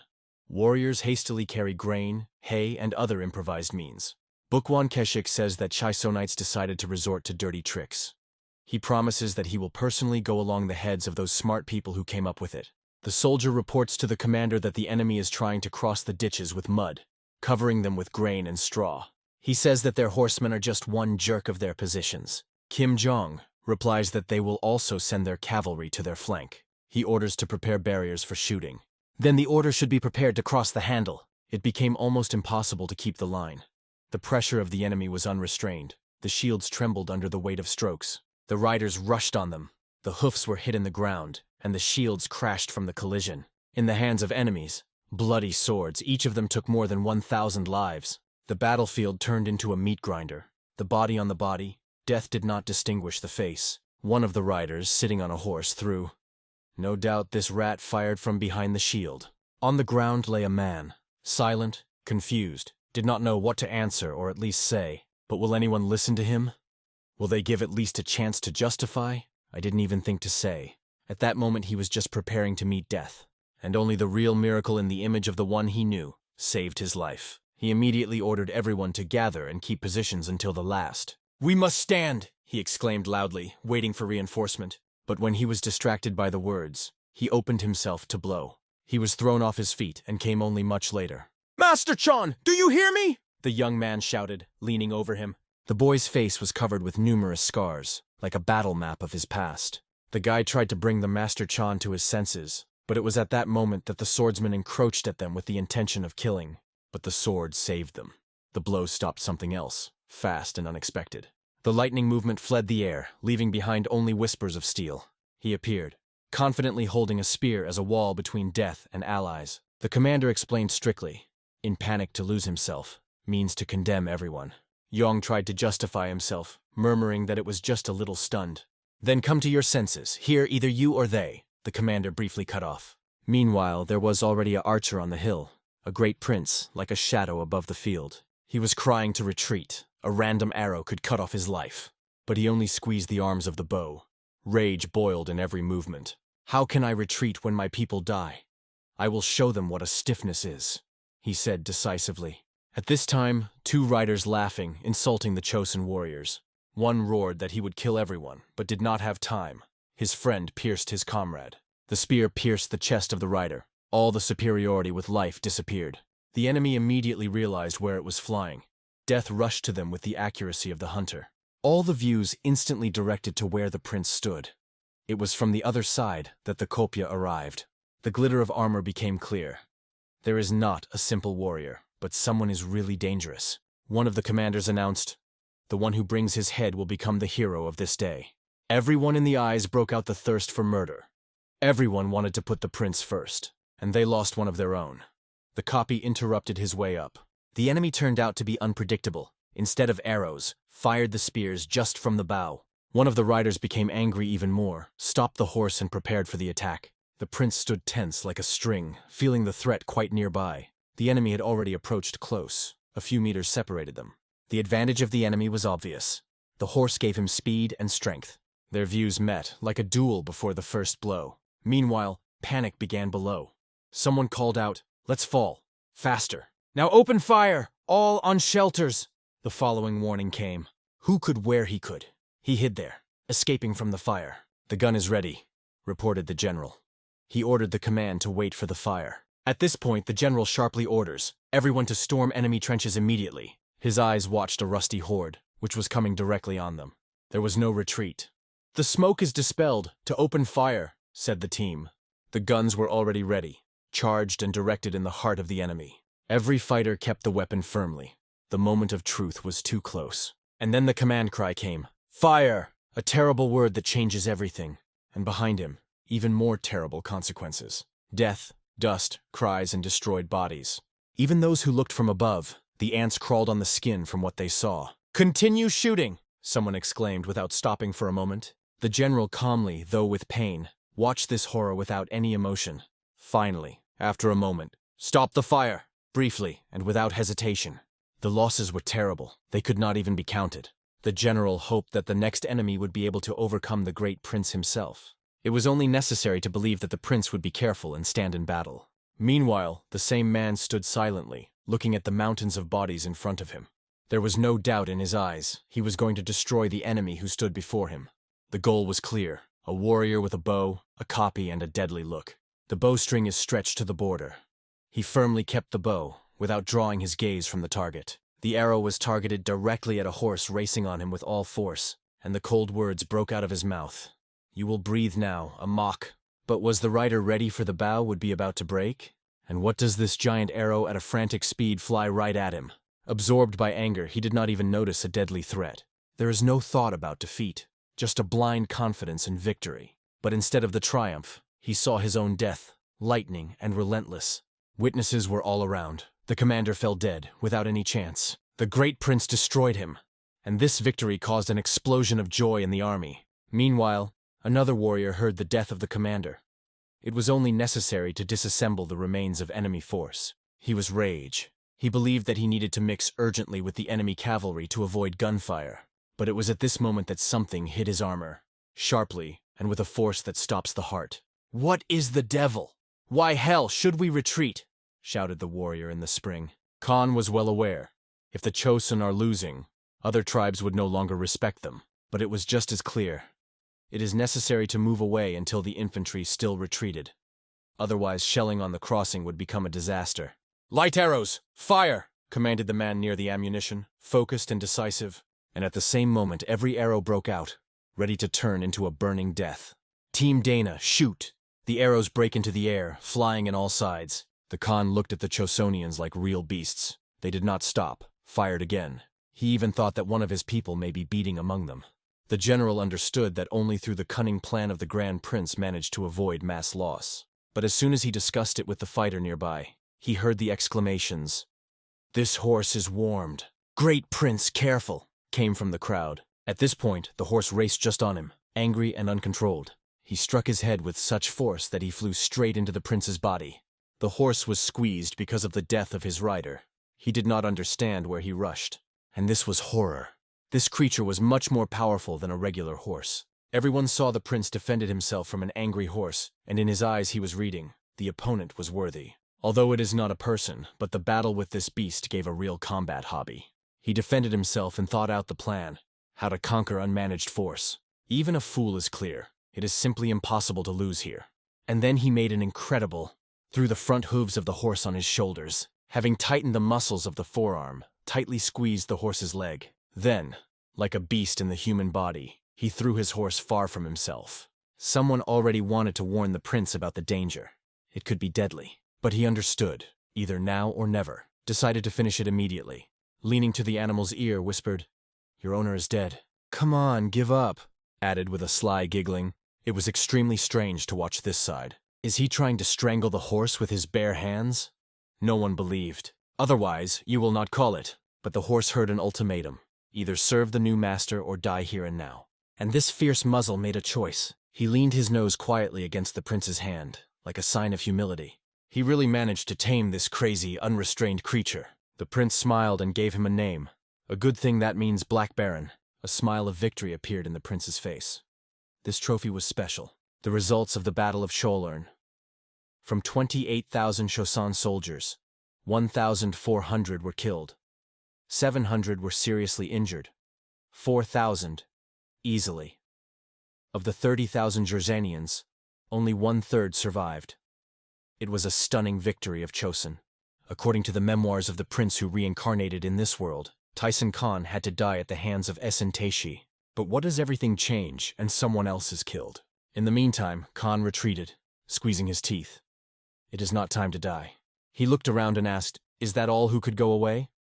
In response, he heard, "Yes, but there are a few more." He noticed that the horse was barely pulling, his breathing, almost exhausted. Khan wanted to find out where the other horses were, and that's when the retreating was attacked by the iodine. "Padal! Fireless scum!" Khan strained, evaluating the enemy. In such hell, they were probably already cut to the last, and the Mayon was turned into bloody planted meat. However, something did not happen. Maybe Essen specifically tossed false information. But now it was not the main thing. The main thing is to survive, to unite with your army and to finish mines. And with Choson we'll understand later. But suddenly someone shouted, "Ahead, the same braids!" The Khan opened his eyes and saw them just in front of him. The danger was closer than it seemed. At this point, the prince talked to the general, voicing a clear plan. He suggested taking Khan alive. The general realized that they would deprive Essen's chances of becoming the only leader. "That's right," the prince confirmed, explaining that Essen does not belong to the Golden Dynasty, so Tyson Khan is the only chance to legitimize his power. But their conversation was interrupted by a warrior who arrived with an urgent report. The message was joyful. Their cavalry drove Tyson Khan into the forest. Undeniable success. The general suggested that the prince show bravery, to capture Khan personally. Someone immediately recognized the bow, which he had previously shot. His glory was spreading. People have already begun to compare the prince with King Thadigo. It is more important that in the eyes of his people he looks like a true character of the nation. If the Khan wins, the others will get faster, and the country will receive more favorable conditions in the negotiations. This is what General explained to him. Meanwhile, Khan hid in the woods as deep as possible among the thick bushes. His goal is to find a way out, because as soon as they come out to the open terrain, the Chons will start shelling from guns. Recognizing all the risks, Khan ordered to prepare for the last battle. But the behavior of the enemy seemed strange to him. Something suspicious was in the actions of Joseon. The shame of the Golden Dynasty, the prince thought with contempt. I want to see in the face of the one who eagerly tears on the pieces of our country. Do you laugh to call yourself the voice of the great Khanate? These words, full of strength and anger, the prince chased the enemy, like a challenge. After that, he solemnly introduced himself. I am the second prince of Joseon, Juyan, the descendant of King and the killer of Maon-hae, commander of the North Sea troops. I give you exactly half an hour. Come out and fight with me as a real man. It was visible along the expression of Khan's face. He did not expect such a turn of events. He could not say anything, and the prince only laughing, enjoying the moment. Even further, he even offered a fight without weapons. They say you are a fan of such entertainment. I assure, I will find something to surprise you. One of the fighters behind the Khan was already boiling. He was ready to rush forward himself. This pushed the Khan to the answer. He asked the prince that he would give in the event of his victory. I recognize you as a true descendant of the Golden Dynasty. I will give each of you on a horse and guarantee a safe departure from shame. Khan asked, and I have to believe these words? The prince answered the question. Do you know at least one Commander Joseon, whose deception would be like what your countrymen do? He also added his condition. Go out alone, without the approaches. Otherwise I will go out myself and wipe you all. After that, the prince consulted with the general. Will Khan go to the duel? The general was convinced that Khan would not miss the chance to save himself and his own. The general was interesting.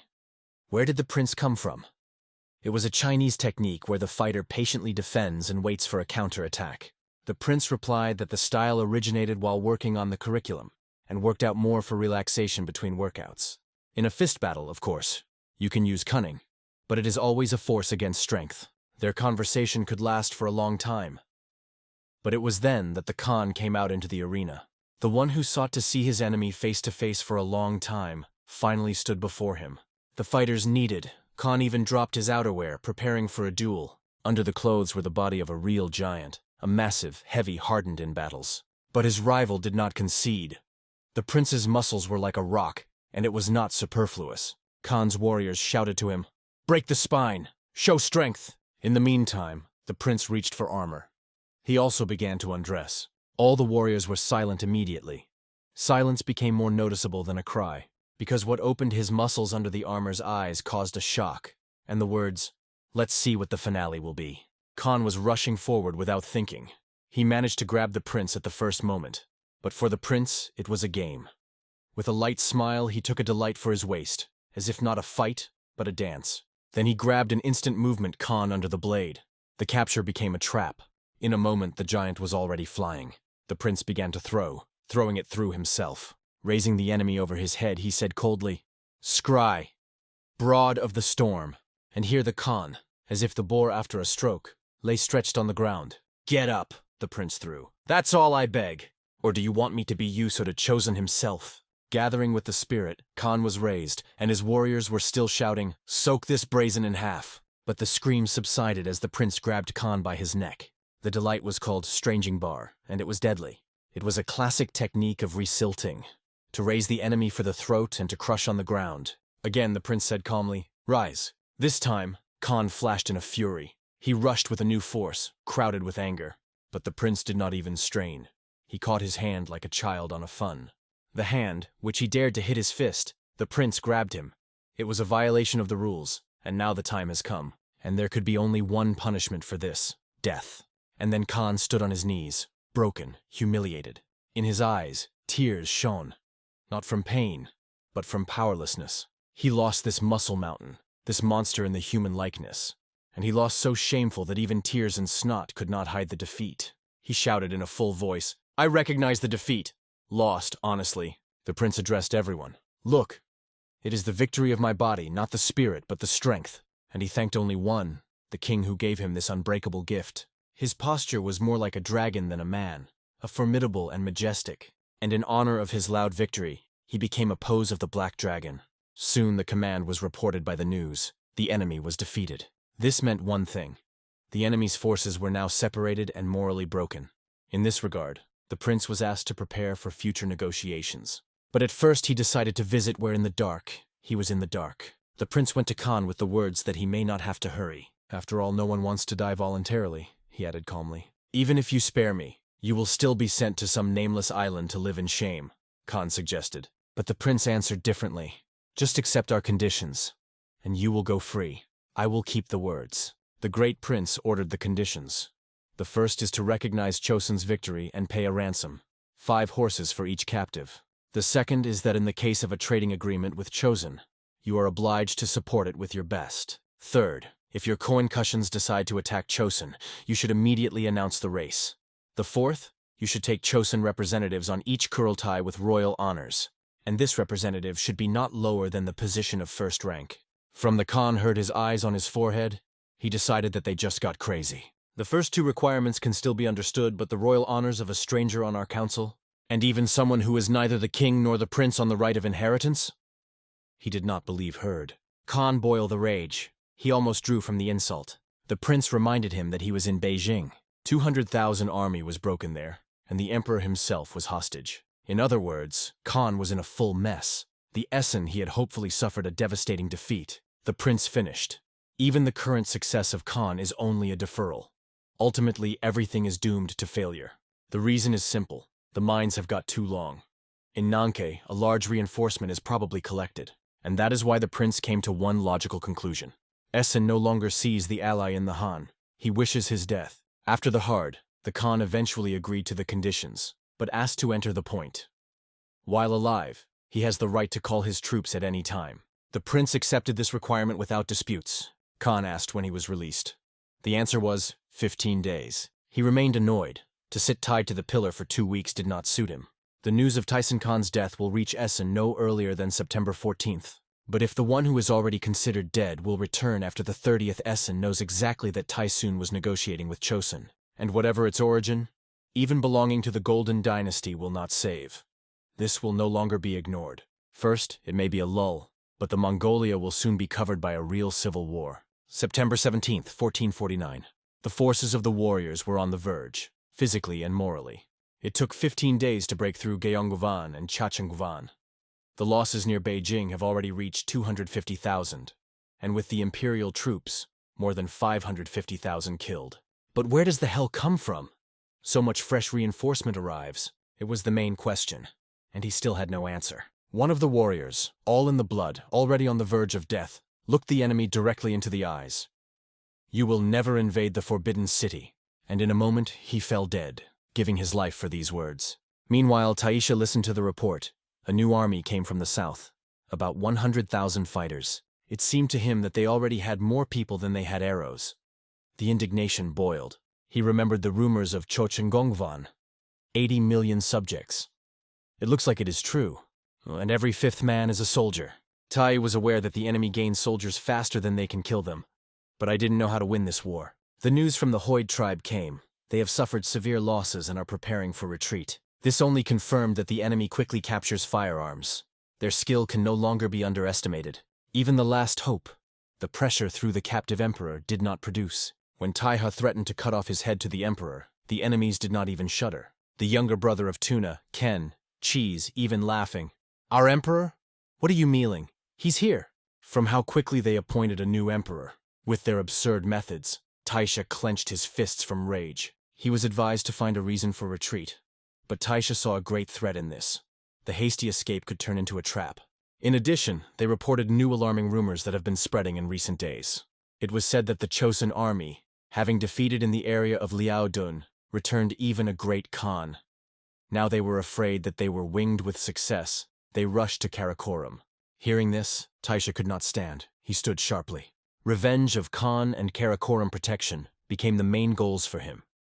Under the slogan of revenge, he could unite all tribes, gather 300,000 soldiers, and break through the defense of the mines. Meanwhile, in the capital of Ming, the Minister of Military Affairs of the Empire reported, Chosun dropped Tisan Khan, but completely destroyed enemies in the area of Liaodun. The minister understood that if they were attacked on both sides, reinforcements to wait from nowhere. The losses are so high, and the latest news. only 2,000 soldiers will be able to send to Liaodun? He asked. Kim Jong-si, the first-rank commander, received confirmation. Then he replied, "Give him to stay away from our capital." But behind his back the words were heard. "The enemy is preparing for the offensive." Joseon really did a great deal. November 4th, 1449, Kanan. The warriors were surprised. Their cavalry has new horses, combat Scotcha who recently belonged to the enemies, and the king himself confessed. Every day and every night he prayed for the safe return of his people, and from the bottom of the heart he sought to thank them for the tireless struggle, for the protection of the land of mines and the destruction of a common enemy. All the warriors stood into the system and gave the worship of His Majesty with honor. Putting their hands on the heart, everyone spoke the words of loyalty and strength.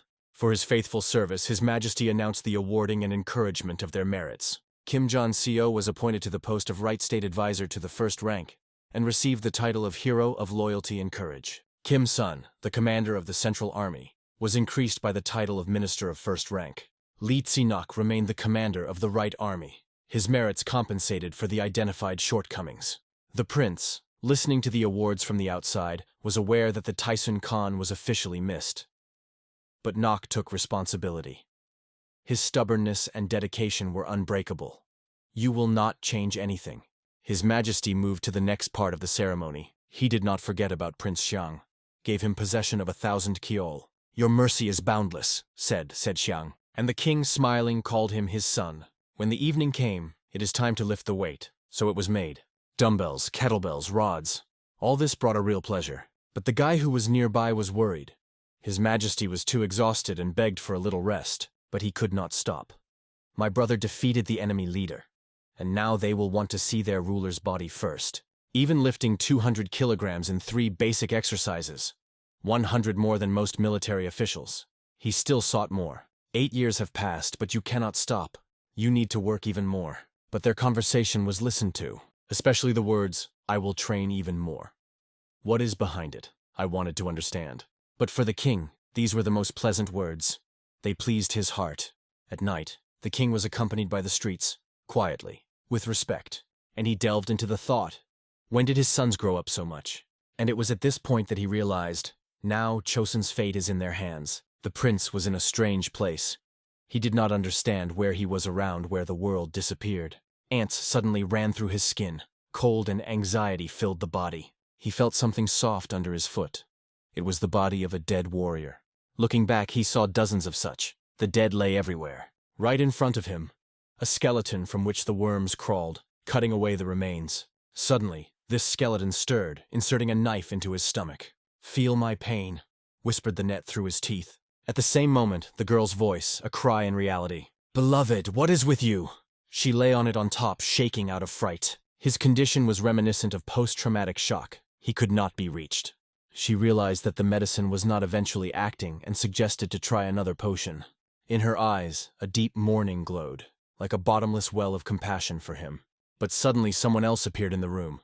An unexpected guest. He announced that the prince was called to the palace. And for a while, he and his brother stood in front of his father. In his father's hands was a message that was planned to send to the new Emperor Ming this summer. It was about him. "What do you think of this letter?" he asked the sons. In a letter, Chosun reports the consequences of the last attacks of the Joseon. Both sides suffered losses. But the situation was not only used by the Tatars, and the plowers also showed disdain for the greatness of mines.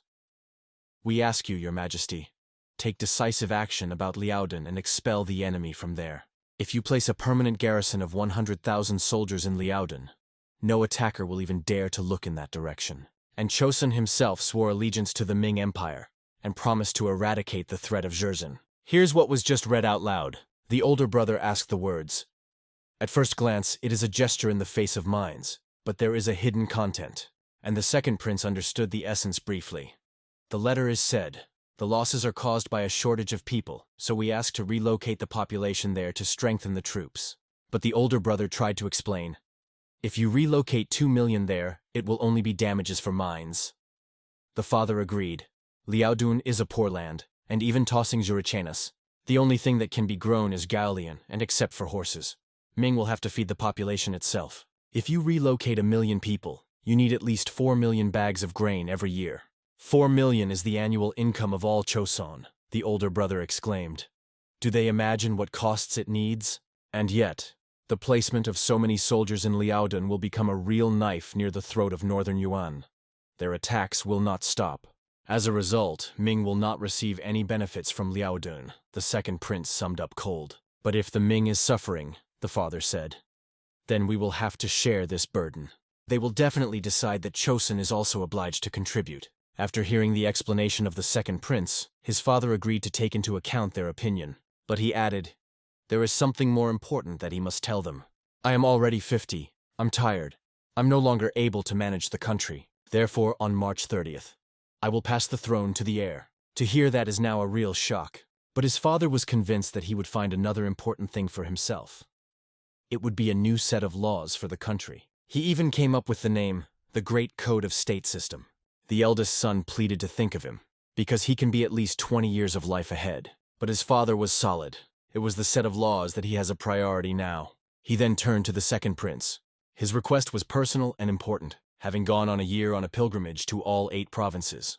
Visit even the most remote temples, and carry out commemorative services for fallen warriors. It is very important, his father said, looking straight into his eyes. My father remembered his uncle, the great Prince of Ran, who was deeply religious. It would be good if you accompanied it. The son immediately realized. His father worried about the shadows in his soul left after the war. They both bowed to the father, saying in one voice, it will be an honor for me, your high. Joseon demands compensation for participation in the war. They do not cope with the aggression of northern Yuan and ask for help. Joseon's ruler, probably, had no other choice how to make such a proposal. The Emperor Ming did not understand. They were asked to place 100,000 soldiers in Liaodun to move people there. It will go into a whole wealth.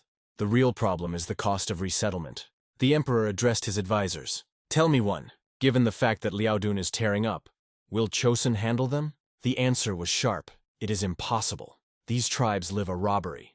Lying sleep could still restrain them, but now it will be an endless struggle. His Majesty began to understand. Joseon wants Ming to be strengthened by Liaodun himself, and then he took all responsibility. But instead of reproach, he conveyed, tell King Li too, all the earth in 80 li east of the Iron Range now belongs to him. This gesture, on the part of His Highness, surprised even the closest advisors. His intentions remained a mystery. However, it was clear. The constant fight against Jurachenia and the northern tribes is constantly exhausting the forces of mines. And although not everyone recognized it, but in the corner of the mouth of the emperor, a smile was mounted. The war is replaced by the wind. The wind of change. March 1st, 1450. The fourth king of Joseon, Munda, officially descended on the throne. The whole country celebrated. The palace glowed with joy. But one man did not share this general delight. The request for resignation of the Sanhedrin 11th, who has been 88 years old, was postponed again. Even after the ruler is changed, he was advised to repeat the request of the new king. The next day, Hanti Gyortin turned to Sejong, now as a king-father, but again received a refusal. In the meantime, one man was walking through the forest. More precisely, he did not go, but hung on the back of the prince, who at that moment decided to make several push-ups. The prince trained without stopping, and the old man only muttered with annoyance. What is bad about strengthening your body? The prince wondered. And he also suggested jumping a skipping rope on the abdomen to strengthen the abdominal wall. During the pilgrimage, they visited numerous temples. New millstones were sacrificed there. They eat a lot of tofu in the temples, and the old millstones went to the production of weights. And, by the way, they turned out to be quite suitable. If the statues in the temple were not called in Ron Trepe, he addressed the question. Well, how do you? You, without the shadow of emotions, answered. She seems to be cracks. He could not look at it. He asked to immediately bring the master to make a new statue. Subsequently, he brought the sculptor and ordered the statues of a more noble look. The model for the statues of the 4 heavenly kings has always been himself. In his opinion, only the statues had to look. Now his soul was calm. They were not just figures, but majestic, muscular guards of the sky. So the time was missing. April came unnoticed. Uncle told the prince that he received the letter. They say his brother became seriously ill. It was about his older uncle. It was strange to hear this, because he always seemed unwavering. Because of this, he decided to teach the great prince of Hyeon Ron simple exercises, in particular basic techniques of working with their own weight. After a while, they were already near Odessa Mountain, talking about the art of reading faces. You mentioned one very capable man and suggested that instead of Volksons go to the monastery of Sanvonis. That man studied with Master Chachako under the leadership of Great Hamho. When they got there and did everything planned, did you wait for his uncle with a question? He met your expectations? You were right, he replied. I didn't think the jokes would turn into the truth. It was the first time that you saw the Hu River so excited. He even asked, "The stairs in check?" And without hesitation he went to the mysterious door. The prince cautiously opened the door, asked, "Is there someone here?" And he saw how the grace was slowly smoldering near the Buddha statue. A stranger was sitting under her who said calmly, "You should not come here now." The prince suggested that he was waiting for him, maybe 15 years old, but the man replied, "In this case, I would not have a chance to think about the appointed. In the real history of Seggio came to Odessa only in 1465. And then he was already ill with leprosy, or something no less scary." The prince wondered, can this man really possess the gift of prediction? But the stranger said that he was not sure whether it is worth opening what he knows. But then he said, "You will become a king, but your actions will cause bloodshed. The nephews and friends will die." Hearing this, the prince broke out with anger, but the stranger added, "Still, everything can change one guest. But even if the guest tries to direct your destiny to another way, it is not so easy to change it. You probably won't be able to avoid bloody storm." With his breath, the prince barely whispered, "Bloody storm?" In response, a voice came, "Will you be able to withstand it?" Squeezing his fist, the prince firmly replied, "I have to." The prince thought, "I have already changed a lot, with my own hands. Can't you challenge the fate itself and change its direction?" These words were genuinely pleased with the seers. "It seems that there is nothing to worry about," he said. "It is probably the power of this young man who will become the key to future changes." The next day, standing in the yard, the prince went into thoughts, silent and immersed in himself. Uncle noticed it and asked that he was worried. He asked, "Where did yesterday go?" "I remember his face exactly." "They say he recently reached nirvana," Uncle replied thoughtfully. "But he was convinced that yesterday he just spent time in the Samsungak pavilion, and then fell asleep. Waking up in the morning, he asked several people, and everyone answered the same thing. All the monks of this level have long gone to nirvana. But how can it be? He was convinced that he saw him in Samsungak. Did this man really have the gift of prediction? Yesterday did he even get angry? He didn't know what to think. He decided to make a fool from me? Especially after he said that the prince can harm his own family. Angry, he began to wave his hands, strong, as if from a stone, in an emotional impulse. But suddenly the look fell on the inscription on the floor. "When the guest has no longer to stay, he will inevitably return home. Breathing has been intercepted." He froze, looking at the inscription. What? How will all end in death and return to the modern world? In the morning, he returned to the same place to check whether the inscription remained. But there was nothing there. The monk approached them. The tribal leader of the Kianda came to meet them. A few months ago, in early February 1450, south of Sherion. What does it mean? To move immediately. The man could not understand. They were promised 2 bags of rice and millet for every yard, but he was not going to agree to such an agreement. Only said, "I'm not agreeing." Then they hinted at him. Let him try to find out what a cookroom is. He was pressed. Chosen's warriors have repeatedly demonstrated how their guns work efficiently. He agreed to find a place for resettlement, but asked, at least to give peace by the end of the year. He said that 4 bags in the yard were not enough. I asked to wait for the harvest until people gained strength, but the commander was indifferent. He called all this their problems. "And if we will find you here next year," Chosen's warriors said, "then blame yourself." It was necessary to resolve the situation urgently, so he convened negotiations. The 3 of them sat down at the table, and he immediately raised the question. "In Beijing is full of chaos. How did you manage to gather so many soldiers here?" In response, he heard, "This is not the Beijing army. They were sent from the southern provinces. It seems that their intention is to completely surround Liaodun." It was clear. The Chinese would continue to arrive, a wave behind a wave, and after a few years, all the horse people who live behind a large wall will be expelled. At this point, the man remembered the second prince of Joseon. They said that he defeated Tyson himself, his bare hands. He even rushed that he was throwing horses and tearing the armor. There were also rumors that Chosen had already captured the land of Eha, Hoifa, and the whole of Uli. And it was these rumors that made him think deeply. A month later, the court of King Munjeon, dedicated to the art of body improvement. The leader of the Kandu tribe personally congratulated the messenger of Chosen. From under the wet from the sweat of the forehead, it came, "Good afternoon."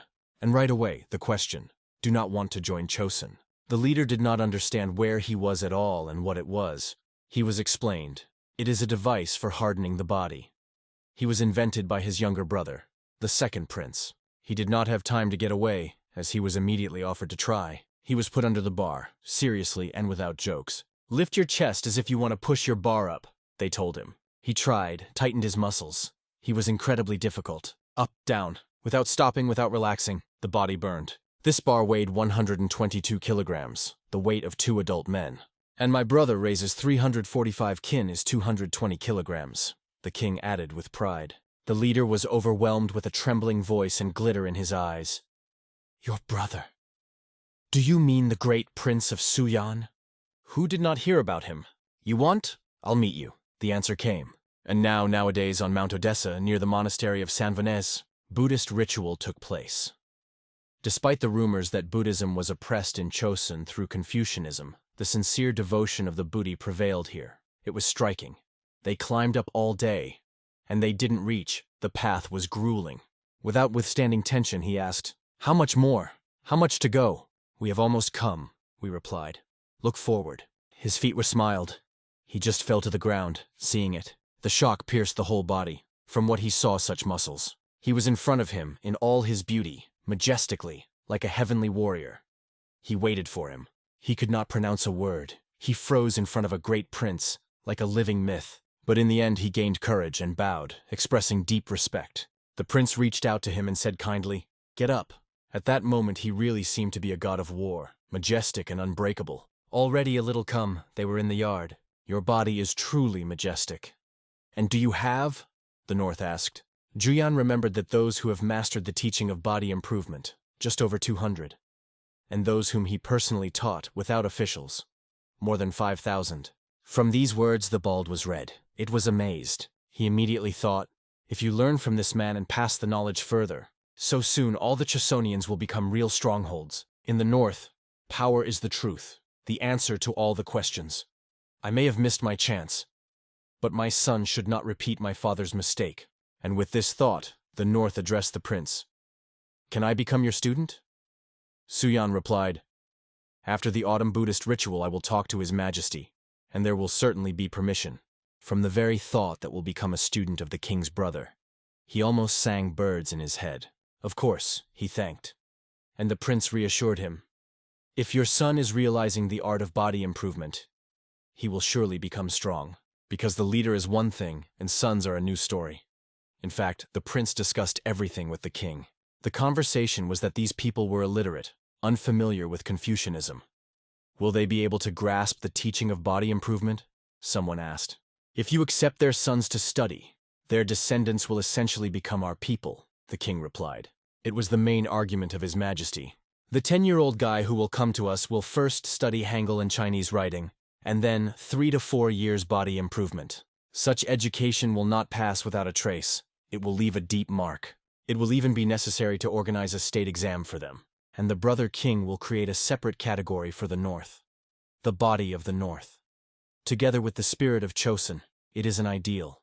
The bald man asked the prince in the direction, "It's true that you won Tyson. Self on Sam."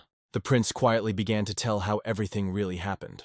All the details, as he grabbed his legs, then his neck, then his shoulder. No detail. And again the North did not restrain. With a request in his voice said, "Can you show it on me?" But the next one caught him by surprise. He did not expect that the prince would immediately move to the action. He grabbed him and lifted him high above the ground. And during the demonstration, when the prince showed the techniques in detail, he began to sneeze, and clearly regretted his initiative. It seemed a little more, and this poor man would need to seal in the ground after the prince's demonstration. But the North respects power, just living, and the prince understood perfectly. His style suits them. After the conversation, they decided to prepare everything and come to it this winter. Soon the prince began to arrive at the leaders of the tribes from the outskirts of Liaodun. At first, they doubted. But in the face of true power, doubts disappeared like a fog. One by one, they swore allegiance and offered to give their sons to study. Meanwhile, the horse stood near the prince, and to pump his back, he just took him in his arms and began to squat. So more than 1,000 North arrived in Joseon. Subsequently, the prince met with his brother, King. He asked, "How is the Buddhist ritual progressing?" "I steadily follow your instructions, Your Majesty," the prince replied. The king, in turn, shared. He carefully studied the reports of battles on the northern border, and the conclusion came: the army is still too weak. One of the men appealed to His Majesty with a request, until the troops of the north and Ikun. The king himself knew it. They fought heroically. Even thoughts did not have to worry them. The real problem was in the towels. They have already received weapons, and the king asked, "There is someone here who really knows how to handle rifles."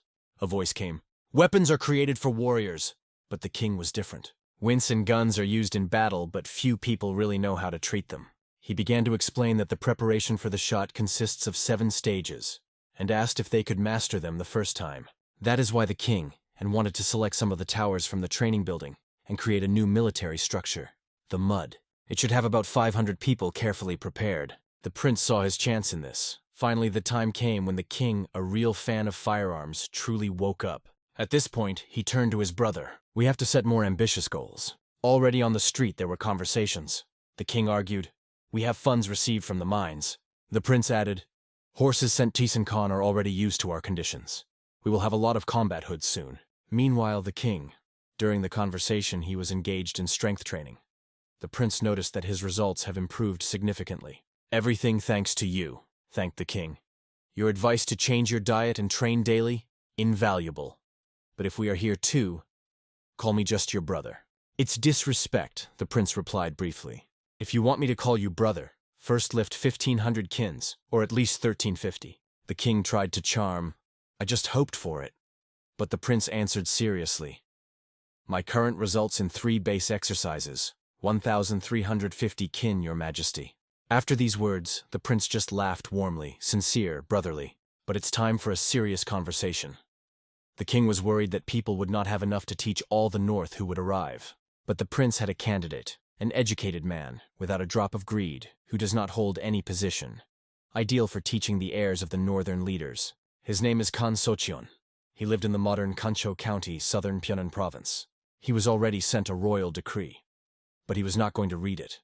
He was in front of the student, begging at least to read, even if he plans to perform.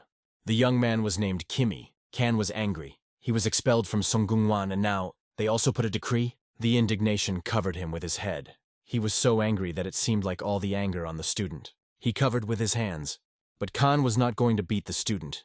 He just tried to snatch his letter. "This is the will of the former king," added the young man quietly. "Can read. Former rector Songgungwan, King Pan Yu, is entrusted with the post of Manchkik, despite all the disputes around your person." After reading this, he immediately accused one. These are the protuberance of the nasty Kim Khan. But the student asked him to calm down and read on. "We want to instruct you to teaching northern students, both Hangul and Chinese writing. You are also given the title of Jogak, an act that is in line with the position of Chichakak of the 3rd rank." Kan confessed that even thoughts were not agreed, but he added that he will only do it for his student. Returning to him, "For the sake of you, but on one condition. You go with me to grasp the true science." January 1451. The north went to Joseon, raising the flags of their tribes. The Joseonians, looking at it, whispered with each other, "There are more than 20,000 of them. How to feed them all?" Well, though last year there was a generous harvest, and suddenly he appeared among the crowd. Clothes, gait, look, of course, this figure can only belong to the king. Despite all the conversations, the king proudly went forward, confidently, as a symbol of the state. "We are sincerely glad to welcome you in Joseon," he said loudly, climbing the hill in front of the crowd. "But our country will only accept you on one condition. You have to conquer the tribes of Haeso and Yain living in the north." The camp prevailed in surprise. "We are allowed to plunder these lands?" And one of them already knew. The Ministry of Empire officially transferred the right on the ground, located east of Choryong. They will be given positions and permission to settle in the northern provinces of Pyeongan and Hamgyeon. Among you are those who have brought us oath of allegiance, and those who have not done so. We are not interested in what is happening to the north of Amakan and Tumangan, but if someone betray us and move to the other side, we will immediately send our troops there." After these words, one of the men raised his hand and asked, "That is, you want to say, do you care about what is happening in the north?" The king replied briefly, "Let it stay between us and men." These words caused a real explosion of emotions. People shouted happily, barely holding back joy. Subsequently, the king stood next to the prince, calm and confident, passing the initiative. The prince spent his gaze, wishing a happy road, and he was already ready to take up the business, to teach the children of the northern leaders. The old scientist thought that if the North was treated with such affection, then it would be not more difficult to teach them than butcher. But the prince understood perfectly. Everything is not so easy. If there are less than 50% of serious criminals among the purebred bursts, it will be a great luck. We have barely coped with butchers, and these are real delayed bombs. The task is to raise from them real leaders, to bring to the norm of 800 keters in 3 basic exercises. To teach archery or riding, the prince saw in this a complex but extremely important mission. The main thing is to convey to them our culture, and this old man seems to fly in the clouds. Good, the prince thought. First of teaching literacy, and the teachings of a pelvis. They stood in front of the majestic gate. Above them was an inscription that was created by the great prince of Yaphon. The old man said, "This building is really impressive. Not worse than Songgungwan." The prince nodded and repeated, "We have to show these children all the beauty of our culture." On the way, the prince finally met the one who had long been looking for. Meanwhile, one of the young men showed his incredible muscles, as if carved with stone. The civil servant was just confused with, "I do not train so much. I would at least be squeezed normally." "What grip you have on the becoming?" he asked, trying not to look complete. And then suddenly he saw his teacher. He did not understand yet that it was for voices, not a mockery. Kim stood with tears in his eyes, whispering, "Great prince, teacher." And the boys were explained by, "This young man began to write poetry in 3 years, and at 5 he received award from the previous king. We just wanted to honor him." But the old teacher did not understand anything, only pleading, "I ask mercy." The prince approached him, put his hand on his shoulder. "Calm down," and added with a smile, "If something inevitable, just try to enjoy it." Of course, he just wanted to hear that it was a terrible dream. What workout is just a nightmare? But no, it was a reality, and everyone around reminded him of it. The teacher tried to reassure him, "Don't be afraid. I'm here nearby." But the conversation suddenly interrupted the vowels. "Great prince, we have arrived." The north brought a group of young children. They did not understand anything, which road was waiting ahead. The prince met them with a smile and sincere words. "Welcome." The children were hardly washed. Let's say soft. It was far from failing, especially because of the use of stone roastings. They were even stronger from them. The prince immediately suggested that they first take everyone in a warm boil. One of the boys approached him with a confident voice and called him uncle. And then he seriously asked, "And who won the Mongol Khan here?" The baby did not understand herself from the north. So much joy they had not yet worked at the same time. On a long bamboo pole, in the garters, 6 children hung until the prince, like a skilled warrior, squatted with this weight. But it was not just a squat. It was worth leaning forward as the children flew up like arrows. Blue water washed everything around, washing any dirt from baby skin. The children felt unusual in this situation, so they were gently reassuring, explaining that everything was fine. Seeing soap, they only watched in surprise. Most did not even know what it was. One of the boys, with a smile on his face, pulled out of the water and shouted, "Throw me again!" Outside, a prince was addressed with a child's sincerity. "Uncle, I'm clean, let's come again," said little excitement impatiently. The prince smiled and warned, "If you are scared, don't cry." And immediately he took this little body on his hands, like a light ball. He threw him so high that it seemed the baby was about to touch the clouds. Others have already prepared a sheet to catch the baby after flight. With a frantic speed, it fell directly into the center. But it is caught gently and accurately. The boy only liked it. He laughed, wanting to repeat again. One of the students was frankly frightened. What he saw did not fit into his idea of human opportunities. Looking at how the prince easily raises 6 children, the guy began to doubt. Is he a person at all? Hearing how the Chosonians joke that with such a body it is possible to lift both father and mother, the guy began to understand where he got. Small, full of curiosity, ran to the prince and asked when he became as strong. "The workout will start at 16. It is then that the bones grow. By that time, listen to teachers and get ready seriously," the prince replied. The baby listened carefully to the explanation, and it seemed that everything was understood. The sky was already getting dark. The day came to an end, and a quiet evening dropped over the camp. "It's time for dinner," but the guy looked at his plate with surprise, not realizing what it was at all. The food was without spices, dry and fresh, as intentionally created, so as not to be fun. One of the students explained what he heard. Such food is given to gain weight for future workouts. Someone got up and suggested, "Now let's run 10 lie." Whatever, nothing happened. Everyone supported this idea with children's passion and joy in the eyes. All, except for him. He's still eaten his portion with tears in his eyes, barely chewing. They ran 10 without stops and immediately sat down for books, as if it were necessary. The guy could not believe what possible. The same children, and ran and study and did not give up. Taking a book called Lun Yu, he thought in surprise. Was she always so short? Finding the answer, he addressed the student nearby, and heard that the book was divided into 4 parts to read it in an hour. I did not have time to digest how a new announcement sounded. It's time to move to body improvement. The books were flying away. Everyone broke into the yards, like a team, without any delay, and he just managed to get read again. As everyone already played on the street in badminton, mobile, fun, easy. The little one was in a team with a gray-haired grandfather and, surprisingly, began to repel the steering wheel. And he was still not invested in his head. Is such games really able to help in learning? Another quiet night came, but peace did not last long. He was held out of his clothes and ordered to dress. Today is a test of knowledge. Come with me. He was killed. He read only twice. How can you remember something in such a time? If he suggests at least one mistake, he is waiting for weight exercises with weight, breasts, press and triceps, and yet shoulders, back, biceps and other muscles. And all this is in strict mode. As a newcomer, he will have to do 3 approaches lying, and then exercise on his legs, but only if the exam fails. If not, he will be able to rest at least a little. At first he thought that exercise was a punishment for mistakes, but soon I realized everything is much deeper.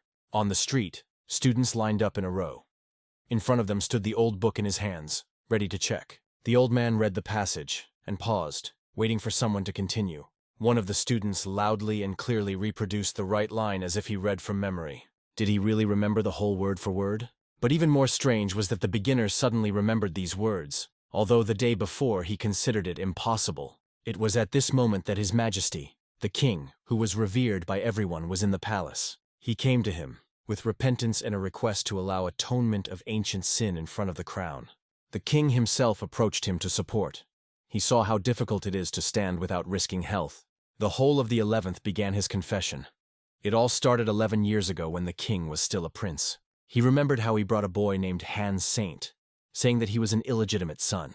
Then, during worship, gold fell from his hands and crumbled on the floor. One of the men demanded from Sen explanations. Where the rest of the gold and what he hides? He was immediately called the criminal, not letting him justify. And when the fever appeared, the situation became more entangled. It was not clear what was happening and why. He was explained, this offender stole the golden bowls and jewelry from the palace of the crown prince. A loud, powerful voice was asked directly, "Do you admit your guilt?" Saint, in a trembling voice, he replied. He was not alone. He did not. "My brother," he said, and in a moment he stood side by side, kneeling. Saint confessed that he only took what his brother gave him, nothing more. The angry 11th acknowledged he himself took Sen to himself, though he was not of his kind, because he regretted the boy. While he told it all, he kneeled and did not restrain his tears. Sincerity broke him from the inside. Currently, the king remembered how the boy saw in the palace. He seemed to be executed for crimes. And the hose asked, "Didn't you deny that he was your son?" Hin finally confessed he was really illegitimate. For others, it was a betrayal, the deception of the king. And such a sin cannot go unpunished. A few days have passed at the Shugen Palace. The tension was still raging. The king was talking to Sen's father. He remembered a recent meeting with the prince and asked what the law he considers unfair. The prince replied, "Even the orchid in the pot reaches the sun. Why should the loyalty of the unlawful son differ from the faithfulness of legitimate?" These words made the king think deeply. They penetrated directly into the heart. Comparison with the orchid struck it, the pure, selfless desire for light. However, he noted that if both legitimate and illegal sons will receive posts in the yard, it will cause dissatisfaction among the first. But even these words, the father calmly replied, "Don't worry, your majesty."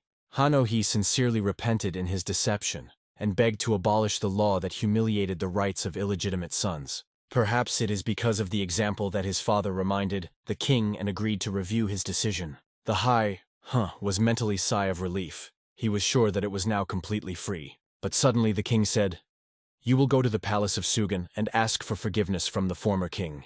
The king had pardoned him and did not intend to punish, but repentance remained mandatory. After that, the servants immediately led the high X to the palace of Shugan to fulfill the will of the king. Meanwhile, the king himself thought about an important question. What about those who were born out of marriage? He asked about it and heard the answer. Such children are given to women with low origin. Can a woman with servants or slaves be denied her master? Continued the king with a touch of voice. This question drove everyone to a deadlock. It was not easy to answer, and the king firmly said, "The father has no right to refuse his son in the chance only because he is illegitimate. If he has a talent, he deserves success.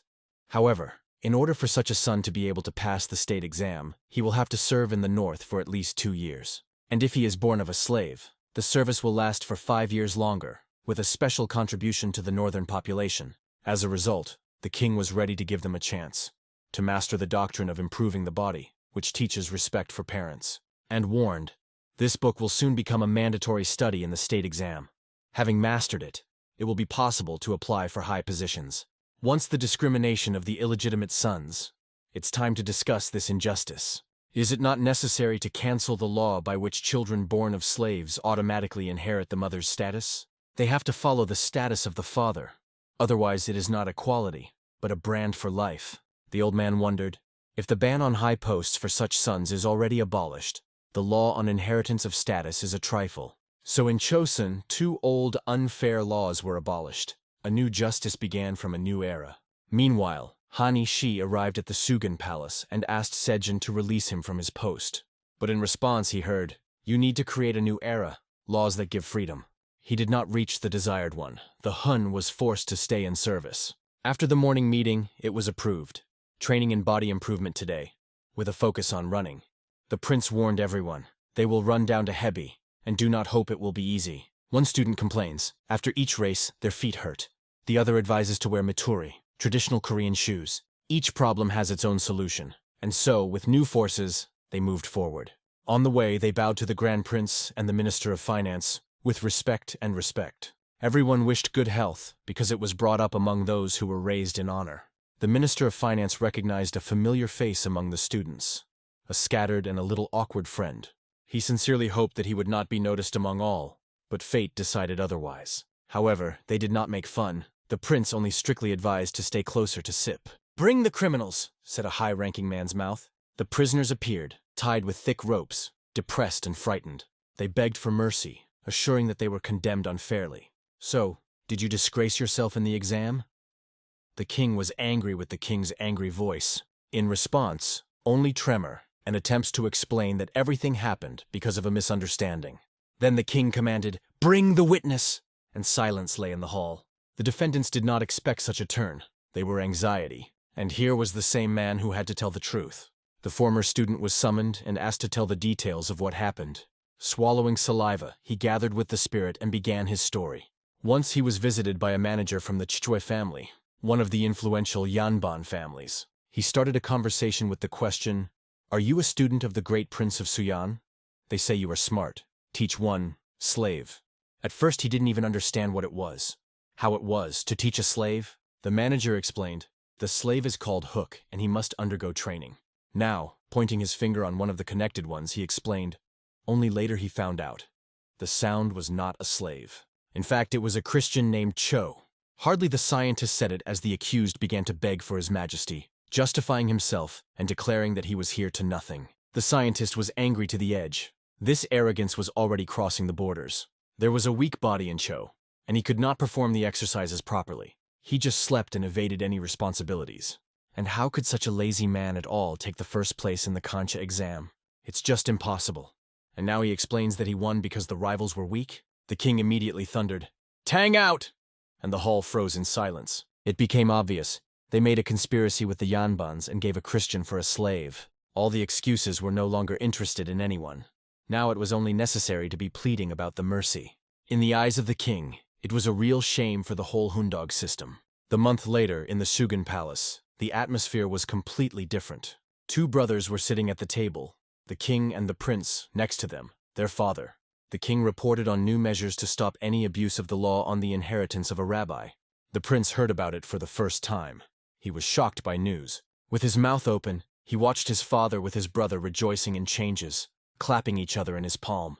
In the introduction of the old law, the slave began to give birth from whom it was, and gave children to other families. As a result, the treasury emptied. There were almost no slaves, and those who wanted to have more slaves forced their servants to rape free women. Their cruelty did not know the limits. It was these horrific events that the prince remembered well from his past life. In the end, King Sejong was forced to change the approach and introduce the inheritance of his father's status. But here is a compromise. Violators of the law will be sent to the north to learn the lands, and their sons will help them in this. When the situation stabilizes, a system of personal certificates will be introduced. The same one that the great King Taejon has not time to realize. How do they succeed? One question did not leave the prince's head. Their behavior cannot be predicted, because their element is not a word, but iron and muscles. That is why he decides to focus all the attention on students' learning. And it is at this point that someone arrives in the yard, unexpectedly and noisy. The prince hears the street on the street. Catch them! Do not escape! Behind him is a loud rusting and stomping hooves that shake the earth. One of these horses was already in front of the prince. The prince was confused. He did not understand what was happening here in general, especially after he saw a little northern boy on his back. Another one joined him. Both were worn around the curls like elusive ghosts. Their faces did not express fear at all. No shadows of anxiety. On the contrary, they sincerely enjoyed what they did, as if it were the best adventure in life. The prince could not stand, and decided to intervene personally in the situation. With his strong hands, he grabbed a horse directly, and he kept him. Obviously, even the animal could not surpass the power of the prince. Although it was a pity, but the prince pressed it with a muzzle to the ground to stop. There was no other way out. The prince's face was skewed with anger. No one has seen such a fierce. He strictly ordered the child to get off his horse immediately. And here the old man ran out of the yard, frightened, confused, crying. His eyes shone from tears, and he turned to a great prince with a shaking in his voice. After falling on his knees, he begged to listen, and the prince only asked calmly, "What happened?" The old man started the story. Lately, the children asked to teach them to fight. They complained that they were difficult to study, and sought something more, real, living. Now, they stole horses and behaved like real devils. They trampled the crops, turning the fields into chaos and dirt, and they knocked someone on the way, racing without disassembling the roads. It is impossible to stop these breaks. They are like a storm that knows no limits. Even now, when the teacher complained and the prince kept the little one for the collar, he did not ask for forgiveness, but only demanded to teach them to fight. The prince patiently explained, "Your bones have not yet strengthened. It's dangerous." But to study, he decided to shake his stupidity a little.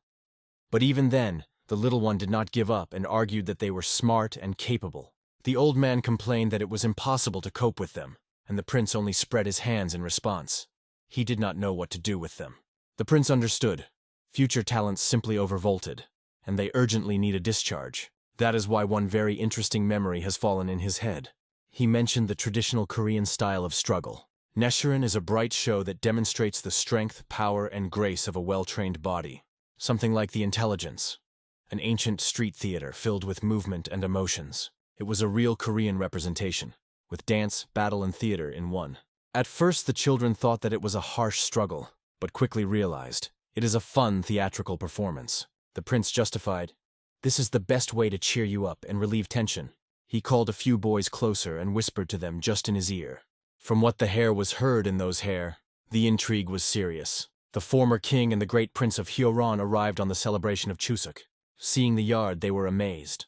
The children settled well and even created their comfort. They approached the northern children and asked how to study in a new place. With dissatisfied faces, the kids thoughtfully answered, "Interesting." It sounded too restrained, even suspicious.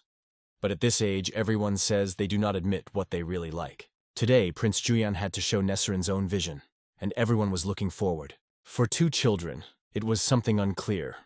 Only from rumors knew that it was like a theatrical performance. It was at this point that they were brought to them an extremely important person. She was so unexpected that the children froze in place, almost forgetting to breathe. It was Juyan himself, dressed in matrony, in the female image of Kunyo. He proclaimed loudly, "O are the suffering, I am your Buddha. How many of you have been waiting for my appearance?" Continued with pathos, waving his hands. And he announced the theme of the performance, Nasurin, the fall of Kunyo. In his past life, Juyan has twice viewed the historical series about Van Kone. Now he knew him almost by heart. In addition, he involved several statistics in the performance. Everything was prepared perfectly. When the prince went on stage, the children had a breath. The look was stunning, but it was only one to cough. How the prince thundered, "Who is there? Who dared to cough?" All their heads turned back, to the one who dared to break the play. The prince rushed to the guilty, shouting, "In your head, probably nesting demons." The children were frightened and buried immediately behind their teacher's back, not to fall into disgrace. The prince, as a anger, jumped on a coughing flurry of accusations. The game moved to a new level. The teacher's face was no less frightened than that of children. He pleaded with the prince not to touch them. But suddenly, a loud and decisive man sounded from behind. "Stop! I can no longer tolerate your thief. How do you laugh to call yourself a Buddha?" In response, the prince calmly said, "Look carefully." Removing some of his clothes, he solemnly demonstrated the true signs of the Buddha. Among them, virtue, compassion, and most importantly, a pumped body that shone in the sunlight. The small brawlers had flowed down. This show was so striking. Two standing nearby soldiers, too, did not stand, decided to show themselves. They took off their clothes and demonstrated that it is also in shape. And no worse than the prince. The audience could only pray, looking at all this. Such beauty made the heart beat more often. Under the stage was a man to whom the prince addressed. "Are you probably Pa Kenkvi? Did you arrive from a distant Soganola to evaluate our combat skills?" And when he confirmed, the prince asked with a smile, "Then please do not judge us too strict." And suddenly, a loud blow to the drum. The air shuddered. It was the beginning of the fight. The protrusion began. The tension increased every second. The prince was captured in strong embrace for the waist. The moment of truth came. In such a situation, the main thing is not to get lost and not to lose the rhythm. Who thought the prince would be lost cruelly? He immediately grabbed the enemy by his neck and translated the course. And then, a rapid throw through a deflection, as if in a real resulting. The body flew heads straight to the floor, leaving an arc in the air. The children were brought to the teacher. "Don't give up! Get up!" They shouted again and again until the prince was preparing for the next course. Pushing from the ropes, he rushed forward at lightning speed. It was difficult to believe that it was only a theatrical decree, not a real match. But the teacher worked no less professionally. He intercepted the prince in the air and swore to the ground, if they fell on soft mattresses in training. So, the solid floor made it completely feel the reality of the collision. While the prince lay on the ground, the teacher, breathing hard, climbed the ropes, ready for the next jump. The teacher exclaimed loudly, "Your tyranny has come end," and flew up to the decisive blow. The audience looked with their eyes wide open. What happened went beyond the imaginary. The prince's father, seriously naked. His son seemed to be on the battlefield. The teacher pushed back. He was preparing to complete the start and put a point. At that moment, his cry resembled the voice of an eagle that goes to hunt. The eagle looking for prey. And when he was already flying down, the prince suddenly exclaimed, "Wait!" It was definitely not included in the script. The prince himself did not understand what was happening. But a light smile appeared on this thought. The show managed. But she disappeared instantly when the teacher's elbow crashed into his stomach. Even if it was a vague, the pain was quite real and merciless. The father was already breaking on his face from what he saw. Everything looked very convincing. But the kids rejoiced, deciding, everything with a pagan, they are over. But it was not here. The prince has not yet said the last word. Calling the teacher too easy, he began to climb, as if from ashes. Although he was still lying on him, the prince was not going to give up. Having tightened his back muscles, he formed a real bridge and simply dropped the enemy. General Van watched this from under the ropes, as if preparing for the next course. But the other ran into the ring. He intended to demand Kuno finally. He jumped from all overhead and hit the prince with both feet, just below his back. "So dishonest," one of the audience exclaimed, and in the air, literally smoked from the prince's ass. At this point, the old man allowed the replacement. The show had to continue. The battle lasted for a while, striking every new movement. The little ones were enthusiastically shouted to the teacher. "Show him where the crayfish are wintering." General Demon, now San, a dark and formidable figure, came to the arena. The prince accused him of Van Gon's betrayal, calling him a traitor and an apostate. "You are nothing. Even a traitor tongue does not return to call," he exclaimed with fury. "Anu, attack, saucer," said the prince, lighting up a new round. Their collision caused a wave that dispersed all over the ring, powerful and spectacular. The prince leaned to the enemy and whispered, "It's time to finish." Understanding the hint, the general bent and prepared for the final trick. He moved his head between the prince's legs, preparing an unexpected reception. And then he broke up sharply, throwing him a bag of rice through himself. The prince was laid on the hard floor again with deft guns. Not a performance, but a survival. The children jumped with joy. Kunio was defeated. The holiday was done. But they were happy early because Kunio rose again. He stood up to prove again who he really is. The only true master of this world is unbreakable and invincible. He began to mock the general mockingly until he was pleased to stop, already turning to him not as an actor, but as a real prince. The old man, though dictated by the rules of the game, did not expect to see the prince's hand in his neck. "Shut up! How do you laugh at talking to a master?" Suyan rattled, taking into account the role. Kunio had a tyranny and then heroically defeat, and two fighters were prepared for a common attack. The final act of drama. They simultaneously bounced and collided with their backs in the air, like legendary heroes. Lifting his eyes up, the prince saw this picture, as if from an ancient epic. With wounds on his face, he addressed the children. "Have you looked carefully?" He remembered how they sat in the audience. Incomprehensible, inattentive, indifferent. "Nesserin is a story about heroes where strength, honor, and skill are ruled," he said solemnly. The prince announced the theme of the performance, the last days after Kunio, and then he accused the children that they did not understand anything, because they studied badly. If you were studying everything properly, they would have a lot more pleasure from Nesserin. The little one looked at the book with interest for the first time. Something has changed. At that moment, the prince addressed the teachers. They mastered the 4th and 5-year-old, and now is time to improve the body. The boy looked strongly at the prince and asked, "How much else do we study?" "At the age of 16, you can start improving the body. It has been 5 years. Are you ready?" The prince replied, and a unanimous voice came, "Yes." After a while, the prince genuinely apologized to these two for making them so nervous. And they did not hide that during the speech were sitting on needles. The heart was fighting at a frantic speed. They were also awkward in front of the Sinmi master, who came with them. But the prince also apologized to him. The father asked his son with interest, "How did you know about the exploits of the insane monk Kunio?" The prince thought, after all, the history of Koryo has not yet been written. What to say? "I saw a lot of Sagi scrolls in the repository." He began with cautious.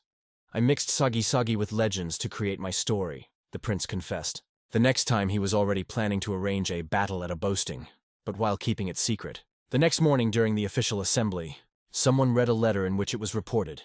The great prince of Juyan at the holiday staged a play by Nesserin, using the monk Kunio as a thief.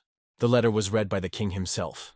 After reading to the end, he raised his eyes on the prince, and he said strictly, "Go forward." The king was waiting for the explanation, and the prince gave him.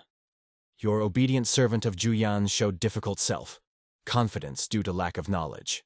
Meanwhile, children, armed with sticks, were dressed in their hands on the streets. They imitated the robber Kunio, a hero from the performance, and they also stated that they would destroy all the Alamans. Of course, the prince asked for such influence. But what to say when everything happened? The performance has done its business. The king was more interested in another. How did the prince portray the events that did not exist in the history of Koryo? As a punishment, he ordered the prince again to look at all the chronicles. The prince has been instructed to gather scientists and review the story from the beginning, even if you have seen it 3 times. The king's gaze fell directly on the prince, and he already felt bad. He was overwhelmed by a strange anticipation. Something will go wrong. Perhaps the matter in that Mount Tsukoyu, which scientists were kept. How huge is the story of Koryo? It seemed endless. When doing business, Julian thought more and more, where are other students? But it turned out, they were all occupied by writing other historical books.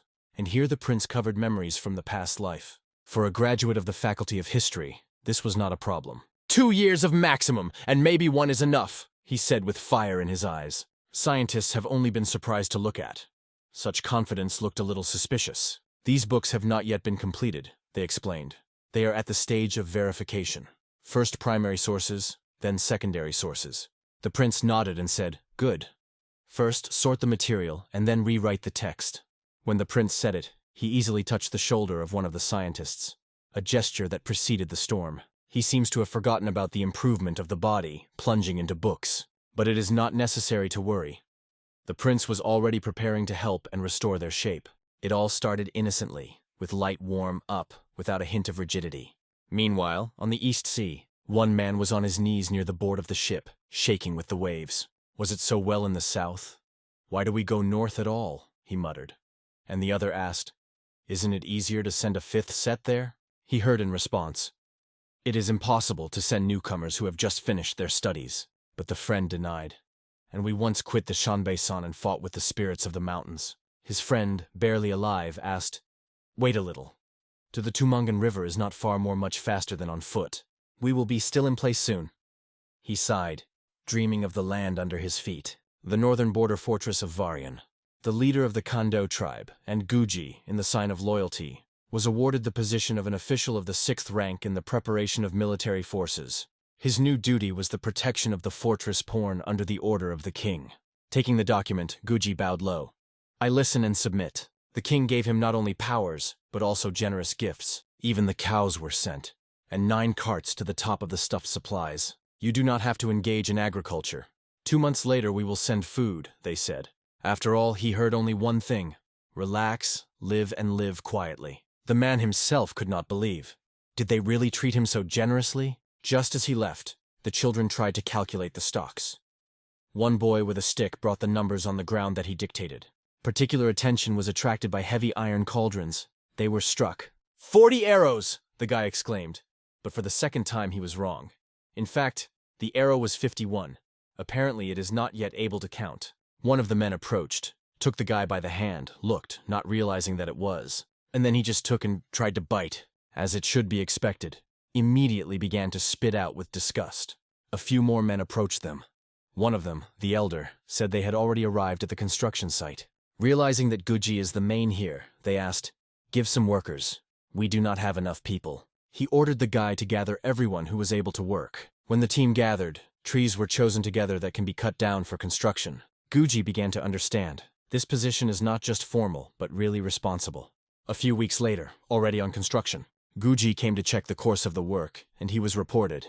"Everything is going well. The building is erected from the strongest tree." But suddenly, a cry behind your back. People shouted, and then a deaf thigri was heard. It was Senoon himself, a mountain lord who was so afraid of. Arrows were sticking out in his body. He was injured, cheeky, and dangerous. Realizing that the beast was attacked, the commander immediately ordered to retreat. But one Chosen did not agree. He rolled his sleeves, preparing for battle. And for a while they gladly tasted the meat of a proud tiger. One of the men asked a piece of soap for his friend. He had already spent all his. Hearing this, the other man thought for a long time.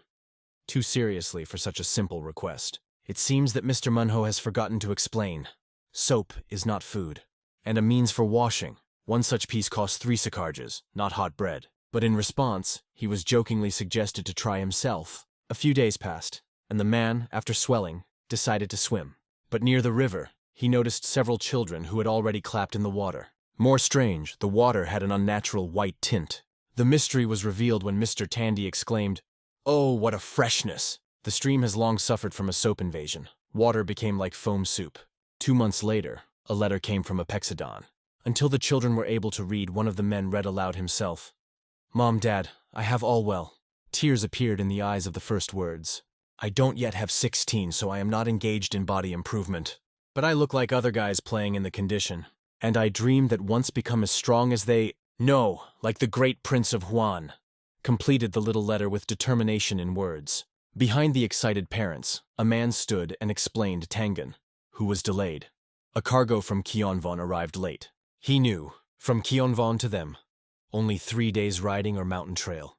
But soap consumption has grown so much that they can not only rely only on Chosen's supply. Tandy immediately had the idea to start trade with Kyeonvon. He asked permission.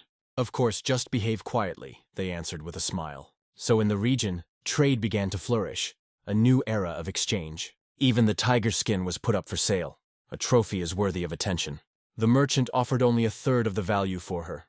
He clearly wanted to snatch a favorable agreement. Tanders are merging. The Chosonians of the Minchi always do that, reduce prices. This brazen wanted to reduce the price of 750 juices. Humiliation of trade. But losing the client was worse, so he agreed, reluctantly, but he was restless. Probably who is tricky, he wins in such agreements. The suitcase was opened before Tanders. There were some documents inside. Looking inside, he did not understand anything. What about the paper? The merchant began to explain that these papers can be handed over to Kansho and get a rice for them, or exchange for goods at the nearest bench. "This is the decree of the king himself," he added. Tandy took these forms. Could not believe that such pieces were really using. But something was still embarrassed. When he went out into the yard, he could not understand. Why so many soldiers here? "They guard them. Are they waiting for the opportunity to destroy? One guy replied, both. They say they recently leveled with the ground with the village for 300 yards. And it was during this conversation that one of the northern boys just fell to the ground.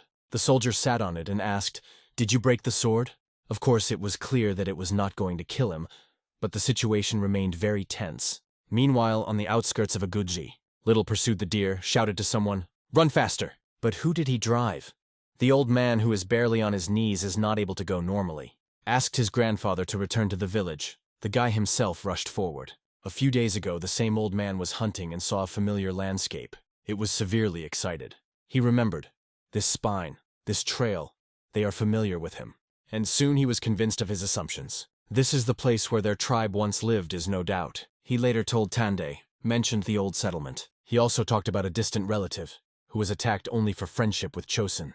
Only because he was friendly to the Chosonians. That's what he got for. Tande learned, the old man is a relative of Manthoma himself. If you are friends with Chosun, can't you attack? He asked. Moreover, the enemy, literally under the nose. Subsequently, the chief of the Kionvomba fortress, and Minjong, said, these lands previously belonged to Montom, the leader of the Kandu tribe.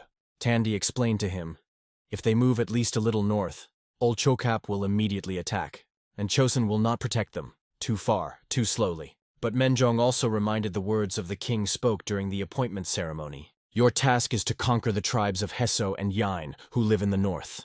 But Tande suggested another. And what? How do we defeat Olchop? But they will unite with others, and destroy us. In this case, they will not be 3, and maybe 6,000, a serious answer came. And they added, not just he was appointed in Harvarian. They indicated that the son Manhwa never took revenge for his father's death, and so they count on Tanders, as a relative, promising not to interfere, but to guarantee reliable protection. Only now did he realize why he was gifted with such generosity. King Chosun calculated everything a few steps in advance. A real strategist. Another discovery. The king ordered to transfer about 1,000 best warriors to Hunadogam. The same ones who won the Tyson Khan's army are the first graduates of the new military department. And Tanders, with a light smile, said, the decision to join Chosun is the best in my life. Meanwhile, in Chipcheonjeon, the capital of Chosun, the scientist viewed the documents and asked, do you really want to combine it? Yes, even if King Chonole was passionate about women, he founded Songgungwan, the basis of Confucian education. His contribution cannot be ignored, the prince explained. But the scientist was interested in something more. Will you be able to focus? Do you not pay too much attention to Mo Chon? Myo Chon is a Buddhist monk who tried to overthrow the ruling elite of Koryo and move the capital to Sogyeon. In this case, you must correct, the prince exclaimed and got into the bar. Do you want me to change the text? Or pose? He asked with a smile. At this point, the king himself came to the room. And he also asked the same thing as a scientist. Do you manage to focus on reading? They soon sat at the table, and the prince assured, everything goes very smoothly. The prince noted that the decision to place a relative of Muntham was a truly wise step. Compared to my father's plans, it's just a small trick, the king replied with a smile. And he added, the seed brought by him gave a great harvest. And iron production also increased significantly. Progress was felt everywhere. Thanks to Khan's gifts, many new horses have appeared in the country, whole herds. The Minister of Public Works suggested expanding the roads. There were problems with the distribution of iron, despite large volumes of production. The prince immediately guessed who gave the idea. A smile gave his thoughts. Now he is in the caisson. Checks the accuracy of the measure of weight and length, he added. Meanwhile, caisson. Why don't you use state units? Asked the inspector. We have such a tradition, they answered calmly. Everyone else has given up and went for a long time, and this guy has been holding on. He has not receded for several months. He explained that they would suffer serious losses unchanged, and no one would be able to compensate for them. Here appeared Healthy with a mace in his hands, and a look that promised trouble. He was ordered to study the relevant new moon. But will he handle his mace if that guy has such iron hands? Of course, no. Despite his massive body, he immediately flies into the air. It was unfortunate, because he really wanted to help, not to fly out of the frame. Grinding is rolled into the water, lifting a wave like a ship. I traveled to Ming with the great Prince of Sun and studied their trade, improving my body in parallel, the new moon said. You need to change your approach, he added calmly without raising his voice. After these words, he stretched a book about his traveling to mines. Seeing her, a man on her face has a genuine surprise, such a surprise. To put it mildly, from this urgency everyone was boiling here. It was impossible to endure. Well, though, they did not lose one movie, though something was right. Sitting at the table, the man remembered the words of Prince Suyan. He said, "Right, following the principle of 6 questions, so it will be easier to read the text." At this moment, the scientist asked the back, "Do you gather in the capital?" "Yes," the man replied. "I have not seen the great prince for a long time. I want to ask if I do everything right." The old man followed him, stepping slowly, and just heard the conversation. Someone dreamed that the great prince came to Kason and read a lecture on body improvement. Meanwhile, in the camp of the northern tribes, Chonjon Dream met with Kanga. He immediately made the impression of unusual, not at all like a typical military. There was something in his gaze and manners, like a real wild wolf. He was asked to briefly report on the state of affairs. Tango said that 3 tribes have already been conquered, and 1 was almost completely destroyed. This made Kona understand that first it is worth conducting an intelligence to check the situation in place. But there was one serious problem. The dream said that there are almost no skilled riders among their fighters. Well, it's not surprising. You do not shoot from the musket on the horse. Someone was on the side. But John just answered, "Don't worry," and got a long star sent by the king himself. Such devices need to be given to all intelligence. The advantage is obvious. The dream took him in his hands, pressed him to his eye, and looked in surprise. The dream was amazed. He saw even a bird flying far in the sky. At first he was scared. I didn't understand how possible, as if magic in his hands. The next he showed a map drawn up by Aguji and other leaders. He pointed his finger at a place where the mountains are very high. They are easy to see, so it is better to go from height. From those tribes who have already expressed the desire to obey, the path is safer. Tandy immediately suggested that they give them wolf skins from the stocks, for which the dream thanked. Although it was not fully sure whether his people will cope. Even on foot it is difficult for them, and there are also mountains. After that conversation, 2 weeks passed. The construction of the last building was completed in the territory. The man advised to use it as a warehouse. But as soon as the Tandy, he had time to rejoice, as a guy with news appeared behind his back. He reported that the scouts had returned, and the warriors themselves came to report. Tandy realized, sleep is not just a wolf. This is a real Sanin, a mountain lord. They gathered information about the outskirts of Koryan, but 2 died. And then Tande realized they went 70 in the mountains and back in just 2 weeks, losing only 2 of 100. The dream began. It was unbearably cold. They escaped from frostbite only thanks to a stone that they warmed in a fire. Ulchakon's tribe began to act recently. Most likely they have not yet fully combined the strength. All the information collected was recorded in detail in the report. "Great," Tandi said, knowing. "A month later the river will freeze, and this will allow you to start an offensive through the crossing." He immediately ordered his subordinate to pass to all the tribes. The robberies were strictly forbidden. A month later, a big hike begins to the north. We, the Kandyu tribe, the descendants of Olchop, lived in the north, and then moved to Liaodun in search of mercy of the Minsk Empire. But we were deceived. Instead of defense, we only felt a wick and humiliation. And who opened us with arms? Who accepted us as relatives? Chosen. The answer came. And who gave us iron and grain? Again the question, and again the answer. Chosen. The answers were clear, no doubt. Only Chosen supported them in difficult times. But not everyone remembers Monto's story. Also the descendant of Olchop, who swore Chosen's loyalty. For this, he got silver. And then he was treacherously killed by his own tribe. His son, Chunshan, still serves the mines, in poverty and forgetful. Aguji Tandi will never forget the images that have been caused by their people. But he always gives good for good, but this time only revenge. Revenge, revenge, and revenge again. Speaking these words to the army, he suddenly drew attention to the figure behind his back. When he approached the army, that man turned to a military 5th rank. He summoned a warrior named Gan. An order was given to kill everyone. No mercy. Li Qiran is the hero of the northeastern lands. If you emphasize that his descendant is Chosen, it will raise the morale of the whole army. This is what the John was calculating. The main goal of the hike was obvious. The revenge for Montoto was their historical wound. The arrow punched the body and stuck just in the stomach, an unexpected and cruel blow. No one expected to see the iron arrows here. It changed the whole picture of the battle. In Hungajin Orasonchami, this is where it all started. The warriors raised their hands and shouted, "We give up!" Tendi asked, "Do you obey Chosen?" And he told a little about himself, who he was, where he goes, and he headed north, to conquer or destroy Olchokap. He clearly explained what would be with those who do not want to obey. There will be no chance. Therefore, another choice, except to take a weapon, to ride horses and stand on the side of Chosun, did not remain, but one of the warriors doubted. The direction in which they go is the native tribes. But for Tondi, such words were delusional. Relatives for him are those who have a lot of silver, not blood bonds. The horses were already ready. They stood in the ranks, waiting for the teams. And the weapon also lay alert, with her a willingness to obey Chosun. The next point of their hike was the fan. So, will we wander? The offer was heard without options. The opponents called themselves the Arahap tribe, but they added that they were ready to serve Chosun correctly. The decision was made. The next stop is Kolgan, and here too, without a fight, they conquered. At some point, Tandy did not understand himself. Why are they all so humble? And here is a new point, Nimacha. But everything was changed here. The locals were delighted. Finally, there will be a real battle. At some point, the leader just threw everything and began to flee from the battlefield. But he fled for a long time. A sudden abdominal pain made him stop. The shot from the gun hit the body, no chance to escape. After that, everything became clear. Their forces surrendered. There is no other choice. The dream came across some things and asked the locals, "Is it edible at all?" The moldy oats and rotten barley looked sad, real debris. The woman explained that this summer they had no crop. Food for the winter, just nowhere to take. Subsequently, it was reported.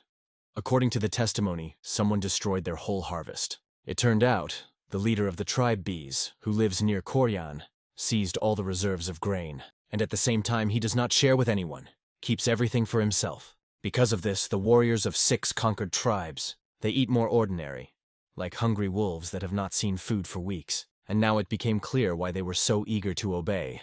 Just survived. John immediately ordered to send a messenger to Kionvob to invite additional supplies. Meanwhile, Olmago turned to a local leader. He knew nothing about the situation. "Aguji goes to us to take revenge on Monto," he told him. The leader of the Olmago tribe, the Beans, did not joke. But I knew perfectly well that the frosts were close. In a month, they could barely be survived even in peace. And with the arrival of the army, the situation will become unbearable. Therefore, I decided to retreat to Koryan. It is necessary to take time. But 3 days later, troops appeared near their territories. The war was approaching. An order was given to start fire without hesitation. Everything around began to collapse, like a thunder rolled on the ground. The walls fell one by one, leaning at a frantic angle. They could no longer serve the defense. The remnants of protection were scattered in their eyes. For Olmago Tandy, he was ready to give the last chance, as an exception. "The murderer Monto is dead, but you remained. Beans, his relative," he said. But the beads replied sharply, "Why didn't you mention that Monto wanted to betray us?" And he argued, "We beat on the side of Chosun, just as Monto wanted." To prove his words, he brought forward his iron guys. They were incredibly chunky, just giant. It was only necessary to look at their bellies. There is a press like stone. One of the audience, a little more durable, felt his stomach and sighed enviously. Would like that. But is it possible to call the strong man of the one who is not able to raise a person over his head? Only Chosun is able to control the army, which can be a power worthy of legends. The boys immediately suggested that the leader surrender, without any pressure, just a fact. He already understood that if he does not seem, his warriors will break him into pieces. Squeezing his teeth, he admitted, "We give up." And thanks to the sophisticated plan of Chonjun Sun Chosun, she won a devastating victory with minimal losses. Cold January calendar 1452. Although not much time passed, Jinjan had already managed to work 50 volumes that he was instructed. Yes, it is only a third of the necessary. But still his successes were very impressed by the elders.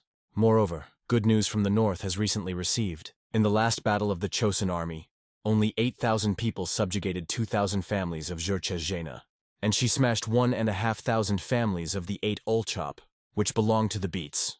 Half of the Hessos tribes and the Jains living in the north expressed their desire to obey them. Probably in Chosun, a great celebration was ripe. And it was so. The preparation for the festivities began immediately, and soon it was a holiday.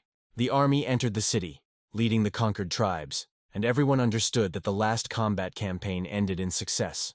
The heads of a powerful country could not be rejoiced.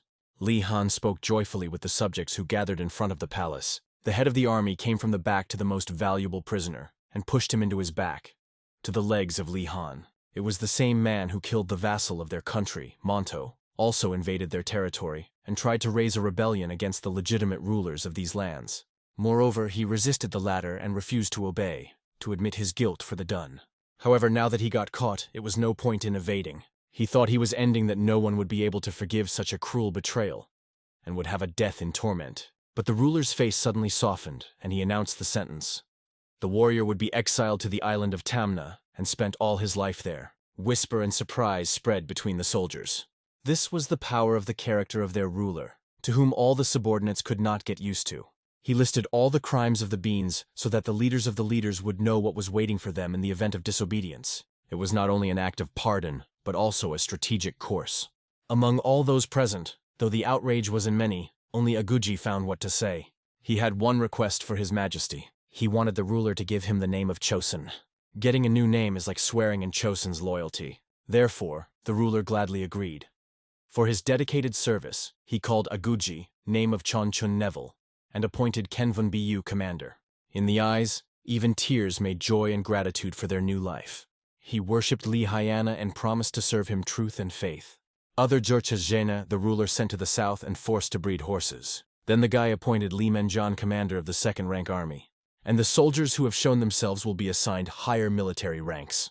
There is only one question to solve. How to do with other Jais tribes that joined them. The elders said the ruler that if they were as generous as they were to the Chonchungun Nelia tribe, it would be too overhead. But if they are worse, they may be dissatisfied. It is known that the Ming Empire placed in the Korean Waste a military garrison that protects the imperial palace. But if Li Hyang makes the Korean with their Weiss and send traders there, they will be able to meet their needs through trade. However, the counselors said that we would not be enough. Then it is wiser to send there those who suffered from hostilities and place a permanent garrison there. Only if there are too many people there, then the army will need to keep them in the knot, and the palace is just a suitable candidate for the role of the commander. It is about Hongjun Soni, an 8th rank. He is a talented Hanadogam warrior who developed a muscle intimidation plan. Li Qian liked this idea. So he ordered his servants to send the boy to the boy and report his appointment to the post to Korean. Of all the voiced Jinun, only the words about the plan of muscle intimidation were interested. I wonder if it will become an official military strategy. The next day in Kanvomb, the weather was the same cold, and because many soldiers were engaged in improving their body, stripping them in the cold, they often got sick. Hongyun Dream, who was just ill, dreamed that when he returned to the south, he would definitely resign. Meanwhile, Mr. Commander returned to Zagadan. There he finally met his son after a long separation. The man hugged him, rejoicing in how his little boy grew up. But his father was still proud of his child. He bowed to the teacher and thanked him for taking care of his children. The teacher bowed modestly in response and said that it should not be extorted so much. But the man continued to praise him. It is said that the improvement of the body of the great Prince of Sun helped to instill a sense of son's duty. Thanks to the improvement of the body, even the children of the jar have learned to honor their parents, but not everyone thought. Be that as it may, he also achieved a lot and was surrounded by the support of his friends. Only training was tired. Recently, in these rashes, some unhealthy look, and other students Jinian too. The worst suspicions of it could cause it. Although they can violate the rule of a special diet, so it is impossible, even in the days of special nutrition, it is strictly adhered to.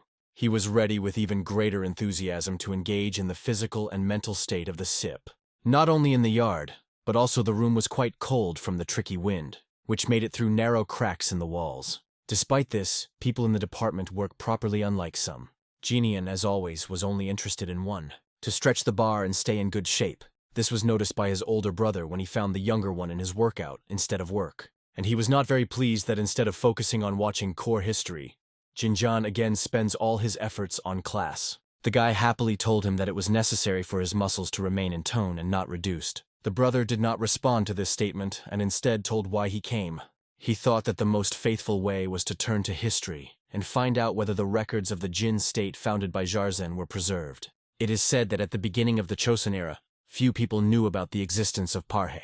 But in the records, the minister of Chichue's son but mentions that Parhe was a powerful state with large territories. But as a result, it was destroyed by throwing. They say the last heir, the Han Hen, brought tens of thousands of families to Quezon and got the name of Van. But at that time, everyone was too busy receiving refugees and did not keep records. The ruler pleased these news.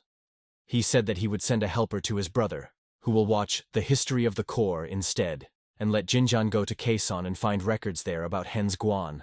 The guy was satisfied with such an order, so he bowed to the elder and said that he would be happy to take up for service. And in his thoughts, He decided that when he went to the Kaison, we should take with him a sip so that he would dispel a little. But at first he will suit a day of special food for his students. Because now they ate only meat and in large quantities. Because they were afraid that they could allow the loss of muscle mass. Upon learning of this, Jinjan was insanely evil on them. So much so that his whole face was purple from one view. The students tried to justify themselves, said that he himself told them that they needed to eat less fatty and lead a more modest lifestyle. But they forgot that the prince also told them that even the most educated person would start to tremble if they only eat meat for more than 3 months. They need not meat, but healthy eating. Yes, sometimes you need to caress yourself to maintain both the body and the spirit. Then, the improvement of the body will be more effective. Therefore, one day the prince still decided to indulge them, but then they will all have to change their eating habits. In the meantime, students were glad to make preparations for them. The prince walked between the rows and everyone carefully advised, who needs to eat more fiber, and someone other nutrients. And the star at this dinner was a meal from Chwepekchon, a wonderful fried pork. Looking at this friendly picture, the prince could not be surprised, because 9 years ago, they all rushed from criminals. And now that the number of his followers has increased, and they were corrected, they began to treat them completely differently. For meat dishes to come even better, Jinjan generously added spices and spices there.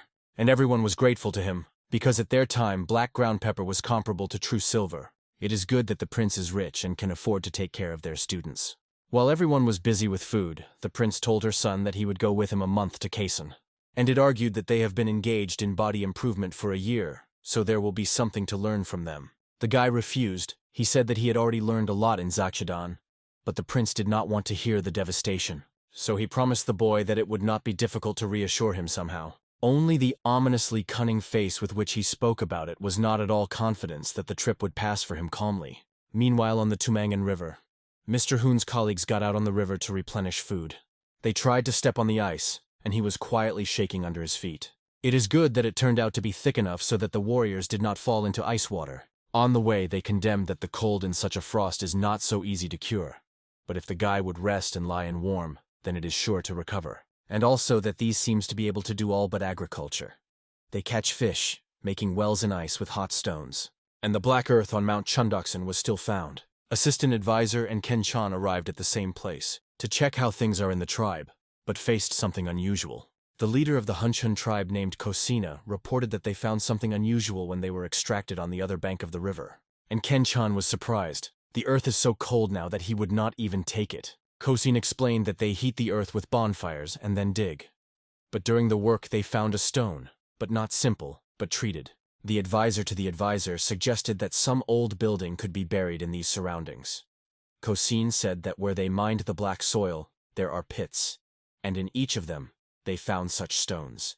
If it were in one place, but it could be assumed that there was once a building, but there were too many stones, and they were located at a decent distance from each other. And Ken Chan looked into the pipe and saw many dug pits in the distance, making sure of these words. Hosin smiled quite and said dreamily that they may be able to break the real treasure. But Ken Chan was not as inspired. He sadly said that it could just be the ruins of some old fortress. But he promised that the finding of the find in the Hanian, so let the tribe leave these lands. They will still have their reward.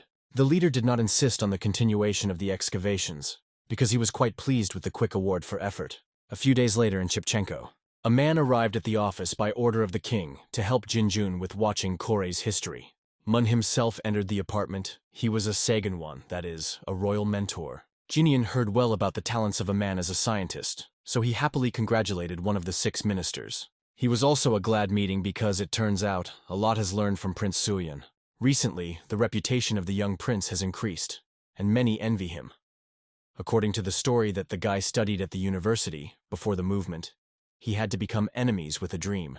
Therefore, when Moon himself said that he had read his book about body improvement, Jinjan tensed all, waiting for the Kaverdi. However, he even managed to change the story, because Mun himself was genuinely delighted with the prince's book.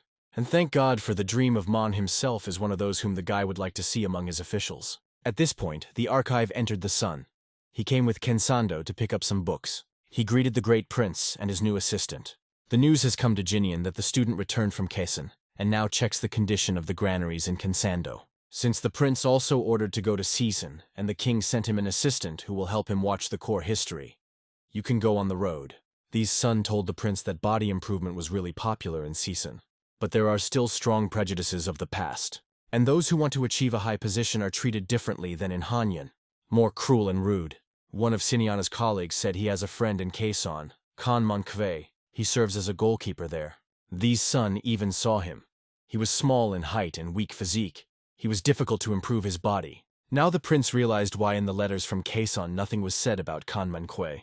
He was born premature, 7 months, and he was probably mocked during body improvement. Then the prince rose from the table and said when his deputy arrived, the prince immediately went on the road. And he asked his colleagues to take care of the bark history until he would. So all things for the journey were collected. The detachment arrived in Quezon in March 1452. When the boys went into the city, these son, smiling, said that Jinjan was so huge that probably people in the city would immediately find out who he is. The descendants of the Core dynasty, who have not forgotten the former images, still live in Quezon. So the guy was a little worried. While they were riding the city streets, they accidentally came across 2 stupid boys. They played something arguing and fighting, trying to overthrow each other on the ground. But then suddenly the mother of one of them appeared and pulled her son out of a fight by her ear. She told him that King Tejo would be in rage if he found out how horribly his subjects behave. But the boy said there was no king here, so they are afraid of nothing. That's just at this moment Genian drove through his big, strong horse. The poor child was so frightened by the terrifying look of his uncle that immediately rushed to run away.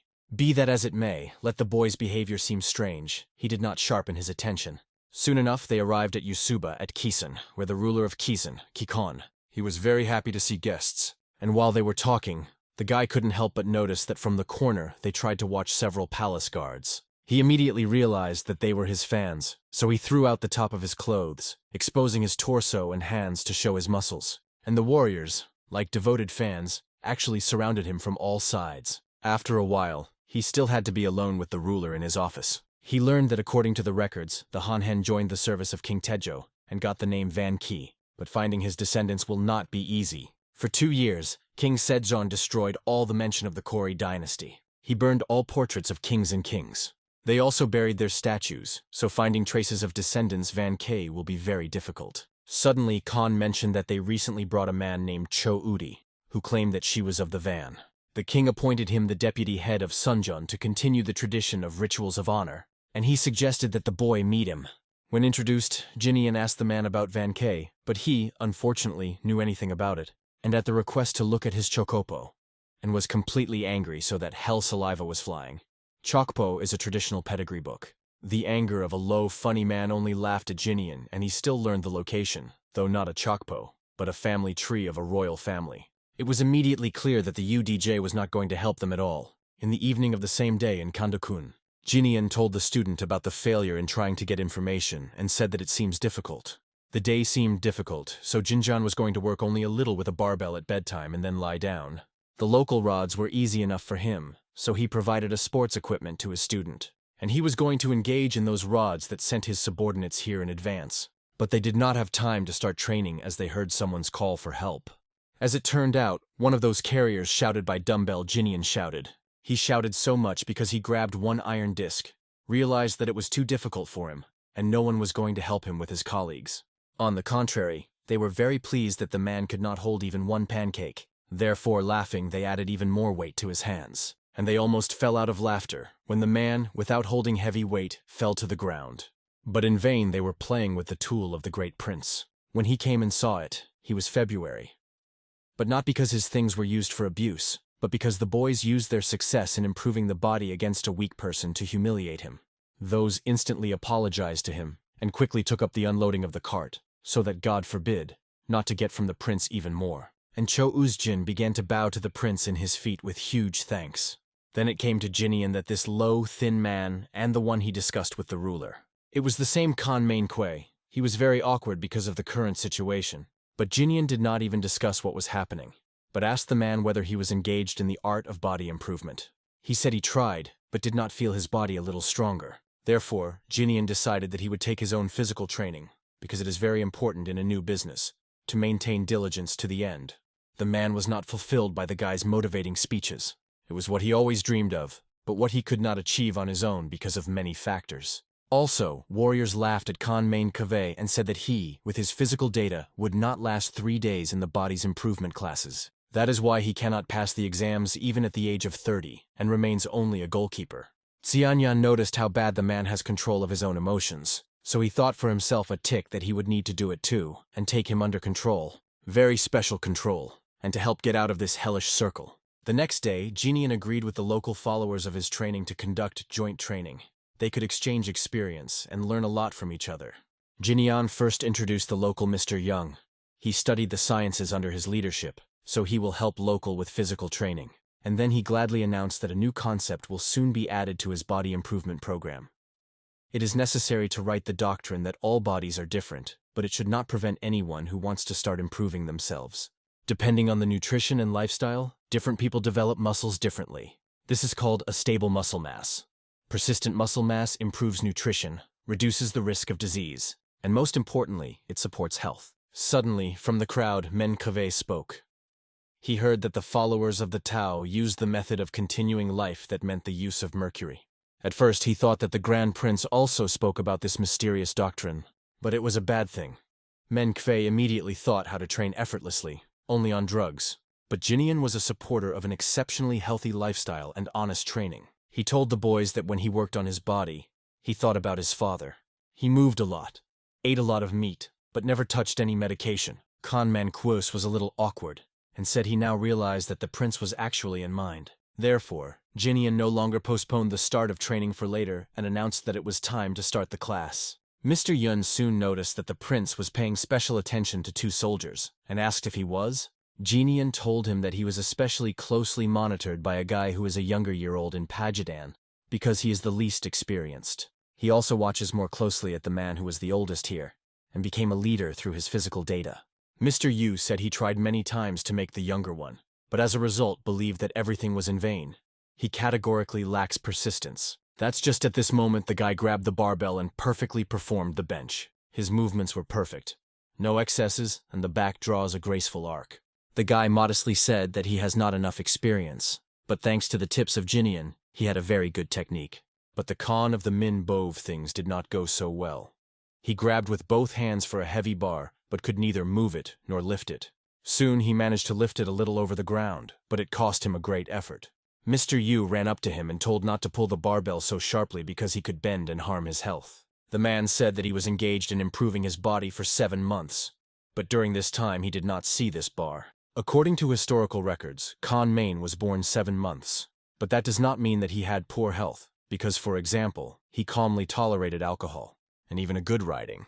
Mr. Yu was very surprised when he heard how long a man has played sports. 7 months passed, and he still had such a body that he was reading all these months of books. Slopes, sluggish shoulders, abdomen, thin limbs. The man himself also did not understand that he was wrong. After his workout he hurts, why no changes were observed. Here from the back, Jinian was unnoticed from the back and screamed in the ear, "Well, of course they will hurt." After all, the man completely built his training plan. Then the prince approached him from behind and took his hands for the same barbell that Manhwa took.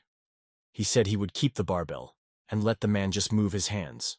So they began to lift it together every time, causing great surprise from others. After a while, the man had already fallen without the strength of such intense training. But the prince said that it was not all. The next stage is the pectoral muscles. Now the main thing is to increase the absolute muscle mass. When the muscles enlarge, people will look at the young owl quite differently. If for 3 days he follows the program that he personally prepared for him, then the coach, and B, as the reward, will allow him to drink. The man motivated it very well, and before, intensified workouts. Fee soon felt all this excitement and enjoying sports, so he promised that he would try hard. But after 3 days he was not happy even the cherished drink. He felt as if he was beaten from his head to his feet. Xianan told him that it means that the man did everything right, and he decided to treat him with chicken soup. This food is very rich and small, so the prince advised her man to eat more. And at lunch he decided to ask the student about the Quan Rama, and also asked why a man, albeit of an honorary kind, did not take the state exam. Manhwa said he passed the exam for the last 2 years ago. These exams are a solid fuss. Now people come there with great strength and deep knowledge. He cannot cope with such. And Jinjan said joyfully that they were his students in the exams. They simply combine physical training with learning. And then the guy suggested that the eldest quit work here and come to him in Pegadan. He was surprised and asked, was he not too late? He is 40 years old. The prince said it doesn't matter. Age and circumstances are not important for learning. And the prince thought, this man seeks power. If it is controlled, it can be very useful. A few more days have passed, and the successor has never been successful. Then suddenly the great prince expressed his intention to reveal the grave of the former ruler. Since in the city they were looking for people who could be descendants of the dynasty. But everyone either denied their belonging to that kind, or were not sure that documents that would confirm or refute it were not preserved. Or they even threw out these records, fearing that it was harmful to them in the future. Then Jinian wondered what could be done to regain the lost trust of the people. And he decided that it was necessary to try to dig a statue of King Taejo, who was ordered to be buried by King Sejong 24 years ago. The ruler of Season said it could cause dissatisfaction with the previous king. But the guy just wanted to restore the destroyed and overgrown weeds. He was a little anxious because of this plan, because the weeding could happen but they decided that they would be cautious by eradicating weeds so that there was no accident. In addition, strange rumors go. It is said that when the Joseon dynasty fell, one rich treasure was buried next to Henan's grave. This, of course, only increased the risk of an accident, but also heated interest. Jinian said that probably someone is very greedy to power, and money may well contribute to their plan through rumors. And first of all, he hinted at Manhwa, who was unrestrained after drinking with a great prince of days. Therefore, the guy decided to immediately send a letter to the king and report his plans for the near future. And after the letter was sent, he returned to training. He has free time once. Meanwhile, Main did not train, but decided to visit the massage. The child walked on his back, kneading her. The massage woman noted that in the last month the body of a man has become much stronger. How difficult it is for him to withstand training, which every time became more difficult when he still has a chance to strengthen friendship with Prince Suyan. Even the risk of life will be justified. Manhwa was about to get up after a massage, but here he had so shot in the waist that he, Okchechen, froze. The woman, looking at him, advised her husband to visit a doctor. She heard that they have recently succeeded in the art of restoring the body after injury. She knew that one of the students of Prince Suyan was a doctor, and he created a new healing equipment. They say it is pretty. The man was surprised when he heard about the creation of his own healing equipment. Although, of course, the followers of Prince Suyan opened many different opportunities. Also, in the secret of the massage therapist whispered to the man about what they say. Next to the grave, Hen buried the treasure. It was interested in Min outhouse more than anything else. Therefore, on the same day, he joined the prince and several other accompanied to study the grave of the ancient King Taejo. He told men that, although it was a king of another dynasty, it would be necessary to remove the territory and store it in order as a reverence for the ruler. And he asked the boys to work carefully to do without accidents. All workers bowed and got to work. Upon learning that Prince Julian gathers people for the restoration of Henan's grave, Manhwa himself spoke to be a volunteer. If he manages to manifest himself here, his life can change. But other workers not only did not want to cooperate with him, they did not notice a low man at all. And when the man tried to attract attention, they said they knew that he had announced here only because of the rumors of the treasure. However, like them, after that, they already decided not to talk about it. And all his strength, the man focused on understanding where the treasure could be buried theoretically. Then he thought that the most obvious, seems difficult and dangerous place on the edge of the perimeter. He called several workers and suggested that they rake this hill together. And the workers only had time to surprise how responsibly he took the task. He dug the solid earth carefully, running earthen, mud hills, which should not be in the territory. He cleaned fine debris and helped to carry bags, weeds, and all this is to finally achieve a cherished goal and find a treasure first. So they worked on the restoration for 4 days. Fee puppies, as always, went from the lawn later than all, because it was supposed to check whether the roots were left.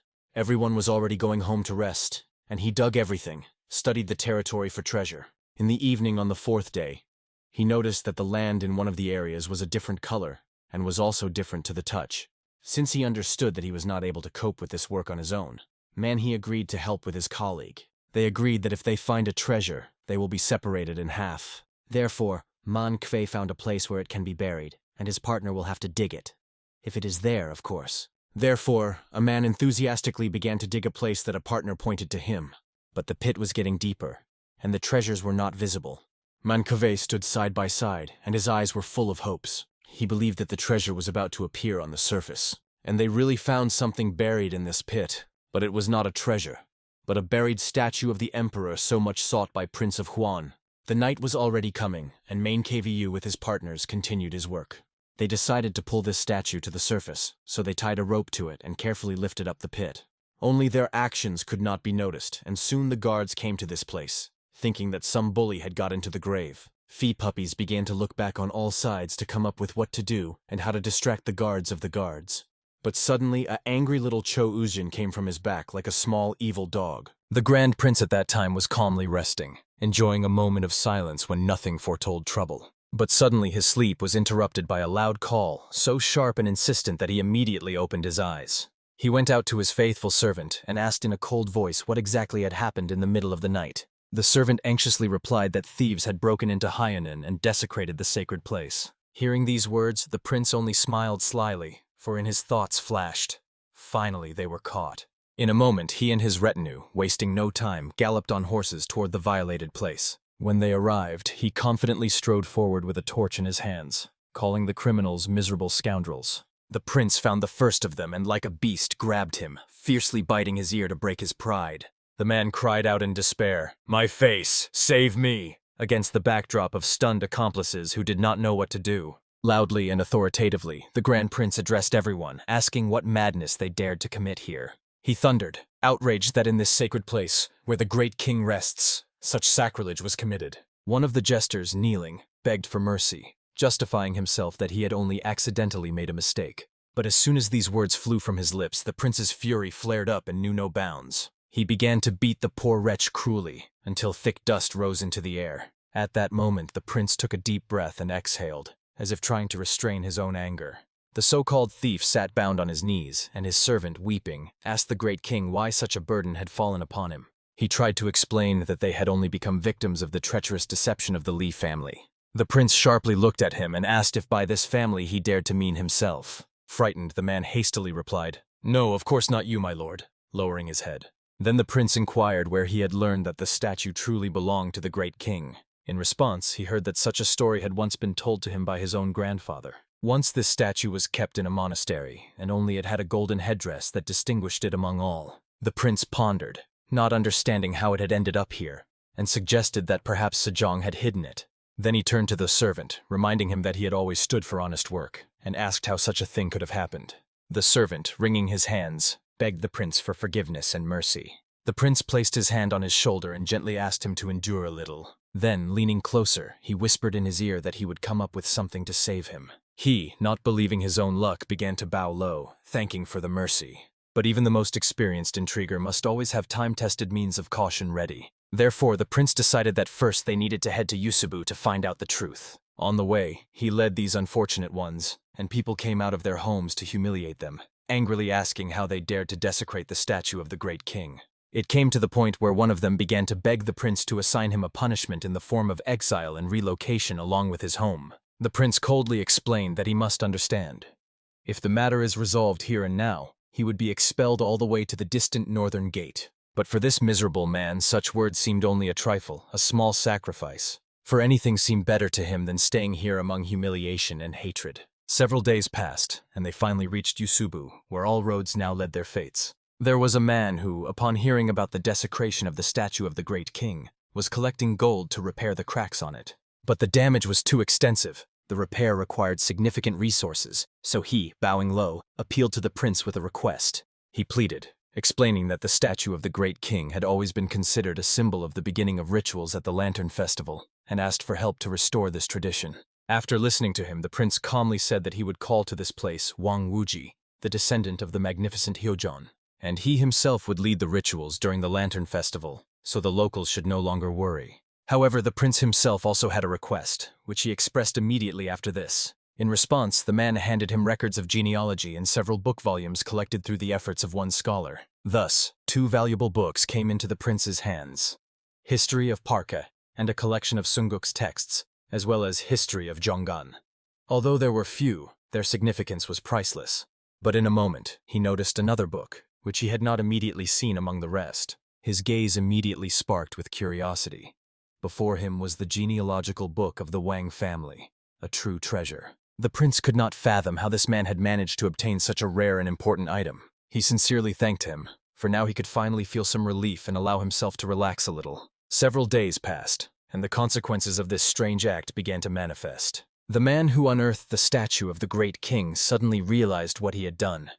After all, the order to destroy it had not been carried out. He only hoped that the great prince was not disappointed in him and had not yet lost trust in him. At the same time, he did not understand why the prince was summoning him to the Susan Palace. In his heart lived only hope.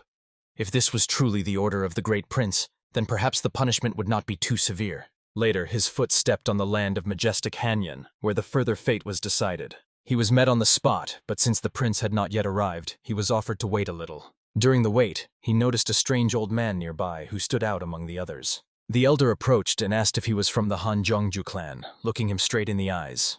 As soon as he confirmed that he was, the elder introduced himself as Huang He, and then men realized. Before him was the prime minister himself. His heart filled with joy, for he had heard much about this man. Huang took his hand, praised his nobility, and called him truly a good man. He said that it was enough to cast away all unnecessary thoughts, and then everything would be wonderful. But why exactly he said this, men never understood. But then Huan sternly declared, "I know everything that happened. From now on you must follow me without any objections." His voice thundered, reminding that men had committed truly terrible deeds that could not go unpunished. He added that he hoped for his readiness to accept all the consequences of his own actions. But suddenly, behind Huan appeared he himself, saying that he had already managed to greet the Prime Minister. "Greetings, Your Majesty," Men replied, bowing his head, barely restraining his excitement. And he in turn politely apologized for making him wait too long. He explained that he already knew about his guilt from the Grand Prince Suyan, so now there was no need to worry. Barely hearing this name, Men felt as if his legs sank through the ground, overwhelmed with horror. He fell to his knees and begging, began to ask for forgiveness before His Highness, crying out for mercy. But he was answered that there was a matter much more important. The current king seeks to win the trust of the residents of Kaisong, and he himself can help with this. But Men understood perfectly, if he appeared at court, all the officials would immediately recognize him, which would destroy his life there. Then His Majesty explained to him that by changing his appearance, he could hide from recognition even by the most vigilant. Eventually, a decision was made. He would not be punished, but a condition was set. To spend 3 years in Petchedani, improving the body under the guidance of a certified mentor from the best school. If he changes the body beyond recognition, even friends will not be able to recognize him. Drenched in tears, he accepted this order and swore to fulfill it. Soon some had already returned to Hanyan with important documents. Meanwhile, the brother decided to use books about Parki to plan the conquest of the northern territories. The most attractive place for the development of Joseon seemed to be the eastern region, where the capital of Parki once stood. News came from Kenwon that the chiefs of the Hunchun and Hosun tribes had discovered the ruins of an ancient fortress. It later became known that the find was made accidentally during searches for black soil. The next plan was already drawn up. Now the main task was to find Sankyon Yongchobu. One of the advisors asked the great prince, recalling that he had once mentioned a large lake nearby. The prince confirmed. Sankyon was built following the model of ancient Chanani, with inner and outer walls and palace complexes, and a river flowed to the west of the city. From this followed the next decision. Finding such extensive ruins would not be difficult, and if they were not occupied in time, the Yang tribes would definitely seize them. Then, placing a mark on the map, he said that Hosun must swear allegiance to Joseon, and after scouting the area, move towards the northern cities. And it is precisely then that he should be sent to subdue the northern tribes. We listen and obey. That is exactly how all present responded to him, bowing their heads. Meanwhile, the body, hardened by many years of training, shone in the sun, gleaming with strength. After all, at home, exercises and body improvement were much easier and brought more satisfaction. He found it much more pleasant to train now, next to the mentor who supported him on this difficult path. During exhausting training sessions, there was time for important conversations about mastering the wild northern lands, where few agreed to live, and about the difficulties that might lie ahead. He reminded them of the old plan, which he and his father had discussed and postponed for better times. Moreover, more than 80 requests had already arrived from illegitimate sons who sought to rid themselves of their humiliating status. And also, goods from the north appeared in the south, including fur, and now more and more people wanted to go there to earn money. The Grand Prince realized that he had been too busy reviewing the history of care and affairs in Kaesong, so he had completely overlooked this issue. He approached closer, placed his hand on his back, and said that he was currently engaged in the history of care, having rested and sorted out many matters, and had already found a person to send to the north. Therefore, he called the man 40 years old, who learns quickly and lifts 750 keen in 3 main exercises. Although he was not from the lower class, he had a younger half-brother, born from a common woman, who sincerely wished with all his might to help him. And right now this man was enjoying his food with pleasure, greedily devouring the dishes. Opposite him sat Han Gildon, who jokingly remarked, "Sir, you have already eaten 10 servings." He just laughed. "What, sir?" "Call me brother. I am your older brother, and at work address me by my position." Then he called the waitress louder to order more dishes. The third, sitting nearby, praised his wonderful appetite, noting his cheerfulness. He only laughed awkwardly, because he even felt embarrassed by the praise of his lordship. After that, he turned to Gil, wishing to explain that one should not be fixated on titles and honors. He advised to stay closer to him, help in everything, and then he would definitely achieve a high position. And he also insisted that he diligently work on improving his body, and the younger, listening to his brother, always agreed with him. And then Il turned to Mr. Lee, asking who currently governs Guian. Lee explained that this was Han Yun's son, a capable and clever warrior who distinguished himself in the battle for Guian, although he noted that their views somewhat diverged. Hearing this, Il only became more eager to befriend him and establish relations. Meanwhile, in Guian itself stood Han Yun's son, thoughtful and worried. He did not understand when the new leader would arrive, as the cold was coming, and the fortress had still not been repaired. He was concerned that the cold could become a real disaster for the inhabitants. However, Han did not share his anxiety, as he intended to head south within a year anyway. He thought that his own plan to evade service might play a cruel joke on him. After all, to pretend to be sick, one had to maintain a high body temperature. But in such cold, this was becoming increasingly difficult, and now he decided to finally retire and return to the warm south. And just then Lee came in, surprised that a month had already passed since the battle for Jian, and he was still pretending to be sick. "Forgive me, Mr. Lee," he said quietly. But Lee only handed him a gift from the king himself. A postcard stating that he was appointed a Nanshan of the 6th rank and, considering his illness, would also receive medicine. At that moment, his dream of retirement shattered into pieces, disappearing along with the last hope for peace. Lee assumed that the king simply appreciated his merits and decided to reward him with generosity. He called it the monarch's mercy and, until the new head arrived, appointed him to perform all duties. He even handed him medicine, a precious decoction that was supposed to heal him and restore his strength. And now Lee was sending Gil along with his elder brother Il to Guian so they could take on new tasks. The younger brother ran through the market along the way, examining prices. Silk and rice here cost more than in the capital, so it was worth using what was available. But the fur was cheaper, and it was better to buy it here. The elder brother, hardened by study and training, was no longer afraid of any frosts. He hugged the younger and said that if he also diligently improved his body, he would no longer have to fear the cold. Some time passed, and the brothers finally reached Guian. They carefully inspected the surroundings, trying to figure out if they had really arrived at the right place. But it seemed that the city was deserted, and they could not understand where the people had gone. The atmosphere was becoming increasingly uneasy, so it was important to behave cautiously. At that moment, panic arose. Someone shouted that the walls were about to fall. And indeed, right before their eyes, one of the walls began to collapse and fall down. The boy froze in fear, realizing that his own carelessness could cost him his life. But a miracle saved him. Il stopped the fall of the giant stone, holding it with his hands just above the youth's head. He bowed low, thanking for the rescue, and at that moment Han appeared. He immediately apologized to the new leader for not being able to meet him properly. And after that, he suggested first taking a walk and looking at the city. Having led them to the temporary administrative building, he apologized again. There, he finally introduced himself, naming himself Nanshan Han Yun's son, and explaining that he was temporarily acting as the head. "I see you are busy with affairs. I am Han Il-don, the new leader," he replied confidently. And from the very first minutes, Il outlined the work plan. The fortification walls needed to be restored, to build residential houses, to plow the fields. There was endless work waiting, and each required urgency. Han clearly understood that this was the case, but there remained a problem. There were not enough people, as the northern tribes, who were supposed to help, were dissatisfied and refused to work. However, Il had his own solution for this.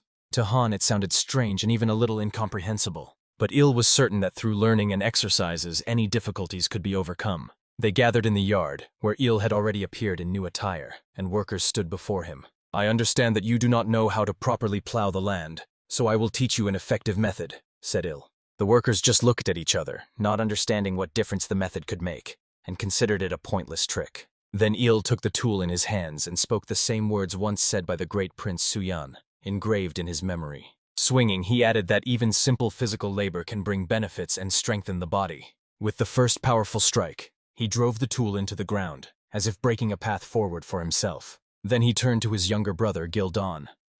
"Take the shovel and remove the soil that I have already loosened," he ordered. Gil performed this work, thinking that he could live peacefully somewhere in the province as a lower-ranking official, but because of his brother, he would surely die prematurely.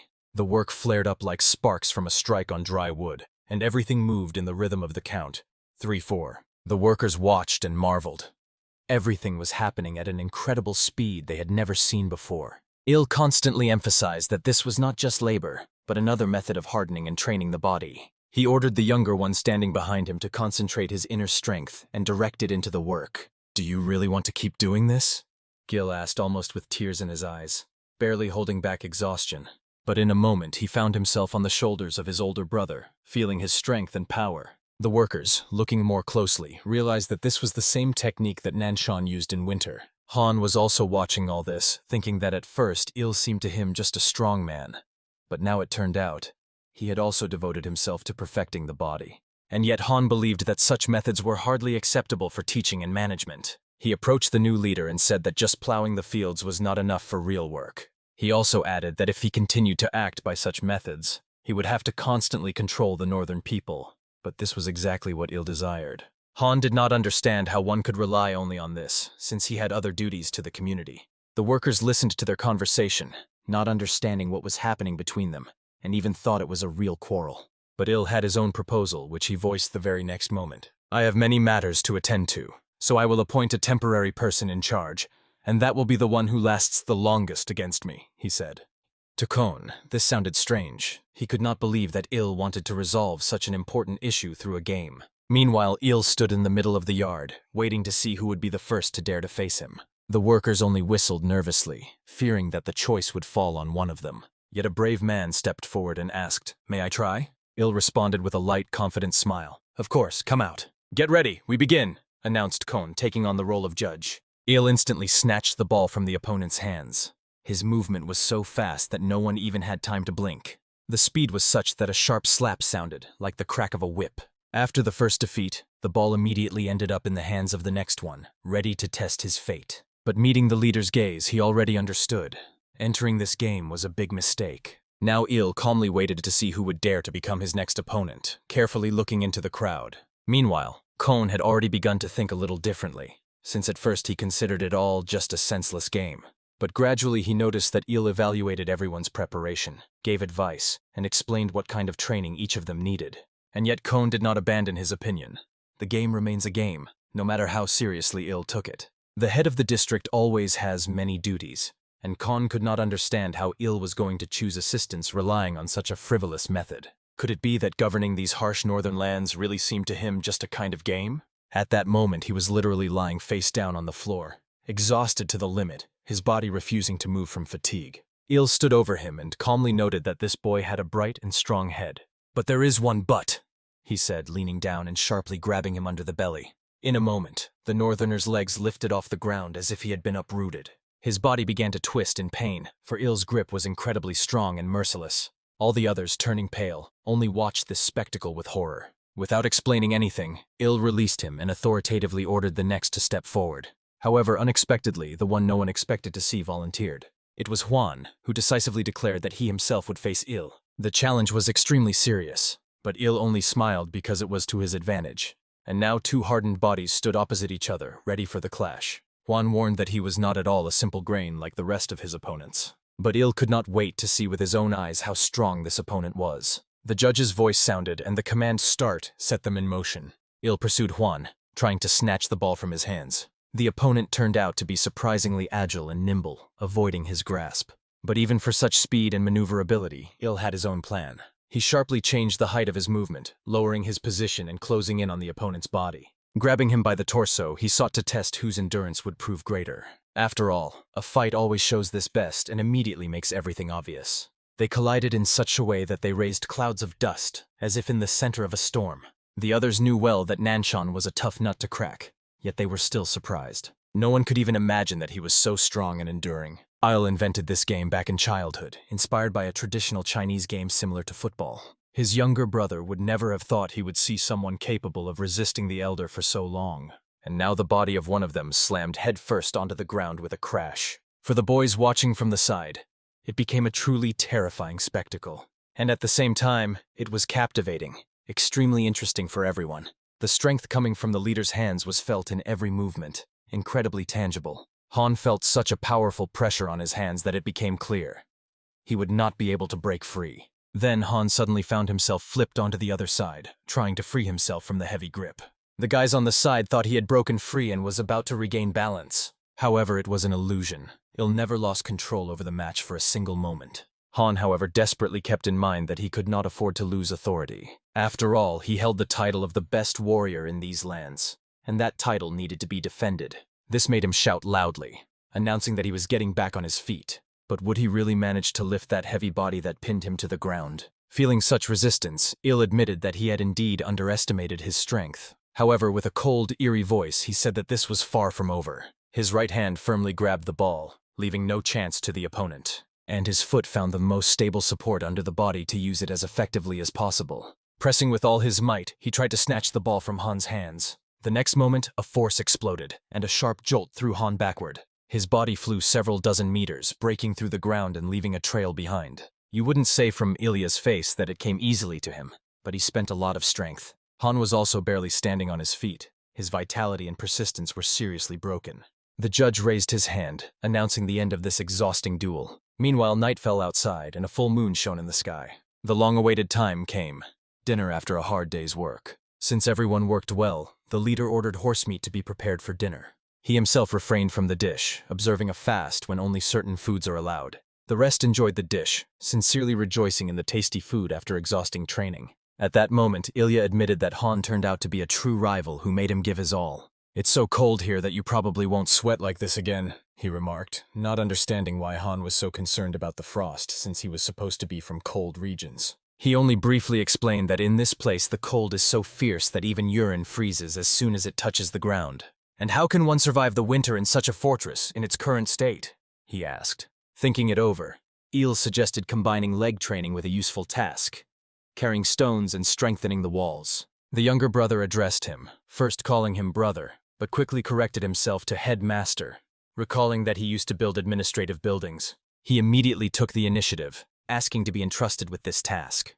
Han was shocked by what he heard, but admitted that it was a good idea. Il only praised the younger one and advised him to try his strength in this task. The next day, early in the morning, Han went outside where Gil was working and approached him. He thanked him for yesterday's help, and Gil, happy to have been able to assist, explained what he had been doing since early morning. Gil showed him unfired clay bricks, noting that they hardly retain any heat at all. "They say that white clay needs to be mixed with graphite. Then you get real pekchon, although idjon heats quite well," he added. Then he asked Han to come closer and look at one thing. He showed dried clay that retained heat after work. Han touched her inside with his hand and was really surprised. It was unusual. After all, the stoves used to constantly crack and fall apart, and the cracks were plastered with raw clay without thinking about the reason. Maybe the thing is that clay heats up quickly and cools down just as fast. Could it be that this is exactly why they crack? He thought thoughtfully. At that moment, Gil shared a new idea. "If we replace the clay walls with brick ones, then the house will definitely be warmer," he said. Lifting heavy stones that raised a cloud of dust, he showed his plan, and explained that brick retains heat much longer, so cold penetrates more slowly. Then Han finally understood.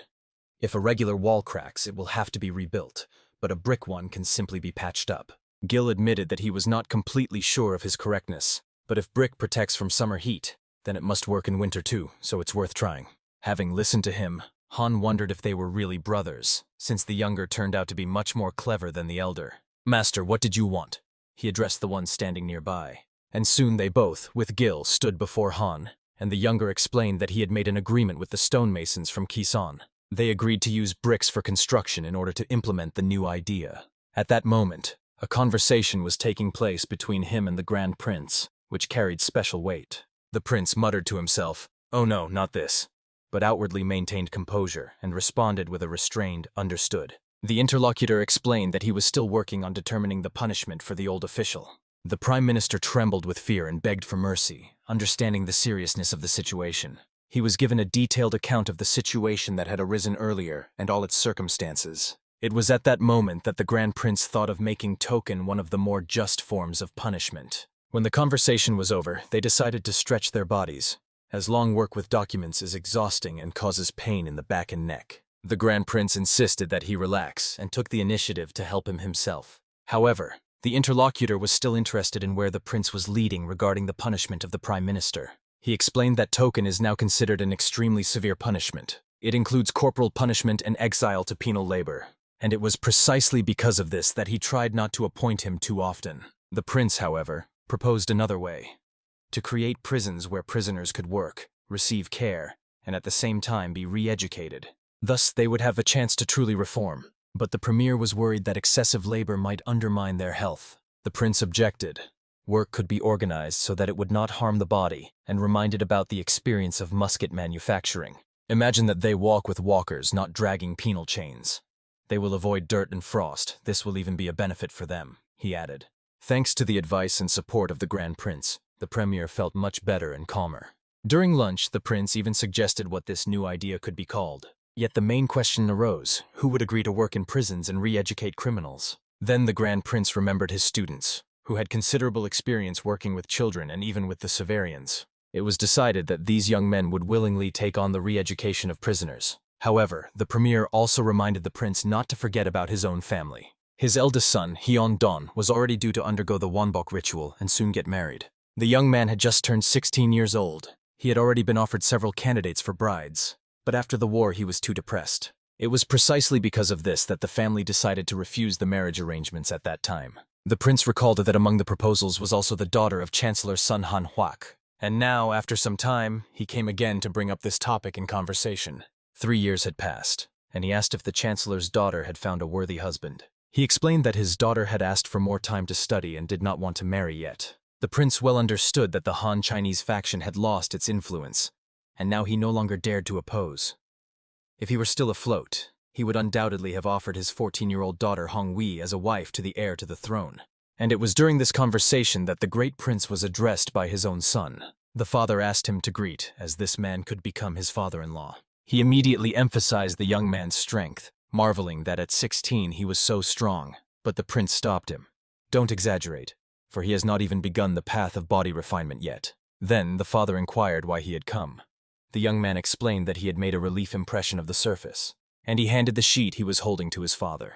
On it was an image of the sunbuzi of King Chin-hin. According to the inscription that the father saw in the History of Korea, this stele was almost 900 years old. The son was inspired by the knowledge his father possessed, and he tried to emulate him. Perhaps the future father-in-law also saw in him an outstanding young man, intelligent and strong. The Grand Prince explained a little for him. He was born very weak, and I myself invented several games for him based on the principles of body improvement. The hoop and jump rope turned out to be excellent exercises that helped him develop. He engaged in this as if it were just a game, and it was beneficial. The prince emphasized that these games are useful not only for boys but also for women. And speaking of this, he suggested meeting his wife. He added that they could even play badminton together. A few days passed, and the shuttlecock fell to the ground more than once during their training. Gradually, cracks began to appear on it. She could not believe her own eyes, all because she saw before her a rival who was not at all inferior to her. And even more surprising was that the woman could be so agile and strong. Then her father approached and said that he wanted to resume marriage negotiations between her and Hyun-don, the eldest son of the Grand Prince Suyan. He added that Lady Sam Hanguk also wished to meet her, and would visit during the visit of her second son-in-law, Prince Kyan. But he warned, if she missed this chance, she might remain not only unmarried, but also bring great troubles upon herself. She, of course, was not against meeting the other sister, but still both the Grand Prince and Lady Sam Hanguk frightened her, as both were masters of body refinement. Her own clumsiness made her even more insecure. She did not know how to behave properly. Later, clothing created by Lady Sam Hanguk herself was already laid out before her. In her hands, she held suspenders that prevented the skirt from slipping down. In such attire, the skirt stayed in place even when stepped on. Her hair was neatly gathered and tied into a special pouch, giving an appearance of nobility. When she put on all this clothing, she was given the title Pochtena, the same one bestowed upon the mothers of queens and heirs to the throne. Later, she greeted the prince's wife, who came out to her. She smiled and asked, "Have you ever played this game?" The girl shyly replied that no, never. Then the prince's wife asked her to mimic all her movements. She showed a few simple techniques and taught several strikes. The fragile girl admitted that she was afraid she might fail, but the mentor assured her not to worry, as she was also playing for the first time and everything should be easy and relaxed. When she served the shuttlecock for the first time, she was praised for a successful hit, and the girl found it surprisingly fun. Then she was invited to play a full match. The voice of the prince's wife changed. Now it sounded more serious than during the training. She made the first serve, and the shuttlecock bounced off the ground very close to the girl. This was no longer just a simple pastime, but almost a professional game, as the score began to be kept seriously.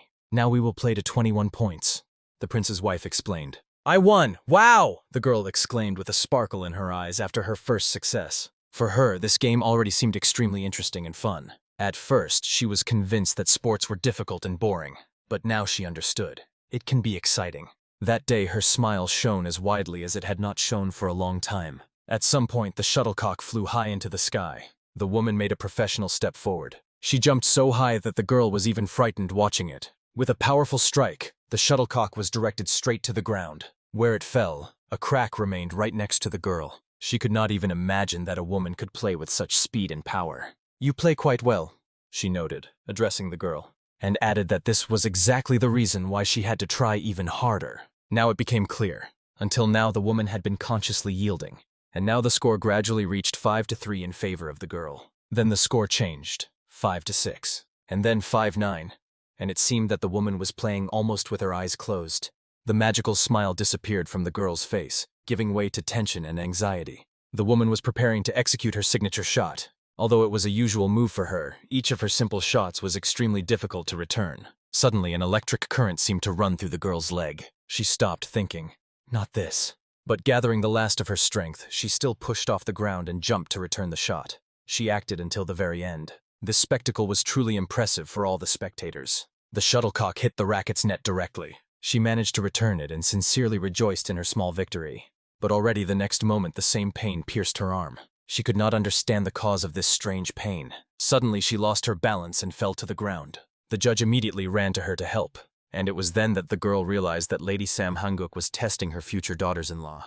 Her hand trembled so much that it was hard to hide. Later the great prince approached, wanting to understand why she had fainted, and asked his wife if she had overdone the training. But she denied. No, she just wasn't used to physical exertion. But at the same time, she noted that the girl did not complain about anything, because she has a strong spirit. I want her to become part of our family, the prince's wife said confidently. At that moment, the prince realized that he had worried in vain earlier. Time passed, and already 3 men were preparing for an important event. One of them was helping Hyun, marveling at how tall he had grown, almost falling when tying his sangtu.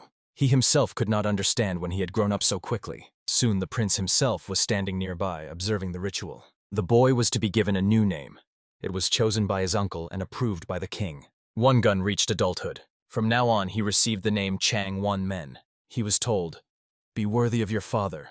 Serve for the good of the country, study and comprehend the right path. I listen and obey, he replied with deep respect. A few days later in April, on a happy day, the wedding took place. They were so nervous that they could barely contain their emotions. His and her cheeks were flushed with a light blush, betraying nervousness and shy joy. The mother saw in her son a person who had grown up quickly and was immensely proud of him. And her husband, the Grand Prince Suyan, thanked her in his thoughts, believing that all this was thanks to her care and upbringing.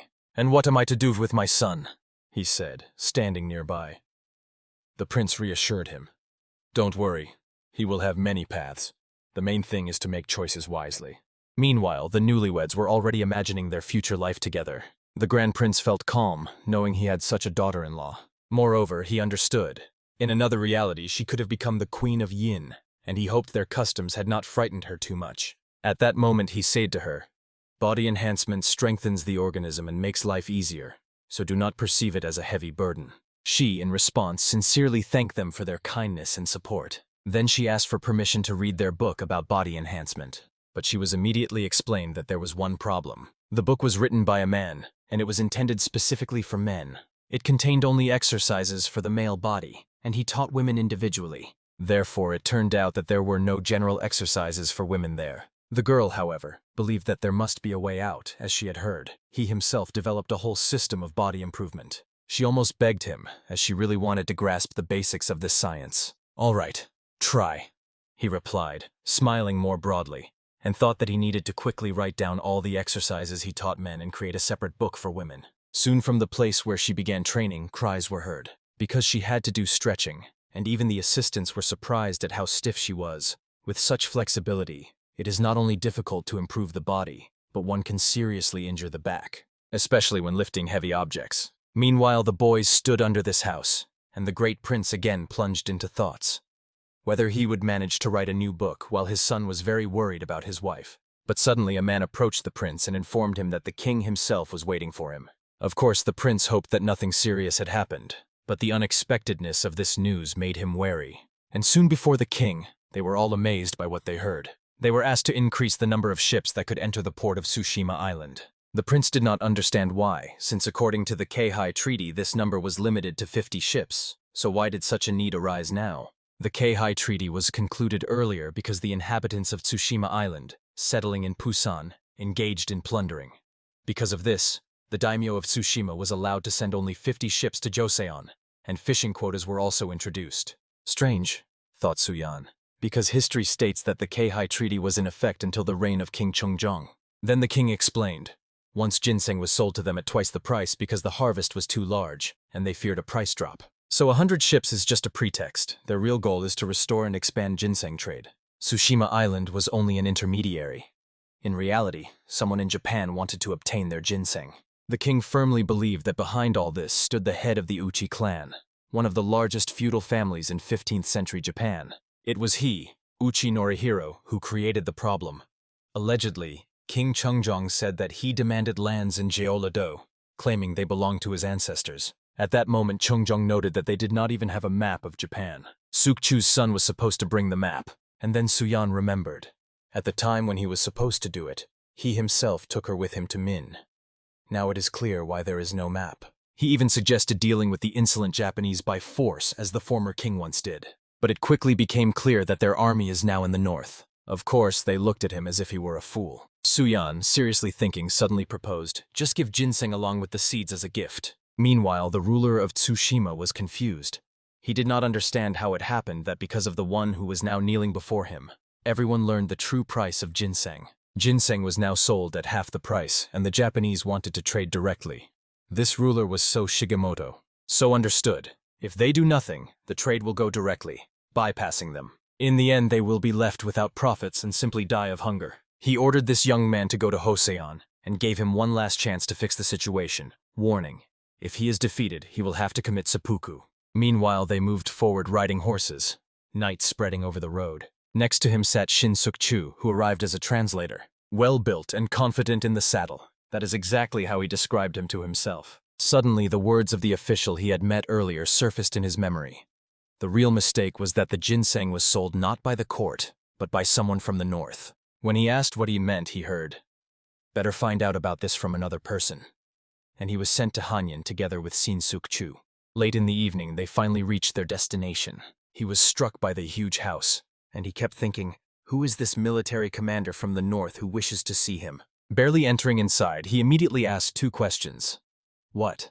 Why? He directed them to the translator, wanting to find out why the so-called northern pirates were here.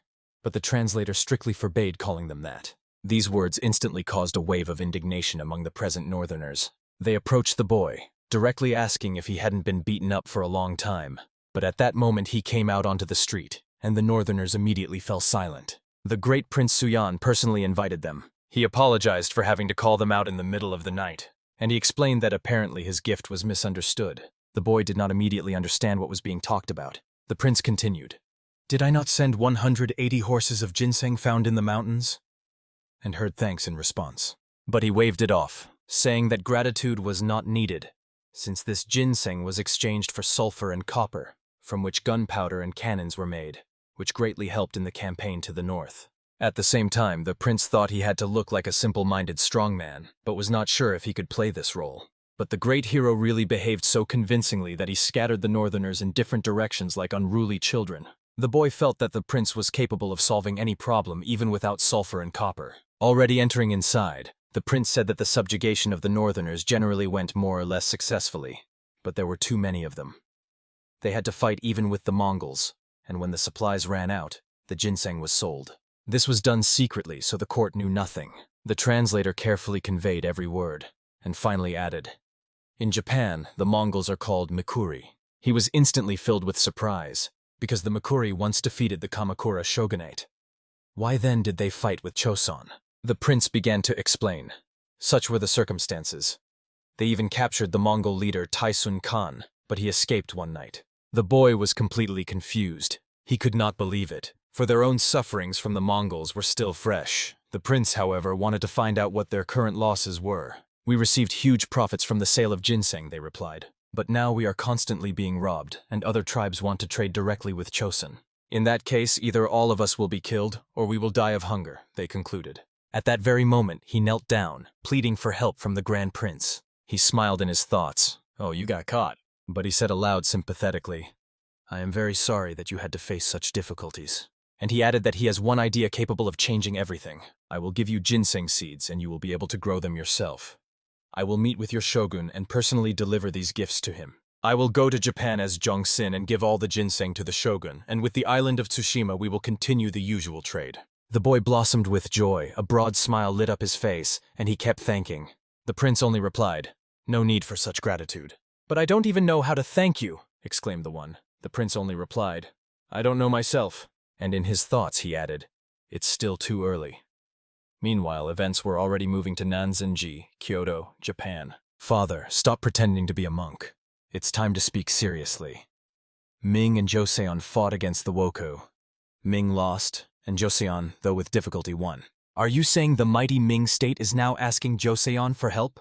came the reply. "Yes," confirmed Kanrei Hosokawa Katsumoto. "Therefore Joseon is ready to send us ginseng seeds and seedlings." This caused misunderstanding. After all, ginseng was Joseon's greatest treasure. How could they just give it away? Or perhaps in exchange for copper and sulfur. "Moreover, along with their envoys will come the military commander Suyan," he added. Because of this, it was decided to urgently depart for Akamagaseki, because it was there, in their opinion, that he should personally meet with the former daimyo, who had taken the Buddhist name Yamata Michitoya. October 1453, Pianando. There they transported black soil, not understanding why it was needed. But they knew. It was black soil from Gyeongwon. One of the workers explained. It was used to cover the bottoms of several ships, and now sea worms did not infest them. They say this prolongs the service life of the ships. "So if we have to sail to Japan, we need to treat all the ships with it," he added. At that moment, the prince himself approached and ordered everyone to finish. "Remember, this ship bears the name Pangil, so make it properly." A whole month passed. The ship was already being evaluated, preparing to depart to the places where they had been 10 years ago, in Min. The translator was now in excellent shape. His younger brother stood behind, and together they addressed him. An old man also appeared, who had long been waiting for the opportunity to meet with the Buddhists from Japan. He was to depart as the assistant to the ambassador, while his brother received the role of head of the embassy. They had never had such a representative delegation before. He informed everyone that he had ordered training equipment to be loaded onto the ship to continue body improvement during the journey. But suddenly, 2 words sounded behind his back. "No, don't!" Severians added, "We will not board the ship. We will swim there ourselves." Suyan immediately understood why they had raised a panic. They grew up deep in the continent, only sailed in boats, but had never seen real sea vessels. He approached closer to ask what had happened. "We heard that we would have to swim a long way to Japan, but we will definitely die from seasickness," said one of them. Suyan decided to calm them. "Don't worry. I will negotiate with the Japanese officials, and you will reach the capital by land." However, escorting 600 men by land meant breaking etiquette and showing disrespect. It seemed that for a simple warrior this would be normal, but they still did not understand what the great prince's plan was. 2 weeks later, Nagato, Japan. A huge black ship arrived at the shore, impressing everyone with its appearance. It's good that they docked here, bypassing Tsushima. The bald trader will not be able to monitor their plans while they rest after the journey, thought Suyan. He rode out on horseback and immediately impressed the Japanese with his height and stature. Even the horse beneath him seemed smaller. When his foot stepped on the ground, a loud sound rang out. "We are glad to see you," he said. He introduced himself, stating his name and explaining that he was the head of the embassy. In response, the other also gave his name, Oti Norihiro, a representative of the Oti clan. Meanwhile, the northerners almost jumped off the ship, sincerely happy that they had finally touched the land. They ran, laughing. "Japanese land is firm, it does not sway like the deck." The Japanese, watching them, whispered, "These are real toy, in armor, like a whole army of guards." Oh, if only I had one like that nearby. Meanwhile, the prince and his people were invited to a banquet held in their honor, so that they could rest after the journey. Casting a glance at the two monks, Suyan asked who they were. He was explained. These were famous mentors from the temples of Kyoto, who came to greet the guests from Joseon. The bald monk introduced himself as Sozin from a temple in Kyoto. Suyan immediately understood that this was exactly the person he had been waiting for. There was no doubt about it.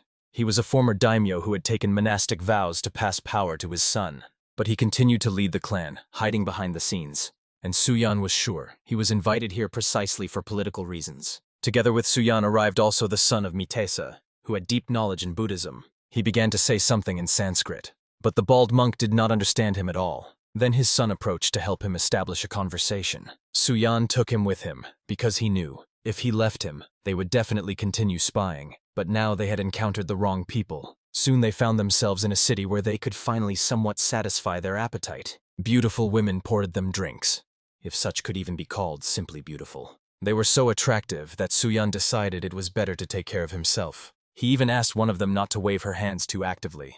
"Allow me to serve you," she said in a gentle Japanese voice. "Please, for my sake," she added, looking straight into his eyes. But they were already almost begging her to stop. Really, no need. Then they served them stew, specially prepared for guests from Joseon. Suyan knew well that the Japanese had not eaten meat for over 600 years. Yet now there was a meat dish before them. "I wonder, maybe this is wild boar. But why does it taste so strange?" he thought, tasting it and immediately feeling a disgusting aftertaste. The blood had not been drained.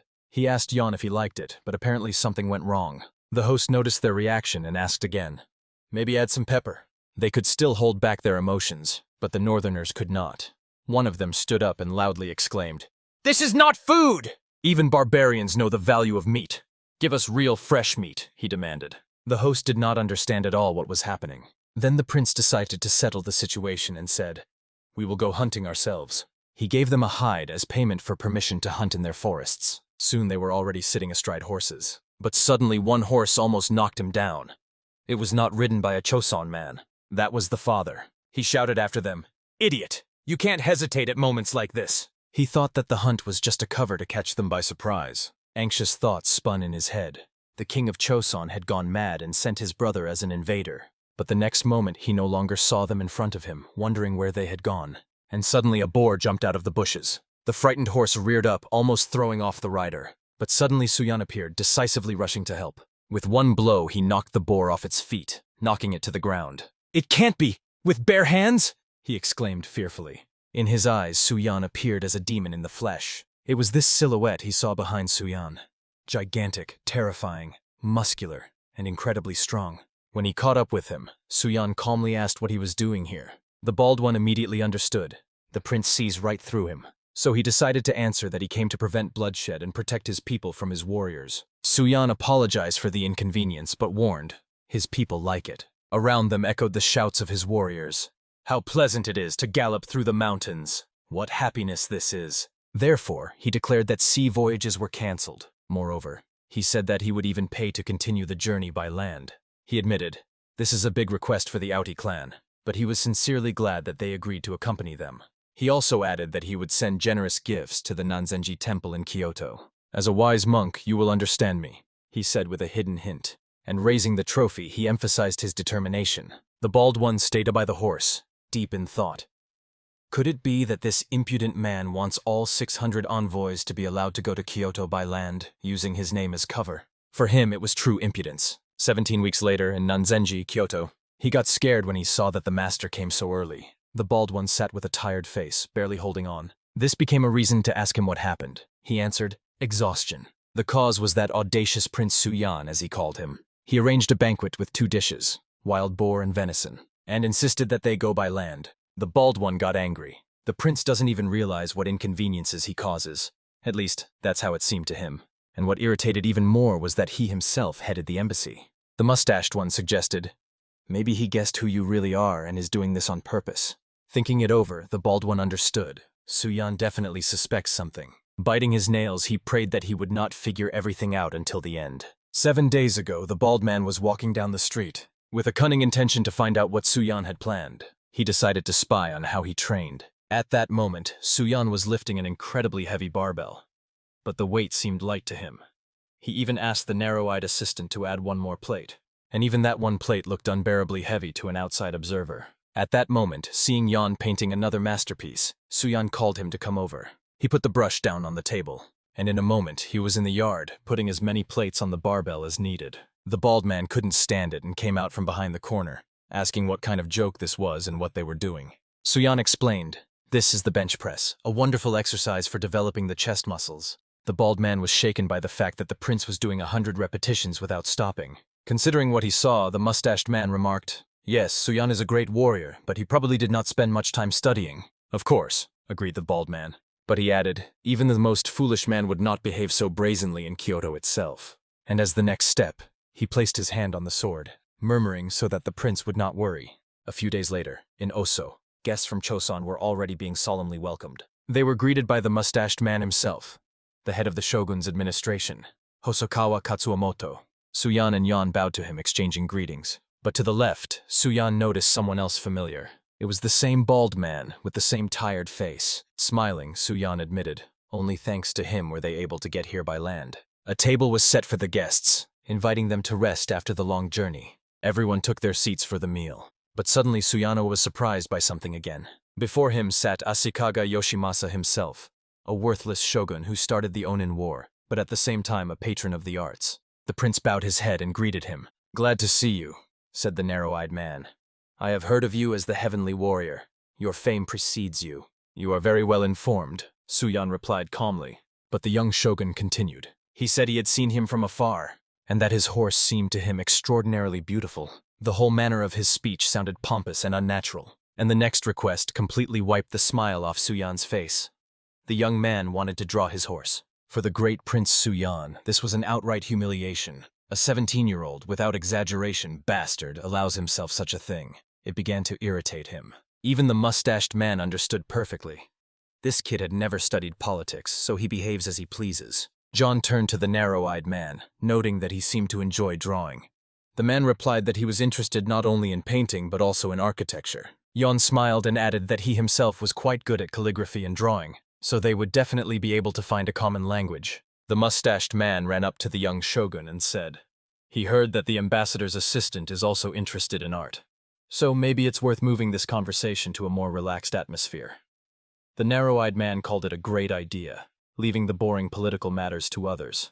Meanwhile, the mustached man suggested to Suyan to meet alone, and there discussed the question regarding ginseng. Soon they were already examining the seedlings, marveling at how well they had endured the long journey. In the mustached man's head, one thought was spinning. Let this entertainment lover engage in art, and I will take on the real matters. Gathering everyone together, Suyan set off to the place where they explained how to care for ginseng. It cannot be planted just anywhere. First, the seeds must be cleaned and dried, and then planted in soil where another ginseng previously grew. Then Suyan asked again what the probability was that they would sprout. The answer was strict, only about 10%. For those around, it seemed too little, and the question was raised, "Isn't this unprofitable?" Suyan could not speak openly, otherwise his image as a simple-minded warrior would be destroyed. So he asked the master of eloquence Gikgam to explain everything. He began to speak about the value of this precious root. He said that usually about 60 seeds can be obtained from one root, so even if 6 sprout, that is already a good result. Geek voiced only the basic rules of cultivation, without going into details. It was exactly such an order that Suyan gave him, knowing that everyone would try to get rich and rack their brains on how to grow more. Mustachioed stood nearby and noted that opinions on the distribution of ginseng differ, so the agreement may take a day. He suggested postponing the decision. Suyan agreed to this proposal, but he clearly understood that the final word would not be his, but the shogun Ashikaga's. And already Yan, the patron of the arts, had become his ally. Together they created a wonderful artistic masterpiece. Suyan understood. Yan would force the young shogun to side with them. 3 days later, it was time not to forget about the uniform. During training, Suyan asked why a celebration was being held in the middle of the week. In response, they told him, the shogun wants to discuss the painting he made. And in the conversation, it came to the point that he desires to see Suyan's strength with his own eyes. That is why the celebration is arranged. For Suyan, it seemed like wastefulness and trouble. He did not understand what exactly the shogun wanted to see. And yet the day of the ceremony arrived. Commoners carried on their shoulders a magnificent palanquin, in which sat the prince from Joseon. He was greeted with shouts, "He commands the Toyas! He defeated the Mukuri!" And at that very moment, during the imperial procession, coins were flying in the air. Suyan jokingly asked his people to imagine that it was a real money fall. However, such a shower of foreign coins was clearly not to his liking. They were brought to the Ryanzi temple in Kyoto. There, the narrow-eyed shogun announced, "I heard you are a mighty warrior, so I have prepared several trials for you. I hope you will like them." Suyan barely restrained a smile, and Yon, who stood nearby, explained. He was simply telling a story about the horse Hika. When Hika's owner died, the horse charged at his brother. Then the brave man grabbed the horse, threw it to the ground, and began to choke it. Impressed by the strength, Hika recognized him as his new master. Suyan understood that his image as a simple strongman looked especially impressive. But suddenly 3 appeared before them, declaring, "We are not weak either." Their steps were so heavy that the ground shook. They were sumo wrestlers, huge as mountains, muscular, but at the same time those who eat a lot and move little. Suyan warned, "I do not know the rules of your sumo," and proposed another challenge: to lift alone a palanquin that is usually carried by several men. It was his own initiative. The fat men gawked at him, not understanding how one could achieve such a body. The narrow-eyed shogun, enchanted, almost melted, admiring his physique. Then he ordered the sumo wrestlers to lift the palanquin. The first approached, tensed, his face turned red. But exhausted, he collapsed to the ground. Another tried to push with all his might, but the palanquin did not even budge. Everyone understood. One person could not manage it. And then Suyan stepped forward. "Come on, let me try." He tied his body with a rope. Since pushing from behind was inconvenient, he wrapped the ropes around his chest and prepared to pull. He began to pull, using only the strength of his mighty legs. Suyan prepared and gathered himself completely to show the true power of Joseon. Everyone around froze, watching eagerly. Adopting the perfect posture for pulling, he looked like a true warrior. Tensing every muscle, he concentrated all his inner strength. The wheels of the palanquin trembled and began to move forward slowly. "How is this possible?" people exclaimed, not believing their eyes. "He is pulling the palanquin by himself." Great Prince Suyan," cries of admiration echoed. With every step, he felt the strength in his legs pulling his entire body along. His muscles worked in unison as if nature itself was moving him. Suyan felt an incredible surge of power, as if the world supported him from within. But suddenly, a narrow-eyed shogun stood before him and, looking worried, told him to stop because it might harm him. But Suyan's body resembled a living image of a dragon that had awakened. "Look at him, he's like a real dragon," the spectators exclaimed. The narrow-eyed man waved his hand, inviting everyone to rest and enjoy the celebration. Then the boy was taken to another place where amazing landscapes unfolded before his eyes. These were paintings created by Yon, and he even offered to create more if allowed to use their brushes. Fully understanding the situation, Suyan decided to wait for the right moment to speak with the shogun. Approaching the narrow-eyed ruler, he reminded him about the Aochi clan's matter. Their leader claimed to be a descendant of Prince Eija from Baekje and demanded the return of his lands. Hearing this, the shogun only laughed. "These lands were lost over 800 years ago. Absurd." Yon agreed as well. Suyan insisted. "Therefore, I propose to research Japanese chronicles to uncover the truth." The shogun replied, "Ancient records are kept in the Shosoin. They belong to the emperor. I will order copies to be made and given to you." "Is it really that simple?" Suyan wondered, not believing in the generosity. Then the young ruler asked to show something else, as he had heard that in Choson all were masters of archery. "Of course I brought a bow with me," replied Suyan. And in a moment, the narrow-eyed one was looking at arrows similar to spears. He couldn't resist. "Are all bows in Choson really that gigantic?" "No," interrupted Yong. "Only my brother's is like that." Suyan took his incredibly large and beautiful bow in his hands, his muscles tensed like ropes. The first shot rang out with a loud pop, cutting through the air. Amid loud applause from the young shogun and exclamations of admiration, "Wow, incredible! With this bow he defeated Mikuri." People repeated with awe, not believing their eyes. Meanwhile, an official approached the mustached man and asked whether to report to the shogun about the festival expenses. He waved him off. "No need, the child doesn't understand anything about this anyway." Later, they returned to the topic of ginseng. Suyan said, "We will exchange 200 kin of ginseng for 100,000 kin of copper, and the shogun will decide the share of the seeds." But the mustached man objected. The price for the seeds had not yet been discussed. "Then we will take payment in people," Suyan replied firmly. "After all, seeds do not bring profit immediately, just like people until they adapt. Isn't that unfair?" "What kind of people?" asked the mustached man with a note of fear in his voice. 100 yadzi and 50 takam gvanja, Suyan replied without hesitation. "And 200 fishermen more," he added calmly, as if it were a final decision. "All right, I will discuss this with the daimyo and give an answer. The mustached man agreed reluctantly. A few days later, they gathered again for a new meeting, where the young shogun sat in the center, and the mustached man announced, "The blacksmith receives 2 nyon per year, so in 30 years that is 60 nyon in silver. That is too expensive," he added. And they decided to equate the number of fishermen to the number of blacksmiths and to reduce the scouts by half. At this decision, Suyan's face tensed. The situation was clearly changing, not in his favor. The mustached man now pretended to be good-natured, but in his thoughts he was already building treacherous plans. Suyan understood. Arguing was not allowed, otherwise the image of the clumsy warrior would be destroyed. But then the young shogun intervened. "Do you want to receive ginseng seeds? Then provide the required number of people. We will distribute the seeds among the provinces depending on how many people they send," he continued. The mustached man turned pale, begging to reconsider the decision. "Do you really dare to contradict me?" came the stern reply. No, what are you saying? How could I?"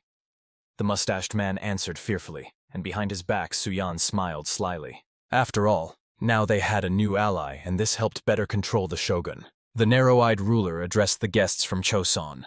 "Before your departure, you will receive gifts.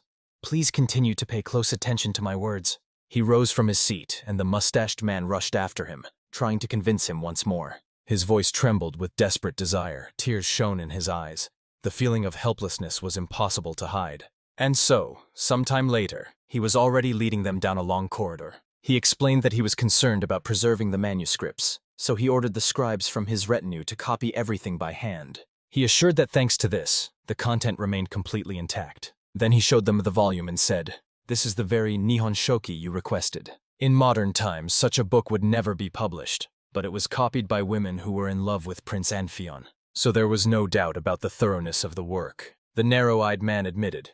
He himself had reviewed the book and already knows that Uchi are indeed descendants of immigrants from Baekje. But he understood. The question was different. Would Choson respond appropriately? And he advised rereading other texts upon return to assess the scale of the Outi lands. Now Suyan, who not long ago wanted to kill him, began to respect the boy and thanked him, as this journey brought much benefit. Thus ended the stay in Japan. The Northerners impressed the Japanese with their masterful horseback riding at the festival. They gained popularity, although they still found sea voyages difficult to endure. As soon as they climbed the gangway onto the ship, they already felt seasick. One monk thanked for everything and asked permission to take fire from the other household. Suyan glanced at Soden, who was trying to spy, but failed to achieve his goal because monk Shinmi stopped him. He knew well. Japan awaited great upheavals, including the Onin War, and the ginseng seeds he gave would only pass by them like the wind. January 15th at Jeonwol Teberim, the festival of the first full moon. During competitions and sparring, the king spoke with Suyan, already knowing that in Japan they even participated in the festival. He recalled his knowledge about the shogun, saying that he was careless with politics and thus feared for the near future. Suyan immediately thought. He himself was from the future, and knew that the Onin War really began due to the shogun's helplessness. But even then his brother could predict the course of events. This only confirmed his professionalism. Then he nodded to the side and asked Suyan to look as well, reminding him of the person he sent to Koyan. He said that with the help of the guards, he subdued the northern people who had previously refused to cooperate and managed to survive the winter. The illegitimate younger brother built a brick building to protect the northerners from the fierce winds. The king also mentioned the Japanese who relocated to Tone took a long time to adapt, because at first they did not know how to work with iron and steel at all. So he expressed hope that they would find good mentors who would benefit the state. Then the king reminded, "Aren't you a great leader? You even negotiated with Khan Taisun." Because of this, he ordered Suyan to go to Harbin, June 1454, Songhua River. Lee Jinok replaced Kim Sonso as commander of the north, but proved to be stubborn and a weak strategist. Sailing there, Suyan hoped that he would still prove himself and finish the job. But in his thoughts he held, Khan Taisun should have been dealt with earlier. His letters lay nearby, and it was even hard to believe that they were written so sincerely. 5 years ago, the captured Taisun was considered dead, but now he had returned alive. They clashed again in battle, accusing each other of their own defeats. They still could not find common ground. The Ming dynasty began to pressure both sides, demanding an end to the clashes, and in the end, they had no choice but to remain silent. 5 years passed, the Great Wall on the border of the Ming and the Oirats was completed, but the empire's budget was depleted, so the soldiers had to be withdrawn. Even the wealth of Wang Zheng was exhausted. Now the troops had to be transferred to the Liaodong region, where no one was eager to go. And so Yuchong, who was already out of favor with the emperor, was appointed there. So there seemed to be no need to worry. But someone decided to immediately report everything to the emperor. After reading these letters, Suyan understood the main point. The Oirats and Mongols would soon start a war again. There is nothing more interesting than watching a fire from the side. Maybe even add some wood, he thought. Soon they arrived at their destination. Suyan finally saw Harbin, the city he had been waiting for so long. The day turned out to be unusually clear and bright. His Highness the Prince was greeted solemnly. To the left stood Li Gei, a scholar and official. To the right, Li Menchon, a civil servant and minister. While walking, Suyan noted. He heard that they were transferred here as a reward for merits in Gyeongwon, and he was impressed by how much they managed to do in 3 months. They replied that there was still room for improvement. Suyan also heard that Li Gei was responsible for roads and docks and thanked him for the good work. They led him to the barracks. There they explained. The locals did not want to interact with the newcomers, so they settled separately, in the western part of the residence. They advised to inspect everything and after lunch to go there. Before him stood brave warriors who saluted His Highness. He liked their discipline. It was at a high level. They were just passing by the 6th Squad of the Fire Training Corps, which had undergone training in the Year of the White Sheep. One of the warriors was checking mortars. Suyan became interested, and he explained, "Yes, if you mount them on the body, you can shoot from any point. It is convenient." The 2-stage cannon they had made earlier was converted into a mortar, since with the shell it was too heavy, and had a small range of action. Its functions resembled a multi-shot flamethrower, but it also had a problem. After several shots, the casing shifted. Sparks appeared. The weapons of that time had many flaws, but the advantages over the 2-stage cannon were obvious, so one had to put up with it. Then he asked, "And what are these boxes?" "These are explosive shells, but they spoil from moisture and may fail to detonate. Therefore, they must be stored very carefully to avoid mistakes." At that moment, a man addressed the Grand Prince, apologizing for not being able to meet him earlier. Seeing the paleness of this young man, Suyan inquired what had happened. He suggested going inside and talking there. The letters said that Jason planned to give his sister to Khan Tae-soon to secure an alliance with his family. But Suyan understood. This was only an official pretext. In reality, he was using the dynastic marriage as a tool to seize power.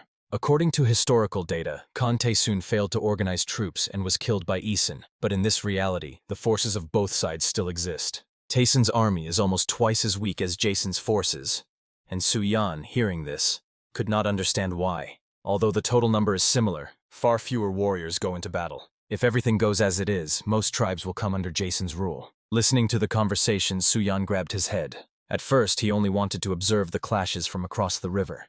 But now it turned out that he himself was adding fuel to the fire. He proposed a cunning solution, to invite Taeson and offer him to marry Essen's sister. But it was essential to set strict conditions for such a union. After all, if you engage in battle with Jason in Mongolia, where supply routes are cut off, the losses will be enormous. Therefore, it is better to lure them onto your own territory. Later, moving westward, they discussed that the northern tribes of the Kaisin help build fortifications. Suyan asked if they had already decided on a position. The answer was no. They had not yet sided with Asen, and upon hearing about the valor of the great prince, they decided only to observe. Soon Suyan arrived at these people. He asked what had happened. They answered, during the construction of the fortifications, they found strange things. One of the workers presented the find, asking to take a look. It was a statue of Buddha with many hands. Suyan, looking at the fine workmanship, understood that colossal effort and skill had been spent. Another worker also approached with a new find. Several more followed him, and Suyan raised his hand, ordering them to show one by one. Such a quantity of Buddhist relics in this area indicated, here, probably, once stood the residence of the Bohai rulers. After all, the early nomadic Jin dynasties could not create such masterpieces of art. Suyan also understood. The northern tribes must not be allowed to appropriate this cultural heritage, even if many Jurchens are Buddhists. He folded his hands in front of him and closed his eyes. If faith is skillfully used, it is possible to attract the Haixin Jurchens to his side. A new plan was maturing in his mind. Meanwhile, Han was sitting in his own tent. He was handed a letter requesting him to come to Harbin. Prince Suyan wants to meet him personally. After reading, Han clenched his fist and struck the armrest with rage. He realized the prince had indeed arrived in the north, and ordered to send word that he would appear, because he wants to look this insolent rival in the face. Suyan solemnly declared that these lands and Buddhist shrines must be returned to their true heirs. Two of those present agreed with his words, feeling the power of his speech. Loudly and firmly, he said that Buddha himself revealed himself to the believers living in the far north. Therefore, it is necessary to build a temple here where the spirit of Buddha can reside. However, the listeners were somewhat confused by such words. They asked what exactly was meant, and the prince explained that these ruins were once the temple of Bohai. If the shrine is restored and memorial plaques of the ancestors are installed in it, this will help win the favor of the Kaleons. After all, with such a number of artifacts, it is easy to build a small temple with a sacrificial altar. For the northern Buddhist tribes, it is impossible to imagine a better gift. Having listened to him, the allies were forced to admit, the great prince truly has a wise plan. So they already asked Suyan what to name the new shrine. The prince, without much thought, rolled up his sleeves and solemnly proclaimed, "The Temple of the Black Dragon." The name seemed strange, but he explained, it was all because of the Black Dragon River that flows nearby. 2 months later, the weather was clear and calm. The brothers skillfully trained their muscles. They admitted that all this became possible thanks to the great prince. And just at that moment, Suyan himself approached them, ordering to lower the barbell. He explained, only deep movements bring real benefit to the muscles. He immediately corrected himself and did deep squats, listening to the prince's advice. Meanwhile, the prince was informed about the temple. The Haleons were bringing tablets of their ancestors there in crowds. Suyan perfectly understood the reason. The power of the Black Dragon was manifesting in this. But he was waiting for the one who was about to appear, Khan Tayson. Meanwhile, in his own tent, Khan was teaching a warrior, pointing out that dressing like that was inappropriate. He mocked, saying that the pearls on his neck looked like a decoration for a pig. Soon Tayson himself arrived for a meeting with Suyan. Examining him, the prince did not understand what was wrong. This man could not control his own body at all. His words seemed senseless and meaningless, and when he extended a glass of wine, he drank it in one gulp himself. His hands trembled, and it was noticeable to everyone. Suyan only looked coldly, realizing who he was dealing with. Now there was no doubt. Before him stood a man long mired in alcohol addiction. Slamming the jug on the table, Khan thundered, "I wrote you letters, explained everything, and you didn't even send a crumb of support." Calmly but sharply, Suyan asked, "Do you really want to go down in history as the Khan who opposed Joseon?" There was no direct answer, only weak mumbling, saying the prince did not understand the hopeless situation he was driven into. Asen eliminates everyone who has few supporters in the Golden Clan. He has 10,000 warriors, and each is a relative of the people he killed. Suyan cut in. "Surrender and take Isen's sister as your wife." The angry cry of the Khan, full of surprise, was heard even outside the door. He exploded with outrage, not holding back curses. He shouted that if his army falls, the next prey will be Joseon itself. "I don't know," Suyan said calmly. "Just surrender. But set conditions. Say that in Harbin Joseon built a base and is accepting northern tribes. And add that you will not marry until you defeat Joseon," the prince concluded. The Khan looked at him confused, not understanding what exactly he had in mind. At that moment, 2 beautiful girls appeared with bowls of fragrant broth. The dish shone with gold like a heavenly gift. Suyan handed it to the Khan, hoping, when he eats, he will calm his troubled thoughts. And indeed, within a minute he saw how the giant greedily slurped the broth, savoring every spoonful. But the more important question remained about Isen, because the Khan, even accepting the conditions, knew he does not attack without reason. Isen managed to gather a whole arsenal of firearms. He even tried to send troops to capture even more. But as soon as the warriors began loading these rifles and cannons, everything ended swiftly. Isen appeared personally, and the blade of his sword always dripped with the blood of the fallen. He was the one who was ready to slaughter everyone to the last man, and then to press these barrels simply to the temple. At that moment, a brave man appeared nearby, begging him not to shoot.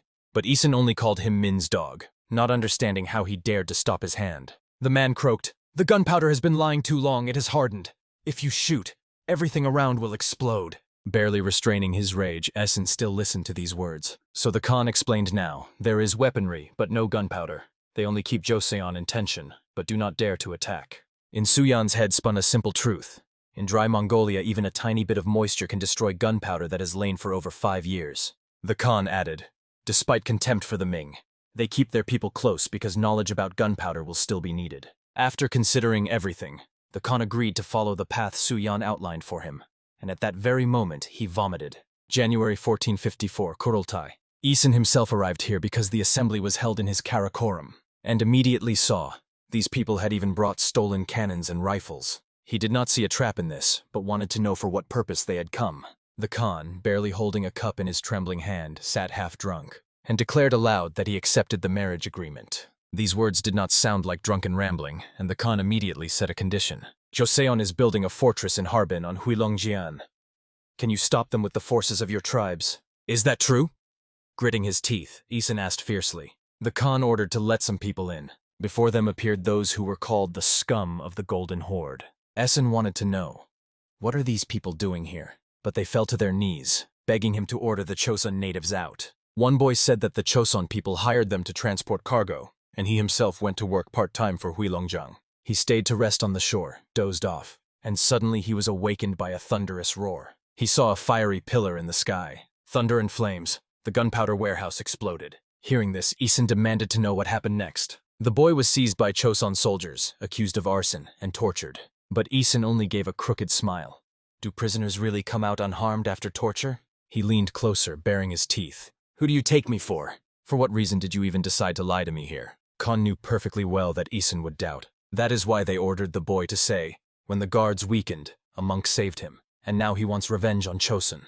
And the boy begged him with all his heart to help. And now a thought flashed in Isin's mind. If this is true, then isn't it the best time to strike Chosun? And so Isin turned to his men, ordering to send 5 soldiers to the Chosun fortress and to describe their fortifications in detail. A plan was already ripening in his head, to cut off the path to the gunpowder warehouses, seize the supplies, and turn their own weapons against them. Khan heard the long-awaited news. Isin agreed. Moreover, he promised to add 3,000 of his own warriors and to order the Tume tribe to send reinforcements. And the rest I entrust to you, master, he said, bowing his head. Meanwhile, 2 scouts could not understand why it was so quiet around, as if the very air awaited disaster. Then one of them pointed forward with his hand and ordered to look there. On the stone walls of the artillery tower stretched a moat, and he ordered to draw a diagram, marking the number of towers precisely and neatly. The soldier took a sheet, began working, but felt that the view from this place was poor and wanted to move a little further away. Taking a few steps back, he felt something hard with his heel, resembling a horse's hoof. His heart suddenly pounded, and he slowly turned his head, covered in cold sweat. In front of him stood the horse of Prince Suyan, and the prince himself, mighty as a mountain, seemed no smaller than his own stallion. Spies, you are like worthless rats. It is time to teach you what Chosun's discipline is. Let's start with a public whipping. In a moment, the blows rang out so strongly that birds flew from the trees, and cries of "Spare me" echoed around. The air in this place seemed icy. Suyan calmly explained to his neighbor that he had trained a lot, and now his body was almost without fat, so he sharply felt the cold. Bear with it a little longer. We have almost arrived, he said confidently. This was their first meeting with the new general of the Liaodong garrison. Soon Suyan heard the word Warabu from him and immediately became alert. The prince brought news. The Warabu troops marched on Harbin, and avoiding battle was impossible. Another commotion, the general whispered fearfully to himself. Memories of the past battle ran cold shivers down his body. He ordered all data collected about the Warabu's numbers and movements to be brought immediately. One of the warriors replied that 6 months had passed since the fortifications were built, but reinforcements had not returned. In that case, we will have to mobilize even the Christians, he said with a tremor in his voice. Suyan looked at him with incomprehension. It seemed impossible to have a normal dialogue with this man. He was asked to calm down and was handed a bowl with a drink. He greedily drained it to the bottom so that drops ran down his beard. The prince looked at the vessel and the dark color of the liquid left at the bottom with surprise. The general exhaled and admitted that he had just been seized by a panic attack. Now he was asking their forgiveness with a strange, almost guilty look. Suyana was struck by the rapid action of the medicine so much that he could not resist asking if it would be possible to get a recipe for its preparation. The general calmly explained that it was just a tincture made from poppy seed pods. It turned out that he suffered from anxiety so severely that he was forced to use narcotic potions, and in a moment he was already suggesting sending 5,000 warriors to Gonchju. At first he wanted to send them to Chosun, but now he considered that fortifying the north would also be a good idea. The prince listened and suddenly felt true incomprehension. He could not understand what exactly this eccentric with a sick mind was dreaming about. After all, Junshan immediately ingratiated himself with Taisun. But as soon as it became clear that victory would be for Chosun, he cruelly robbed him and ruined his camp. He was the very traitor ready at any moment to sell both Chosun and Taisun. Suyan decided to act cleverly. He approached closer, put his hand on his shoulder, and praised his insight. In his mind, he already saw the advantage. If a common enemy of Junshan appeared in the heat of battle, it could be used to his own benefit. Leaning in, the prince whispered in his ear, "Be sure to head north. Be sure." Not much time had passed before it was already March outside. The red-cheeked warriors rushed forward, hardening themselves in training. Their exercises were exhausting, but that was exactly how they became stronger. Among them ran the same spy, who now regretted that it would have been better to torture him. He refused to run further, and then Suyan caught up with him, grabbed him under the body, and threw him over his shoulder. The next moment he made a sharp throw over himself and hurled him to the ground. "Are you really tired of ordinary training?" he shouted to the rest, and immediately suggested complicating the exercises. The warriors, looking at each other, rushed in the other direction, calling him a monster. But eventually one of them raised his voice and said enough whining. Then he addressed His Majesty. He reported that the Varibu troops were gathering on the other side of the river. "And it seems Isen himself is with them," added the warrior, holding a binocular. "Finally they have come," Suyan said to himself, and aloud ordered everyone to prepare. The prince stood together with his men right on the riverbank. He wanted to know if there was any news from the Alrak detachment. Behind him, they answered. "The Joseon armies are not yet visible, but there are many places suitable for ambushes here. We will fight better using the landscape itself," added Suyan, and again asked if the scouts had returned. But the answer was discouraging. It seemed they were caught when they approached the fortifications. At that moment, Isen's men addressed him because movement appeared on the opposite bank. "What the devil is that?" he exclaimed in surprise, not understanding what he saw before him. And indeed, it was hard to immediately grasp what exactly they were carrying, but it was already clearly visible. Sturdy men, hardened by tough training, were carrying it on their shoulders. Ahead, or rather on top of the platform, stood Prince Suyan himself. He was being carried on a pallet loaded with strange iron circles resembling barbells. "I am merciful," proclaimed Suyan, addressing Isen directly across the river. "What the hell?" exploded the latter, losing control and succumbing to anger. The prince, on the contrary, stood with confidence and a smile up to his ears, not taking his eyes off him. He had a piece of roasted meat in his mouth, which he chewed without any hurry. This scene reminded him of a film that once made a strong impression on him in a past life. Back then he admired the actor's muscles, and now he himself was that picture. Huge muscles, charisma, and entourage. He used all this to suppress the enemy's spirit. He created an image of strength, like in a movie, but here, on a real battlefield. And this image worked better than any weapon. To the two spies standing nearby, he addressed, "Return to your master. Your lord has arrived." They moved toward the river, but at the last moment turned around and, already with pumped-up bodies, cursed him, shouting that he would regret it. "I am the son of the Supreme Sovereign, and my brother is the king. Do you even understand whom you are threatening?" thundered Suyan. "Or do you want even more exhausting training?" And only then, upon hearing these words, the spies became frightened. Their faces turned blue. Tears flowed from their eyes, and sobbing they ran forward. One warrior asked the prince if it was not dangerous to let them go like that, to which Suyan calmly replied, "These idiots won't even run to Isen." "And why do you think so?" he asked again. "Because if prisoners return with a body stronger than before, the morale of the entire army falls. Isen will understand this, and will not allow them to return to the ranks." And indeed, the next moment the first arrow flew from the bow. It struck directly into the body of one of the spies. After that, Isen fiercely ordered, "Kill them all, to the last one." His advisor was stunned, not understanding such a decision. "How so? They just returned from the Chosun camp," he said in confusion. All the information and all the matters meant nothing. Isen grabbed the advisor by the collar and fiercely looked him in the eyes. "Do you understand how the fighting spirit will fall if these scoundrels return back?" he hissed through his teeth, and the decision was made, to kill them all. A few days later, Bayan's army set out. 2 soldiers were the first to notice the supply ships approaching. But when they looked closer, they were all burning in flames, engulfed in fire. People rushed with buckets, but no one managed to extinguish them in time. The only sensible decision was to abandon the ships to their fate before it was too late. The warriors jumped overboard and swam to shore, trying to warm their frostbitten bodies. "Is everyone okay?" the commander thundered. The answer was, 4 died, the rest are alive. On the destroyed ships there were many crates left. The commander, in anger, slapped the mustached soldier on the back of the head and ordered him to check the contents. He opened it and, seeing the black mixture, asked distrustfully, "Is this really gunpowder?" taking a pinch with 2 fingers and bringing it to his nose. Then he scattered some on the ground, examining the texture and color. But this turned out to be a fatal mistake. An explosion sounded. However, no one was hurt. It was a test. The check passed.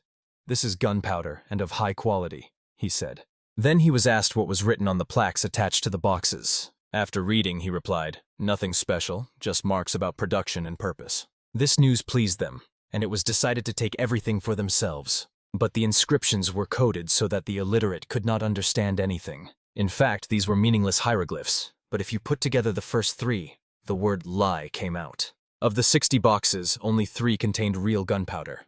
And he was not going to explain this. He wanted the people of Essen to understand for themselves from their own experience what it means to deal with Joseon.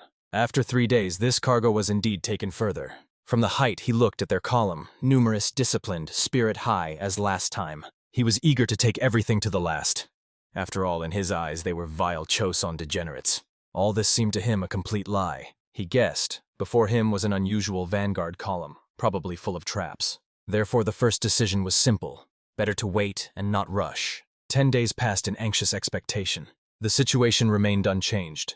He observed from the height, confident that the guard had weakened and the time for attack had come. A warrior addressed Bayan's master, reporting a convenient place for an ambush. Along the road stretched a ridge, an ideal place for a feigned retreat and a strike from the rear. There one could also hide people for an attack on the main camp. Bayan, hearing this, was fired up with excitement and ordered to set out immediately. But on the rocks already sat Chosen sentries. In their hands they held long tubes for observation, and through them they saw how the enemies trembled with impatience to rush into battle. They think they have found a favorable position and rejoice.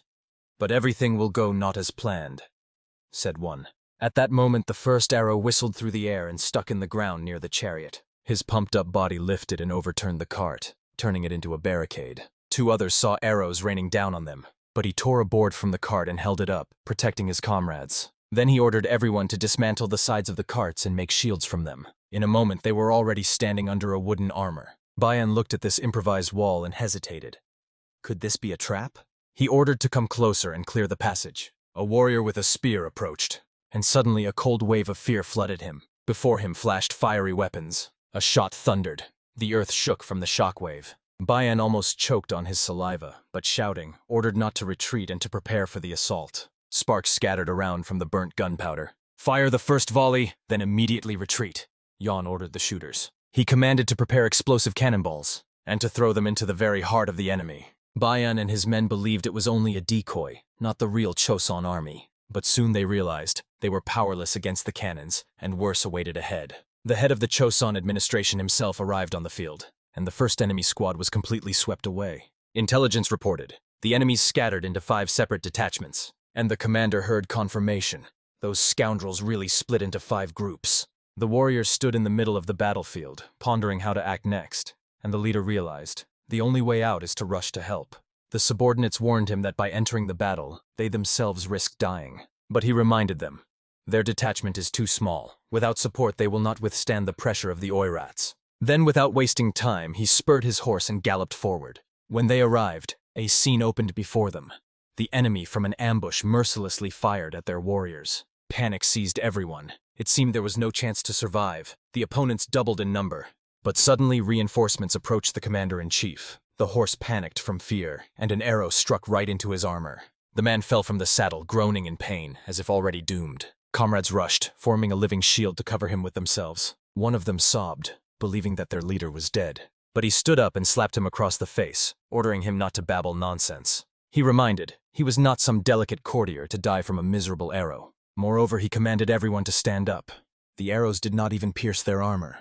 Inside, he clearly understood. It was the Joseon armor that saved them. Without it, the entire tribe would have been destroyed. Although these chicken trainings seemed like torture for 2 years, now they really bore fruit. Resolutely, he drew his bow, and hit the archer who was aiming at him. The arrow passed through the body completely, and the enemy fell dead. The others watched in shock as their comrade choked on his own blood. They did not understand how these warriors gained such strength. After all, the ambush was supposed to guarantee victory. The reconnaissance reported, their armor is almost impenetrable, and the power of Joseon bows is stunning. Meanwhile, more Joseon warriors approached from the camp, and everyone awaited orders from their lord. He could not believe that they were destined to lose not to the Joseon army, but to the exiles from the Golden Horde. But there was no other way. He bit his lip and ordered to retreat. The warriors understood. Retreat now would kill the fighting spirit. But the commander sharply reprimanded them. If Choson intervenes, they will have no chance at all. And from below it was already visible how the enemy began to retreat. So they won. The people rejoiced that they survived and withstood the ambush. But the commander reminded they must not relax because ahead there could be a new trap. Soon the Joseon general arrived and made sure that everyone was alive after the battle. Now everyone was confident. The tribes were safe, and therefore they should return to the camp.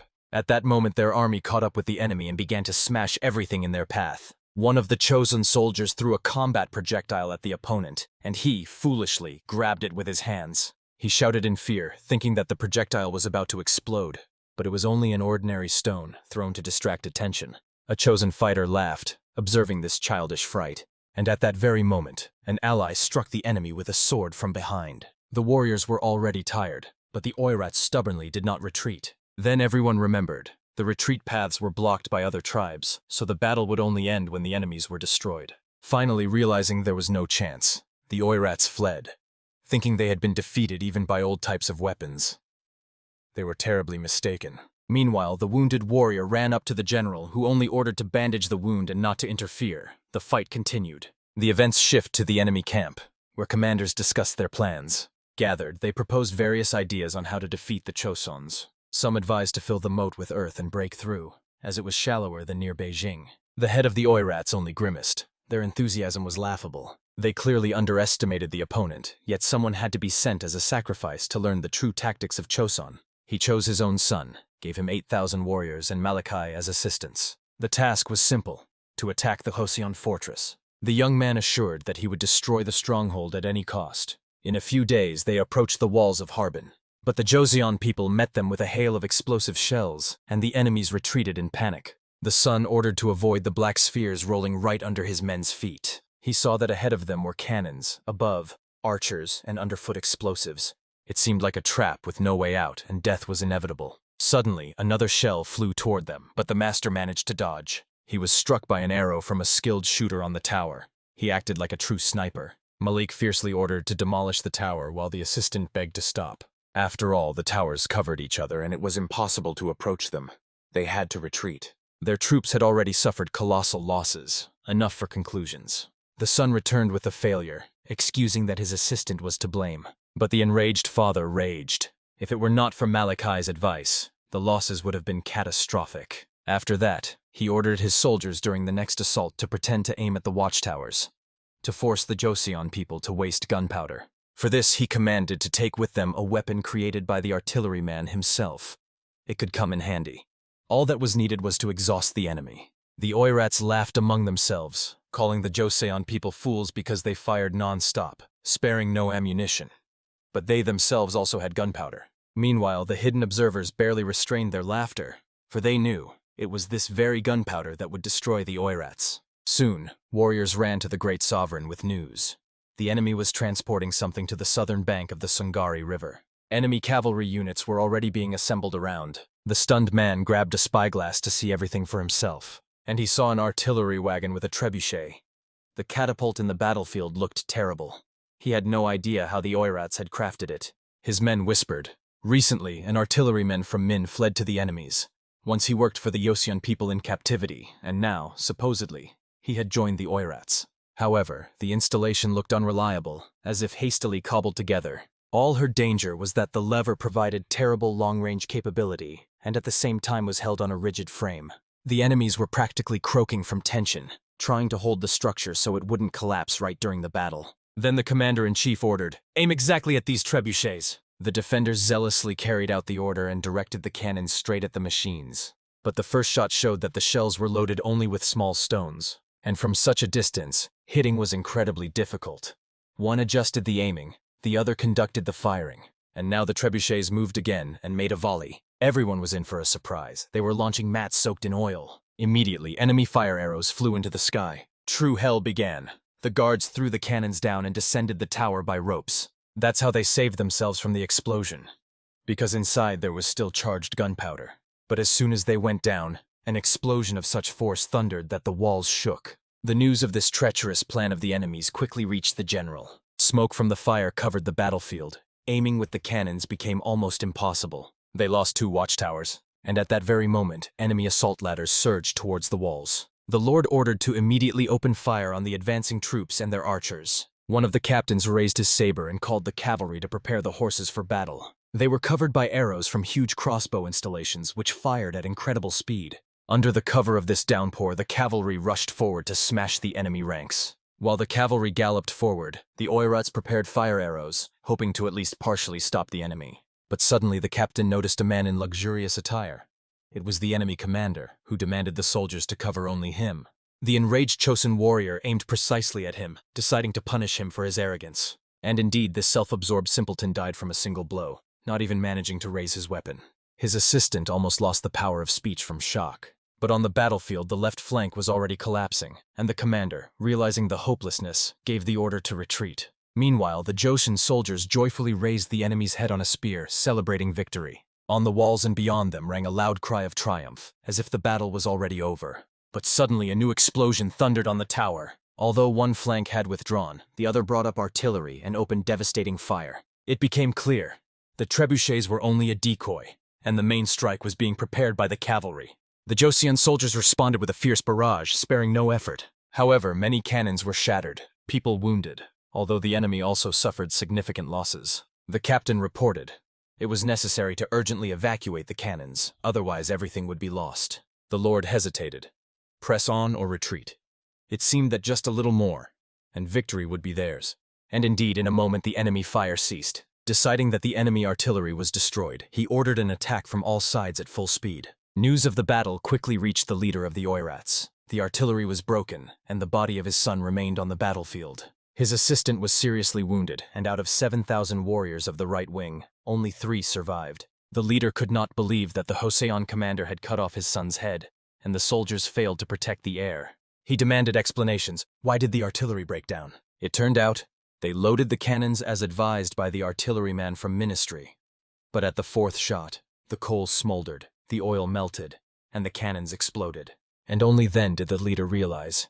The letter he received was a trap. The Joseon people deliberately misled the artilleryman. When he ordered that man to be brought, it turned out he had already fled. The chief understood that the Tamuts probably fell into the same trap. The enemy had been deceiving them from the very beginning. He decided it was time to retreat and immediately send a messenger to the Bayan tribe. The assistant was worried. If the Tamuts win, they would be disgraced before the whole world. But the leader barked to be silent. Those Tamuts are only remnants of the Golden Horde and shepherds, incapable of victory. But still, it began to seem to him that they were only pretending to be weak. However, he saw no reason to panic. Meanwhile, rumors had already spread. The Tamuts were defeated, and 500 out of 500 fell in battle. They themselves could no longer believe it.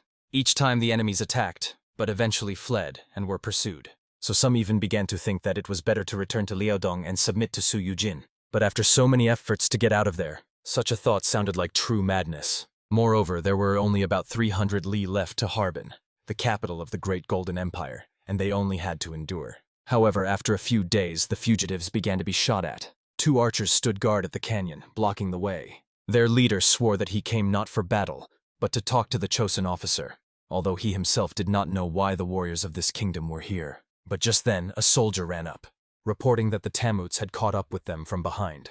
A fight broke out. The archers were already drawing their bows, as the enemies were surrounded by the Jurchens, and there was nowhere to run. The leader could not imagine what choice to make. Then suddenly he saw a familiar face that came out to greet him. It was Oguji, now an officer of Choson, who bore the name Jongchunel, granted by His Majesty. He demanded to know what a person who had burst into their lands without permission wanted. The frightened leader begged not to be cruel and explained he had left Liaodong and was going to the lands of the ancestors, asking to be accepted under the rule of Choson. To prove his loyalty, he even offered to give 5,000 fine horses as a gift. But the noble warrior was inflamed with anger. How dare the bandit utter such insolent words on sacred land? And yet he gave the audacious man one last chance. If his warriors did not leave within an hour, battle would be unavoidable. Meanwhile, enemy troops closed an iron ring around him, waiting for orders. But the valiant man declared to his former comrade that he was ready to lay down arms and repent in Choson. That was exactly what they were waiting for. Thus the warrior ended up in captivity, and the battle near Harbin ended with the triumph of the Choson people. The events shift to February 1455, to the city of Nakajong in Choson. Their officials gathered in white robes, thanking the heavens for the righteous path. But the ruler reminded that he had already been called here 3 times, and it would be strange not to remember the way. The young man was amazed by the crowded streets even at dawn. The old man calmly explained. The memorial service for Kavalanki, the first minister of the state council, was ongoing. Khan Menwei approached the gates, impressed that he was recognized immediately, although no one had paid attention before. His stature became so powerful that even experienced officers paled beside him. The mentors probably praised him too much, yet he himself understood.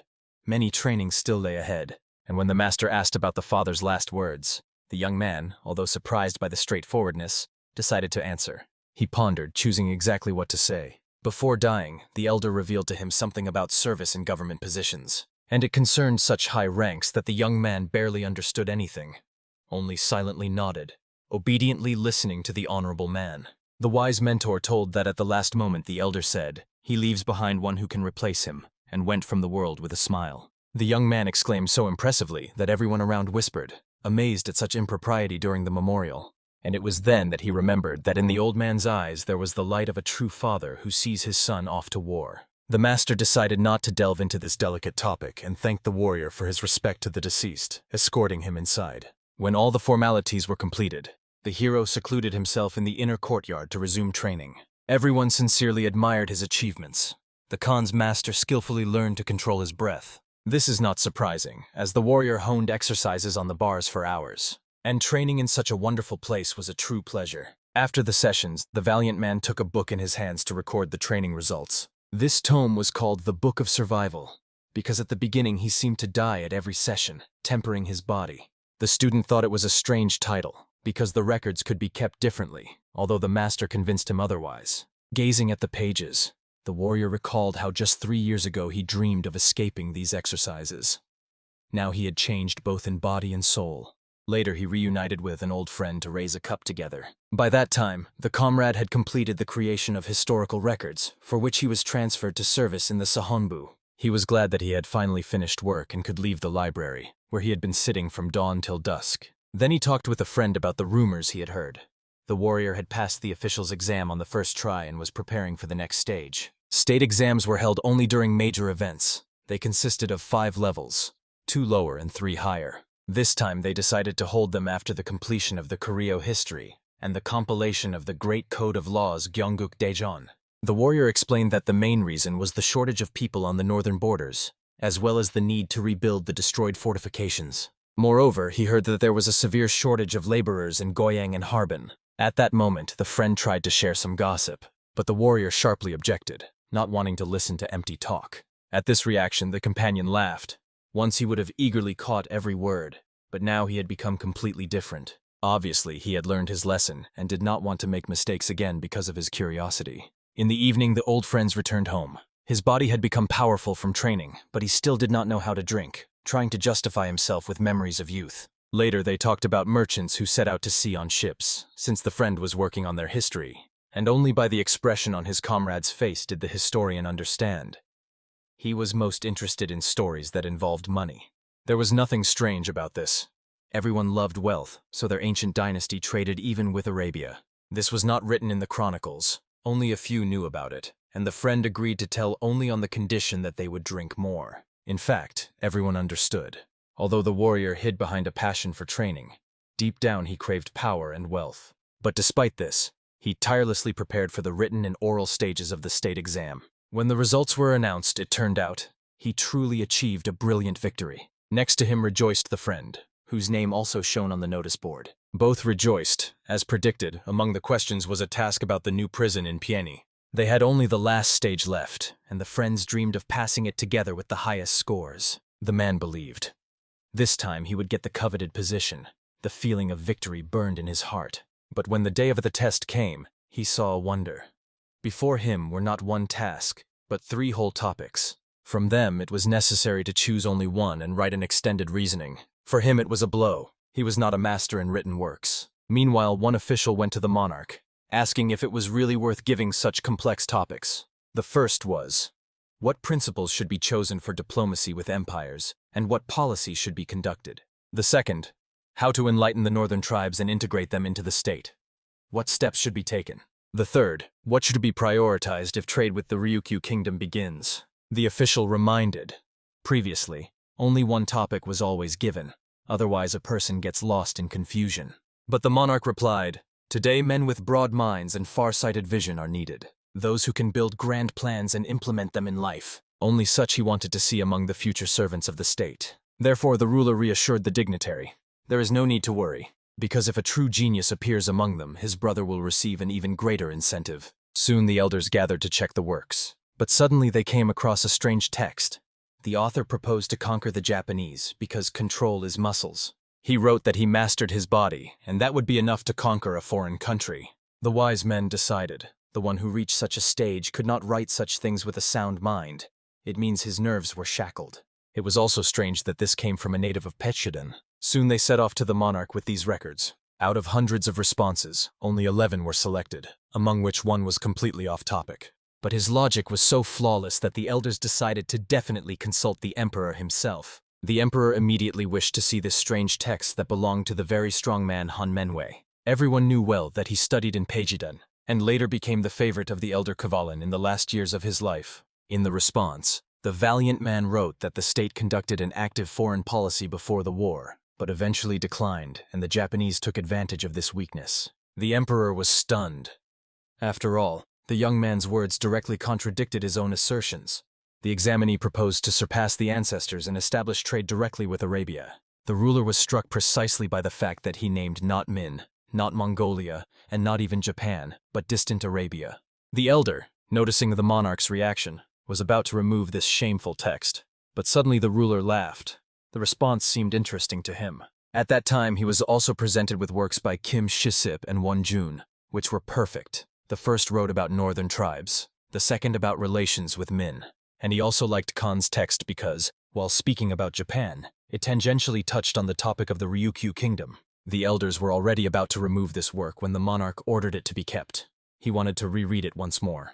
The events are transferred to the same year in the province. There, a nobleman who lived in the warm luxury of Pyongyang sat carefreely at the table, enjoying his high status. After the Grand Prince set off for Harbin, everyone awaited a battle, and he also went there with his brother. He dreamed of bringing his brother many captives, but for now, it remained a plan, because the prisoners escaped again, and the guards vainly rushed to chase them. The frightened subordinates reported that the escape happened during re-education, and the nobleman ordered to gather all forces for the search. The fugitives simply did not want to live under dog-like conditions in the dungeon, but 2 guards caught up with one of them and seized him, throwing him before the master. Then the warrior struck the second and third with a club. They fell with cries of pain. He coldly explained that against his former enemies, these miserable rebels were too easy a prey. The dungeon chief praised the young defender for his courage. All 3 were shackled in irons to keep them obedient, and the guard did not forget to remind them that the emperor had shown them great mercy. After all, they were not executed but sent for correction, to cleanse their hearts and someday bring benefit to the state. But for the prisoners, these admonitions sounded like a senseless sermon, especially when the chief began quoting Confucius. Some were already working in the fields, suffocating from unbearable saltpeter and not even allowed to grimace. One of the men fiercely protested. How could an official from Manchukuo allow such a thing? Oppressed and humiliated, he threw down his tool and shouted that he had had enough, demanding to summon the authorities. To Ikon's extreme surprise, he was indeed brought to the prison chief, Munjan. He met the prisoner together with his deputy, Samun, and asked dispassionately, why did Ikon seek a meeting with him? In response, the prisoner explained that he had previously been an official of the Imjuk district. But when the criminals were transferred to prison, Ikon unexpectedly found himself among them. If any of the prisoners had any skills, they were sent for training to the masters. But Ikon, who had passed all the state exams, was assigned to dig in the manure to extract saltpeter. In response to the prisoners' protests, Munjun checked the records and stated that as an official, Ikon had committed corrupt acts, for which he was sentenced to 30 years of imprisonment. Ikon was horrified by such a sentence and plaintively asked, wouldn't there be at least another job for him? Salmon seriously considered the question and suggested to the chief that since Ikon could read and write, he should then work on the textbooks they create for the prisoners. Ikon immediately agreed to such a proposal and joyfully assured that he would try his best. However, Munjun warned that Ikon could not refuse the morning distribution of the penal laborers' assignments. In response, Ikon immediately bowed to the chief and the deputy and assured that he understood everything. Meanwhile, the head of security, Bamsu, gathered all the other prisoners in the yard to make an announcement. He informed the prisoners that they would serve their sentence not here, but on the construction of a stone bridge over the Nam River. Then one of the prisoners asked, "How exactly will the work on building the bridge proceed?" In response, Bomsu explained that all prisoners would work 5 days without rest, but then they would rest for 2 days. These conditions suited the prisoners quite well, as during the 2 days they could sleep to their heart's content. Then, Bomsu clapped his hands and ordered the prisoners to pack their things because they were leaving immediately. Soon all the prisoners were escorted to the Nam River, where they began work. However, after several hours of plowing the land, one of the prisoners still complained that in freedom he would be paid 5 coins for such work. The second agreed with him and added that he had never lifted anything heavier than a book before, but now he was forced to strain so much. But then, Bomsu himself took a pickaxe and told all the prisoners that even if they worked to exhaustion, gaining any kind of freedom for them was like reaching for a star from the sky. And in the next moment, Bomsu clearly showed the prisoners how to properly plow the land. At such a sight, all the prisoners were stunned, but Bomsu immediately ordered them to follow his example, and those who were lazy would be sent to a new prison near the northern district of Koyan. The threat had an immediate effect. The prisoners set to work, sparing no effort. Meanwhile, Sukju came to Lady Yoon for joint training sessions. She asked her daughter-in-law if her body hurt, to which Sukju awkwardly admitted that she was worried about the extra weight she had gained during pregnancy. But in response, Lady Yoon assured her that it was quite natural and suggested starting with light lunges. The wife of Prince Suyan thought that squats with 5-pound weights in both hands would be beneficial for Sukju. Lady Yoon herself threw a barbell over her shoulders and also began squatting next to her daughter-in-law. Only at the sight of this did Sukju want to cry out of despair and hopelessness. After all, 2 years had already passed, and no matter how hard she tried, she still could not approach her mother-in-law's level. Sukju remembered how she had just started training with Lady Yoon and how she had fallen, unable to hold the bare barbell on her shoulders. That day, Lady Yoon strictly ordered her to get up, but in response, Sukju burst into tears and threw a tantrum. Lady Yoon asked if it was really so difficult just to squat, but her daughter-in-law was too ashamed and afraid to answer. Then Mrs. Yoon said disappointedly that today's training was over and immediately left. One of the maids approached Sukju and, by Mrs. Yoon's order, offered her cereal porridge to refresh herself. Sukju accepted the bowl, and then the maid tried to encourage the young lady by telling her that she used to barely weigh more than 100 pounds, but now weighs 150. However, in response, Sukju said to the maid offendedly that she actually now weighs only 100 pounds. Unfortunately, the girl's body could not digest meat, so she had to eat cereal porridge, and therefore her physical development was too slow. By sunset, Prince Suyan returned to the estate, who soon had to leave the house again and go north. It was then that Sukju dared to ask her father-in-law for help. After listening to his daughter-in-law, Suyan explained with a kind smile that muscles do not grow as fast as others because she has a different body constitution. Because Sukju spent a lot of time reading and led a sedentary lifestyle, her muscles cannot withstand physical exertion, and her body has become worse at absorbing nutrients. At these words, Sukju was horrified, deciding that her body was useless. But Suyan hastened to calm his daughter-in-law and assured her that her body would return to normal if she continued to work on herself. Then he gently placed his palm on Sukju's shoulder and admitted that it also hurt him when he first started working on improving his body. Sukju did not even think about the fact that the mighty Prince Suyan had once had a hard time. Then, in response, the father-in-law awkwardly smiled and explained that it was twice as painful for him because his muscles were bigger than those of an ordinary person. After his words, Sukju swore that from now on she would try her best. Another year passed, and Hyundin finally returned home. However, he was slightly surprised by the fact that his wife had hardly changed at all. In her defense, Sukju assured that she continued to train, to which her husband, with knowledge of the matter, stated that training should be given at least an hour a day. However, the next moment, a sudden guest arrived at the estate in the person of the former king himself, Sejong. He came to talk with his grandson, and at the same time to meet his wife. After all the courtesies and greetings, Sejong asked Sukju if it was hard for her in a family with such strict customs, to which the girl assured that it was not hard. However, then the former king's face changed, and with all seriousness he stated that a girl's hands would speak better than any words. Calluses appear from training with weights, but Sukju's hands were too delicate for such work. Then Sukju asked for forgiveness and admitted that over time she had indeed started to be lazy. However, Sejong did not scold her. On the contrary, he confessed with an awkward smile that he himself was initially lazy and tried to avoid training. But if he had not started working on improving his body, he would have died of diabetes 10 years ago. This fact amazed Sukju, and then Sejong explained to her that the essence of the training was in restoring the worn-out body, not in the number of exercises. At these words, the girl remembered that just a year ago she could not eat meat and survived on porridge alone, but now her body could digest chicken. Meanwhile, Sejong suggested that Sukju write a continuation of the book Body Improvement, but focus on exercises for women. In response, the girl agreed, and now, a year later, she could train on equal terms with Lady Yoon.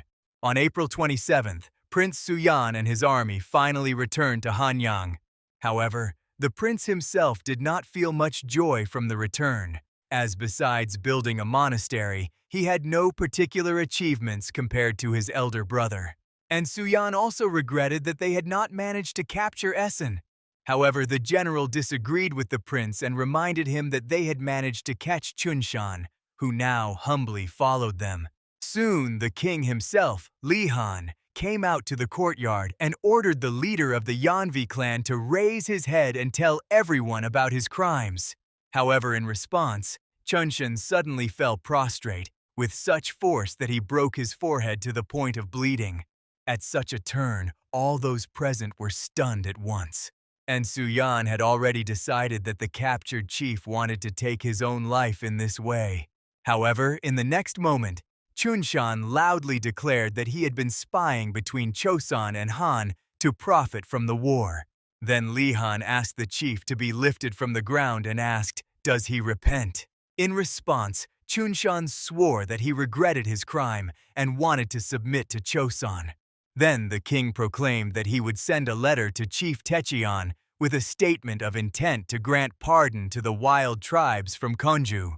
However, one of the advisors still dared to clarify, "Wouldn't that be too much?" But in response, Li Han gave him a piercing look and declared that if these people decided to become subjects of this country, he would not begrudge even thousands of gold for them. Only Suyan knew his elder brother well and guessed that he was simply undervaluing the price in order to reconsider it if necessary.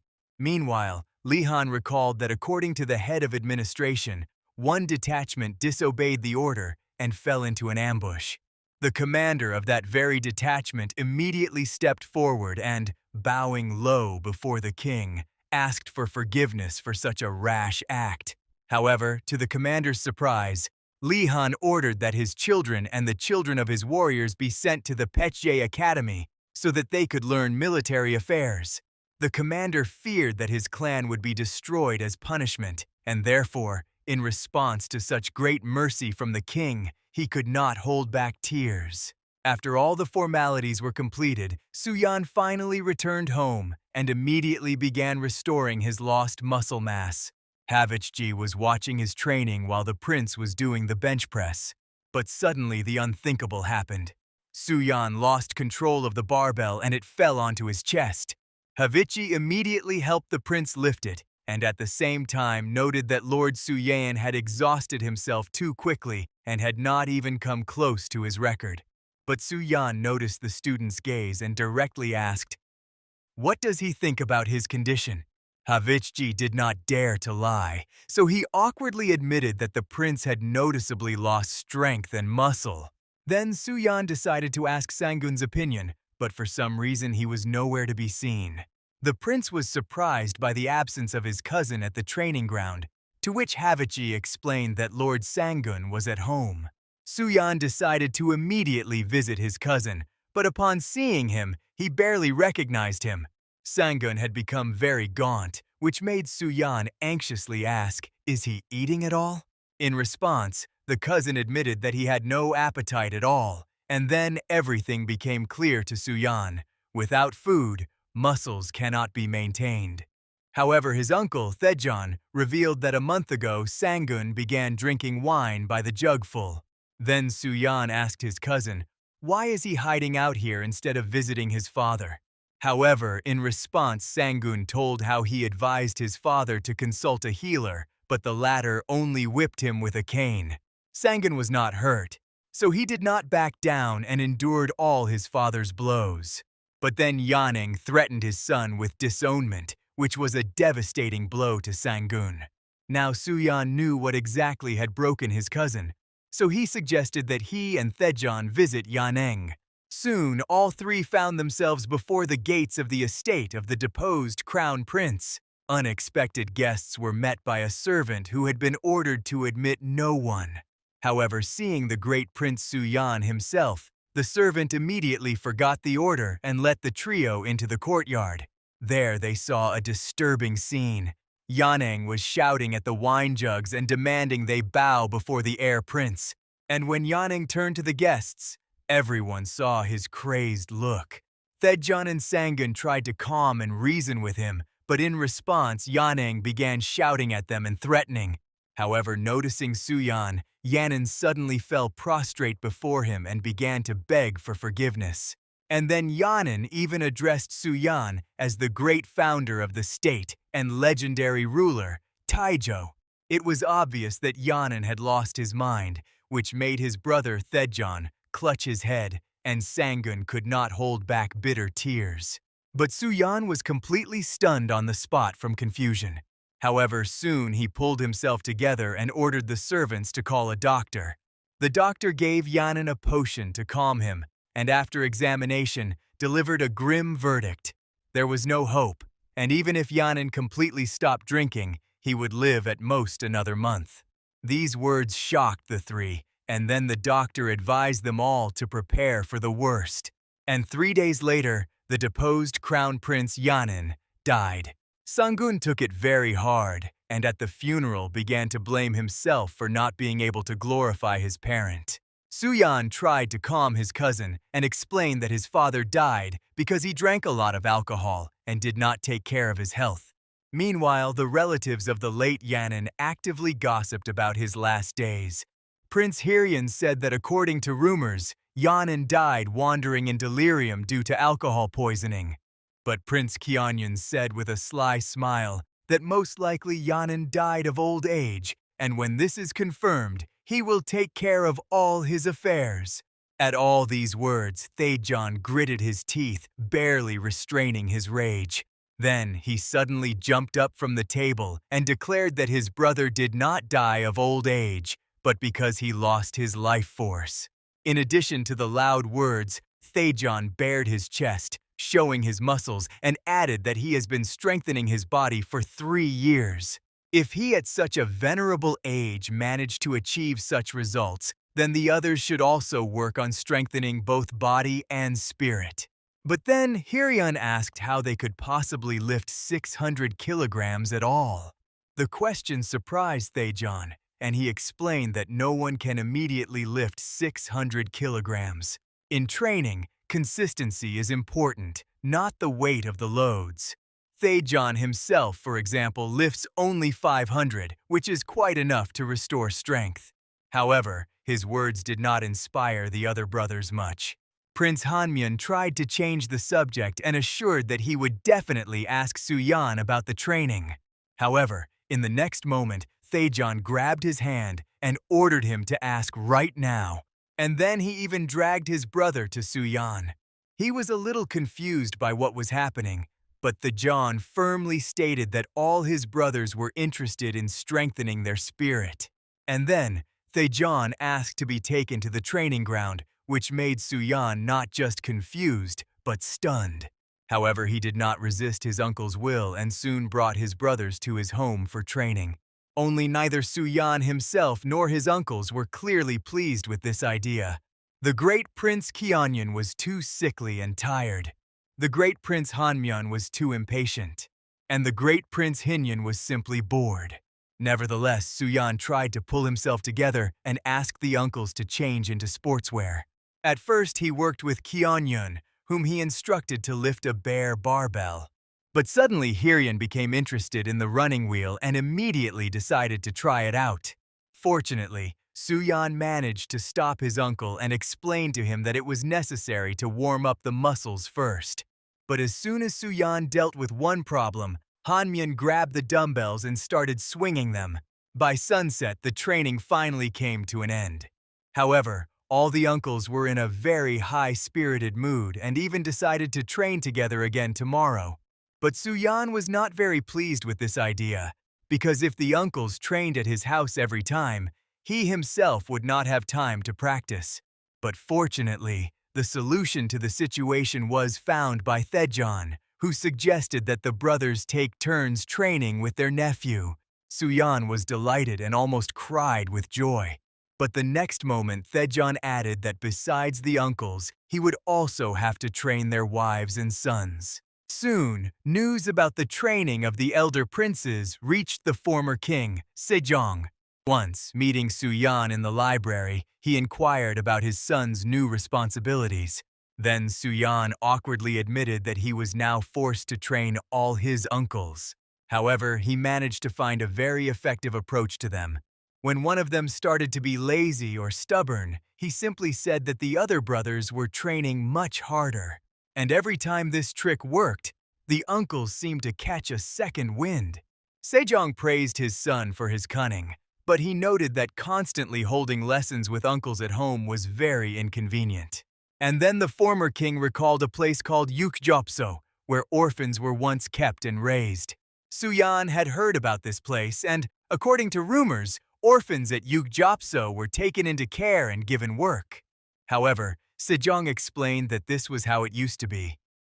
After the introduction of the law abolishing slavery, Yukjopso was closed because there were rumors that orphans there were turned into slaves.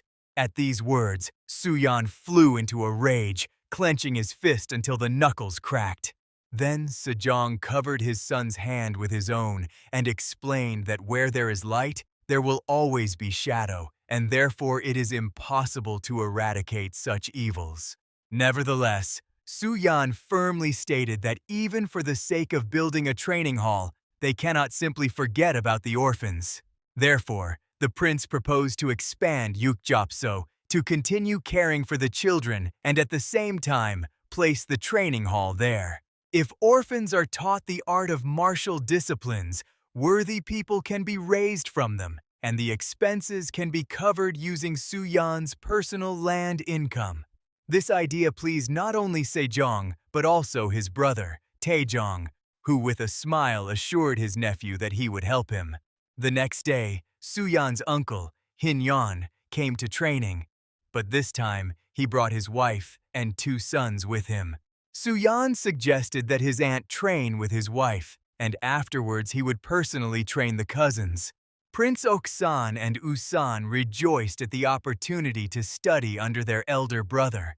However, soon they regretted their zeal, and on their own skins realized how merciless Suyan could be. By the end of the day, both brothers were squeezed like lemons, and Suyan even advised their father to practice horseback riding on weekends to strengthen thigh muscles. But suddenly, the prince's aunt rushed past him with a frightened expression on her face. She hurriedly said goodbye to her nephew and his wife, and also quickly bowed. Suyan asked his wife what had happened, to which Lady Yoon replied that she had simply told Hinyeon's wife that she was doing basic training. She got angry, deciding that she was being deceived, and then, as proof, Yoon showed her abs. Suyan awkwardly laughed at the whole story, but began to suspect that soon abs would become the new standard of beauty in Joseon. The next day, Suyan decided to personally check on the expansion of the orphanage and the construction of the training hall.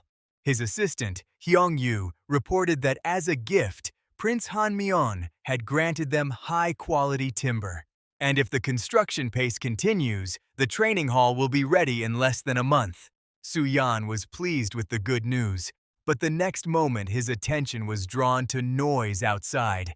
A lady was running down the street, who for some reason was being chased by a healer.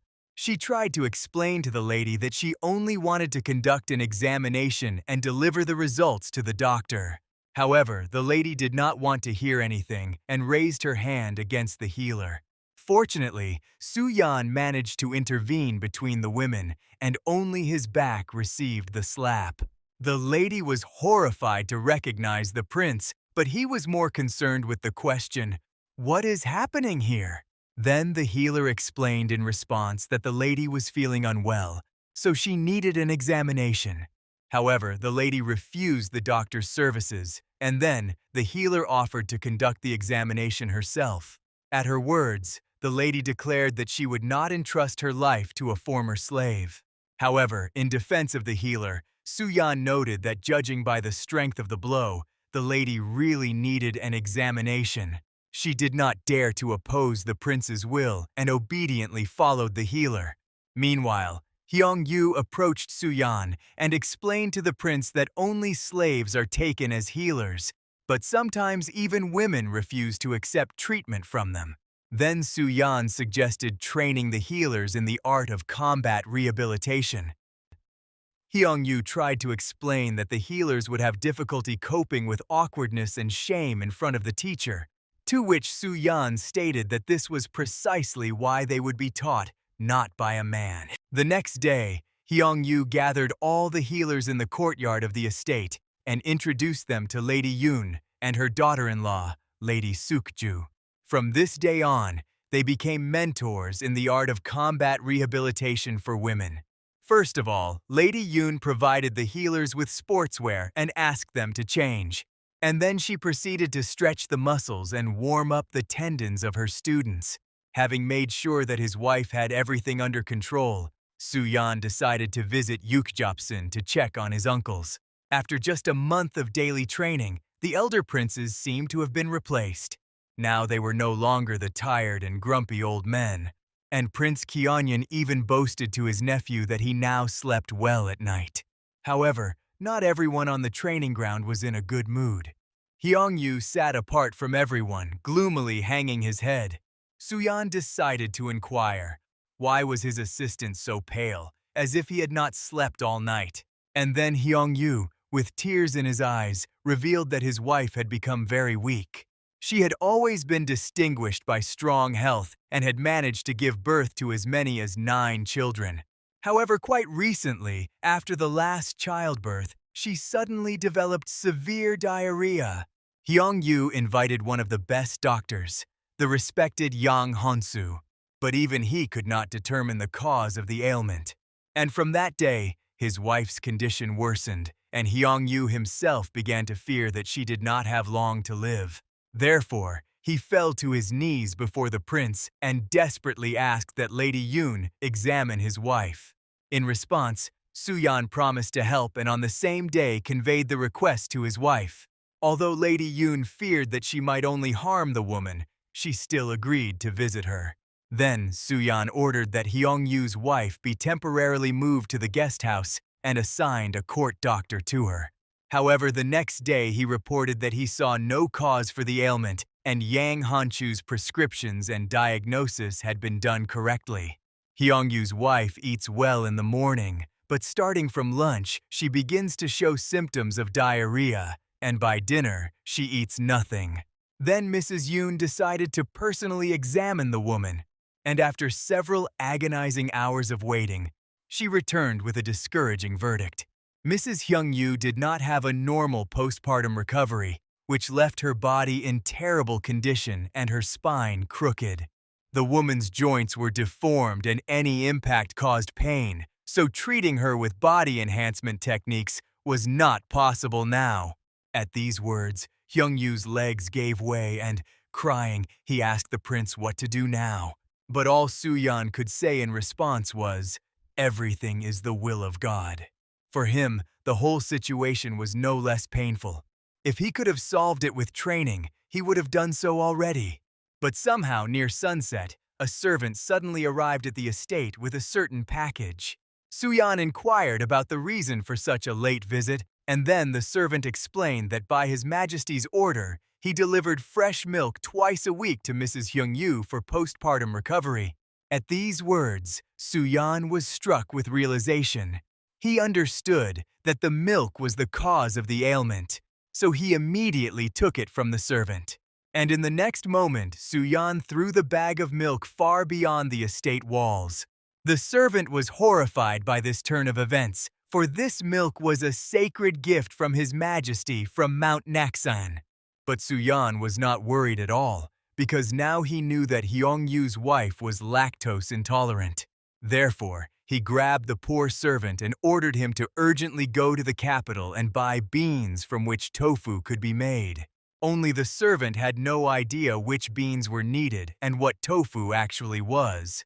Then Suyan decided to do everything himself, but took the absent-minded servant along for company. The next day, he presented Hyungyu with soy milk made from soybeans. Suyan explained to his assistant that from now on, his wife should consume soy milk instead of regular milk. However, Hyungyu could not understand how it would help his wife regain strength. Then Suyan had to slightly lie, saying that in all of Jiangsu there was no one who ate as much milk porridge as he did. But as soon as Suyan ate a lot of it at once, his stomach would bloat and diarrhea would start. Therefore, the prince came up with the idea to replace milk with cream made from pressed beans, and since it helped him, it should help Hyungyu's wife as well. He did not contradict his master, and after a few days suddenly ran to Suyan with joyful news. Crying with happiness, Hyungyu told that today his wife did not suffer from colic and was even able to stand on her feet.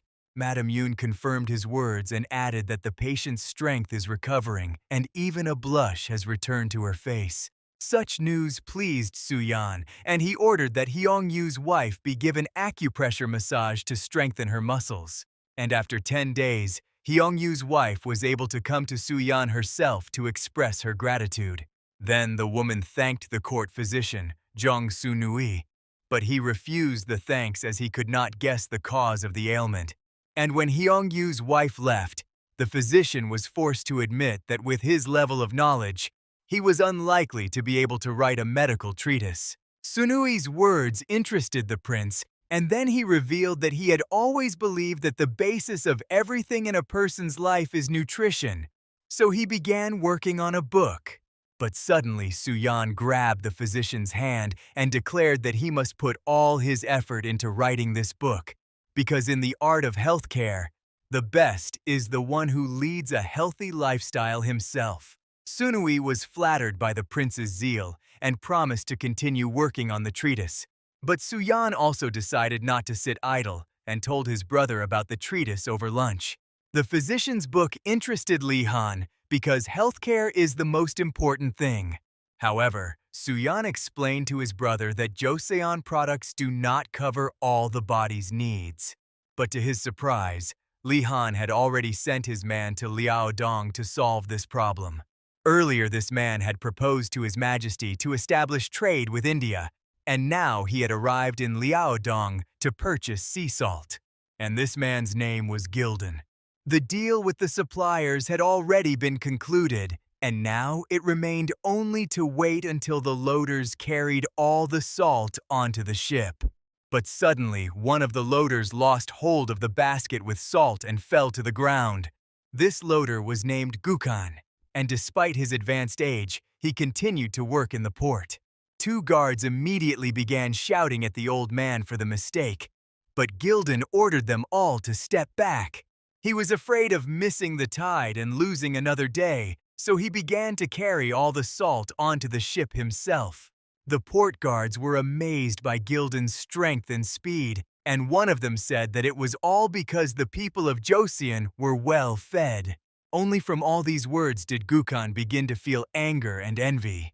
But then, having finished the work, Gildan approached him and offered to sit down to rest.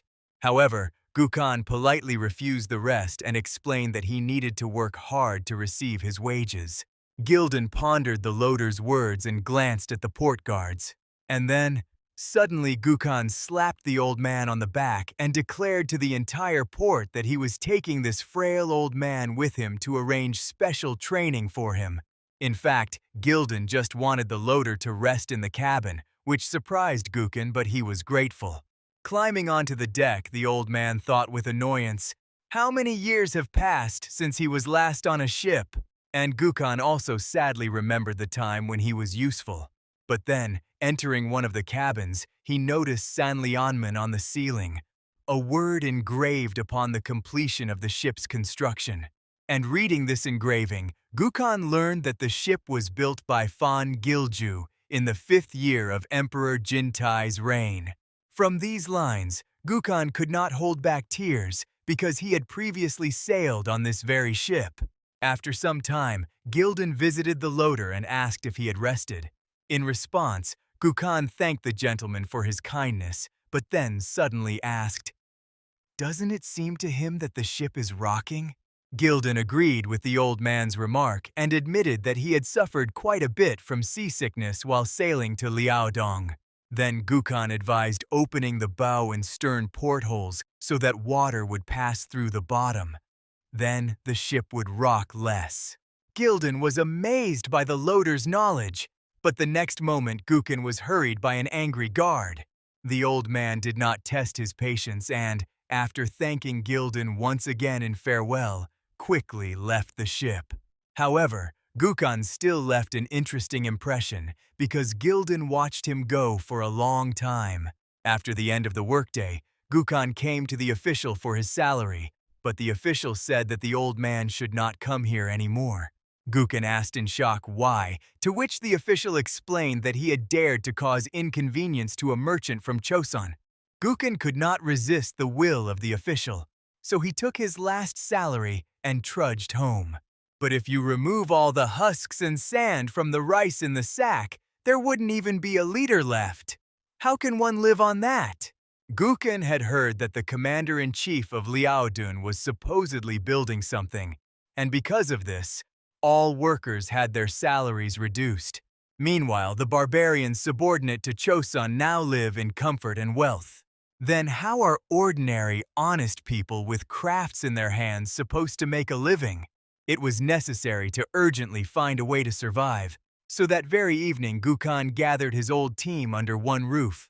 When one of the former sailors asked the reason for the meeting, Gukhan asked everyone present a question. Had they seen the Chosun ship in the port? In response, one of the sailors noted that the ship resembled the one he himself had once sailed to India on. Then Gukhan declared that he was inside this ship today and saw the name Fan Gilju on it. All the sailors were collectively stunned by this name. And Gukhan jumped up from the table and stated that the ship made by Fan Gilju was simply being wasted in Joseon. What use is a good ship if it is operated by clumsy fools? Therefore, Gukhan proposed to his comrades to build their own ship over the winter and escape from Liaodong on it. Anyway, here they would all either die at work or from disease and hunger. And if they went to Joseon, there was a chance they would be hired there to properly operate ships. The sailors supported Gukhan's plan, and it was decided that from tomorrow they would start building the ship. A few months later, in Joseon, Suyan was training the first military officials in the art of survival in water, but not by his own will, rather by the order of his brother, the king. To establish trade with India, people who can swim well are necessary. And it was precisely this task that Suyan now had to accomplish, despite a host of other, more important matters. But suddenly the watchman called out to him and reported about the ship with refugees detained at the border. And His Majesty also ordered Suyan to appear at the palace immediately. The prince fulfilled the will of his elder brother as quickly as he could. And when everyone finally gathered in the throne hall, Li Khan raised the issue regarding the discovered ship. One of the advisors suggested that the supervisory inspector showed negligence in guarding the borders, for which he deserves strict punishment. However, Suyan disagreed because he had recently sailed those waters himself. He knew and could vouch that the maritime borders of Joseon are well guarded by both patrol ships and watchmen on the coast. But since the ship with refugees managed to bypass all obstacles, it means these are not such ordinary refugees. Suyan suggested that they could be either defeated pirates or people with outstanding shipbuilding skills. Kim Chonso thought the same, and therefore brought one of the refugees for interrogation, whom the others call Gukan. Following his words, 2 guards brought that very Gukan into the throne hall. He respectfully greeted the ruler of Joseon, then introduced himself and told that he used to make bamboo products. Suyan noted that Gukan knows etiquette and can speak Korean, which means he held a high position in the past. Meanwhile, His Majesty Li Han asked, for what purpose did Gukan come to his country? And then Gukan told that many people in Liaodong are now dying of hunger, all because the commander-in-chief Seiyujan, trying to hold back the flood of the Liao River, pulled all forces and supplies to its mouth. Kim Chonso knew that there were many swamps and quagmires there, which means this venture would not be ordinary work. However, Li Han was still interested in how exactly Gukan managed to cross the sea unnoticed and reach the shores of Joseon. In response, Gukan explained that he sailed not along the coast, but directly across the open sea, because it was much faster that way. And the former sailor also boasted that in his youth he experienced all the winds in the world and even visited India, which greatly surprised Suyan. Then Li Han asked Gukan why he came specifically to Joseon, to which the old sailor admitted that the great shipbuilder Fang Gilju is his friend. At these words, Suyan and Li Han exchanged glances instantly, simultaneously realizing that great luck had smiled upon them. Therefore, His Majesty immediately ordered that Fang Gilju be brought to the throne hall without delay. And when he appeared, he could not believe his own eyes upon seeing the face of his old friend. Gukan was also glad to meet, but Gilju was worried. What had happened to him and where had he been all these years? Then, Gukan addressed His Majesty and, kneeling down, assured that his skill was excellent and if allowed, he could train worthy sailors. Li Han accepted Gukan's offer and asked, how many settlers had arrived in Joseon? One of the advisors replied that about 300 people.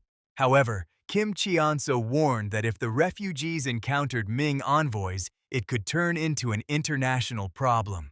Then Li Han ordered that all men be temporarily sent to prison until housing was prepared for them, and the elderly, women and children would be placed in an orphanage under Suyan's care, which greatly surprised the latter. Suyan tried to explain to his brother that it was impossible to accommodate such a number of people in the orphanage. Then Li Han suggested using the Chesengwan buildings, but this did not please Suyan much. Besides caring for the refugees, he still had to prepare outfits for the princely family and train the army in swimming. And Suyan simply did not have enough time for all this, which made him start to get angry. At that very inconvenient moment, Gukan suddenly called out to him, to which Suyan angrily asked, "What does he want?" However, in response, the old sailor inquired, "Does he know the tall merchant with a powerful body and large mustache?" At the sudden question, Suyan's irritability instantly vanished, and he could recall only one person with a similar description, Gildan. In response, Gukan joyfully thanked the prince for the help and immediately went off in search of the merchant. Meanwhile, in the prison, a heated argument broke out between 2 blacksmiths. The blacksmith from Ming accused the blacksmith from Joseon of incompetence and inability to work with bronze, for which he immediately paid, receiving a fist to the face. However, the emerging fight was stopped by the deputy warden, Salmon. Then the blacksmith from Ming stated that he could not work with a man who had neither skills nor diligence. In his defense, the blacksmith from Joseon said that although he was not a great master, he was capable of learning and would not tolerate such humiliation. Salmon realized that resolving the conflict with words would not work, so he suggested the blacksmith settle the dispute with skill. and the theme of the duel would be the making of a fan. The Ming blacksmith confidently declared that he could make it even in his sleep, to which the Joseon blacksmith told him not to get conceited. Meanwhile, Salmon introduced the merchant to the blacksmiths and explained that he would determine the winner of the contest. Both blacksmiths agreed to this condition, and then the merchant gave the signal to start the duel. First of all, they began processing the bamboo. To create a fan, the bamboo is cut and then connected at the bottom so that it can open. Then, paper is attached between the bamboo and a drawing is applied. The Choson blacksmith depicted a blooming orchid in ink. But the Min blacksmith, instead of decorating, for some reason lit coals and began heating a soldering iron. The merchant asked what exactly he was going to do. And then in response, the Min blacksmith burned a dragon pattern with the soldering iron. The Choson blacksmith could not believe his eyes. He had seen wood burning, but burning bamboo was a first. The merchant's choice was obvious, and in this duel, the Min blacksmith won. However, the Choson blacksmith discontentedly declared that the duel was invalid because his opponent used a method unknown in Choson. Then the blacksmith Min, with a haughty smirk, suggested to the loser to compete in something else. Deputy Salmon supported his proposal and chose leather shoemaking for the next duel. Only the blacksmith from Min was not ready for the materials from which the shoes had to be made. It was rat skin. The blacksmith had worked with marten skin before, but compared to it, rat skin was too thin.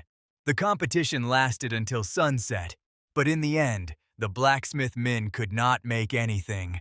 This time the victory was for the blacksmith from Choson, who made beautiful shoes from such low-quality material.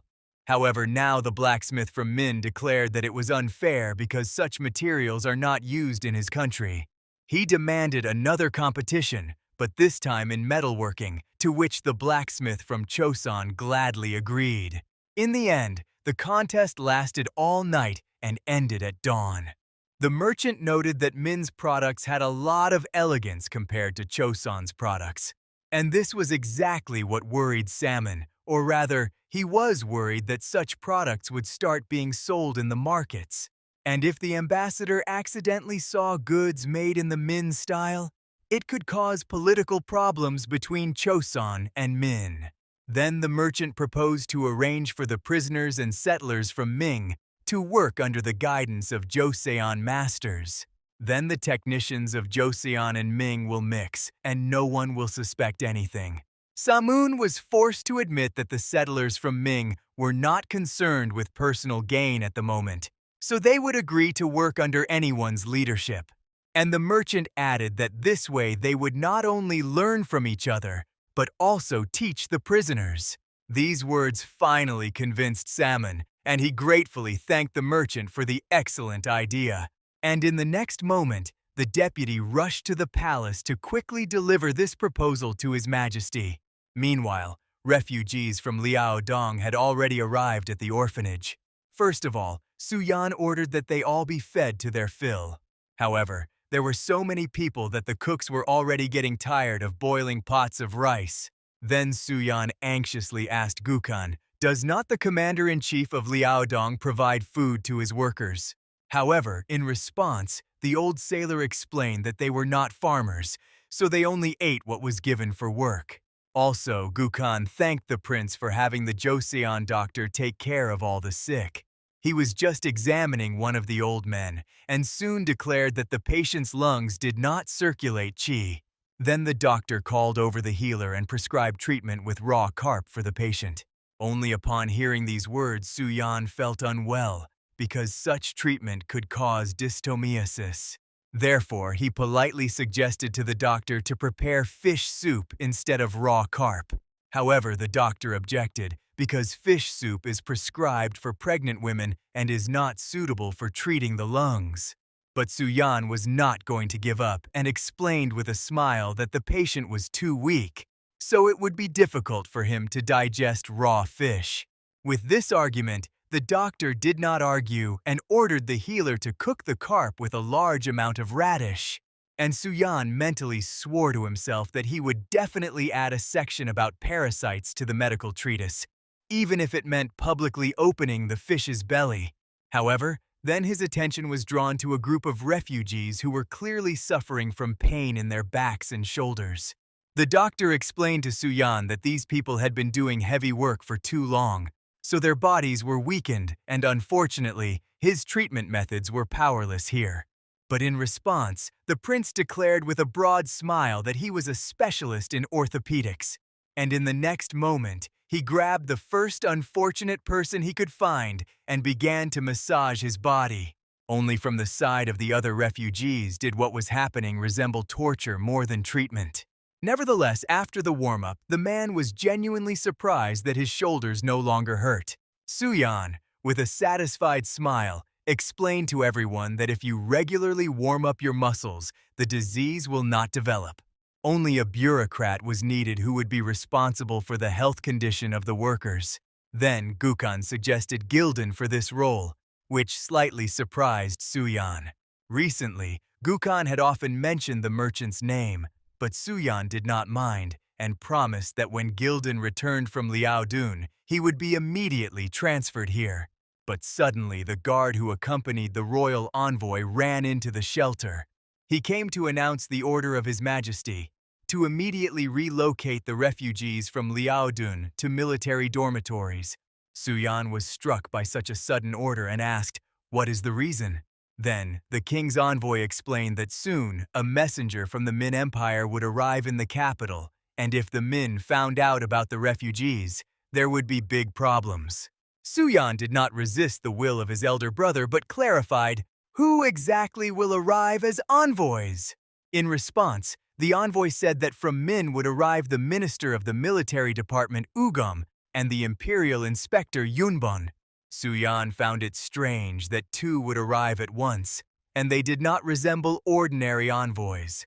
Meanwhile, the envoy suggested moving the refugees as quickly as possible, but Suyan suddenly objected and ordered to deal with it tomorrow. The envoy dared to remind that it was the order of the Korea himself, but Suyan explained that he would go to the palace immediately and meet with His Majesty. The refugees had just begun to settle in the shelter, so Suyan could not allow all efforts to be wasted. Having arrived at the palace, he explained to his brother that he postponed the resettlement of refugees from Liaodong because very little time had passed since their arrival.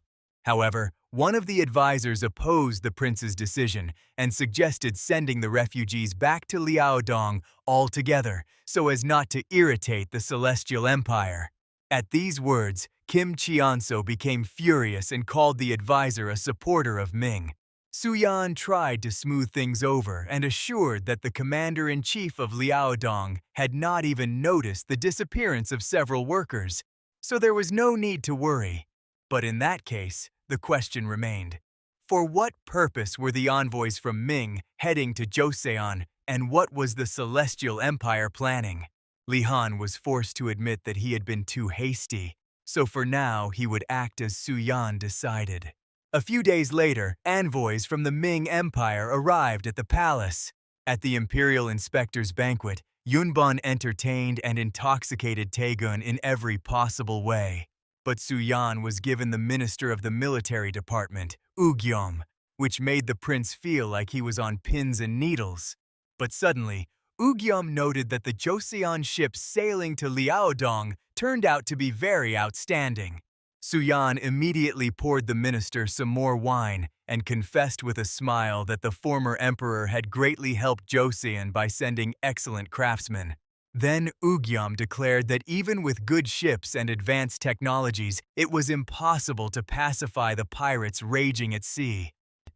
Suyan agreed with the minister's words and himself suggested that he was so sullen because of the pirates who were rampaging in the Jiangnan area. Believing that ginseng would grow well on fertile land, the people of the Ming Empire began indiscriminately planting fields. But in reality, this plant grows perfectly well even on poor soil. Because of this, food production fell, so the Ming began to be robbed and devastated by pirates. However, in the next moment, Ugyam told of rumors that at this very time Joseon was actively trading with Japan. Suyan was stunned by such a statement, but immediately pulled himself together and tried to explain that it was all some kind of misunderstanding. However, in response, the minister only sighed wearily and asked, "Is it also a misunderstanding that Joseon even held a festival on this occasion?" Suyan tried again to explain everything to the minister, but he no longer wanted to listen and declared that he was not in the mood for talks, so he would simply deliver the official state message. On the one hand, Suyan felt relief that the problem was not related to refugees, but now he had no idea what to do. Soon, Ugam and Yunban appeared before His Majesty and delivered to him a message from the empire. It stated that the ruler of the Min Empire, Qiantha Zong, had died at a young age, and therefore Choson must mourn him. After reviewing the document, Li Han asked the minister if that was the entire content of the message, to which Ugam mentioned one request. Pirates are ravaging Jiangnan, causing colossal damage to the empire, and it turned out that Choson sells ginseng to the leaders of these pirates. In response to the accusations, Li Han explained that Choson sold ginseng to buy copper and sulfur to create a stronghold to hold back the northern borders. Then Ugam asked a question. Does this mean that Choson deliberately turns a blind eye to the suffering of the people at the hands of bandits? Li Han refused and assured that Choson had no such intent.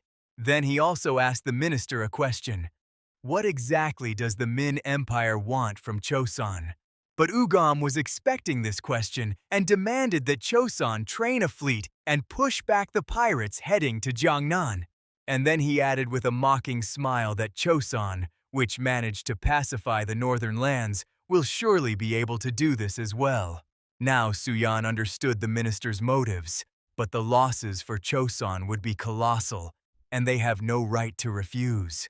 The problem is that Choson's fleet was supposed to become an oceanic trading fleet, not a coastal squadron.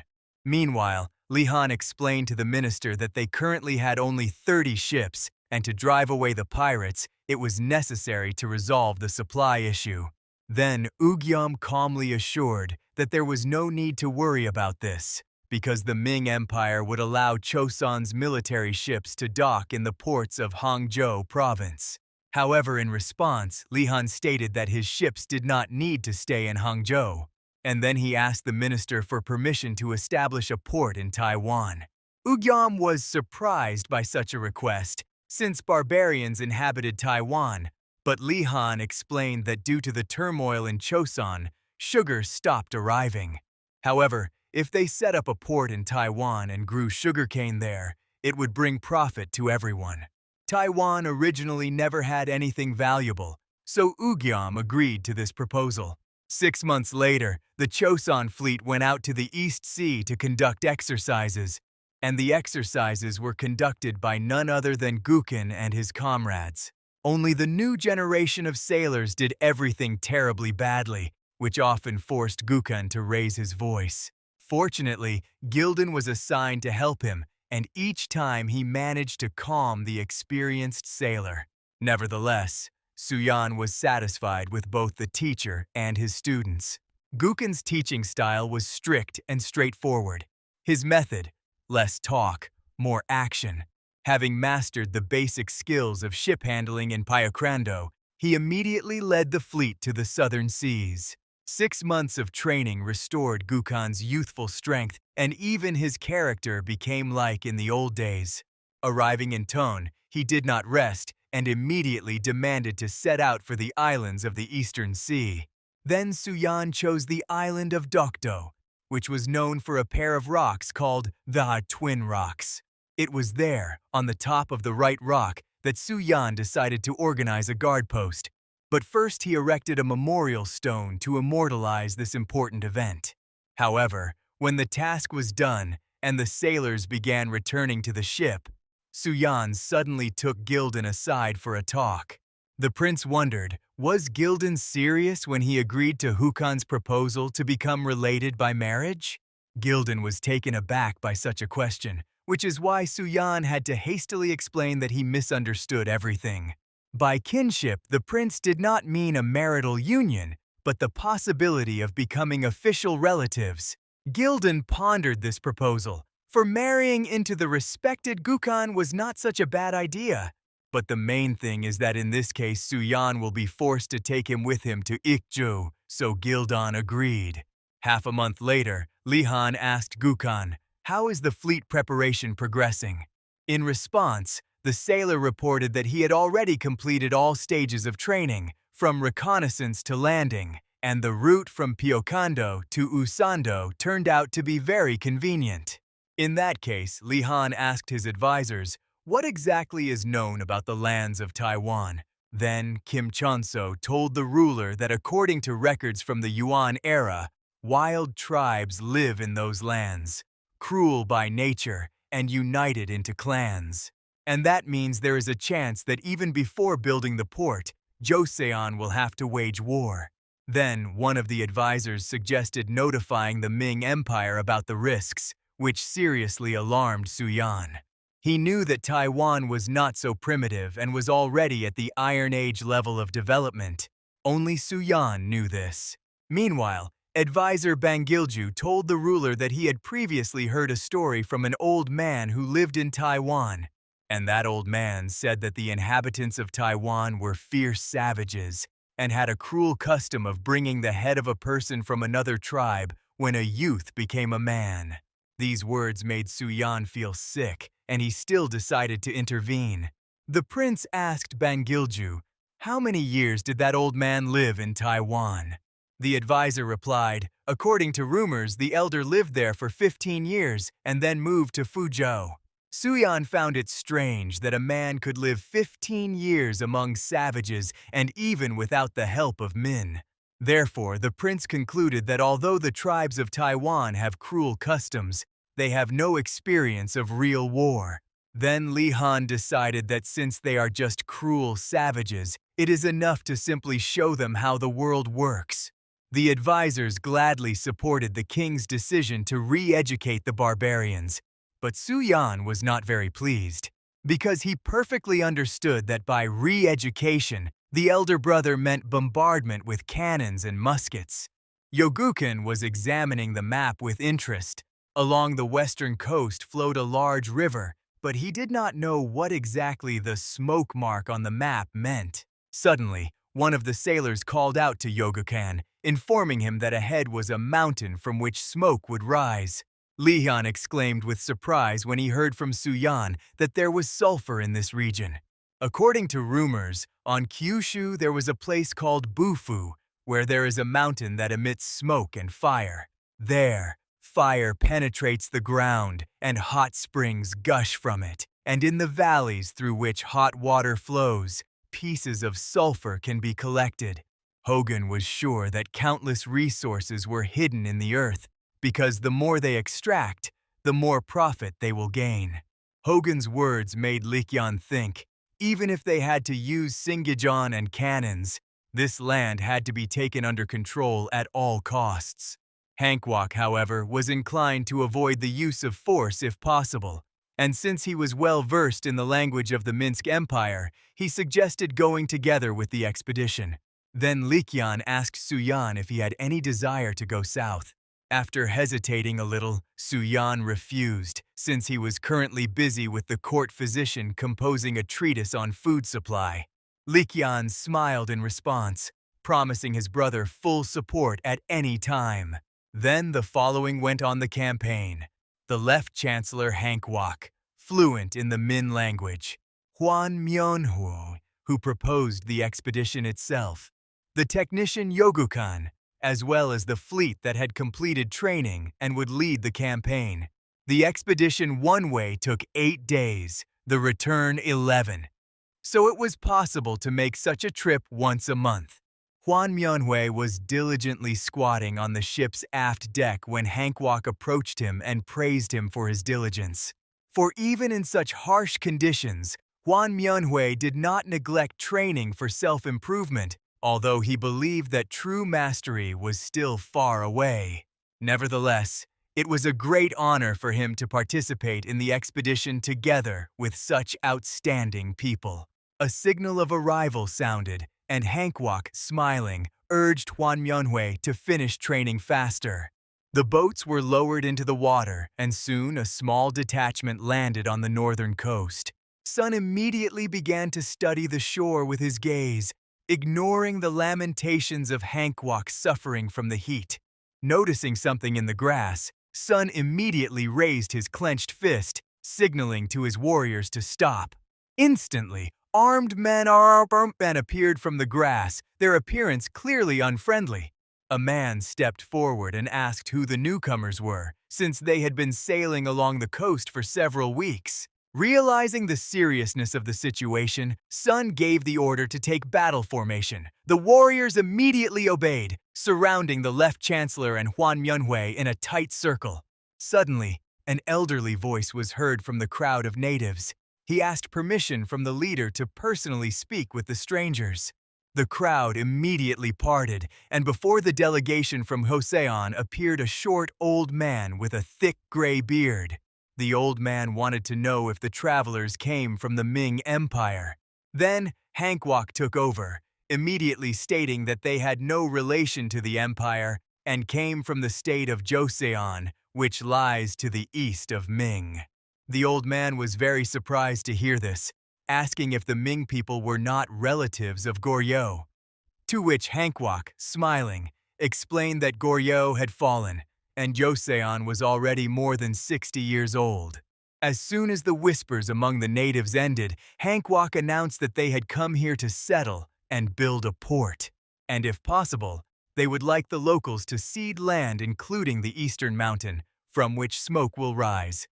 In return, Joseon is ready to generously pay with grain and livestock. Carefully listening, the old man frowned and responded with a refusal. They also had circumstances, so he ordered the envoys to leave. Unexpecting such a turn of events, Hankwok was extremely disappointed, and Sun, cocking the trigger, asked the Left Chancellor, what should they do now? But Hankwok immediately stopped Sun. The issue needed to be resolved through negotiations. If force was used, the problems would only increase. Then, Hankwok asked to explain exactly what circumstances prevented the locals from handing over the land. The old man explained that they were Kulon people, one of the many tribal unions of Taiwan. Within the Kulon people, there were dozens of separate clans, and besides them, there were more than 200 other tribes. And it was hard to believe that all of them would agree to give Choson the land just like that. Sun, assessing the difficult situation, informed Hankwok that if things continued like this, they would simply be overwhelmed by numbers. It was necessary to act before the other natives gathered. A chill ran down Hankwok's spine. Could it really be exactly as the sovereign had predicted? Suddenly, a whistle was heard and Hankwok's eyes widened with horror. An arrow was swiftly flying at him from above. One of the warriors managed to react and shield Hankwok with a shield. The arrow bounced off the metal with a clang. Immediately, Sun gave the order for everyone to fire a warning shot. The soldiers promptly fired volleys, trying not to hit the locals. Kulansi, not understanding what was happening, began to run away in horror, abandoning their elder to fate. On the ship, hearing shots from the shore, they prepared the rocket launcher and fired a salvo from all the guns. Panic among the Kulansi turned into outright chaos. Many believed that the fiery arrows falling from the sky were heavenly punishment for disobedience to Choson. Thus, contrary to Hankwok's desire to reach an agreement peacefully, the Kulansi, having experienced the fiery power of Choson firsthand, were forced to yield the land. This territory was named Saka, and the city founded here was called Sowon. According to Hankwok's calculations, this place was supposed to get on its feet in about 3 years, considering the support of the local population. The elder also warned that the eastern mountain was not part of the Kulansi's possessions.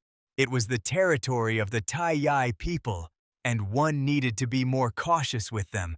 But this information did not cause concern for Hankwok, as he hoped to steer the conversation in the right direction. May came. Sun had already been in Sowan for 2 months. In a letter, he informed his wife about his difficult life, and he hoped to return home within a year, as they only needed to scout the eastern mountain and the mission would be completed. Sun's letter was interrupted by a soldier who reported that the Tai Yai had attacked again. Due to the unusual fighting style and unfamiliar terrain, losses among Chosun's warriors were increasing. The total number of killed had already reached 150, and if this continued, they could be stuck here for another 5 years. This was clearly not part of Sun's plans. After 2 months in July, he still had to request reinforcements. In honor of the arrival of San Manho and his comrades, who responded to the call, a feast was held in Sovon. Sun was clearly not satisfied with this arrangement, as the situation had not improved at all. Was it worth holding a feast at such a time? Suddenly, a heavy hand fell on Sun's shoulder, and a bald man offered him a drink. This was the very Mr. San Manho. Sun immediately thanked him for making such a journey, to which San Manho just waved it off, as he had never gotten used to ships. Sun also apologized for his inability to resolve the conflict with the Tai Yai people. San Manho friendly patted him on the shoulder and smiled. Now there was nothing to worry about, as reinforcements had arrived. After some time, a rather drunk San Manho declared that Sun and his subordinates only knew how to cut down mounted northerners and were absolutely incapable of fighting in southern latitudes. These words deeply offended Sun. After downing another cup of sake, he doubted that San Manho was capable of handling this task. But San Manho was absolutely confident in his abilities and intended to personally show what his people were capable of. The girls, who were swiftly moving between the rows of tables, decided to quickly clear all the empty dishes and hide the remaining alcohol away. Going out into the yard, the girls were surprised not to find any sentries. But thinking that the sentries had most likely gone to have fun, they quickly carried the dishes to the kitchen. At the same time, not noticing how one of the Tai Yayak stabbed a knife into the sentry's back. The unfortunate man, gasping, fell to the ground. Next to him lay the body of his partner. The Tai Yayak, looking around and not finding the third sentry, who at that time was diligently hiding in the grass, decided to return back. Meanwhile, the celebration continued on the terrace, with toasts and calls to relax on such a wonderful day. Suddenly, the merriment was interrupted by the piercing scream of one of the maids. Sun immediately jumped up from the table and asked what was happening. Following the maid, the surviving sentry burst onto the terrace and reported that they had been attacked. Such behavior from the sentry outraged Sun. If there was an attack, why was there not a single scratch on the guard? Could it be that he fled the battlefield? Trembling with fear, the sentry reported that he had simply stepped away for a moment. But such arguments clearly did not satisfy Sun. How could the Tai Yayak not notice the sentry crouching in the grass? Was he a frog? Suddenly, Sun noticed that the sentry was wearing neither armor nor protective gear, not even a helmet. The sentry, apologizing, tried to explain that it was simply unbearable, so he removed all his equipment.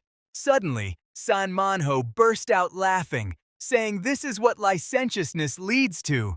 Although in his attire crouched in the bushes, the sentry really did look like a frog. San Manho declared that in the morning his squad would go on reconnaissance around the camp.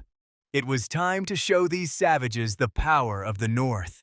San Manho's words seriously made Sun think, and indeed, the frog in the grass is completely invisible.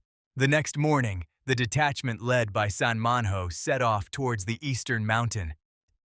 Gung came out to see them off, very worried about why the commander himself did not appear for the troops' departure.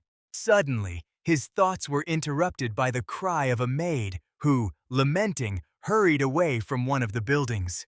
Deciding to check what was going on, Gung looked inside and found Sun, who, wearing only underwear, was rubbing dirt mixed with grass over his body. Seeing this scene, Gung froze in amazement. wondering what the commander was even doing.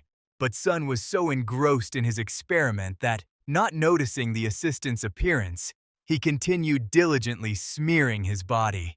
Having finished and examined himself, Sun was dissatisfied with the result. The color was too green, so he decided to add more dirt. Gung was horrified. Could a long life in foreign lands have completely driven the commander mad? It was necessary to urgently call a doctor. Noticing two passing soldiers nearby, Gung called them over and asked them to take Sun to the doctor. But Sun suddenly burst out laughing and dashed into the tall grass. The soldiers, led by Gung, began to search the surroundings for the commander. Gung was in despair. Even the military leader had fallen victim to madness, and now it was necessary to raise the soldiers' fighting spirit. Suddenly, Sun jumped out of the bushes, which greatly surprised everyone present. Nevertheless, Sun was pleased with himself. His experiment succeeded, for there were so many people around and no one noticed him. That meant he had become a frog. At first, Gun was stunned, and then a wave of anger overwhelmed him. What nonsense was the commander talking about? Gun was about to order Sun to immediately wash off this masquerade. It was unbecoming for a military leader to be in such a state. But Sun immediately ordered him to be silent. Someone nearby was groaning. Searching the bushes, to Gun's surprise, they found the San Manhwa squad, which was quite battered. Could they really have been defeated so easily? To which San Manhwa, gritting his teeth, reported that they had greatly underestimated the natives. The Tai did not fight in open areas. They shot arrows from behind trees, and in dark places, they hid in bushes and cut the bellies of their horses. The squad lost 70 soldiers and more than 100 horses. San Manhwa had never before seen such devilish enemies. After hearing San Manhwa's story, Gun froze in amazement, wondering what they should do now. Help came from Sun, who had already washed off the camouflage from his body, suggesting to the warriors to become frogs, because if they used stealth, they could fight on equal terms. This proposal greatly interested San Manhwa, while Gun, who did not fully understand what it was all about, could only look in amazement at the two madmen. Under the cover of night, the Joseon soldiers, smeared with dirt and grass, attacked the local residents. The Tai people, caught off guard, ran away in horror, believing that a strange green monster had attacked them. During the retreat, Sun managed to knock one of the Tai people to the ground, pressing a naginata to his throat, and demanded to be led to the village. To which the Tai man, smirking slyly, agreed and asked them to follow him. Of course, the prisoner had no intention of leading Sun's squad to the village, as a hunting party was supposed to be ahead. There, the prisoner planned to join forces with his tribesmen and deal with the green creatures. Seizing the moment when the Joseon soldiers were distracted, the captive Tai man shouted and rushed forward, intending to warn the hunting party of the danger. The hunters immediately became alarmed and prepared to fight the unknown enemy. But to their surprise, there was no one behind the prisoner, so the hunters assumed that their tribesmen had simply overheated and imagined it. In fact, Sun noticed that the grass in this area was trampled, which meant people often passed through here. Therefore, without making extra noise so that the captive Tai man would not understand what was happening, Sun ordered his men to step back and hide in the grass. The soldiers immediately turned and disappeared into the thick grass. As it turned out, the Tai village was very close. The Tai sentry was leisurely making his rounds when suddenly San Manhwa jumped out of the bushes and slit his throat with one motion. San Manhwa, having finished with the sentry, decided to share his observations with Sun. It seemed to him that the prisoner and the sentries themselves were well trained, so dealing with them would not be easy. Sun was more interested in the size of the village and the number of Tai people, when one of the scouts reported that the village had just over 100 households and the population was about 200 people. Taking a spyglass from the scout's hands, Sun began to examine the village. He was curious how the Tai would behave when they themselves became victims of an attack. At first glance, it was the most ordinary village. Children played, women prepared food, and men boasted about their hunting trophies. But suddenly, Sun's attention was drawn to a priest who was initiating two teenagers into adult life, as they had managed to bring the heads of white people. In anger, Sun even broke the spyglass. What a cruel tradition! But he intended to put an end to it by the power of Choson, instilling true fear in the Tai. And the soldiers of Choson, in full camouflage, attacked the Tai village. At first, the natives were terrified, but the elder quickly restored order and ordered an attack on the enemy. But Sun, blinded by rage, smashed opponents and their weapons with his naginata. Intending to finish off another opponent, Sun swung, but the Tai managed to dodge, and the naginata blade stuck in the bamboo wall of a building. No matter how hard Sun tried, the blade was stuck fast and refused to return to the fight. Then the Tai, smiling joyfully, drew a knife and was about to strike Sun, but Sun managed to intercept the blade and with an elbow strike drove the opponent into the ground. The Tai grabbed his battered face. He could not understand how the opponent possessed such inhuman strength. The Tai already wanted to flee, but Sun managed to catch him in a hold and, twisting with all his might, sent the poor fellow flying. The other Tai were horrified, wondering why the man was flying through the air so easily. While the opponent was distracted, Manhwa decided that now was a great chance to test his internal technique and immediately applied a chokehold on the opponent. After some time, the Tai were defeated, and their elder knelt before Sun. Rage still boiled in Sun, for the Tai had been cutting off people's heads and piling them up. Even Japanese pirates and Manchurian bandits had not committed such madness. Nevertheless, today, Sun planned to destroy this tradition forever. Swinging his naginata, Sun with one motion cut off the head of the Tai elder. All such barbaric customs must be wiped off the face of the earth. So Sun planned to instill such fear in the natives that they would never forget him. One of the Tai hunting squads returning to the village noticed a strange glow in the sky. When the natives realized that the source of the light was coming from the village, they rushed there with all their might. Running onto the territory of what was once called their village, the Tai froze in horror. The houses were engulfed in flames, and bodies of the wounded and dead lay everywhere. Suddenly, the squad leader heard a weak voice begging for help. Bending over the wounded, the squad leader immediately asked, "Who did this to the village? Could it have been the Kabbalan?" But the wounded man, coughing, began to spout some nonsense about green monsters that would destroy them all. Since then, the troops of Choson and Jurchen began sweeping through the Taya tribe's villages one by one. Later, Suyan, seeing all this, gave them the nickname Rambo. Sun was soaking in a wooden bath after another raid on the Tai village.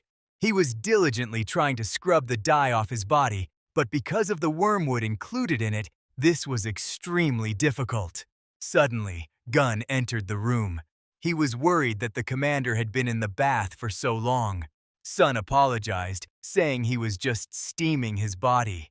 Looking at his progress, Gun noted that the wormwood juice had deeply penetrated the pores. Sun agreed with him. The wormwood juice spread around the pores and even stained the clothes. But if you steam for a long time and rub with a stone, it fades a little. Gun nodded thoughtfully. That's why he had brought something. Looking into the offered bowl, Sun noticed with surprise that it contained fish glue. Recently, Gun discovered that the students practicing the body strengthening technique had no hair on their bodies. Gun became curious and decided to ask Suyan, to which he replied that you just need to glue it on and then pull it out. Therefore, Gun wondered if smearing the whole body with glue and pulling it out by the roots, wouldn't the wormwood flower then come off? Sun reacted skeptically to his deputy's idea. Is it really necessary to smear the whole body? Noticing Sun's facial expression, Gun scratched the back of his head guiltily. Of course, it would be difficult, but the choice remained with the commander. Already about to leave, Gun added that they had temporarily made a camouflage suit, so there was no need to smear with mud anymore. Going outside, Gun sighed with relief and looked at the sky. The problem with the Taya tribes was generally solved. Now they could focus on agriculture. Only a little remained. Suddenly, Gun's thoughts were interrupted by the commander's piercing scream. Sympathetically shaking his head, Gun left. The next morning, San Manhwa gathered the squad. In the camouflage suit, preparation became much easier. They only had to wait for Sun, who for unknown reasons was delayed. Suddenly, surprise and horror mixed with incomprehension appeared on the faces of the subordinates. Noticing the soldiers' expressions, San Manhwa turned around and froze. In front of him was Sun dressed in a camouflage suit, but his eyebrows, like all the facial hair, had disappeared. After some time, San Manhwa burst out laughing. He was very curious about what the commander had done to himself. But Sun did not answer and continued to remain completely calm. Meanwhile, Gun and Hankwok, who were in the backyard, noticed that the soldiers had been quite noisy since the morning. Suddenly, Hankwaku felt unwell, and Gun immediately rushed to him and helped him sit on the step. Hankwaku apologized for his condition, as he was supposed to handle the affairs himself. Gun immediately noted that Senmek-san was not helping, to which Hankwaku nodded affirmatively. There was no improvement. To distract himself somehow, Hankwaku decided to inquire about the state of the fields. Then Gun reported that radish, cabbage, and turnip were growing quite well, but there was trouble with rice. The climate turned out to be too hot.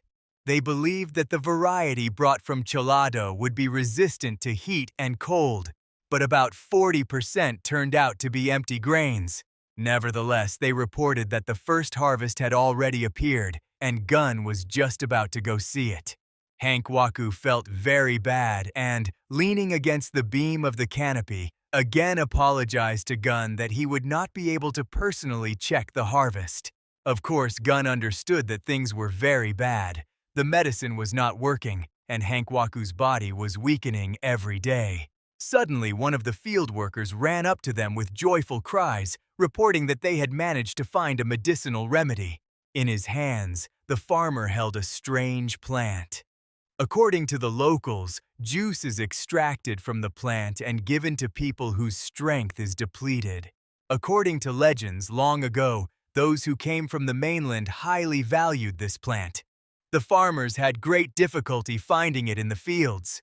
Gun was skeptical about the farmer's words, but Hankwok was very interested. He carefully took the plant from the farmer's hands, gently squeezed the juice onto his finger, and then licked it. With surprise, Gun looked at Hankwok, wondering what kind of miracle plant it was. Hankwok, smiling quite contentedly, replied that he had tried something similar a long time ago. It was sugarcane. According to the locals, if you squeeze juice from it and take it internally, it has a healing effect. Immediately, Gun ordered to prepare and use the medicine and to give the native who found the sugarcane a reward of 1 cow. The farmer immediately rushed to carry out the instructions. Gun decided to go check the harvest with the peasants. In Gun's fields, 2 overseers met him. One was a Choson man. The other, a clean-shaven man with a top knot at the back of his head, was Japanese. Gun inquired about the current harvest. The overseers exchanged glances and hesitated to answer. After the previous failed harvest, they had almost given up, but the Japanese elder asked to sow the rice he had brought with him. In the end, they managed to gather small ears. The Japanese man, bowing his head, apologized, as he did not expect such a thing to happen. But to the overseer's surprise, Gun was pleased because Japan is a hot and humid country, so their rice tolerated the heat much better.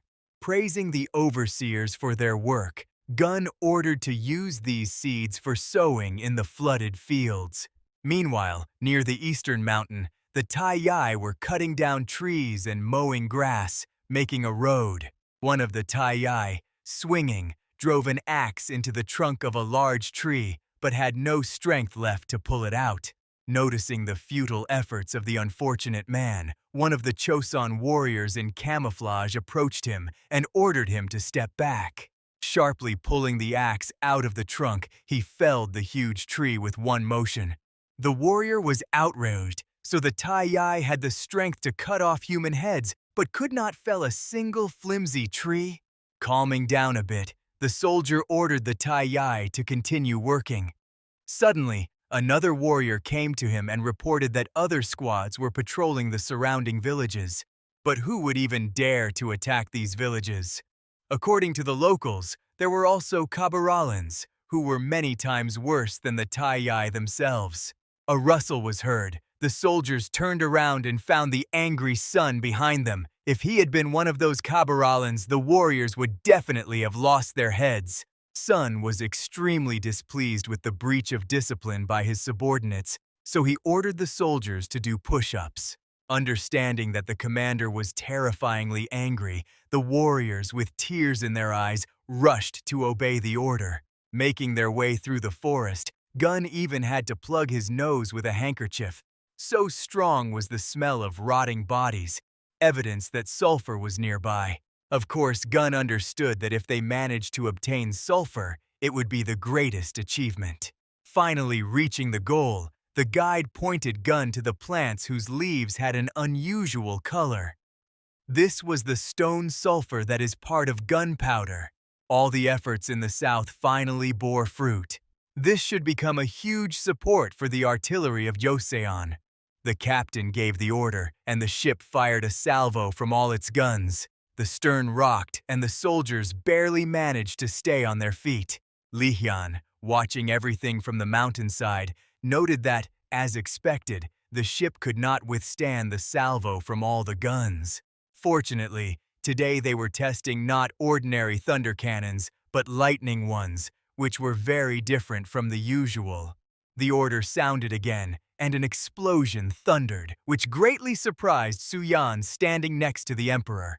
Lihyun smiled, noticing his brother's surprise, and reminded him about the Huixuan cannons in the Battle of Harbin. It turns out they interrogated Oirat prisoners who pulled these cannons, and based on their words created the lightning cannon. Back then, Joseon's cannons aimed at the enemy's guns themselves, but most of the casualties fell from shrapnel. Suyan seemed to begin to understand his brother. Great power is important, but sometimes it is precisely the multitude of weak forces that yields results. Low speed, large caliber, shrapnel flying in different directions. Could this be something like a carronade? Goosebumps ran down Suyan's skin, realizing how much his brother loved weapons. His reasoning was interrupted by a servant who reported that the sheep received from Dalja had arrived in the capital. Of course, Lihyun was pleased, as the sheep pastures left empty due to illnesses could now be filled. Therefore, the emperor ordered to return. Suyan was about to follow his brother, but his horse suddenly dropped to its knees. Seeing that his brother was not following him, Lihyun asked him what was happening. Suyan replied that his horse was just a little tired and decided to rest. Ruffling the black horse's mane, Suyan promised to send the stallion back to its homeland in the Tajik kingdom in the future. As if understanding what his master was saying, the horse cheered up and, to Suyan's joy, stood up. Arriving at the sheep unloading site, Suyan wondered how many sheep Taesoon had sent in the end. The poor advisor, who was already quite tired of counting all the sheep, reported that according to rumors Taesoon was supposed to send about 40,000, but only 10,000 had arrived so far. Suyan, watching as the advisor was overwhelmed by the sea of sheep, was extremely surprised because they had only sent salted sea salt, and Taesoon had responded by sending such volumes. Then Kian suggested that most likely Taesoon liked the deal, but he was very worried that these lovely creatures might start dying en masse again. But Suyan was confident that the people of Chan, who had already raised sheep, would handle it, so there was no reason to worry. Suddenly, a lamb separated from the flock and decided to challenge the strongest of the people, attacking Suyan. Fortunately, Suyan, having figured out the plan, lent his strong shoulder. Barashek, hitting it, fell dead to the ground. The Kion immediately shouted that the uncle had killed the lamb, to which Suyan immediately began to justify himself, saying he had only pushed him with his shoulder. Laughing loudly, Likian noted that if he himself did not practice a healthy lifestyle, he would not have let Suyan come within 20 steps, because he is a real weapon. Slapping Suyan on the shoulder, Likian, to his brother's great surprise, asked him to take the lamb and prepare a dish from it for tomorrow's feast. Sometimes Suyan did not understand at all what his older brother was thinking. Nevertheless, he did not argue and threw the fragile body of the lamb over his shoulders. To begin with, Suyan decided to butcher the carcass, then add more garlic and ginger, and also not skimp on the spices. If you slightly modify the frying method, place a grill, and cook the meat well, it is possible to completely get rid of the unpleasant smell. The next day at the official reception, Suyan presented his dish for the elders' judgment. The dish was liked by everyone present, as the smell of lamb was well masked by the aroma of Sancho. Pouring another cup of sake for his brother, Likian asked why Suyan recently asked him to rescue several prisoners from the Gimbu department. The fact was that when compiling the next book, difficulties arose and a practical method was needed to prove to Suyan. Many improvements had already been made to this work at Suyan's initiative, but Suyan still had doubts. Even with abundant nutrition from various grains, people experienced numbness in their limbs, and children's bones became deformed. It was obvious that something was missing in the diet. And to confirm this, Suyan wanted to conduct research by controlling the diet of serious criminals. Of course, Likian understood his brother's plan. It could even be formalized as a repeated check, but prisoners could be isolated for no more than 2 months. Nevertheless, this arrangement fully satisfied Suyan, and Likian, in turn, expected outstanding results from his brother. Late at night, Suyan was sorting through records in his house. Of course, he was afraid that over time he would forget modern knowledge, so he wrote everything down. Somewhere among the records, Suyan mentioned vitamins, although he did not fully know how to explain what they were to people of that time. Suyan was very worried because Likian had given him only 2 months. Would he be able to prove it in such a short time? His thoughts were interrupted by a servant who informed him that the royal physician was requesting Suyan to appear. Closing the book, Suyan replied that he would come to Newiwan tomorrow morning. It seemed that finally an answer had arrived, which he had lazily delegated to Chonsunui. The next morning, upon arriving at Newiwan, Suyan heard the servant's cries and immediately inquired what was happening. Pale with horror, the servant asked Suyan to immediately stop the elder. The royal physician, with a stone face, was methodically preparing fish. Suyan immediately wondered what was going on here at all. Distracted from work, the healer finally said that in his opinion, he had managed to find the true nature of the parasites that Suyan had spoken about. Last year, when they were treating refugees, the healer ordered sashimi to be made from carp. At that time, Chong Sunui was convinced that the parasite did not arise depending on the nature of the person. When the patient who was prescribed sashimi died, Suyan asked the healer to figure it out himself, hoping that he would still be able to find the answer. Now, when Chong Sunui cut open the flounder's belly, he felt ashamed that he had previously advised eating raw fish. After all, such a small parasite entering the body of a person who eats sashimi can grow to a length longer than the palm. The healer suggested that the parasite spreads through feces, closing the cycle. Although this explanation was not entirely accurate, it completely satisfied Suyan, so he recommended washing vegetables in salted water and gutting and processing fish immediately to reduce the risk. Chong Sunui then decided that this definitely needed to be recorded in the collection of food instructions.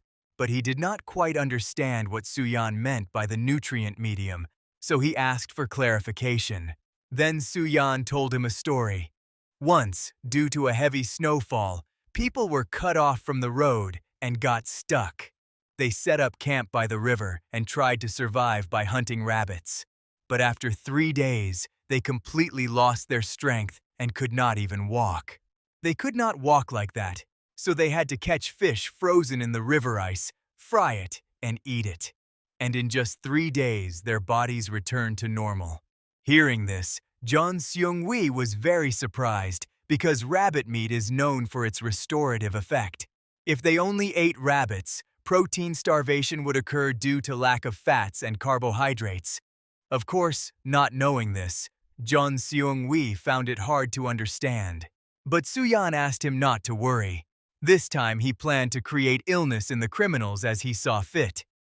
John Seung-wi was to prescribe treatment with acupuncture and decoctions.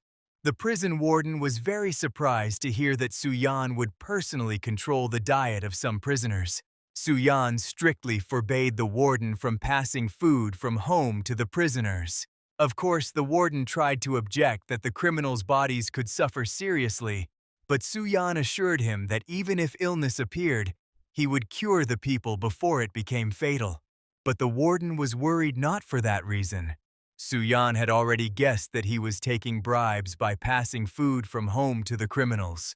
To cause a severe deficiency, even 45 days was not enough, so Soo-yeon would have to manage the prisoners' diet with absolute precision every meal. Later, the warden announced to the selected criminals that they would receive food prescribed by the great Taegeun himself for 1 month and 15 days. Soo-yeon added that if the prisoners exchanged food or received parcels from home, the punishment would not only be softened, but also become harsher. Sighing heavily, the criminals still had to agree, as they had no real choice. 3 weeks after the change in diet, Soo-yeon asked the doctor to check the pulse of all the test subjects. Suddenly, one of the prisoners complained that his legs had no strength at all, and his appetite had completely disappeared. Measuring the pulse of the test subject, Chong Soon-yi suggested that he had beriberi caused by lack of movement and prescribed a decoction and acupuncture. Soo-yeon was pleased that the disease manifested faster than expected, and if the decoction contained vitamins, the symptoms should weaken. A few days later, the same prisoner, with tears in his eyes, reported that he did not feel his legs at all. Chong Soon-yi was horrified because he had followed Soo-yeon's orders exactly and prescribed the correct treatment. But Soo-yeon immediately stopped him and suggested the criminal try the stew. The prisoner was outraged because he had no strength anyway, and the great Taegeun was offering him such food. The other test subjects also began to complain. Some lost sharpness of vision, others had loose teeth and bleeding gums. Chong Soon-yi was very surprised when Soo-yeon ordered to give all the test subjects porridge made from beans and brown rice instead of herbal decoctions. But Soo-yeon guaranteed that in just a few days, the prisoners would recover and stand on their feet again. After 2 months, the experiment was completed, and all the prisoners who participated in the experiment had their sentences reduced in recognition of their merits. Also, Soo-yeon noted that nutrition is of course important, but physical recovery during meals made the prisoners even stronger. The royal physician promised to refine and complete the section on nutrition in the book on diet therapy. Soo-yeon really liked this attitude, as it would be useful in the future. Entering his uncle's house, Soo-yeon was very surprised. The entire space of the rooms was piled with stacks of books. Somehow making his way through the mountains of books, Soo-yeon desperately tried to find his uncle. Finally finding him among the piles, Soo-yeon asked what all this was. His uncle, smiling, replied that it was the teachings of Master Soka. Of course, Soo-yeon did not understand why suddenly and so urgently his uncle needed the teachings in such quantity. The answer was simple. It was all because of Soo-yeon himself, as he was accomplishing great deeds as a Buddhist, and Taejeon felt like a lazy person. Taejeon reminded about the donations to the 12 temples. Soo-yeon tried to justify himself, saying he only wanted the statues of the 4 heavenly kings to remain unharmed. But it was precisely because of these statues that those who wanted to harm the Buddhists could not even approach the temple. thanks to Suyan, Shinmi, who conducted Buddhist rituals, went to Japan and earned merits by translating the Golden and Silver Sutras. And now even barbarians are learning to read sutras in the original script. But the greatest shock for Suyan was to hear that the Black Dragon had grown to 5 temples. And yet Suyan just wanted to win over the Jurchens on the coast and nothing more. Noticing Mashim, who was sweeping the yard nearby, Taejon called him over intending to ask a question. Approaching closer, Mashim, a man with a beard braided into a plait and an eye patch, bowed politely. It turned out he had been captured earlier in Harbin, and Taejon had made him his servant. Taejon was interested in which school of Tibetan Buddhism he belonged to. Mashim answered directly that he belonged to Gelug. Suddenly, the uncle grabbed Suyan by the hands and suggested he go to Tianju, since Taejon wanted to deepen his understanding of the Buddhist faith. Taejon was firmly determined to receive the teachings and bring several monks to Joseon. The uncle's words greatly surprised Suyan because to reach Gelug, one had to sail for more than a month and then cross the Himalayas. But Taejon was not worried because thanks to the training Suyan had taught him, his body was stronger than most warriors. But Suyan was categorical. Apologizing, he immediately rushed to Lihyun, hoping that at least the elder brother would dissuade Taejon.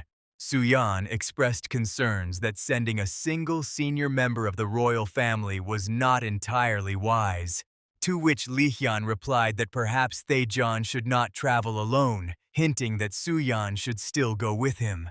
Since the statues of the 4 heavenly kings were made based on the body of a royal family member, a petition demanding punishment appeared. Of course, it was absurd, since Suyan was not a devout Buddhist, but isn't the world ruled by the opinion of the people? Lihyun considered it a great fortune, for according to rumors, the lands of the Abbasids were strong, and establishing contact with them would not be superfluous. Lihyun planned to entrust the sea voyage to Yogukan, who had experience sailing to the lands of the Abbasids. After calculating in his head, Suyan realized that on the return trip from Tianjin, they should have stopped by Istanbul. At that time, they were ruled by Mehmed II, who destroyed Byzantium and annihilated the Eastern Roman Empire and even declared himself Rome. And Suyan was very concerned about how he would treat the envoys from the East. Of course, if Lihyun ordered Suyan to obey, but he was not going to die alone. Therefore, he decided to choose himself who would go with him. A few days later, a meeting was held to select trade goods and people who would go to the lands of the Abbasids. But Suyan was more worried about something else. Who exactly hinted to his brother about the lands of the Abbasids? The attendees certainly did not know, but Tan recalled that at last year's discussion, someone mentioned trade with the Abbasid lands. Kai decided not to deviate from the topic of the meeting and directly asked, "What goods will be used for trade?" To which Tan immediately suggested muskets, but Kai was categorically against him. They gave muskets to the Ming Empire because it was their country, but if muskets somehow got into the hands of Japanese pirates, that would already be a problem. Of course, Suyan agreed with him, since the Ottoman Empire was already using hand cannons, and if they were given fully developed muskets, could the Europeans stop them at all? After thinking a little, Suyan suggested ginseng as one of the goods. But Hyongyu objected here, because when they sent dried ginseng to Taiwan, its quality deteriorated. When Suyan was in Kaesong, he saw ginseng that was steamed and dried until it became red. Therefore, Suyan suggested soaking this steamed, dried ginseng in honey, so that prolonged exposure to the sea wind would not reduce its effectiveness. Having finally decided which goods would be sent to the lands of the Abbasids, Tang volunteered to accompany Taejon to Tianju. Suyan liked this proposal, as Tang personally drew northern maps. Then Hyongyu offered his candidacy as Suyan's companion. Of course, Suyan was glad about this, since he and Hyongyu had traveled many journeys together, but it would be a long and difficult path. Hyungyu's only wish was that Suyan would not make him do physical training on the ship. Hasty footsteps were heard in the corridor and Onpyeon and Hyundin rushed into the room, the latter passionately wanting to go with his father, because he wanted to hunt snow leopards, which were rumored to appear near Beijing. Onpyeon, on the contrary, was unhappy that he was forced to go on the expedition. Then Suyan ordered him to stop complaining and obey, as it was the order of His Majesty. The next morning, Suyan increased the leg press load for Taejeon because on the way to Tianju, they had to pass through a huge mountain called Jomolungma. Therefore, special training of the lower body was absolutely necessary. And if after the training Taejeon could walk, Suyan planned to show him what it means to train legs poorly. After the training, all three, Taejeon, Onpyeong, and Hyundun could hardly stand on their feet, so Suyan had to ask for help. Han Myunhui was very surprised to hear about red ginseng, although a couple of times at the market he still managed to find it. According to rumors, Suyan already knew that Han Myunhui knew a merchant named Han Gildan, who was quite inventive.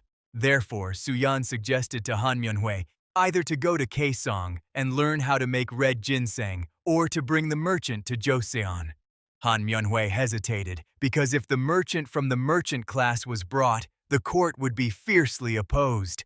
Of course, Suyan knew this perfectly well, so he wanted to see how Han Myunhui would get out of such a situation.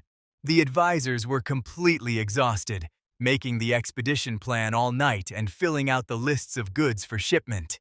Hajun, who was the chief among the advisors, blamed Han Myunhui for starting this expedition. Noticing this, Suyan praised Hajun for his zeal and ordered to prepare more dried meat and to grind the beans into misyutrag.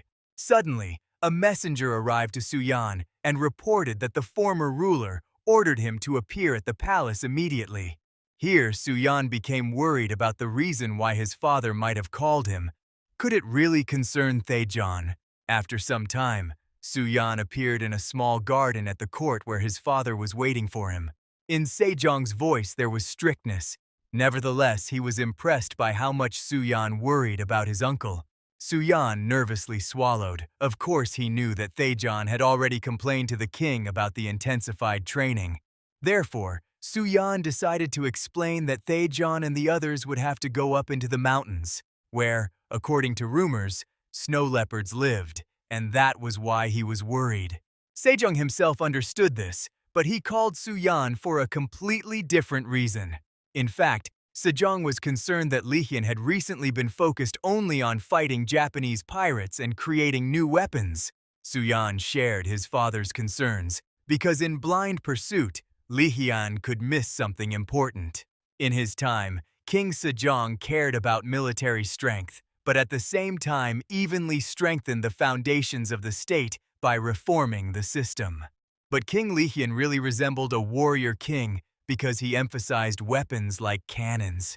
Sejong's concerns were not only about Lihyun, but also about Suyan, so the former king asked Suyan not to allow his brother to focus only on strength. Because of ideas like suppress by force and solve everything with war, Suyan himself began to think that way. Although when Suyan first wrote the guide to body health, he tried to show its practical benefits. And now he was ashamed. Of course, Sejong understood Suyan's feelings, so he placed great hopes on both him and Lihyun. Sejong sincerely believed that Suyan would help the king glorify their country and do everything that would truly benefit Joseon. While in Kaesong, Han Myunhui still managed to find Han in a busy square. Han was glad to see an old acquaintance, although he was very surprised by his appearance. Since rumors said Han Myunhui did not approach Kaesong because of the story about the plundering of the royal tomb. Han Myunhui hastily covered the mouth of his talkative interlocutor with his hand, as people around had already begun to look askance at them. When the interest of the onlookers finally subsided, Han Myunhui told that Prince Suyan wanted to take red ginseng as a trade commodity for the Dashi state. Of course, Han Myunhwae knew that in Kaesong, ginseng is prepared by placing it over steam so that it does not overheat, but he never figured out how to put production into mass flow. After thinking a little, Han joyfully grabbed Han Myunhwae and dragged him along. In the palace, Lihyun, trying red ginseng, was pleasantly surprised because the bitterness decreased and the sweetness increased. Han Myunhwae explained that with the help of a merchant named Han, he managed to find a way to put production into mass flow, as Suyan demanded. As it turned out, Han inserted a brass tube into the middle of the steamer to regulate the fire by sound. Lihyun was pleased because such ginseng would retain its properties even during transportation. So he proposed to establish a production facility for steaming ginseng in Kaesong. But one of the advisors immediately objected, since Kaesong was still regarded with hostility by the court. Then, Han Myunhwae suggested entrusting the steaming to Kaesong merchants and leaving the leftover roots and extracts to them as profit. In that case, Joseon would only need officials for supervision, and the production itself was entrusted to the merchant Anon. Thus, the work on producing red ginseng was completed. When preparations were finished, Lihyun gathered everyone involved in the expedition at the pier and announced that he wished for Joseon to begin official relations with the Dashi state. Therefore, he ordered the Grand Prince Suyan to start an expedition to the Dashi state. A few days later in Taiwan, Sun inspected the crops with relief. The rice was growing well, and the soybeans and sesame could already be harvested. Sun already thought that everything here had finally calmed down and that he would soon be able to return to Hanyang. But his hopes were shattered by Gong, who arrived with an urgent report. Sun, not hiding his irritation, asked if the barbarians had caused trouble again. But Gong immediately reported that a ship had left Joseon, and according to rumors, it was a large vessel. A smile played on Sun's face. Could it be that they were finally returning home? When the ship finally reached the coast of Taiwan, Suyan with a small detachment landed on the shore, where he was joyfully greeted by Sun. Although Suyan was surprised by Sun's appearance, he was still glad that his subordinate was alive. When the formalities were completed, Suyan announced that he had brought a decree from His Majesty. This news did not bode well for Sun. The decree stated that Sun, upon returning from the expedition to Dashi, was appointed commander of Hunyun, and in case of refusal, he would remain in Daeando for 3 years. The order shocked Sun. Gritting his teeth, he still agreed to accompany Prince Suyan to Dashi, as he had no real choice. When the preparations were finished and Sun's new successor took up his duties, the ships promptly set sail.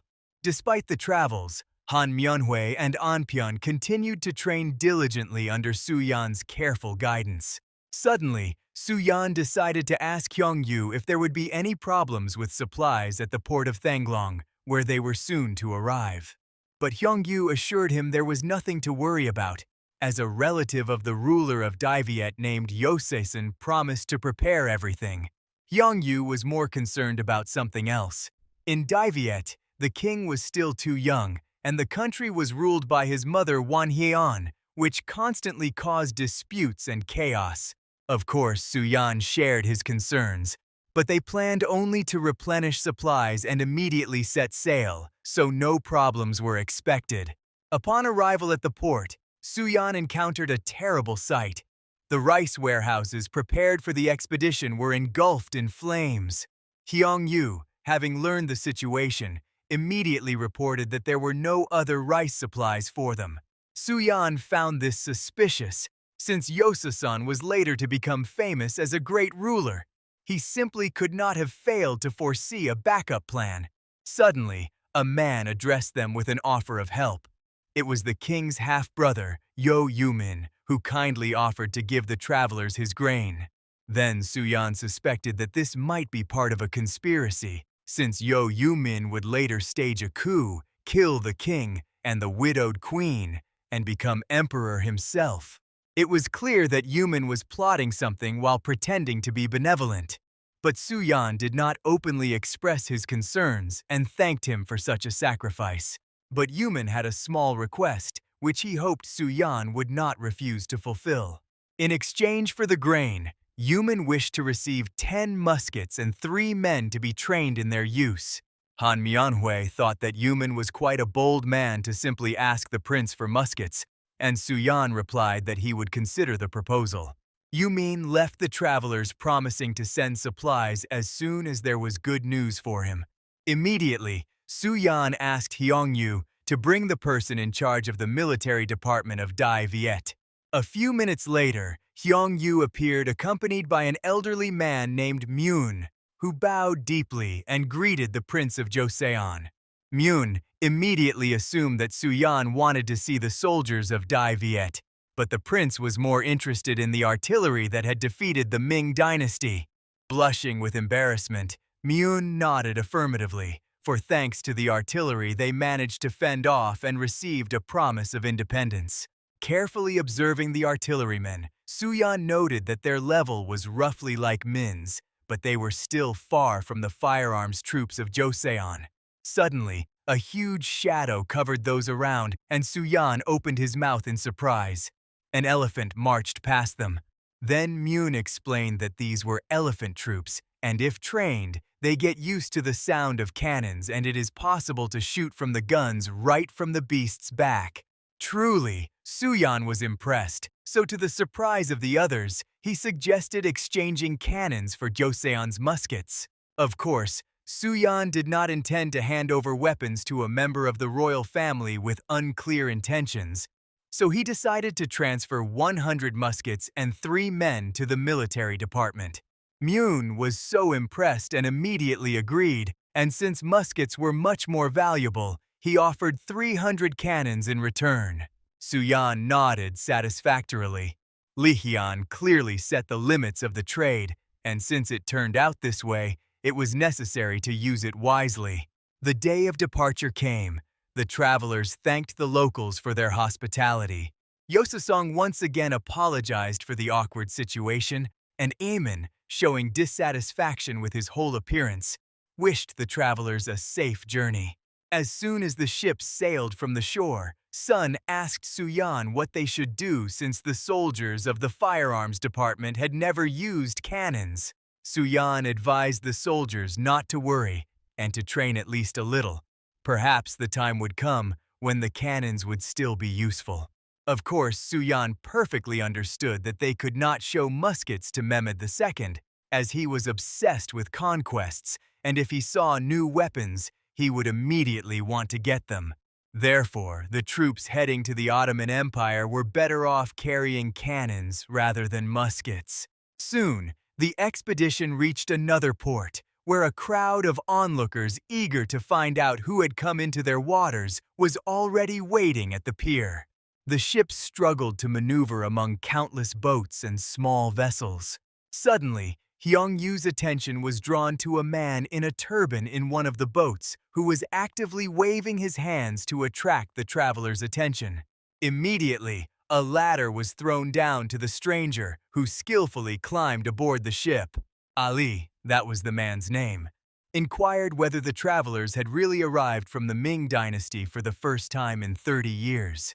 Hyungyu praised Ali for his excellent knowledge of the language and explained that they had come from Joseon, which was east of Ming. Carefully examining the travelers, Ali noted that people from Joseon were quite sturdy, to which Suyan shyly looked away. Hearing that the expedition was heading to eastern Dashi, Ali recommended visiting Cairo, as no ships had arrived from there recently and the locals were very worried. Ali also suggested waiting for news while the travelers met with the Sultan. Riding camels and accompanied by 2 elephants, the procession moved towards the Sultan's palace. Perhaps because Junghe's fleet had visited here before, Suyan thought that the people in this area were not excited by their arrival. Arriving at the palace, Suyan appeared before the ruler of the Vijayanagara Empire, Mahmud, and presented him with modest gifts from the heart. Mahmud was impressed by the quality of the offerings. They looked much better than what the Ming dynasty had given them. Suyan had no doubt about the quality of the items, as they were made by Ming and Joseon craftsmen. In honor of the arrival of guests from distant lands, Mahmud ordered a feast. Immediately, dishes appeared on the tables, and musicians and acrobats came out to entertain the guests. The main star of the performances was a well-built man who skillfully swung a heavy club, showing off his muscles. However, the guests from Joseon were not impressed. On the contrary, they noted that although the athlete had a good physique, he trained incorrectly, and the club's weight was too light. Suddenly, Mahmud asked what had brought the travelers to such remote lands. Of course, Suyan expected such a question, so he decided to answer directly. They planned to cross the huge mountain range to the north, the Himalayas, and reach Tibet. A smile lit up Mahmud's face. The travelers' zeal was commendable, but the Himalayas were impossible to conquer. Even snow leopards froze to death there. To which Taejon explained that they did not intend to conquer the peak, but only wanted to visit the capital of Tibet, Shigatse, to learn something.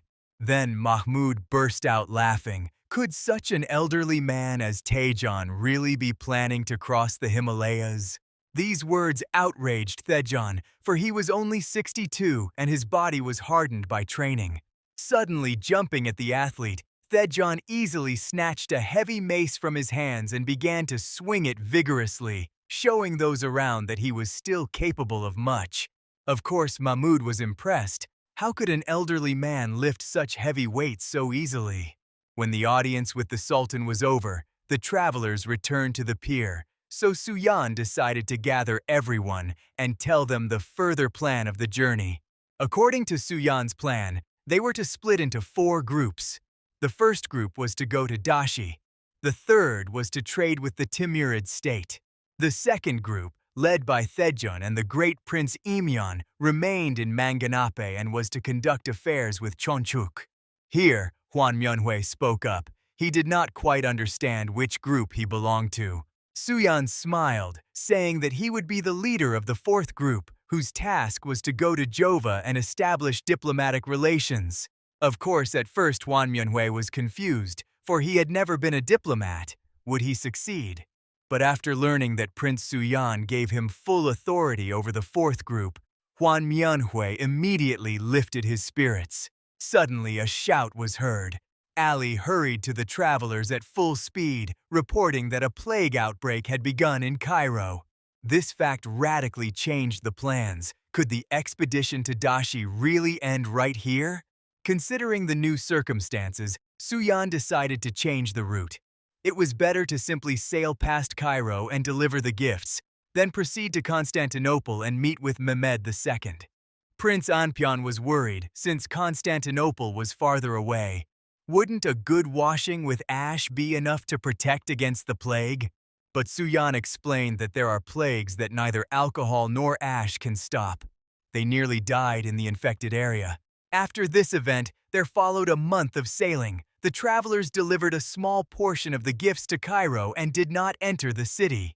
Then they went by land through sandstorms and successfully reached the port of Jaffa, meeting many pilgrims along the way. Finally arriving in Jaffa, the travelers were met by the Grand Vizier, Zaganos Pasha, who was ordered to escort the guests to Jeddah. Zaganos Pasha also advised taking no more than 100 soldiers, since too large a guard could arouse suspicion. Of course, Suyan understood that in this way they wanted to gather information about the Joseon troops, but since the soldiers had cannons, not muskets, the story should not have changed. Arriving at the palace, the travelers finally appeared before the Kaiser and heir of the Roman Empire, Mehmed II. Bowing low, Suyan reported that they had arrived from Joseon to visit the Ottoman Empire and had sent envoys on behalf of the royal family. Mehmed II, carefully examining the gifts, was pleased and ordered that 1/5 of the gifts be sent to Rodrigo Borgia in Rome, as this might be useful for the crusade.